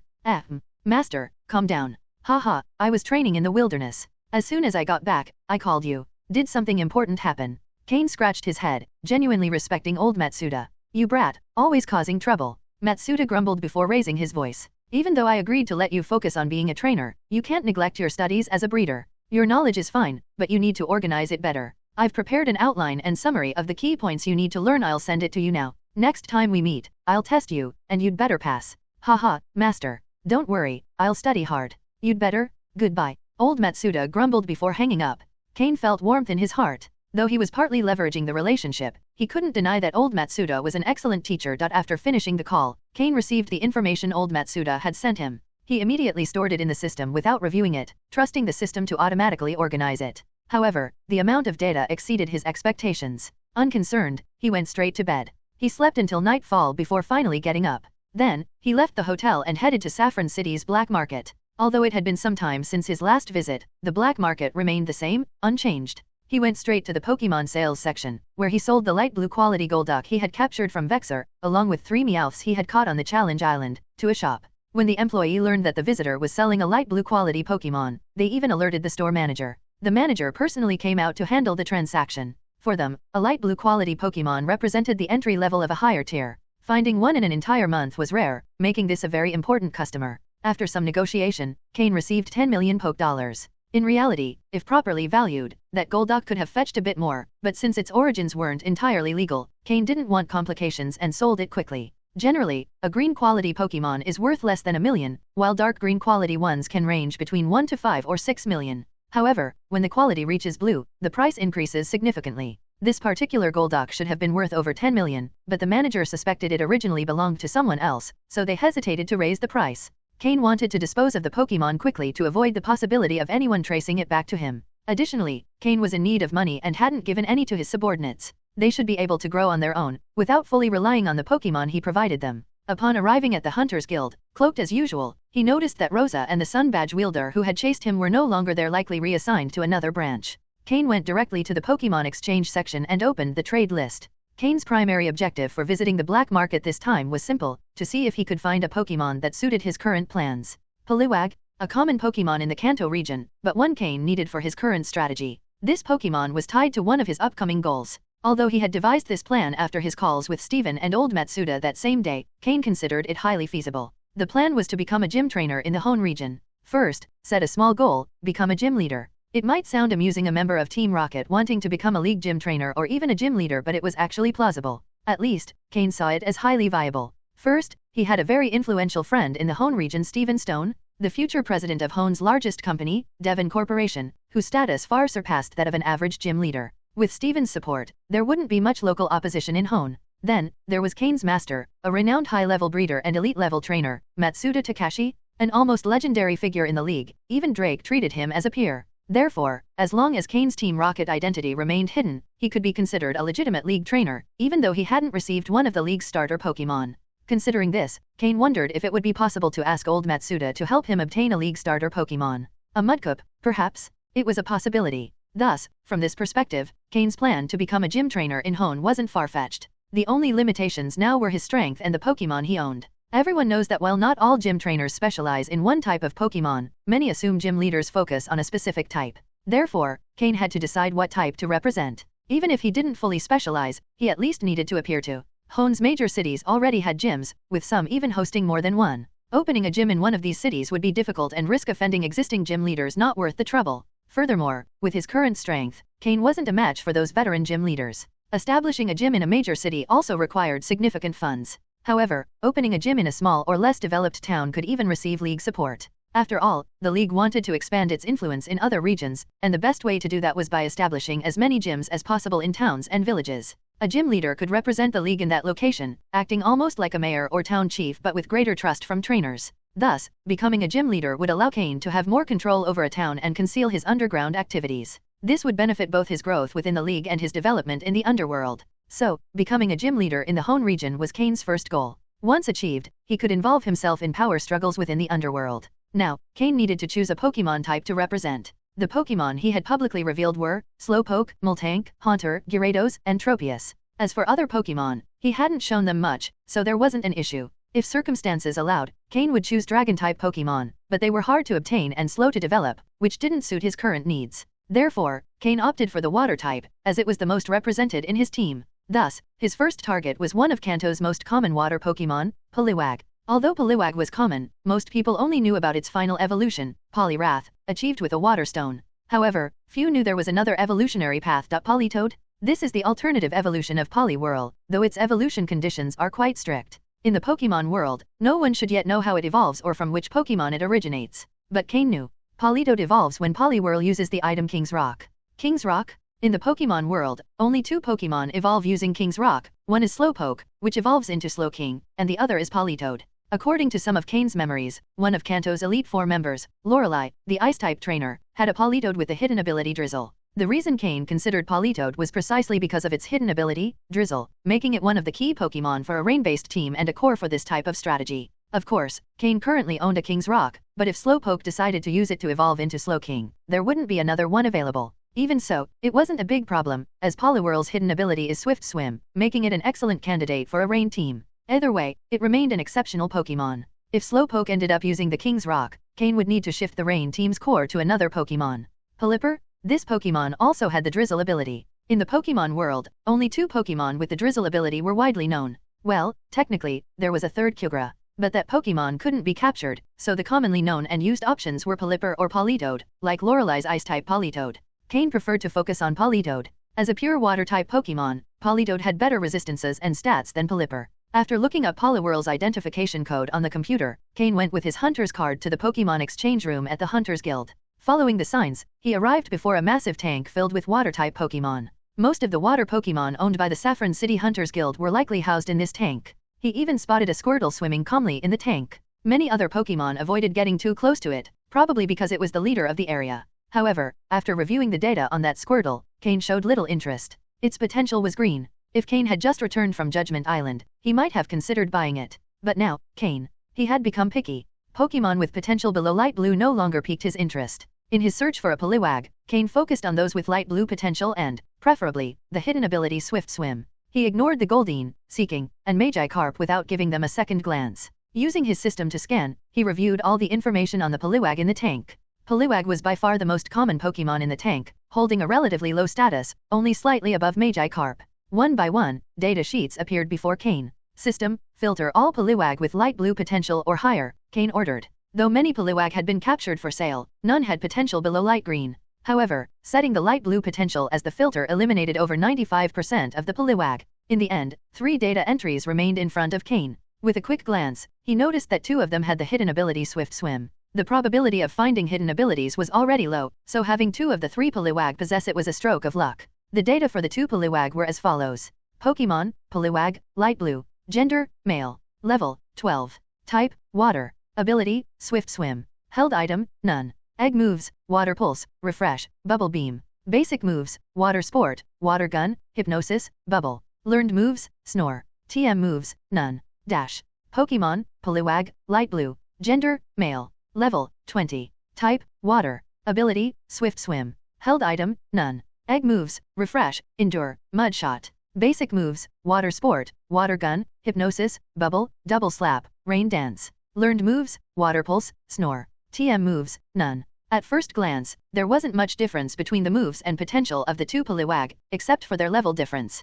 Poliwag evolves into Poliwhirl at level 25, marking a significant milestone. After brief consideration, Cain decided to choose the level 12 Poliwag. Most people would choose the higher level one, as it would be more immediately useful and require fewer resources. But for Cain, a Poliwag wouldn't significantly impact his team's combat ability. Even if it evolved into Poliwhirl, it wouldn't have a major influence until it became Poliwrath or Politoed. The level 12 Poliwag had a tag on its tail with its identification number. Cain entered the number into the wall-mounted machine, which displayed a series of details. It clearly highlighted that this Poliwag had its hidden ability, making it more valuable. Cain wasn't surprised by this. If the Hunters Guild didn't categorize Pokémon by their abilities and traits, they could lose a lot of money. After pressing the confirmation button, the total amount of Hunter points required to exchange for the Poliwag was displayed, 6 million. A common Poliwag with light blue potential and the hidden ability Swift Swim cost 6 million points. This despite being an untrained, low-level Pokémon. Cain had recently sold Vexer's Golduck, which also had light blue potential, for only 10 million. Moreover, the total point exchange required a level 4 hunter rank, and Cain was only a level 3 hunter, meaning he could only use half the required points, with the remainder paid in cash. Cain had 4.95 million accumulated hunter points, totaling 5.5 million. Cain swiped his hunter card on the machine, deducting 3 million points, and then paid 3 million Poke Dollars with his bank card. He received Poliwag's Pokeball and added it to his team. After completing his last task in the Kanto region, Cain purchased a plane ticket the next day to travel from Saffron City in Kanto to Rustboro City in the Hone region. He even booked a first-class seat with a private room. During the flight, Cain planned to prepare some Poke Blocks for Steven to avoid being unprepared when meeting him in Hone. The flight lasted a full 5 hours. When the plane landed in the Hone region, it was already around 2 or 3 in the afternoon. It was Cain's first time visiting Rustboro City. He could feel the atmosphere was completely different from that of Saffron City. Rustboro City was one of the largest cities in Hone, and the world-renowned Devon Corporation had its headquarters there. To the north of the city lay Meteor Falls, to the south Petalburg Woods, and to the east the Rusturf Tunnel. Whether in terms of economic development or Pokémon trainer growth, this city stood out. Because of the emphasis on Pokémon, Rustboro City featured a specialized trainer school funded by Devon Corporation and supported by the Hone League. This school was primarily intended for the descendants of the League's most important members, as well as a select group of talented trainers from more modest families. The children of prominent League members could freely decide their futures upon graduation. However, those talented trainers from humble backgrounds were required to offer 6 years of free service to the League after graduating. Though free didn't mean without financial compensation, it did entail fulfilling strict tasks and objectives. Despite these conditions, many strove to enter the school because it offered a promising future as respected trainers with stable incomes. Additionally, graduates of this school were entitled to participate in Hoen's annual league tournament without needing to collect all 8 gym badges. However, graduating from the school was a highly challenging task. In summary, Pokémon trainers in the Hoenn region enjoyed an elevated status. As the league grew stronger, its control over the region became increasingly firm. This control was reflected in the cooperation between Devon Corporation and the league. It was no coincidence that Steven eventually became league champion. The relationship between Devon Corporation and the league played a key role. Unlike Kanto and Johto, where the League and Team Rocket were the main forces, Hoenn's situation was more complex. Although the League appeared to be the dominant power, several local forces secretly resisted its influence. Cain, as a member of Team Rocket, was particularly attuned to the movements of clandestine forces. After walking through the streets of Rustboro City for an hour, he detected the presence of several of these hidden groups, at least 3 or 4 distinct ones. Security in Hoenn wasn't as good as it seemed. For nobles or descendants of League members, Hoenn might seem peaceful and safe, as they rarely encountered serious incidents. However, this was because the clandestine forces avoided meddling with them. For ordinary citizens, the situation was different. Hoenn's security left much to be desired. It seems that until Steven takes control, Hoenn's security won't improve, Cain thought. The moment Hoenn fully integrated into the League's sphere of influence was when Steven, the next president of Devon Corporation, became League champion. This marked the beginning of large-scale collaboration between Devon Corporation and the League. Later, when Wallace replaced Steven as champion, was it really without the League's intervention? Who says one can't be both president of Devon Corporation and League champion at the same time? Rustboro City's airport was located in the northeastern corner of the city, while the iconic Devon Corporation building stood in the northwestern corner, south of Meteor Falls, surrounded by breathtaking scenery. Cain walked from the airport to the base of Devon Corporation's tower. Seeing the massive structure, over 100 stories tall, he couldn't help but exclaim, "So rich." Not even the Hoenn League headquarters had such a grand appearance. Since Steven wasn't in Rustboro City at the time, Cain simply observed the building from the outside before leaving and settling into a decent hotel. After several hours of walking, the sky began to darken. At dusk, Cain disguised himself and headed to Rustboro City's black market. No matter the region, there was always an underground market. The only difference was the group controlling it. In Kanto, most black markets were controlled by Team Rocket, and in Johto, about half were also under their command. The other half was run by old local forces, such as those in Ecruteak City. In Rustboro City, the black market was entirely controlled by local clandestine forces. Because of this, security in these places was poor, and buyers were often easy targets for local gangs. For those without sufficient power, it was better not to risk doing business in the black market. Upon entering the market, Cain released Honchkrow. After its evolution, Honchkrow not only looked majestic but was also incredibly powerful. Earlier, when Cain entered the market, many people watched him with interest. But after releasing Honchkrow, 90% of those stares disappeared immediately, and the remaining few no longer dared to look at him directly. Honchkrow, with its remarkable ability and level, was the strongest Pokémon under Cain's direct control at that moment. Let's take a look around the black market and see which forces control this place. A portion of the pie this large won't be easy to claim, Cain thought as he walked through the market with Honchkrow. In his past life, he remembered that Hoenn's 2 main underground groups were Team Aqua and Team Magma. Although they had likely not emerged yet, their appearance wasn't far off. As he considered his future moves, Cain observed the various forces in the black market and discovered that the situation was even more complex than he had imagined. There were at least 8 visible forces operating in the market, not counting the smaller groups dependent on them. After taking a general tour of the black market, Cain left immediately.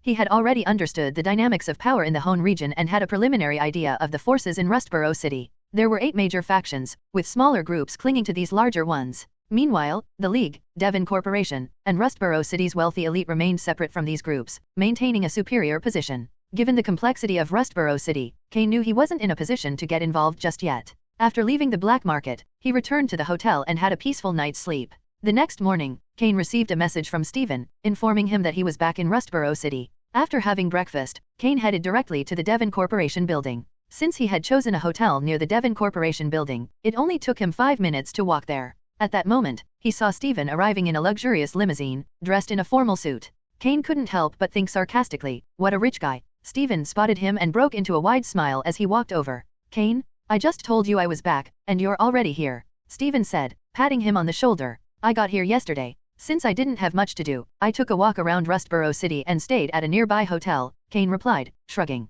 "You were here yesterday. You should have told me. You could have stayed at my house instead of a hotel," Steven said, slightly annoyed, before adding, "Come, I'll show you around the Devon Corporation building." Guided by Steven and followed by several people in suits and dark glasses, Cain had an awkward tour of the Devon Corporation facilities. Finally, they ended up in Steven's office on the top floor. Calling it an office didn't do it justice. It was larger than most luxury hotel suites. It was so spacious that one could train Pokémon inside without any issues. Sitting on a sofa, Steven broke the silence. What do you think? About what? About Devon Corporation. From your perspective, do you have any suggestions? Should I take this as you bragging?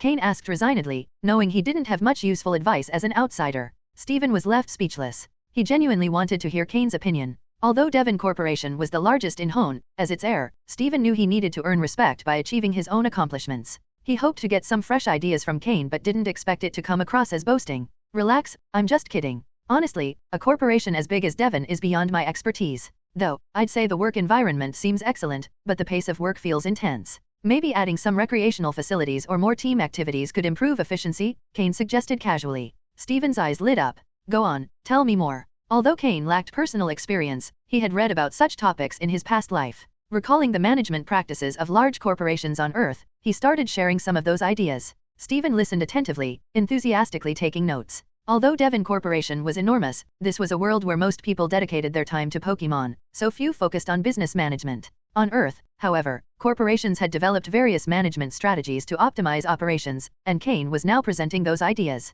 When he finished, Steven clapped his hands together in excitement. Cain, you're a genius not just in Pokémon training but also in business management. Compared to you, I feel a bit inadequate, Steven said, brimming with excitement, as though he had found someone exceptional. Cain didn't know whether to laugh or cry. He was merely sharing what others had researched. Who would have thought no one here had bothered to study these topics? I'll take that as a compliment, Cain replied, raising his hands in mock surrender. Even if he tried to explain, Steven wouldn't believe him. Cain, would you be interested in working for the company? You can set your own salary, and your position would be, well, you could start as my chief secretary. What do you say? You'd only report to me, not my father, Steven offered, looking at him expectantly. No, I was just talking about theory. Do you really think I could handle this? Besides, I want to keep being a trainer, Cain replied, repeatedly declining the offer. It was a joke. Talking theory was fine, but actually putting it into practice? That would be a disaster? However, Steven insisted that Cain help him. He wanted Cain to be instrumental in his success at Devon Corporation and solidify his position.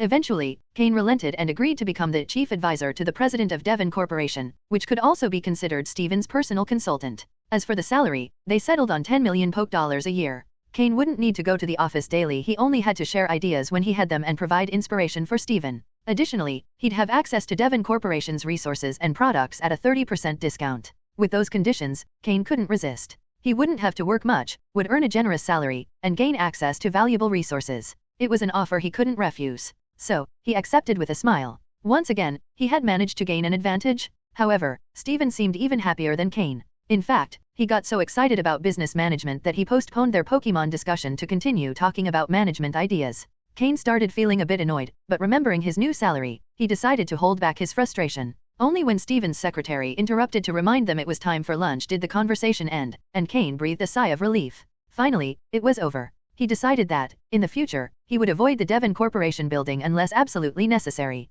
He much preferred talking about Pokémon over business management. Come on, Cain, let's eat. After lunch, I'll take you to visit my mine, and you can choose an Aron, Steven said cheerfully. The secretary, overhearing the conversation, couldn't help but look at Cain in surprise. Choosing an Aron from the Stone family's mine? That was not a privilege just anyone could have. After lunch, Steven didn't take the morning's events lightly and directly handed Cain an official contract. Both signed their names, and Cain became a formal employee of Devon Corporation, holding a semi-executive position. Since Cain's position was quite high-ranking, someone was assigned to take his measurements for a custom-made work uniform, a formal suit. One of the perks of being a high-level employee at Devon Corporation is that all work attire for the year is covered by the company. Additionally, the secretary handed Cain the keys to a car. This vehicle was part of the benefits for the company's higher UPS. As long as Cain worked for Devon, the car was practically his. It wasn't an overly expensive car, costing around 50 to 60,000 Poké. What does it mean to be truly prosperous and generous? This is being prosperous and generous? Cain, who hadn't even purchased a car yet, received his first official vehicle, though he probably wouldn't use it much. Thus, Cain officially became a member of Devon Corporation. He now had the right to enter Steven's office directly. Later, riding in Steven's luxurious limousine, Cain and Steven headed to the famous stone mine. The mine was a private property of Steven's family, where many steel and rock-type Pokémon were raised. It was also one of the Stone family's most valuable assets. While Devon Corporation was massive, it only represented a portion of the Stone family's wealth. How could a power respected even by the League be limited to a single company? Without its own combat team, it would be difficult to fend off invasions from underground forces or even the League itself. These combat teams were primarily based at this mine. This mine was one of the Stone family's main industries. Many of the metals used by Devon Corporation to manufacture Pokeballs and other items came from here. The success of Devon Corporation, which started as a small company and grew to rival Kanto's Silphco, was largely due to this mine. Stephen's car clearly didn't need a thorough inspection. After showing identification, the vehicle drove straight into the mine. However, much of the terrain consisted of rocks, so the car could only go so far before they had to continue on foot. Come on, Cain. From here on, we'll have to walk. There are plenty of Pokemon around, Stephen said as he stepped out of the car with Cain. Yeah, I get it, future president, Cain teased with a grin. After all, he was now a Devon employee, directly under Stephen's supervision. You're impossible, Stephen replied with a resigned smile. Since Cain signed the contract, he hadn't stopped joking with Stephen, claiming he'd signed an indentured servant contract and that Stephen had to provide him with better resources. While Stephen had given Cain a high-ranking position and salary and allowed him access to the Stone family's private mine to choose a Pokemon, these decisions weren't solely his. It was likely that some elders of the Stone family, along with Stephen's father, the current head of the family and president of the company, were involved in the decision. Cain wasn't just a talented trainer, he also excelled as a Pokemon breeder. Now that he had been accepted as a disciple by the renowned breeder Matsuda Takashi, his future within the league was bright. The Stone family, with their sharp foresight, had already recognized that the league would have an increasing presence in the Hone region and that collaboration between Devon Corporation and the league would benefit both parties. Cain was a key starting point for establishing a strong relationship between Devon Corporation and the league. Over time, Cain would become an important link between the two organizations. Stephen, though aware of the situation, didn't want to complicate his relationship with Cain, preferring to keep their friendship pure and free of ulterior motives. Cain, on the other hand, was also aware of these nuances. After some thought, he decided to accept the position. While Stephen's friendship was genuine, Cain initially approached him with the intent of leveraging his position and connections. The two walked across the rugged terrain of the mine, with the uneven path posing no issue for them. As they ventured further, various Pokemon began to appear. The Stone family's mine wasn't just vast, it had clearly been meticulously managed over time. There were not only Pokemon native to Hone but also ones from Kanto, Johto, Sinnoh, and Unova, among other regions. Some of these Pokemon had even formed small groups. Stephen, a frequent visitor to the mine, was warmly received by the Pokemon rather than being shunned. The mine was primarily filled with Geodude, with this Pokemon being the most common, along with Graveler. Cain also spotted other Pokemon such as Sandshrew, Diglett, Magnemite, Onix, Skarmory, Rhyhorn, Nosepass, and others. There were even some Pokemon of other types, making the mine's Pokemon population comparable to that of a safari zone. With so many Pokemon not part of a food chain, how do you maintain balance and avoid species collapse? Cain asked curiously. When the population of a species reaches a certain number, they undergo quality testing by specialized staff. Those that don't meet the standards are released back into the wild. Those that stay, as they reproduce, improve the genetic quality of the population. Some of the higher quality Pokemon are allocated to our family's young trainers or to guards who've performed well, Stephen explained. The Stone family is one of Hone's most prominent, and many of their young trainers obtain their starter Pokemon here. Of course, some also choose one of the starter Pokemon distributed by the league. Stephen's starter Pokemon, the shiny Beldum, was found here in this mine. Do you really think there are that many shiny Beldum? In reality, most of them are bred here in the mine by the Stone family. It's likely the mine has more Beldum than exist in the wild worldwide. This Pokemon is one of the Stone family's most prized treasures. Only the most outstanding family members have the opportunity to receive a Beldum as a reward. Come on, I'll take you to the area where the Aron are. That area is even more impressive, but you should be prepared it won't be easy to catch one, Stephen said with a smile as he guided Cain deeper into the mine. As they ventured deeper, the levels of the wild Pokemon steadily increased. Stephen and Cain were forced to release their own Pokemon as a deterrent to avoid being ambushed. Stephen called out his Metang, while Cain summoned his Slowpoke. The imposing Metang immediately intimidated the wild Pokemon, forcing them to retreat. Stephen, clearly familiar with the area, led Cain to a mining zone that shimmered with a metallic glow. The rocks in this location contained a high concentration of valuable metals, making it the perfect home for metal affinity Pokemon. Just as expected, small, shiny Pokemon resembling metallic dogs began to appear before them. Aron. The Arons had very large heads, almost the same size as their bodies, and their bright blue eyes sparkled intensely. They stared at Cain and Stephen without any hint of fear, calmly munching on the rocks scattered across the ground. This is the Aron territory, Stephen commented with a smile. Shortly after, more Arons appeared, accompanied by a few Larons. Larons were far more imposing than Arons. While Aron resembled an adorable pet, Laron looked like a rhinoceros covered in metallic armor. The metallic spikes protruding from its back gave it an intimidating and heavy appearance. If you want to capture an Aron, you'll first have to gain the approval of one Pokemon, Stephen warned. The approval of a Pokemon? Cain asked, intrigued. Come on, you'll see, Stephen replied, urging Cain to follow him. As they moved further, they not only encountered Larons but also spotted one or two Agrons. These enormous Pokémon were perched on piles of rocks, enjoying what appeared to be delicacies. They ate slowly, letting out occasional roars. In front of them, a group of Larens and Arons surrounded them, listening attentively to their roars and nodding from time to time. These Agrons are giving lessons on how to fight as a group, Steven explained. Although it might seem like they live a peaceful life here, there are internal battles within the group to prevent the Pokémon from becoming lazy creatures that only eat. Cain nodded. He now understood why all the Arons and Larens they had seen exuded vitality and determination very different from captive-bred Pokémon. Finally, Steven stopped. It's because of this Agron that the entire group has developed so impressively. He is the leader of the pack, the one who organizes and guides his group in combat, Steven said, pointing to an imposing Agron standing in the middle of the mine. While a typical Agron is around 2.1 meters tall, this one stood an impressive 3 meters tall. Cain noticed several scars on this Agron's metallic armor, claw marks, cuts, and other wounds. Leaving marks on an Agron with such incredible physical defense meant it had battled extremely powerful Pokémon. Cain activated his system to gather data on the Agron. Pokémon, Agron, dark blue. Gender, male. Level, 68. Type, steel plus rock. Ability, rock head. Held item, none. Egg moves, screech, head smash, dragon rush, stealth rock, smelling salts. Basic moves, tackle, harden, mud slap, headbutt, metal claw, rock tomb, protect, roar, iron head, rock slide, takedown, metal sound, iron tail, iron defense, double edge, autotomize, heavy slam, metal burst. Learned moves, thunder punch, earth power, focus punch, fire punch, stomping tantrum, ice punch. TM moves, protect, hidden power, water, ice beam, hyper beam, thunderbolt, earthquake, flamethrower, fire blast, focus blast, giga impact, stone edge, dragon tail, surf. Cain couldn't believe what he was seeing. Was that long list of moves real? So many moves concentrated in a single Pokémon seemed like overkill, but for this Agron, Cain could only describe it with 2 words. Terrifying. This Agron didn't just have the level of an elite class Pokémon, even among them, it was a formidable opponent.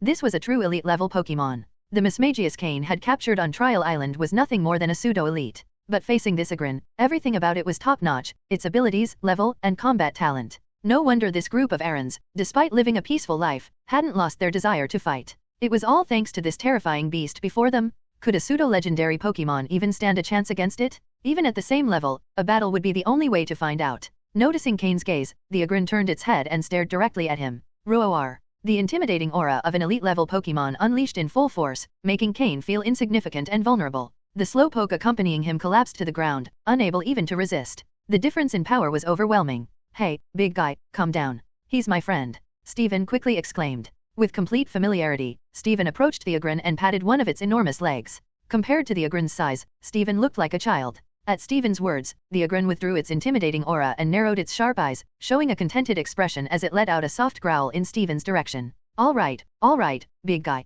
This is my friend. Go back to what you were doing, and I'll take care of him, Steven said, giving the Agron another pat on the arm before returning to Cain. The Agron obediently resumed its training session with the Arons and Larens. Wow, that Agron is terrifying, Cain said, breathing a sigh of relief as he patted his chest. Against that Agron, he wouldn't have stood a chance. Of course. This Agron used to belong to my grandfather. Since my grandfather passed away, it has lived here, teaching its group every day and never venturing outside, Steven explained, clearly admiring his grandfather greatly. To have such a powerful Pokémon under his command, your grandfather must have been an incredibly strong trainer. Cain remarked, glancing at the towering Agron again. That's right. Although I don't remember much about my grandfather, the stories I've heard about him speak of his great power. Wow, looks like capturing an Aron will be harder than I thought, Cain said with a resigned smile. Earlier, when Steven mentioned the need for a Pokémon's approval, Cain hadn't fully understood. But after seeing that Agron, he could only laugh bitterly. It definitely wouldn't be easy. Steven nodded, recalling his own struggles when capturing his Aron. All right, we've already greeted them.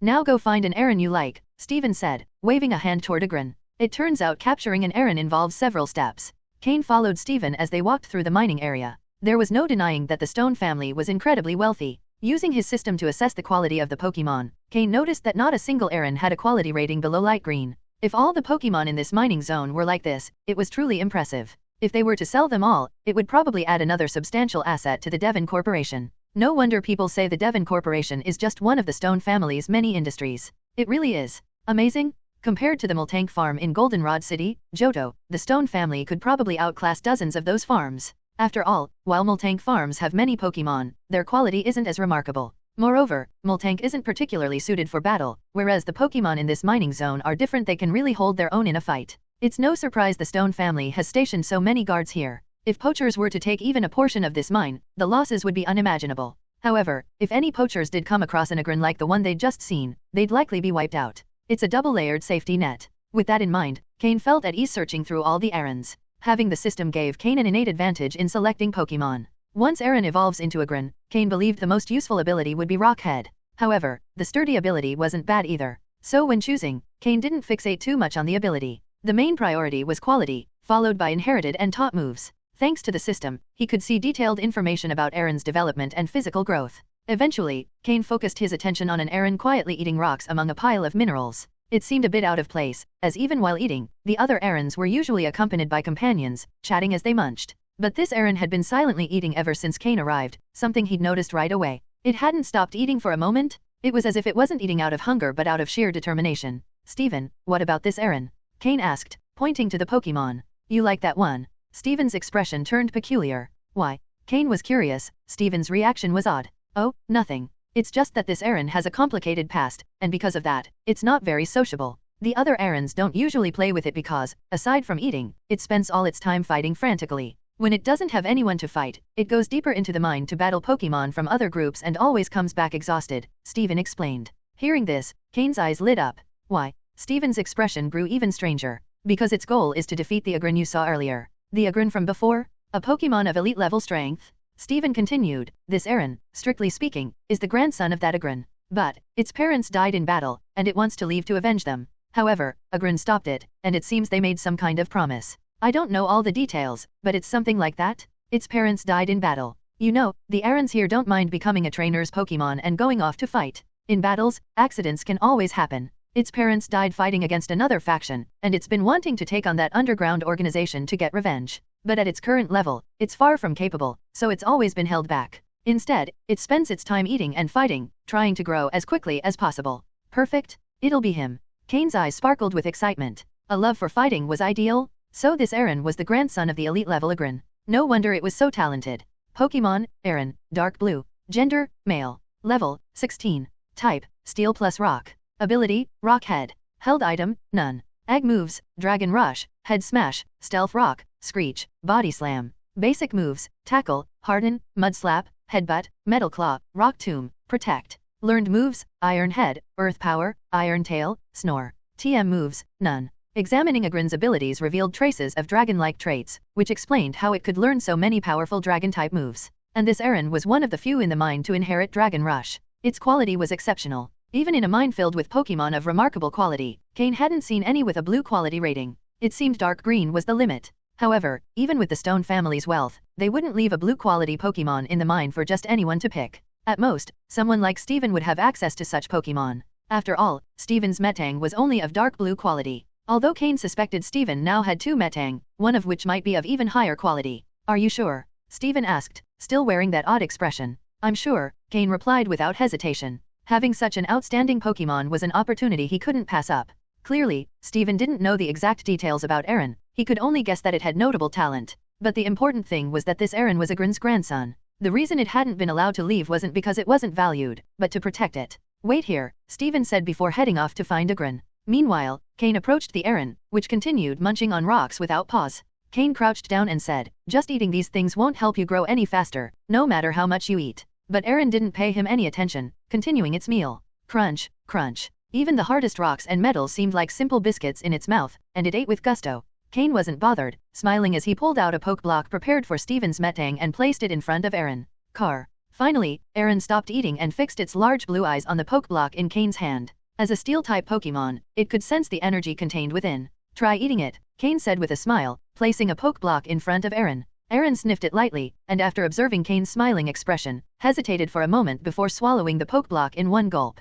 Car. Aron's eyes lit up. The taste of the poke block felt strange. While rocks and metal were plentiful, they were tasteless, like rice to humans. However, this poke block had a unique flavor Aron had never experienced before. Moreover, after swallowing it, Aron felt his body temperature gradually rise, and a warm current flowed inside him, relieving the usual stiffness of his metallic body. Here's more, Cain said, taking out a handful of poke blocks and placing them in front of Aron. This time, Aron didn't hesitate and started eating quickly. Cain reached out and patted Aron's head, feeling the metallic texture. Aron felt Cain's touch but didn't reject it. He just kept eating the poke blocks. Being petted won't kill me, Aron thought, as he enjoyed the food he'd never tasted before. When Aron finished eating, Cain asked with a smile, "What do you think? Tasty?" Car. Aron nodded. "Have you thought about following me? With me, you won't lack these poke blocks. You've already felt the energy they contain, they'll help you grow much faster than eating rocks. Besides, I'm a trainer, and I've heard part of your story. I can train you to become stronger than that Agrin you saw before," Cain continued. Aron looked at him with his big blue eyes, showing a doubtful expression. "Train me to be stronger than an elite level Agrin?" Aron didn't seem convinced, but he really liked the poke blocks. "You must understand that if you stay here, not only will you grow slowly, but you'll never be able to find those you want revenge against. By the time you leave, they may already have been eliminated by someone else, and then how will you take your revenge?" Cain asked. Car. Hearing talk of revenge, Aron grew much more serious. "If you trust me and come with me, I'll train you and make you stronger. You'll eat the best food for your growth. What you just tasted isn't even the best that was made for other Pokémon. But if you join me, I'll create poke blocks designed specifically for you," Cain added confidently. As he spoke, Cain took out a glass jar that he had kept in his storage space. The jar contained a rare elixir collected on the trial island, originally meant for Larvitar but also very appealing to Aron. When he opened the lid, a peculiar aroma began to spread, but the scent only covered a 2-meter radius before disappearing, detectable only by Aron and Cain. Car. Aron's eyes widened in surprise.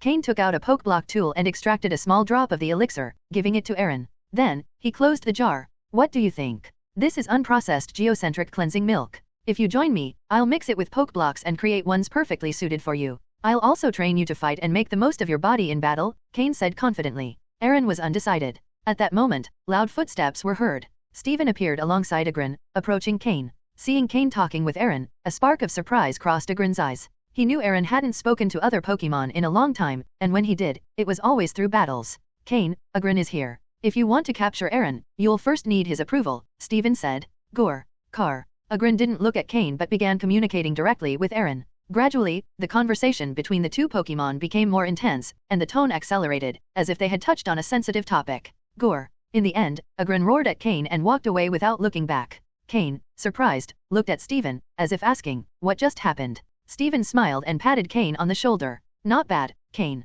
I leave you alone for a moment, and you've already convinced Aron to join you. Although I didn't understand their entire conversation, I caught the essentials. Aron told Agrin he considered you a good trainer and wanted to go with you. In the end, the two argued, but Agrin couldn't dissuade him and decided to give in," Steven explained. Agrin has always looked out for his grandson, even though Aron has become a bit stubborn. Aron is determined to defeat his grandfather, but every time he goes out to fight or overeats, Agrin watches him from the shadows. "When you were talking to Aron, Agrin was already observing. This time, he just came to follow protocol," Steven added with a nostalgic smile. Not only that, but Steven had also mentioned to Agrin that Cain was an excellent trainer and breeder, assuring him that Aron would grow much faster under his care. Additionally, Agrin had other grandchildren and children, so he wasn't too worried about letting Aron leave. "So there won't be any tests?" Cain asked, stunned. "The test has already been done. Not many trainers can stand in front of an elite-level Pokémon without trembling in fear, let alone gain the trust of their offspring. What more do you want? To fight Agrin? He'd crush you in seconds," Steven joked.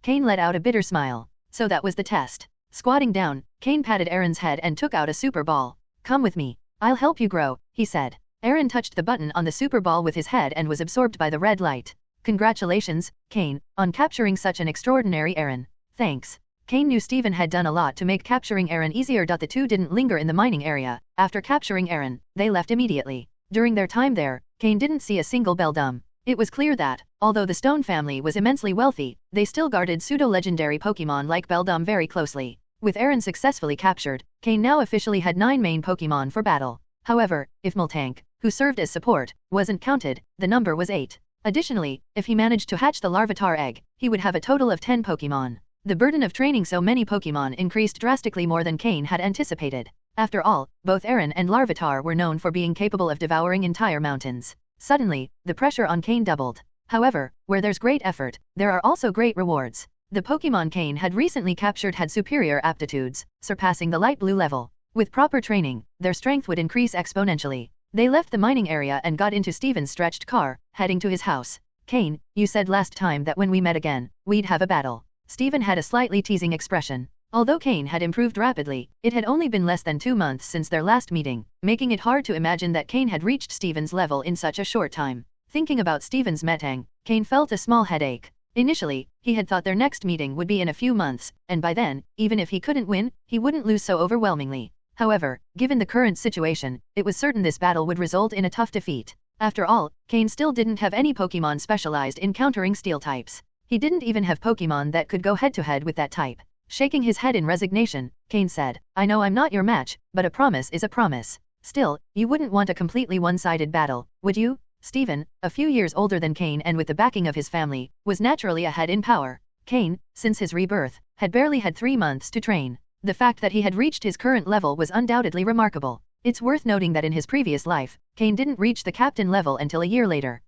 You're right. Let's do this, you'll use 2 Pokemon, and I'll use only 1. That way, it'll be a fairer battle, Steven said, stroking his chin thoughtfully. Judging by the slowpoke that always accompanied Cain, it was clear he had a good level, but even so, there was a noticeable gap between them. Therefore, even in a 2 versus 1 battle, Steven was confident he would win. Shortly after, they arrived at a majestic mansion. Judging by the size of the garden and surrounding fields, Cain estimated it was almost the size of half a city. Now this was a true mansion. Before Cain could take a closer look, Steven dragged him to his personal battle room. After closing the door, there were no spectators present. Over an hour later, both emerged from the battle room. Cain had a slight smile on his face, while Steven seemed a bit deflated. What's wrong? Winning didn't cheer you up? If someone else saw us, they'd think I was the one who won. Cain glanced at Steven teasingly, smiling. Steven looked at him but couldn't help feeling unsatisfied. That's right, Steven was the winner of the battle, and he did it using only 1 Pokemon against Cain's 2. However, the way the battle unfolded left him deeply uncomfortable. Cain had used Slowpoke and Haunter, while Steven deployed his powerful Metang.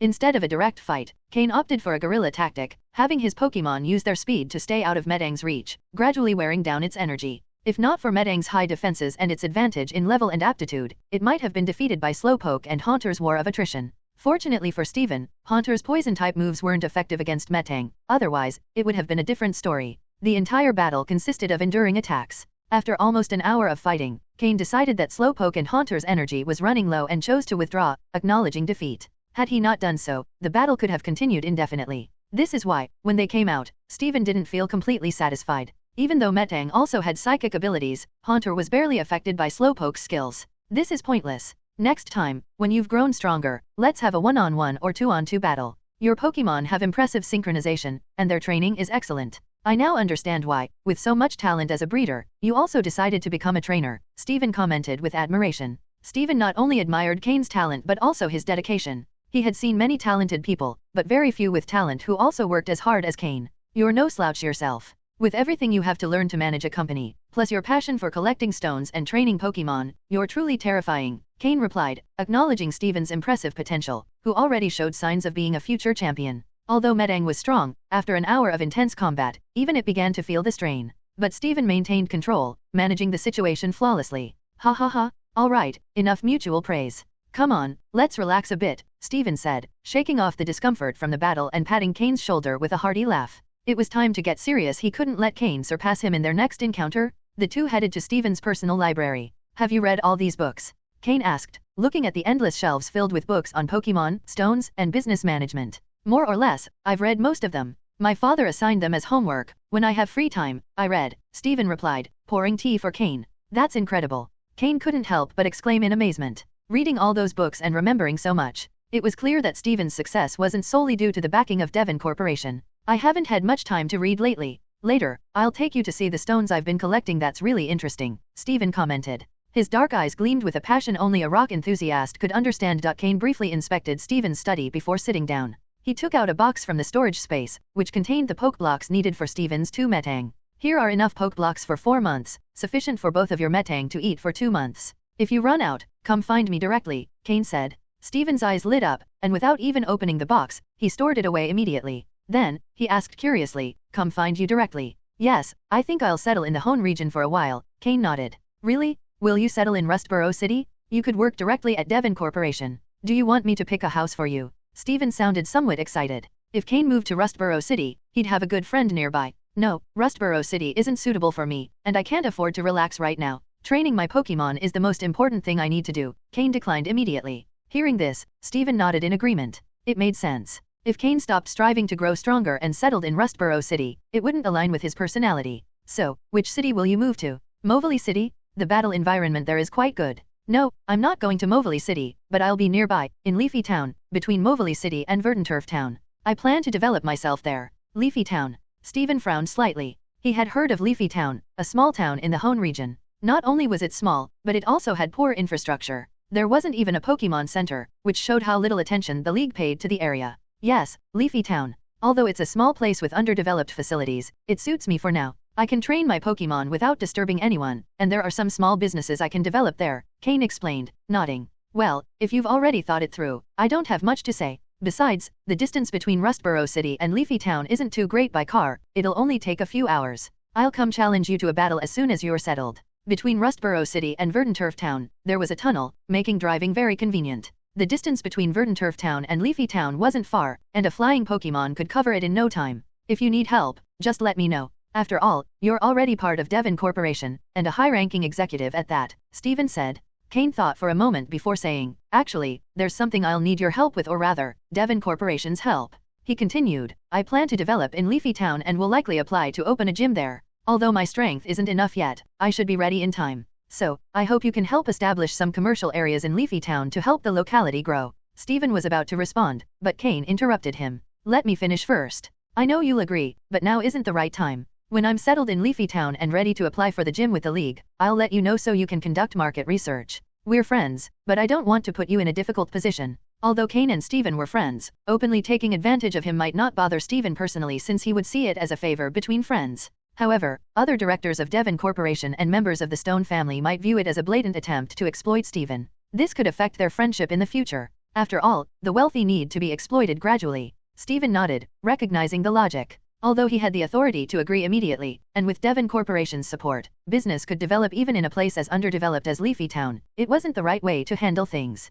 As Devon's heir, acting like that would draw criticism. Besides, Steven was confident that with Cain's strength, if he managed to establish a gym in Leafy Town, league facilities would follow, boosting the area's development. Everything depended on Cain securing the gym. Luckily, Cain's master, Matsuda Takashi, while uninvolved with league affairs, commanded enough respect for others to give him some leeway. As long as Cain demonstrated sufficient strength, opening a gym wouldn't be impossible. Once again, if you need anything, tell me directly, Steven said. He then pulled a wooden box from a drawer in his study. Here's the Dusk Stone and King's Rock you requested. I couldn't find a high-quality Dusk Stone, so I only got one of intermediate quality. If you still need a superior one, I'll keep looking. As for the Razor Claw, I already have a lead, but you'll need to wait a bit longer. And about the King's Rock? Steven hesitated, as the King's Rock was incredibly expensive, and he still didn't fully understand its use. However, when Cain heard that Steven had obtained the King's Rock, he was thrilled. 2 King's Rocks? Originally, Cain only had one and was wondering how, if Slowpoke evolved into Slowking, the Poliwag he had bought could only evolve into Poliwrath. Thus, the core of his Rain team would have to rely on Pelipper with the Drizzle ability. But now, with Steven's King's Rock, his team's flexibility increased tremendously. Politoad? The perfect core for his Rain team? As for the Dusk Stone, since Merro had already evolved on Challenge Island, it wouldn't be necessary. He could sell it later. Don't worry, intermediate quality is good enough, Cain said, waving his hand. How much did they cost in total? I might not have enough money right now. Don't worry about it. Although the price was high, it's not essential. You can pay me gradually with poke blocks. Besides, you have a salary, I'll just deduct it directly, Steven laughed. Although the cost amounted to several million, for Steven, money was just a number. Let's do this. I originally wanted to use the recipe for Multank's poke blocks to negotiate with Whitney's family to obtain the method for improving Multank. Didn't they say they were willing to buy it for 10 million? Take it and make the deal with them. After some thought, Cain decided it was time to exchange the Multank poke block recipe. With the help of energy crystals, his Multank's potential had improved to green. With continued use, it would likely reach dark green quality. As for advancing she to light blue quality, Cain didn't have such high expectations for his Multank. Although the recipe wouldn't cover the entire debt, as Steven said, he could pay the rest with poke blocks in the future.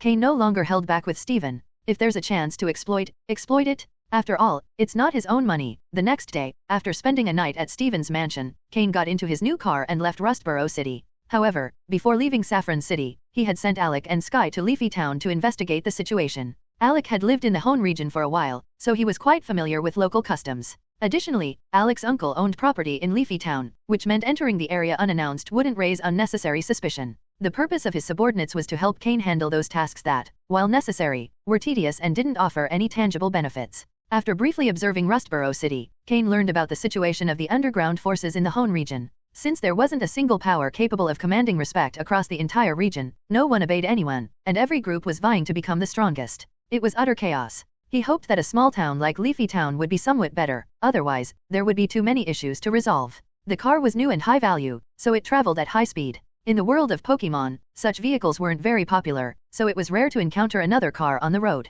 Between Rustboro City and Verdanturf Town, there was only one tunnel called the Rustturf Tunnel. 2 hours later, Cain arrived in Verdanturf Town. Without stopping, Cain continued along a somewhat bumpy road toward Leafy Town. If we want to develop Leafy Town, these kinds of ordinary roads must be improved. With such difficult routes, who would want to come to such a remote place? Cain thought as he drove. After 2 full hours of jolting along, he finally arrived in Leafy Town. How to describe it? When Cain arrived, he truly felt that it was a place too remote and rudimentary. Verdanturf Town and Leafy Town were both towns, but the difference between them was night and day. At least in Verdanturf Town, there were some tall buildings as reference points. In Leafy Town, as far as the eye could see, the tallest building was no more than 5 stories high. Many houses were small 2- or 3-story homes, built by their owners. The streets of the town weren't easy to navigate either. The center of Leafy Town didn't have bustling streets or crowds passing through. It felt as if one had left a luxurious city for a small, forgotten village in the mountains. Following Alec's directions, Cain headed directly to the lands and houses that Alec's uncle had purchased.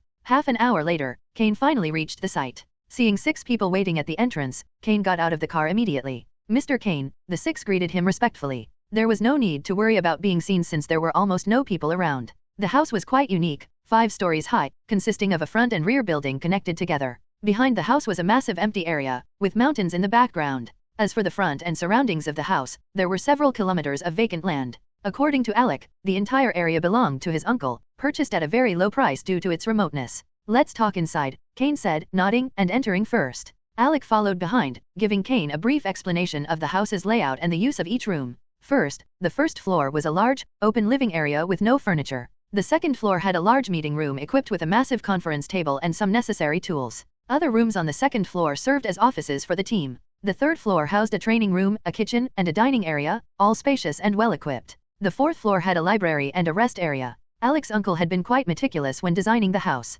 The fifth floor was dedicated to bedrooms. There were enough rooms to accommodate 20 or 30 people without issue. The rear building belonged entirely to Cain. Although it had only 2 floors, it was fully furnished and equipped with all the amenities. Alec's uncle had planned this house as a final refuge, but before he could use it, he was killed by Lucius. Overall, Cain was quite satisfied with the place, as it had all the necessary facilities, saving a lot of time. Let's go to the meeting room on the second floor, Cain said. The 6 followed him to the second floor, where they sat around the elongated conference table. Cain took the head seat, while Sky, Fox, Kai, and Rand sat on one side in that order. Alec and Miyamoto sat on the other side. First, I need to say something. From today onward, I want you all to get rid of any Team Rocket symbols you have, whether on your bodies or elsewhere, Cain declared. Hearing this, the 6 exchanged glances, their expressions changing. What did Cain mean by this? Was he planning to leave Team Rocket? That would put them at risk of being hunted down, even in the Hone region? I have no intention of leaving Team Rocket, Cain clarified. The Hone region is quite resistant to outside influences.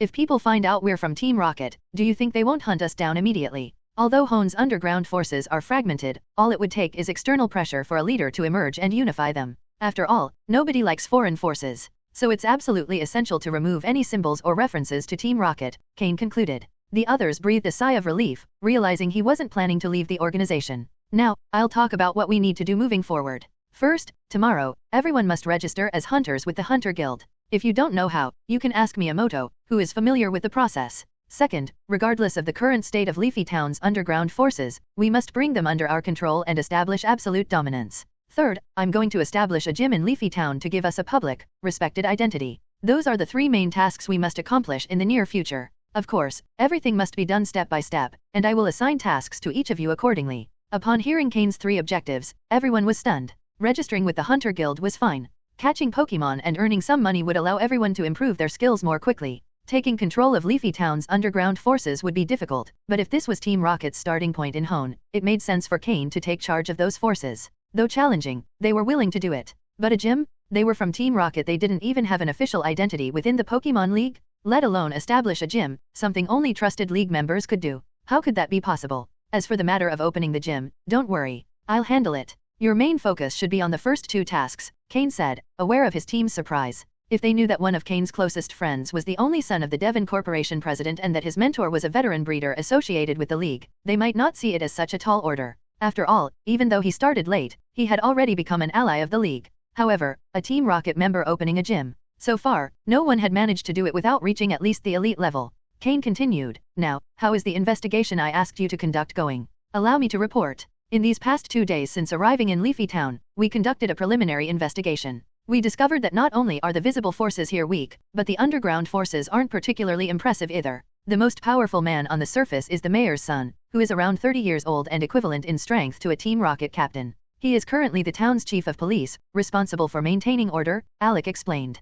Alec went on, additionally, there are 2 underground factions. One is the Black Snake Gang, which primarily funds itself by collecting protection fees. About 80% of the shops and merchants in Leafy Town have to pay a monthly fee if they want to keep doing business, which has been a significant barrier to the town's commercial growth. The other faction is a hunter group called the Sky Hunter Guild, registered with the Hunters Guild. They use Leafy Town as a base of operations and hunt Pokémon in the surrounding forests for profit. After hearing about the 3 main forces in Leafy Town, it became clear that, while the League had a presence, only one of these forces was affiliated with it. Fortunately, the hunter group didn't interfere much with the daily lives of residents, preventing the town from devolving into a ghetto. Have you investigated the actual strength of these 2 factions? And, Miyamoto, what have you found about the black market in Leafy Town? Cain asked. Given the short time, we haven't delved deeply into the exact strength of these factions, but since the mayor's son can keep them under control, we estimate they're at a similar level, Alec explained. As for the black market, I conducted a preliminary investigation and discovered that it's essentially a front for the Black Snake Gang.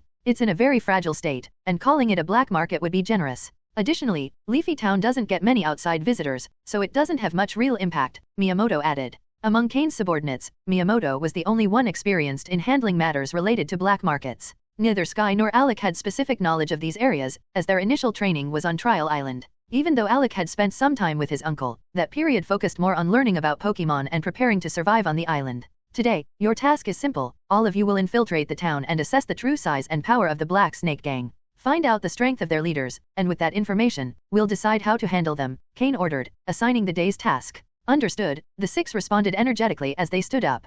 All right, go, and remember to remove any Team Rocket symbols. The 6 nodded and left quickly. It was their first mission under Cain's leadership, and everyone wanted to perform their best. Cain, on the other hand, headed to the rear house. Although he trusted Alec, the same couldn't be said for his late uncle. So, he had Haunter inspect the house from top to bottom. In the end, nothing suspicious was found. Cain always followed the rule of better safe than sorry. Instead of entering the house, he went straight to the empty land behind it. Clearly, this area hadn't been maintained for a long time, weeds covered everything, and the old training fields were completely hidden. Still, the area was extensive, though it lacked a pool. Cain had several water-type Pokémon, and while they could survive out of water, having a pool would be beneficial. He released several Pokeballs, freeing Pokémon he had captured earlier but hadn't had time to interact with properly. Everyone, continue with the tasks you already know. Gyarados, Scorpie, and Slowpoke, you'll be in charge of digging a large pool here. Make sure it's deep and spacious enough for Gyarados to move comfortably. Tropius, I know you don't like working, so go to the roof and keep watch.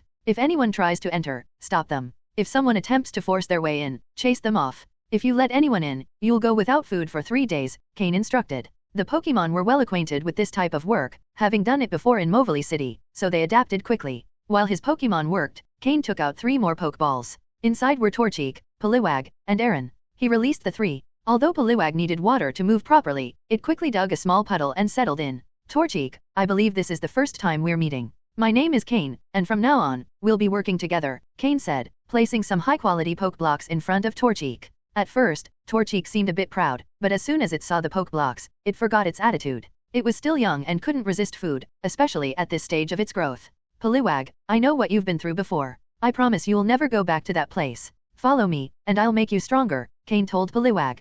Poliwag, which had been confined in a tank at the Hunters Guild, hadn't had a good experience. While the tank was large, seeing its companions sold off one by one had filled it with fear. Now, it seemed like its new trainer wasn't so bad. Slowly, Poliwag poked its head out of the water and ate the Pokeblocks Cain offered. Finally, Aron, with whom Cain had already spent considerable time, didn't require much explanation. Cain simply offered the Pokeblocks it liked. He patted its head, and since he had promised to train it, it was time to fulfill that promise. The rest of the afternoon, while his Pokémon worked on clearing the area, Cain focused on getting to know Torchic, Poliwag, and Aron better. Among the 3, Aron was the oldest and the strongest in level and power. Torchic, perhaps because it was a fire-type Pokémon, quickly adapted to Cain and the other Pokémon despite being the youngest and lowest in level. Poliwag, on the other hand, was more timid, likely due to its past environment. Once things stabilize here, Cain will likely enter a period of seclusion for a while, focusing on development and growth. Therefore, the training and care of the Pokémon must be organized now. First is Honchkrow, who has just evolved. Its body has grown more than twice in size, which has caused a decrease in its physical control.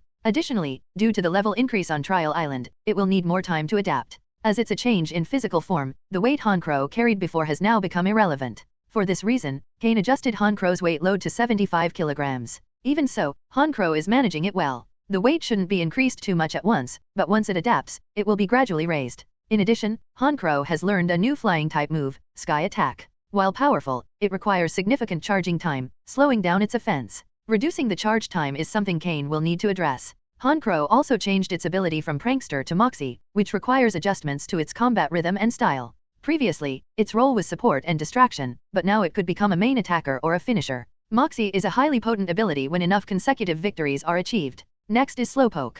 Slowpoke has been with Cain almost as long as Honchkrow, making it one of his oldest team members. However, its dark green potential has left it lagging behind Cain's other main Pokémon, making it the weakest in terms of ability. Nevertheless, this issue should improve once it evolves. Cain has already prepared everything needed for its evolution, but Slowpoke has yet to decide what form it wants to evolve into. It's been hesitant, as changing forms is a significant step for Slowpoke, and adapting to a new body could be challenging. However, after witnessing Honchkrow evolve and turn the tide of battle, Slowpoke has started seriously contemplating its own evolution. Evolution represents a major transformation for any Pokémon. Slowpoke's evolution is a priority for Cain since, if he wants to open a gym, he'll need Pokémon recognized by the League. Slowpoke must evolve for Cain to pass the League's trials. Now, Haunter. During its time on Trial Island, Haunter benefited greatly from the Gastly cave, increasing both its level and the concentration of Ghost-type energy in its body, significantly enhancing its power. As a Ghost-type Pokémon, it still needs to improve its control over this energy. Previously, there was an issue with excess energy inflating its body, but after compressing it, its form became more solid.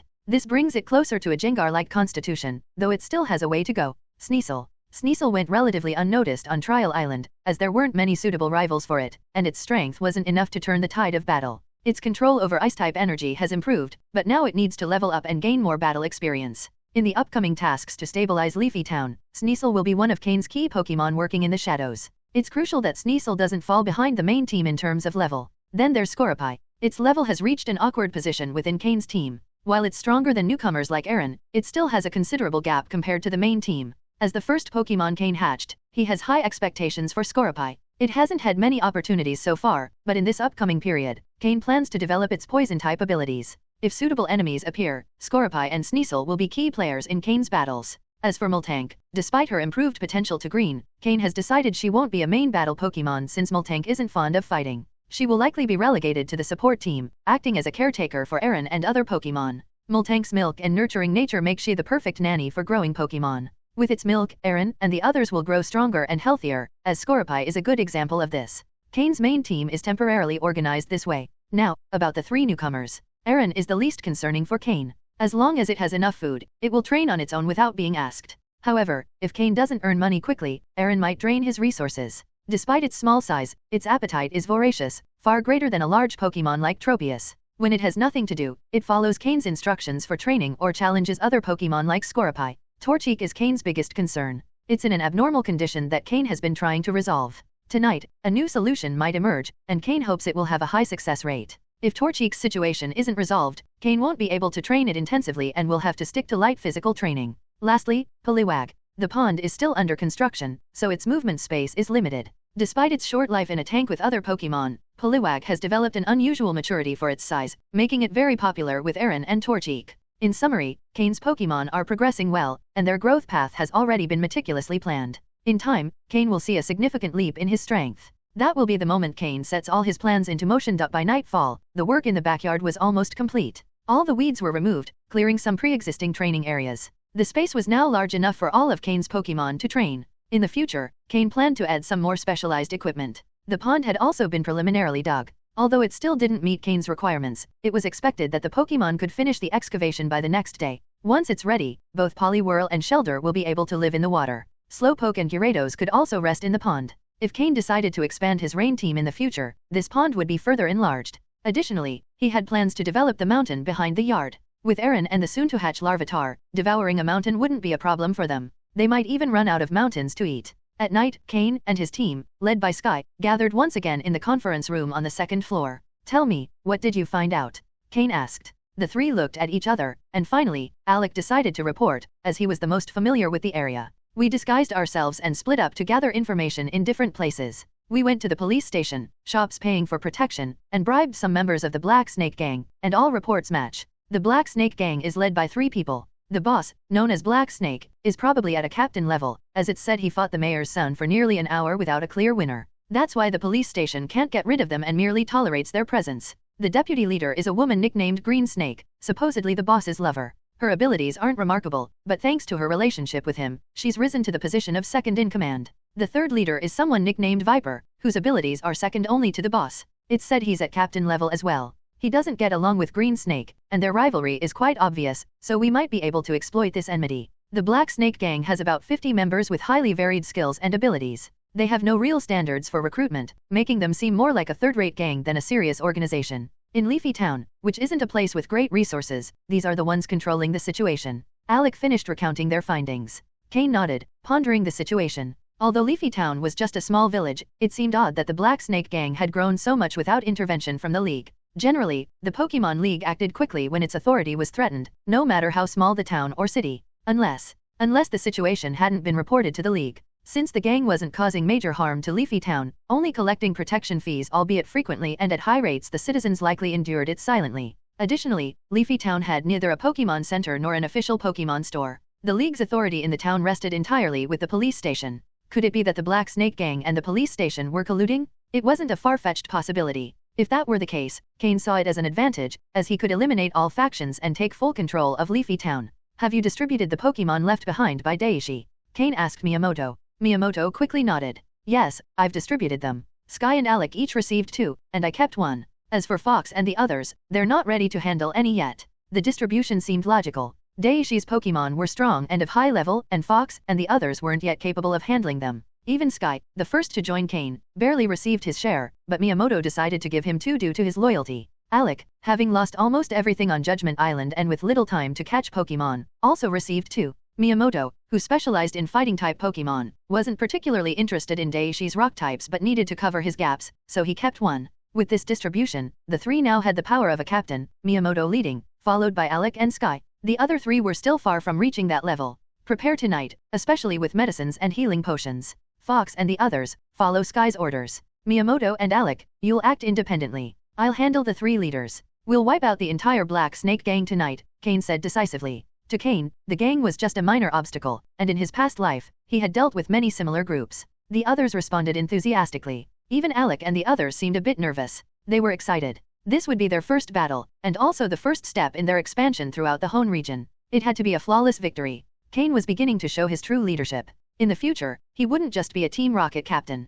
His next goal was to establish a gym in Leafy Town and take full control of the town. With a base like this, his growth would be much faster. Remember, eliminate all the useless and immoral ones. Those with enough potential can be recruited, but we can't rely solely on this gang to control the town. It's better to kill too many than to let any escape. Cain ordered coldly. Cain wanted to establish order in Leafy Town's underworld from scratch. And if possible, he also wanted to dictate the rules in plain sight. To achieve complete control, there could be no room for parasites or the weak. Everyone had to be eliminated. It was a way to instill respect. Yes, the 6 responded in unison. Get some rest, we'll start at 1 in the morning, Cain said, standing and leaving the conference room. The battle would begin at 1 in the morning. While his opponents didn't pose a significant threat, Cain couldn't afford to let his guard down and needed to prepare. Besides, he still had some personal matters to resolve. After returning to his room, Cain took out a special Pokeball. It was a customized Pokeball he had purchased specifically from the black market in Saffron City. Designed primarily to enhance comfort inside the Pokeball, it also increased the bond between the Pokémon and its trainer. It was similar to a friend ball, but not quite on the same level. This Pokeball had cost a fortune and was hastily made to Cain's specifications. Come out, Mismagius, Cain said as he threw the Pokeball. Mismagius floated out, letting out a soft cry. Upon seeing Cain, her eyes lit up, and she quickly drifted toward him. After spending time together, and influenced by Cain's other Pokémon encouraging her to trust him, the innocent Mismagius already saw Cain as her best friend and partner. Although Cain couldn't yet fully direct Mismagius in complex battles, he could give her basic instructions to use certain moves. Cain was confident that with more time together and as his strength grew to a near elite level, he would be able to command Mismagius in more intricate fights. By then, with Mismagius as his trump card, Cain would have the confidence to face elite-level opponents. Although Mismagius already possessed the strength of an elite-level Pokémon, her lack of combat experience made her akin to a newborn Pokémon. She lacked a defined battle rhythm, giving Cain the opportunity to shape her as he wished without having to train her from scratch but still with immense power. If anyone else knew about this perfect training opportunity, they would undoubtedly try to take it away. Even elite trainers wouldn't hesitate to act. If you get bored in the Pokeball, you can stay in my shadow with Haunter. Just make sure to hide your presence, or you might attract the wrong kind of attention, Cain warned Mismagius. Mismagius nodded obediently as she ate the Pokeblocks Cain had prepared. While staying with Haunter wouldn't increase her bond with Cain as much as being inside the Pokeball,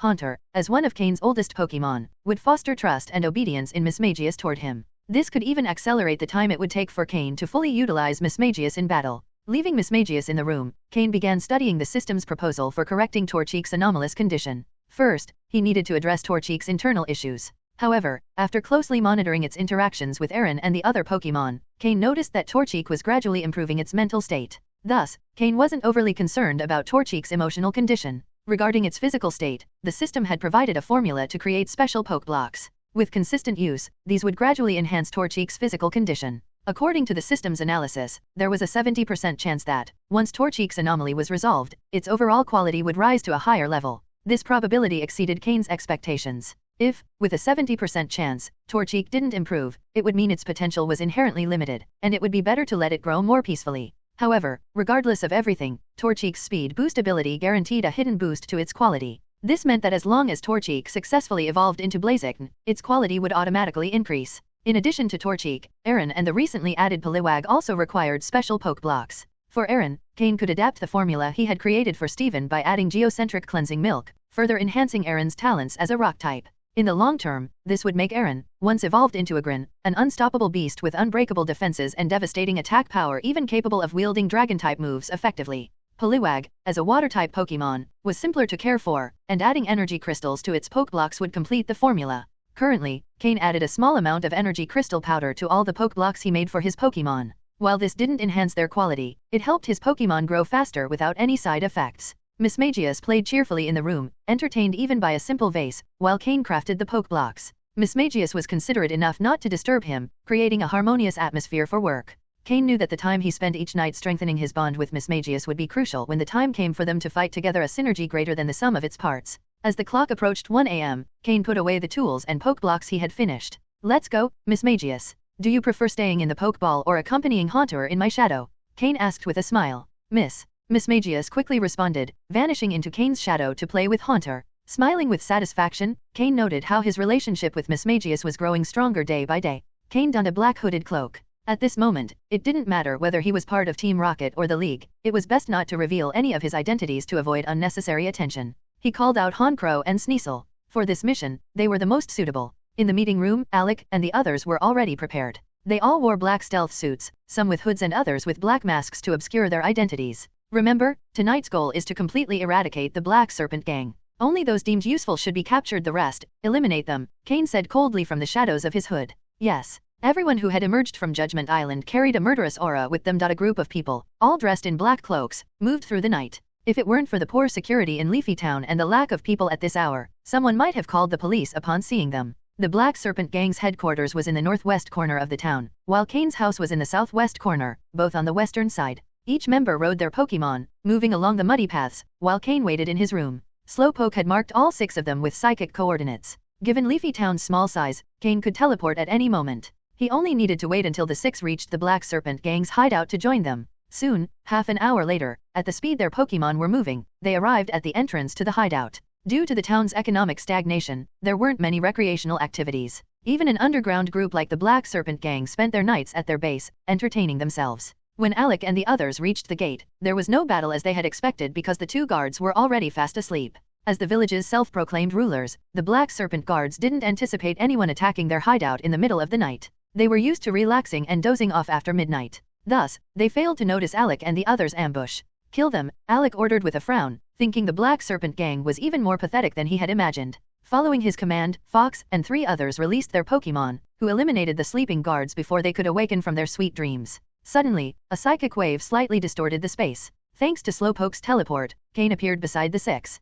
"Sir." The 6 greeted him respectfully. Cain returned Slowpoke to its Pokeball. It wasn't the time for it to fight. "Let's go. Let's see just how worthless this gang is," Cain said, glancing at the 2 corpses on the ground. Summoning Honchkrow and Sneasel, he moved forward. The 7, clad in black, looked like death itself emerging from the underworld. In the courtyard, some people were playing, others snoring, and others drinking with friends. But not a single person was on guard. When Cain and his group appeared before them, instead of reacting in alarm, they rubbed their eyes, showing no signs of panic. It wasn't that they were calm, they simply couldn't believe someone had stormed their hideout. Living recklessly, they didn't think about their safety. Kill them all, Cain ordered quietly, frowning. Initially, he thought there might be someone useful within the Black Serpent gang, but he was wrong. Without experiencing the trial of blood and life-or-death struggles, no real talent could emerge. The six, following Cain's command, released all their Pokémon and attacked those who hadn't yet reacted. Immediately, the smell of blood filled the air, and screams echoed everywhere. The slaughter had begun. Cain ignored it and kicked open the building's door, stepping inside. The screams finally woke those inside. A middle-aged man hurriedly dressing ran out with a woman, only to find Cain in the lobby. The man's face darkened. Not only had they interrupted his affairs, but judging by the sounds outside, his gang wasn't even putting up a fight. Damn it! Who are you? The man roared while fumbling to dress himself. The woman beside him didn't seem in a hurry to fix her clothing. Instead, she looked at Cain with interest. The one who's going to kill you, Cain said calmly. Idiot! Where's Viper? Did he send you? I'll pay you double whatever he offered, the man shouted, assuming Cain had been sent by his rival, Viper. After all, as a local leader in Leafy Town, he had never intended to expand or offend anyone. He was confident that his connections in the town were unshakable. Under his hood, Cain raised an eyebrow. It seemed the rivalry between Viper and this man had reached a breaking point. At that moment, Viper stepped out from another room. Seeing Cain, he showed slight surprise. He looked at the enraged man but remained silent, observing. He glanced at the woman with disdain. Cain wasn't interested in their drama and had no time to waste on it. Honchkrow, Tailwind. Sneasel, Agility, Cain ordered coldly. The man quickly threw out 2 Pokeballs, from which emerged 2 snake-like Pokemon. Cain's system scanned them and displayed their stats. One was a level 35 Arbok with light blue quality, and the other was a level 36 Seavapor, also of light blue quality. It seemed the Black Serpent gang derived its name from these 2 Pokemon. At least the man had some fierceness in him, as he didn't hesitate to bring out his strongest Pokemon without holding back. Listen, friend. This is your last chance. If you leave now, I won't retaliate, the man shouted, sensing the pressure emanating from Cain's Pokemon. Cain had been overestimated. Having come this far, he had no intention of negotiating. Honchkrow, wing attack on Arbok. Sneasel, icy wind. Gra. Honchkrow cried, flying straight toward Arbok. At its current speed, it closed the distance in the blink of an eye. Meanwhile, Sneasel unleashed a gust of icy wind, which, combined with Honkrow's movement, reached Arbok and Seavapor even faster. In an instant, both Pokemon were covered in small ice particles. Even the man felt the chill and adjusted his clothes. His expression quickly changed. Honkrow's speed had exceeded his expectations. Arbok, Thunderfang on Honchkrow. Seavapor, use Swords Dance. Honchkrow, use Protect. Follow up with Wing Attack. Sneasel, use Taunt on Seavapor to interrupt it. Cain continued ordering. Honkrow's wing struck Arbok hard, sending it reeling back in pain. However, Honchkrow didn't stop and quickly dove in again. Under Black Serpent's orders, Arbok endured the intense pain as its fangs began to accumulate electric energy. But it was evident that Arbok wasn't well trained in using Thunderfang. Before it could fully unleash the move, Honchkrow struck it again with wings imbued with flying energy. Even so, Arbok, showing the resilience of a venomous snake, bore the pain and, at the very moment Honchkrow attacked, launched Thunderfang. However, Honchkrow, having anticipated this move, formed a green energy barrier around itself, blocking the attack with Protect. Immediately after, Honchkrow struck Arbok again with its wings. Meanwhile, Seavapor was about to use Swords Dance, a move it could learn at level 36. But due to the slowing effect caused by Sneasel's icy wind, it couldn't complete the move before Sneasel interrupted it with Taunt.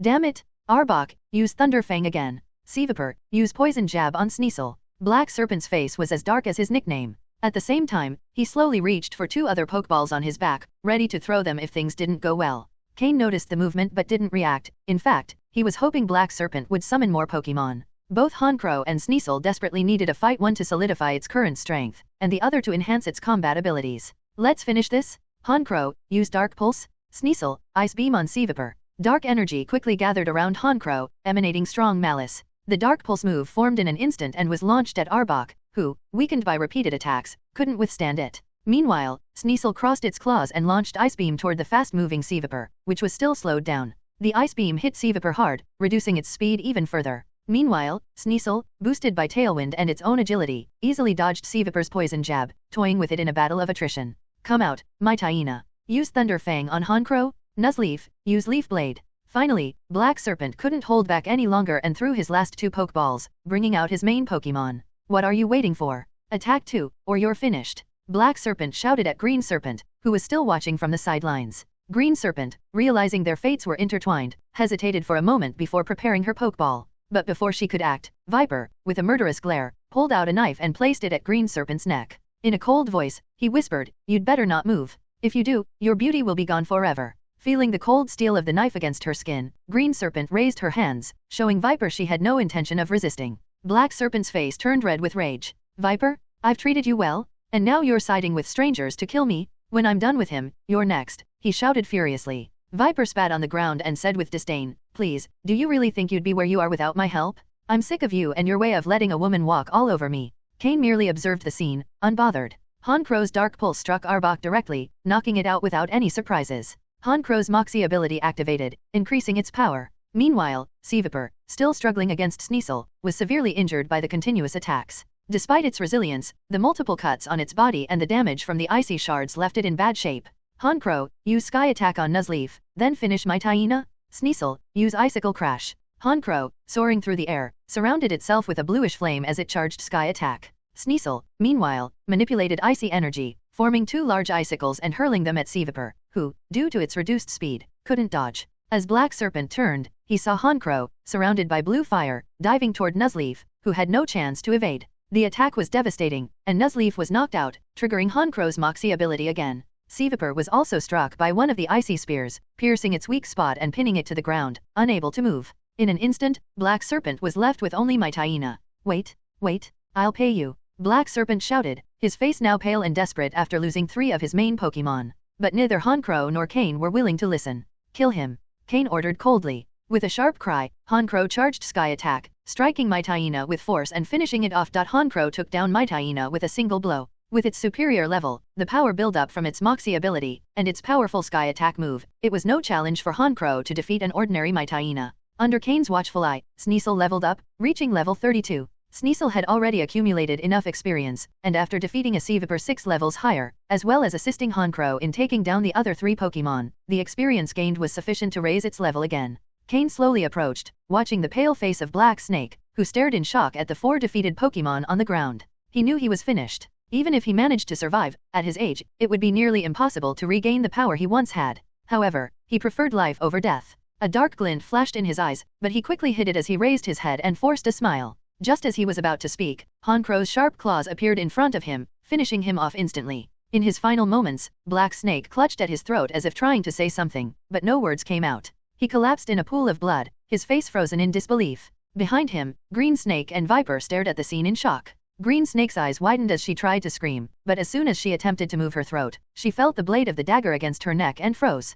With effort, she concealed her terror and adopted a vulnerable expression, casting a pleading look at Cain. But Cain, hidden beneath his dark cloak, paid her no attention. He stepped over Black Snake's corpse and, without hesitation, grabbed Viper's hand, the one holding the dagger, and pushed it. Green Snake slowly fell to the ground. Viper, stunned for a moment, quickly knelt down and exclaimed, "Sir." Black Snake had powerful allies and complex connections. "I was the one who managed all of that for him. I am willing to serve you." Cain, who initially planned to eliminate him as well, paused. He looked at Viper, who remained kneeling with his head nearly touching the ground, and spoke indifferently, "Talk." After that, Cain found a chair free of bloodstains and sat down. Outside, the sounds of battle were beginning to die down. Miyamoto's men were overwhelming their enemies with sheer power. Even if their opponents had similar power levels, those who hadn't endured the same survival trials and death matches as them were no match. That's why it's said that below the level of a captain, even twice the number of Alliance soldiers couldn't always contend with Team Rocket members of equivalent skill. The same applied to the gangs of Leafy Town, who lived lives of comfort and idleness. Soon, the screams outside ceased, and 6 men dressed in black, their clothes soaked in blood, entered. Seeing Cain seated, they greeted him respectfully. Viper, still kneeling, caught the scent of blood wafting in from outside, which made him even more nervous. After gathering his thoughts, he raised his head. The reason Black Snake was able to consolidate power in Leafy Town was because he secretly allied with the mayor's son. Together, they exploited the town's resources, one in the open, the other in the shadows. That's why the Alliance never took decisive action against Black Snake's gang. The rumors about conflicts between the mayor's son and Black Snake were just a ruse to deceive people, Viper explained nervously. "I'd already deduced that. If you have nothing more important to say, you can leave," Cain replied, resting his head on one hand. He looked at the men behind Viper and said, "Have Grimmer clean up outside. I don't want the smell of blood spreading and causing unnecessary panic." Fortunately, while Leafy Town wasn't large, it didn't have a high population either, and Black Snake's headquarters was in a fairly isolated area much like Cain's base. The nighttime screams didn't cause much of a disturbance. Understood. Sky and Fox, who had Grimmer assigned to them, went out to carry out the orders. Viper, still kneeling, quickly nodded and said, I have more information much more important. Do you know the Battle Coliseum in Movili City? Viper asked as he wiped sweat from his forehead. Speak. Yes, sir. Viper, who was accustomed to drawing out suspense before revealing anything, realized Cain had no patience for it. The Movili City Battle Coliseum is a money-making machine run by 6 groups working together. One of these groups is an underground organization called Void. It's said that their leader is a trainer of near elite level, very close to elite tier. Black Snake earned most of his profits thanks to a member of the Void group. Of all the revenue he collected monthly, he handed 70% to this member, which allowed him to maintain his dominance in Leafy Town. From the remaining 30%, 20% went to the mayor's son, leaving him with just 10% for himself. Over time, he managed to save enough to buy 2 Pokémon with decent potential, but after dividing the leftovers among his subordinates, barely anything remained. That's why Black Snake's gang was so deteriorated, Viper explained hastily. So that's how Black Snake, a small town boss, had 2 Pokémon with light blue potential, Cain thought. This also explained why Black Snake's 2 Pokémon were so weak. Clearly, they hadn't been properly trained. Void. Cain murmured. He hadn't heard of that organization before. Though he had spent time in Movili City, he'd been so focused on training his Pokémon that he hadn't paid attention to underground groups. Since Leafy Town was near Movili City, what Viper said made sense. Cain had always suspected that, while Leafy Town was small and poor, someone like Black Snake shouldn't have been able to dominate it alone. In the end, it turned out he was just a pawn working for someone else. Even the mayor's son, who received 20% of the revenue, showed how insignificant Black Snake was. Yes, Void. I personally delivered the resources each month, Viper continued, nodding quickly. What power level does that Void member have? Does their leader know about Black Snake's gang? Cain asked. I'm weak, so I can't say for sure, but that Void member must at least be at an advanced trainer level. The Void leader definitely doesn't know about Black Snake's gang. This place is too small and poor. That Void member only protected it because, as they say, something is better than nothing. An advanced trainer, that means they're on par with an officer, Cain thought. For now, it must remain a secret that the Black Snake gang no longer exists. Although an advanced level trainer doesn't pose a significant threat to Cain at the moment, and it's likely that the other party isn't interested in the revenues from a small place like Leafy Town, unnecessary trouble is better avoided for now. Cain needs time to grow. Stand up, Cain said calmly. Upon hearing this, Viper, who was kneeling on the ground, showed a glimmer of joy in his eyes, realizing he had narrowly escaped a grim fate. Are all the members of the Black Snake gang here? No.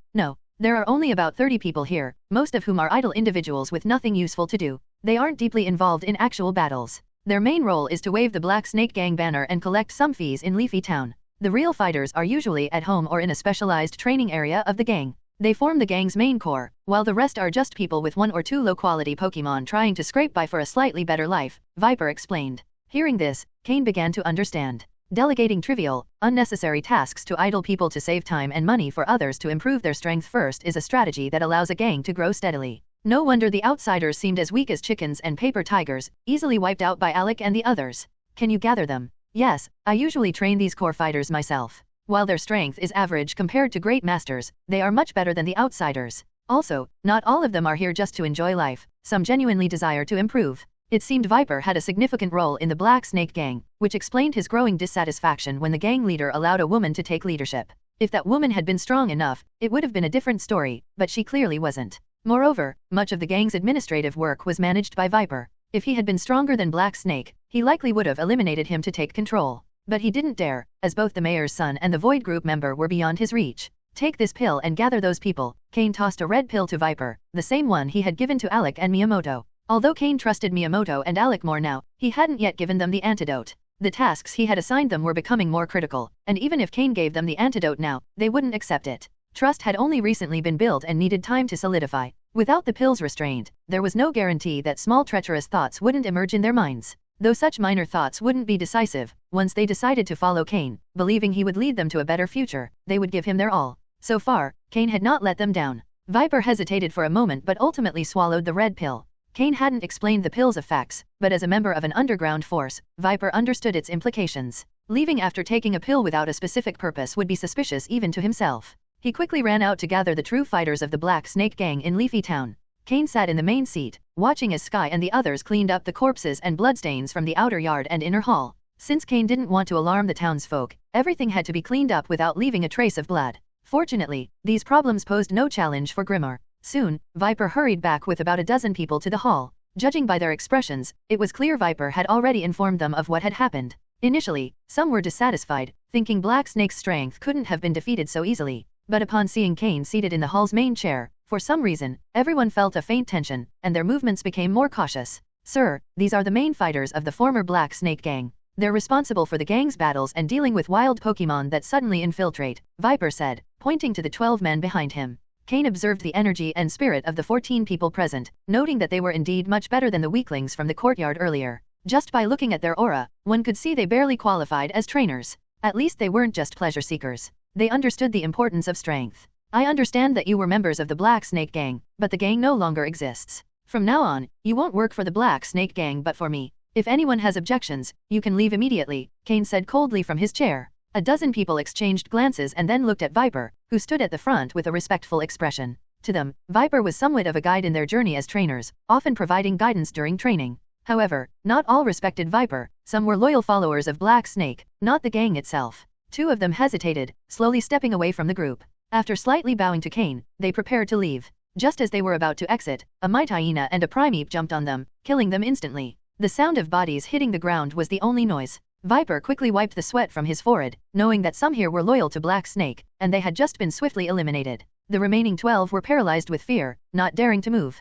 Good. The ones who remain, continue doing what you used to. Fox, Kai, and Rand, choose 4 people from these 12 to form 5-person teams. From now on, you will lead them. Sky, here's a card with 3 million Poke dollars. Use it as the initial fund and manage the finances. Fox will assist you. Miyamoto, Kai will be under your command. Alec, Rand, and Viper will be under your supervision. Since you're familiar with Hone, you'll also handle new personnel recruitment. If you need anything, report it to Sky. Once the new personnel have been trained for some time, they'll be redistributed under Miyamoto and Sky's command. Understood, everyone responded in unison. Cain had established a simple chain of command to ensure orders were executed more efficiently. As for Viper and the 12, they repeatedly nodded, not daring to voice any disagreement. Otherwise, the 2 corpses on the ground were a clear example. And they had all seen how lively this place used to be. Now it felt empty and quiet. As for the name of the Black Snake Gang, keep it externally for now, but our true name will be Team Heaven. The Hone section of Team Rocket will temporarily be called Team Heaven. I'll request a team number from headquarters, Cain said improvisationally. Anyway, the name isn't important for now, it's just the initial stage of an organization, with only a basic group of people. They don't even have the capability to manage a black market yet. Although the black market in Leafy Town isn't worth mentioning, in the future, as the town develops, it will be essential for the black market to come under Cain's control since it's one of the main sources of income for an underground organization. As for protection fees, the monthly amount isn't significant, so it's no surprise that when Cain pulled out 3 million, both Viper and the rest showed expressions of disbelief. This demonstrates how ridiculous the Black Snake Group's income had been in the past. For the Cain of before, those 3 million would have been a considerable amount, but now it's manageable. In the coming days, the goal will be to make money, and Cain will look for ways for Team Heaven to generate their own income, allowing them to sustain themselves. The initial investment of 3 million will allow everyone to switch Pokémon, ensuring that each person has at least one of acceptable quality, with a minimum aptitude of dark yellow. This will ensure their growth potential is slightly higher. For those who join in the future, they won't have to capture their first Pokémon either, they'll be provided with one of the same quality, saving time and accelerating the team's development. For tomorrow, Alec, you and the others will take everyone to Turf Town to process hunter licenses on the black market. Sky, buy a batch of useful Pokémon with good aptitude. Then, everyone head out to capture Pokémon in the forest. For now, set aside the protection fees, spend some time in the field. That will speed up your growth and help weed out the weaker ones. Cain gave orders for what needed to be done in the coming days, strengthen their power and capture Pokémon to make money. Those with little strength or who couldn't keep up would be eliminated immediately. If their loyalty proved sufficient, they could work in support roles. Otherwise, it was better to remove them right away. The new members felt a chill upon hearing Cain's words. The new leader seemed generous with money, but his expectations were high, and those who failed to meet them would be mercilessly discarded. Having seen how Cain had wiped out the members at the Black Snake Group's base, they knew he wouldn't hesitate to kill. Sending Alec and the others to the forest with the new recruits would not only give them a chance to improve their skills and capture Pokémon to make money but also help eliminate those with less potential. It was similar to the trial on Team Rocket's island. Surviving in the wild was like sifting through sand, those who remained would be truly valuable. Cain's small group was just beginning, they didn't need many people, but they did want each one to be capable enough. The requirements weren't too high, it was enough for them to reach the level of an ordinary Team Rocket member. Of course, for Alec and the others, expectations were higher. That same night, Cain established the foundation of his future underground organization in the Hone region. His role within Team Rocket would depend on his strength. If Cain reached the level of executives like Sabrina or Koga, he could oversee the entire Hone region. With Giovanni's determination, this wasn't impossible. But if he didn't reach that level, they'd likely send someone else to take control. If his group developed properly and Cain demonstrated the necessary strength, they could become a team like the so-called Void Group in Movili City. When Leafy Town's growth stabilized and accelerated, that would be when this new organization officially made its presence known. Cain's only obstacle was Leafy Town's slow development. To overcome that, the fastest and most effective method would be to establish a gym in the town. Just look at neighboring Verdanturf Town. In the past, it was as poor and underdeveloped as Leafy Town, but since a Pokemon contest hall was built there, its popularity has skyrocketed. Moreover, its renewed atmosphere and prime location have made it a desired retirement spot for many seniors.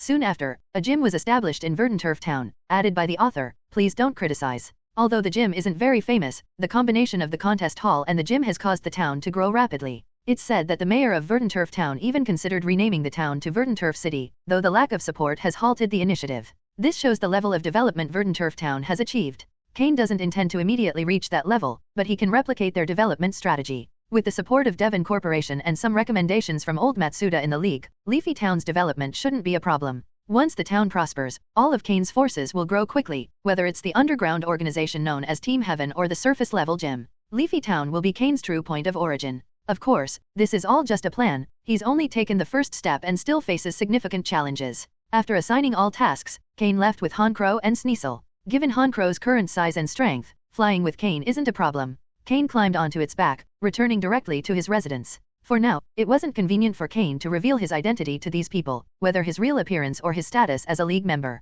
With Alec and the others present, small decisions could be handled among them. In the past, Merro used to perch on Cain's shoulder, but now Honchkrow carried him in flight. Although Honchkrow didn't have as much space as Tropius, as long as it didn't fly too fast, Cain could hold on without issue. Cain returned directly to his room and collapsed into bed. The next day, Cain left with his Pokemon and went straight into the forest behind the garden. To open a gym, Cain still needed to improve his strength. At the very least, he required the strength of an advanced level trainer, similar to a Team Rocket officer, to obtain permission to open a gym in a small place like Leafy Town. This was possible only with league contacts, otherwise, it would be extremely difficult. With Slowpoke, Sneasel, and Scorpy, Cain headed deeper into the forest. He also needed to raise his rank as a hunter in the Hunter Guild. Only by reaching the level of a 4-star hunter could he create a hunter team and accept team missions. Team missions were by far the fastest way to make money. At first, he didn't encounter many Pokemon, but as he ventured deeper into the forest, they gradually began to appear. Hello, everyone!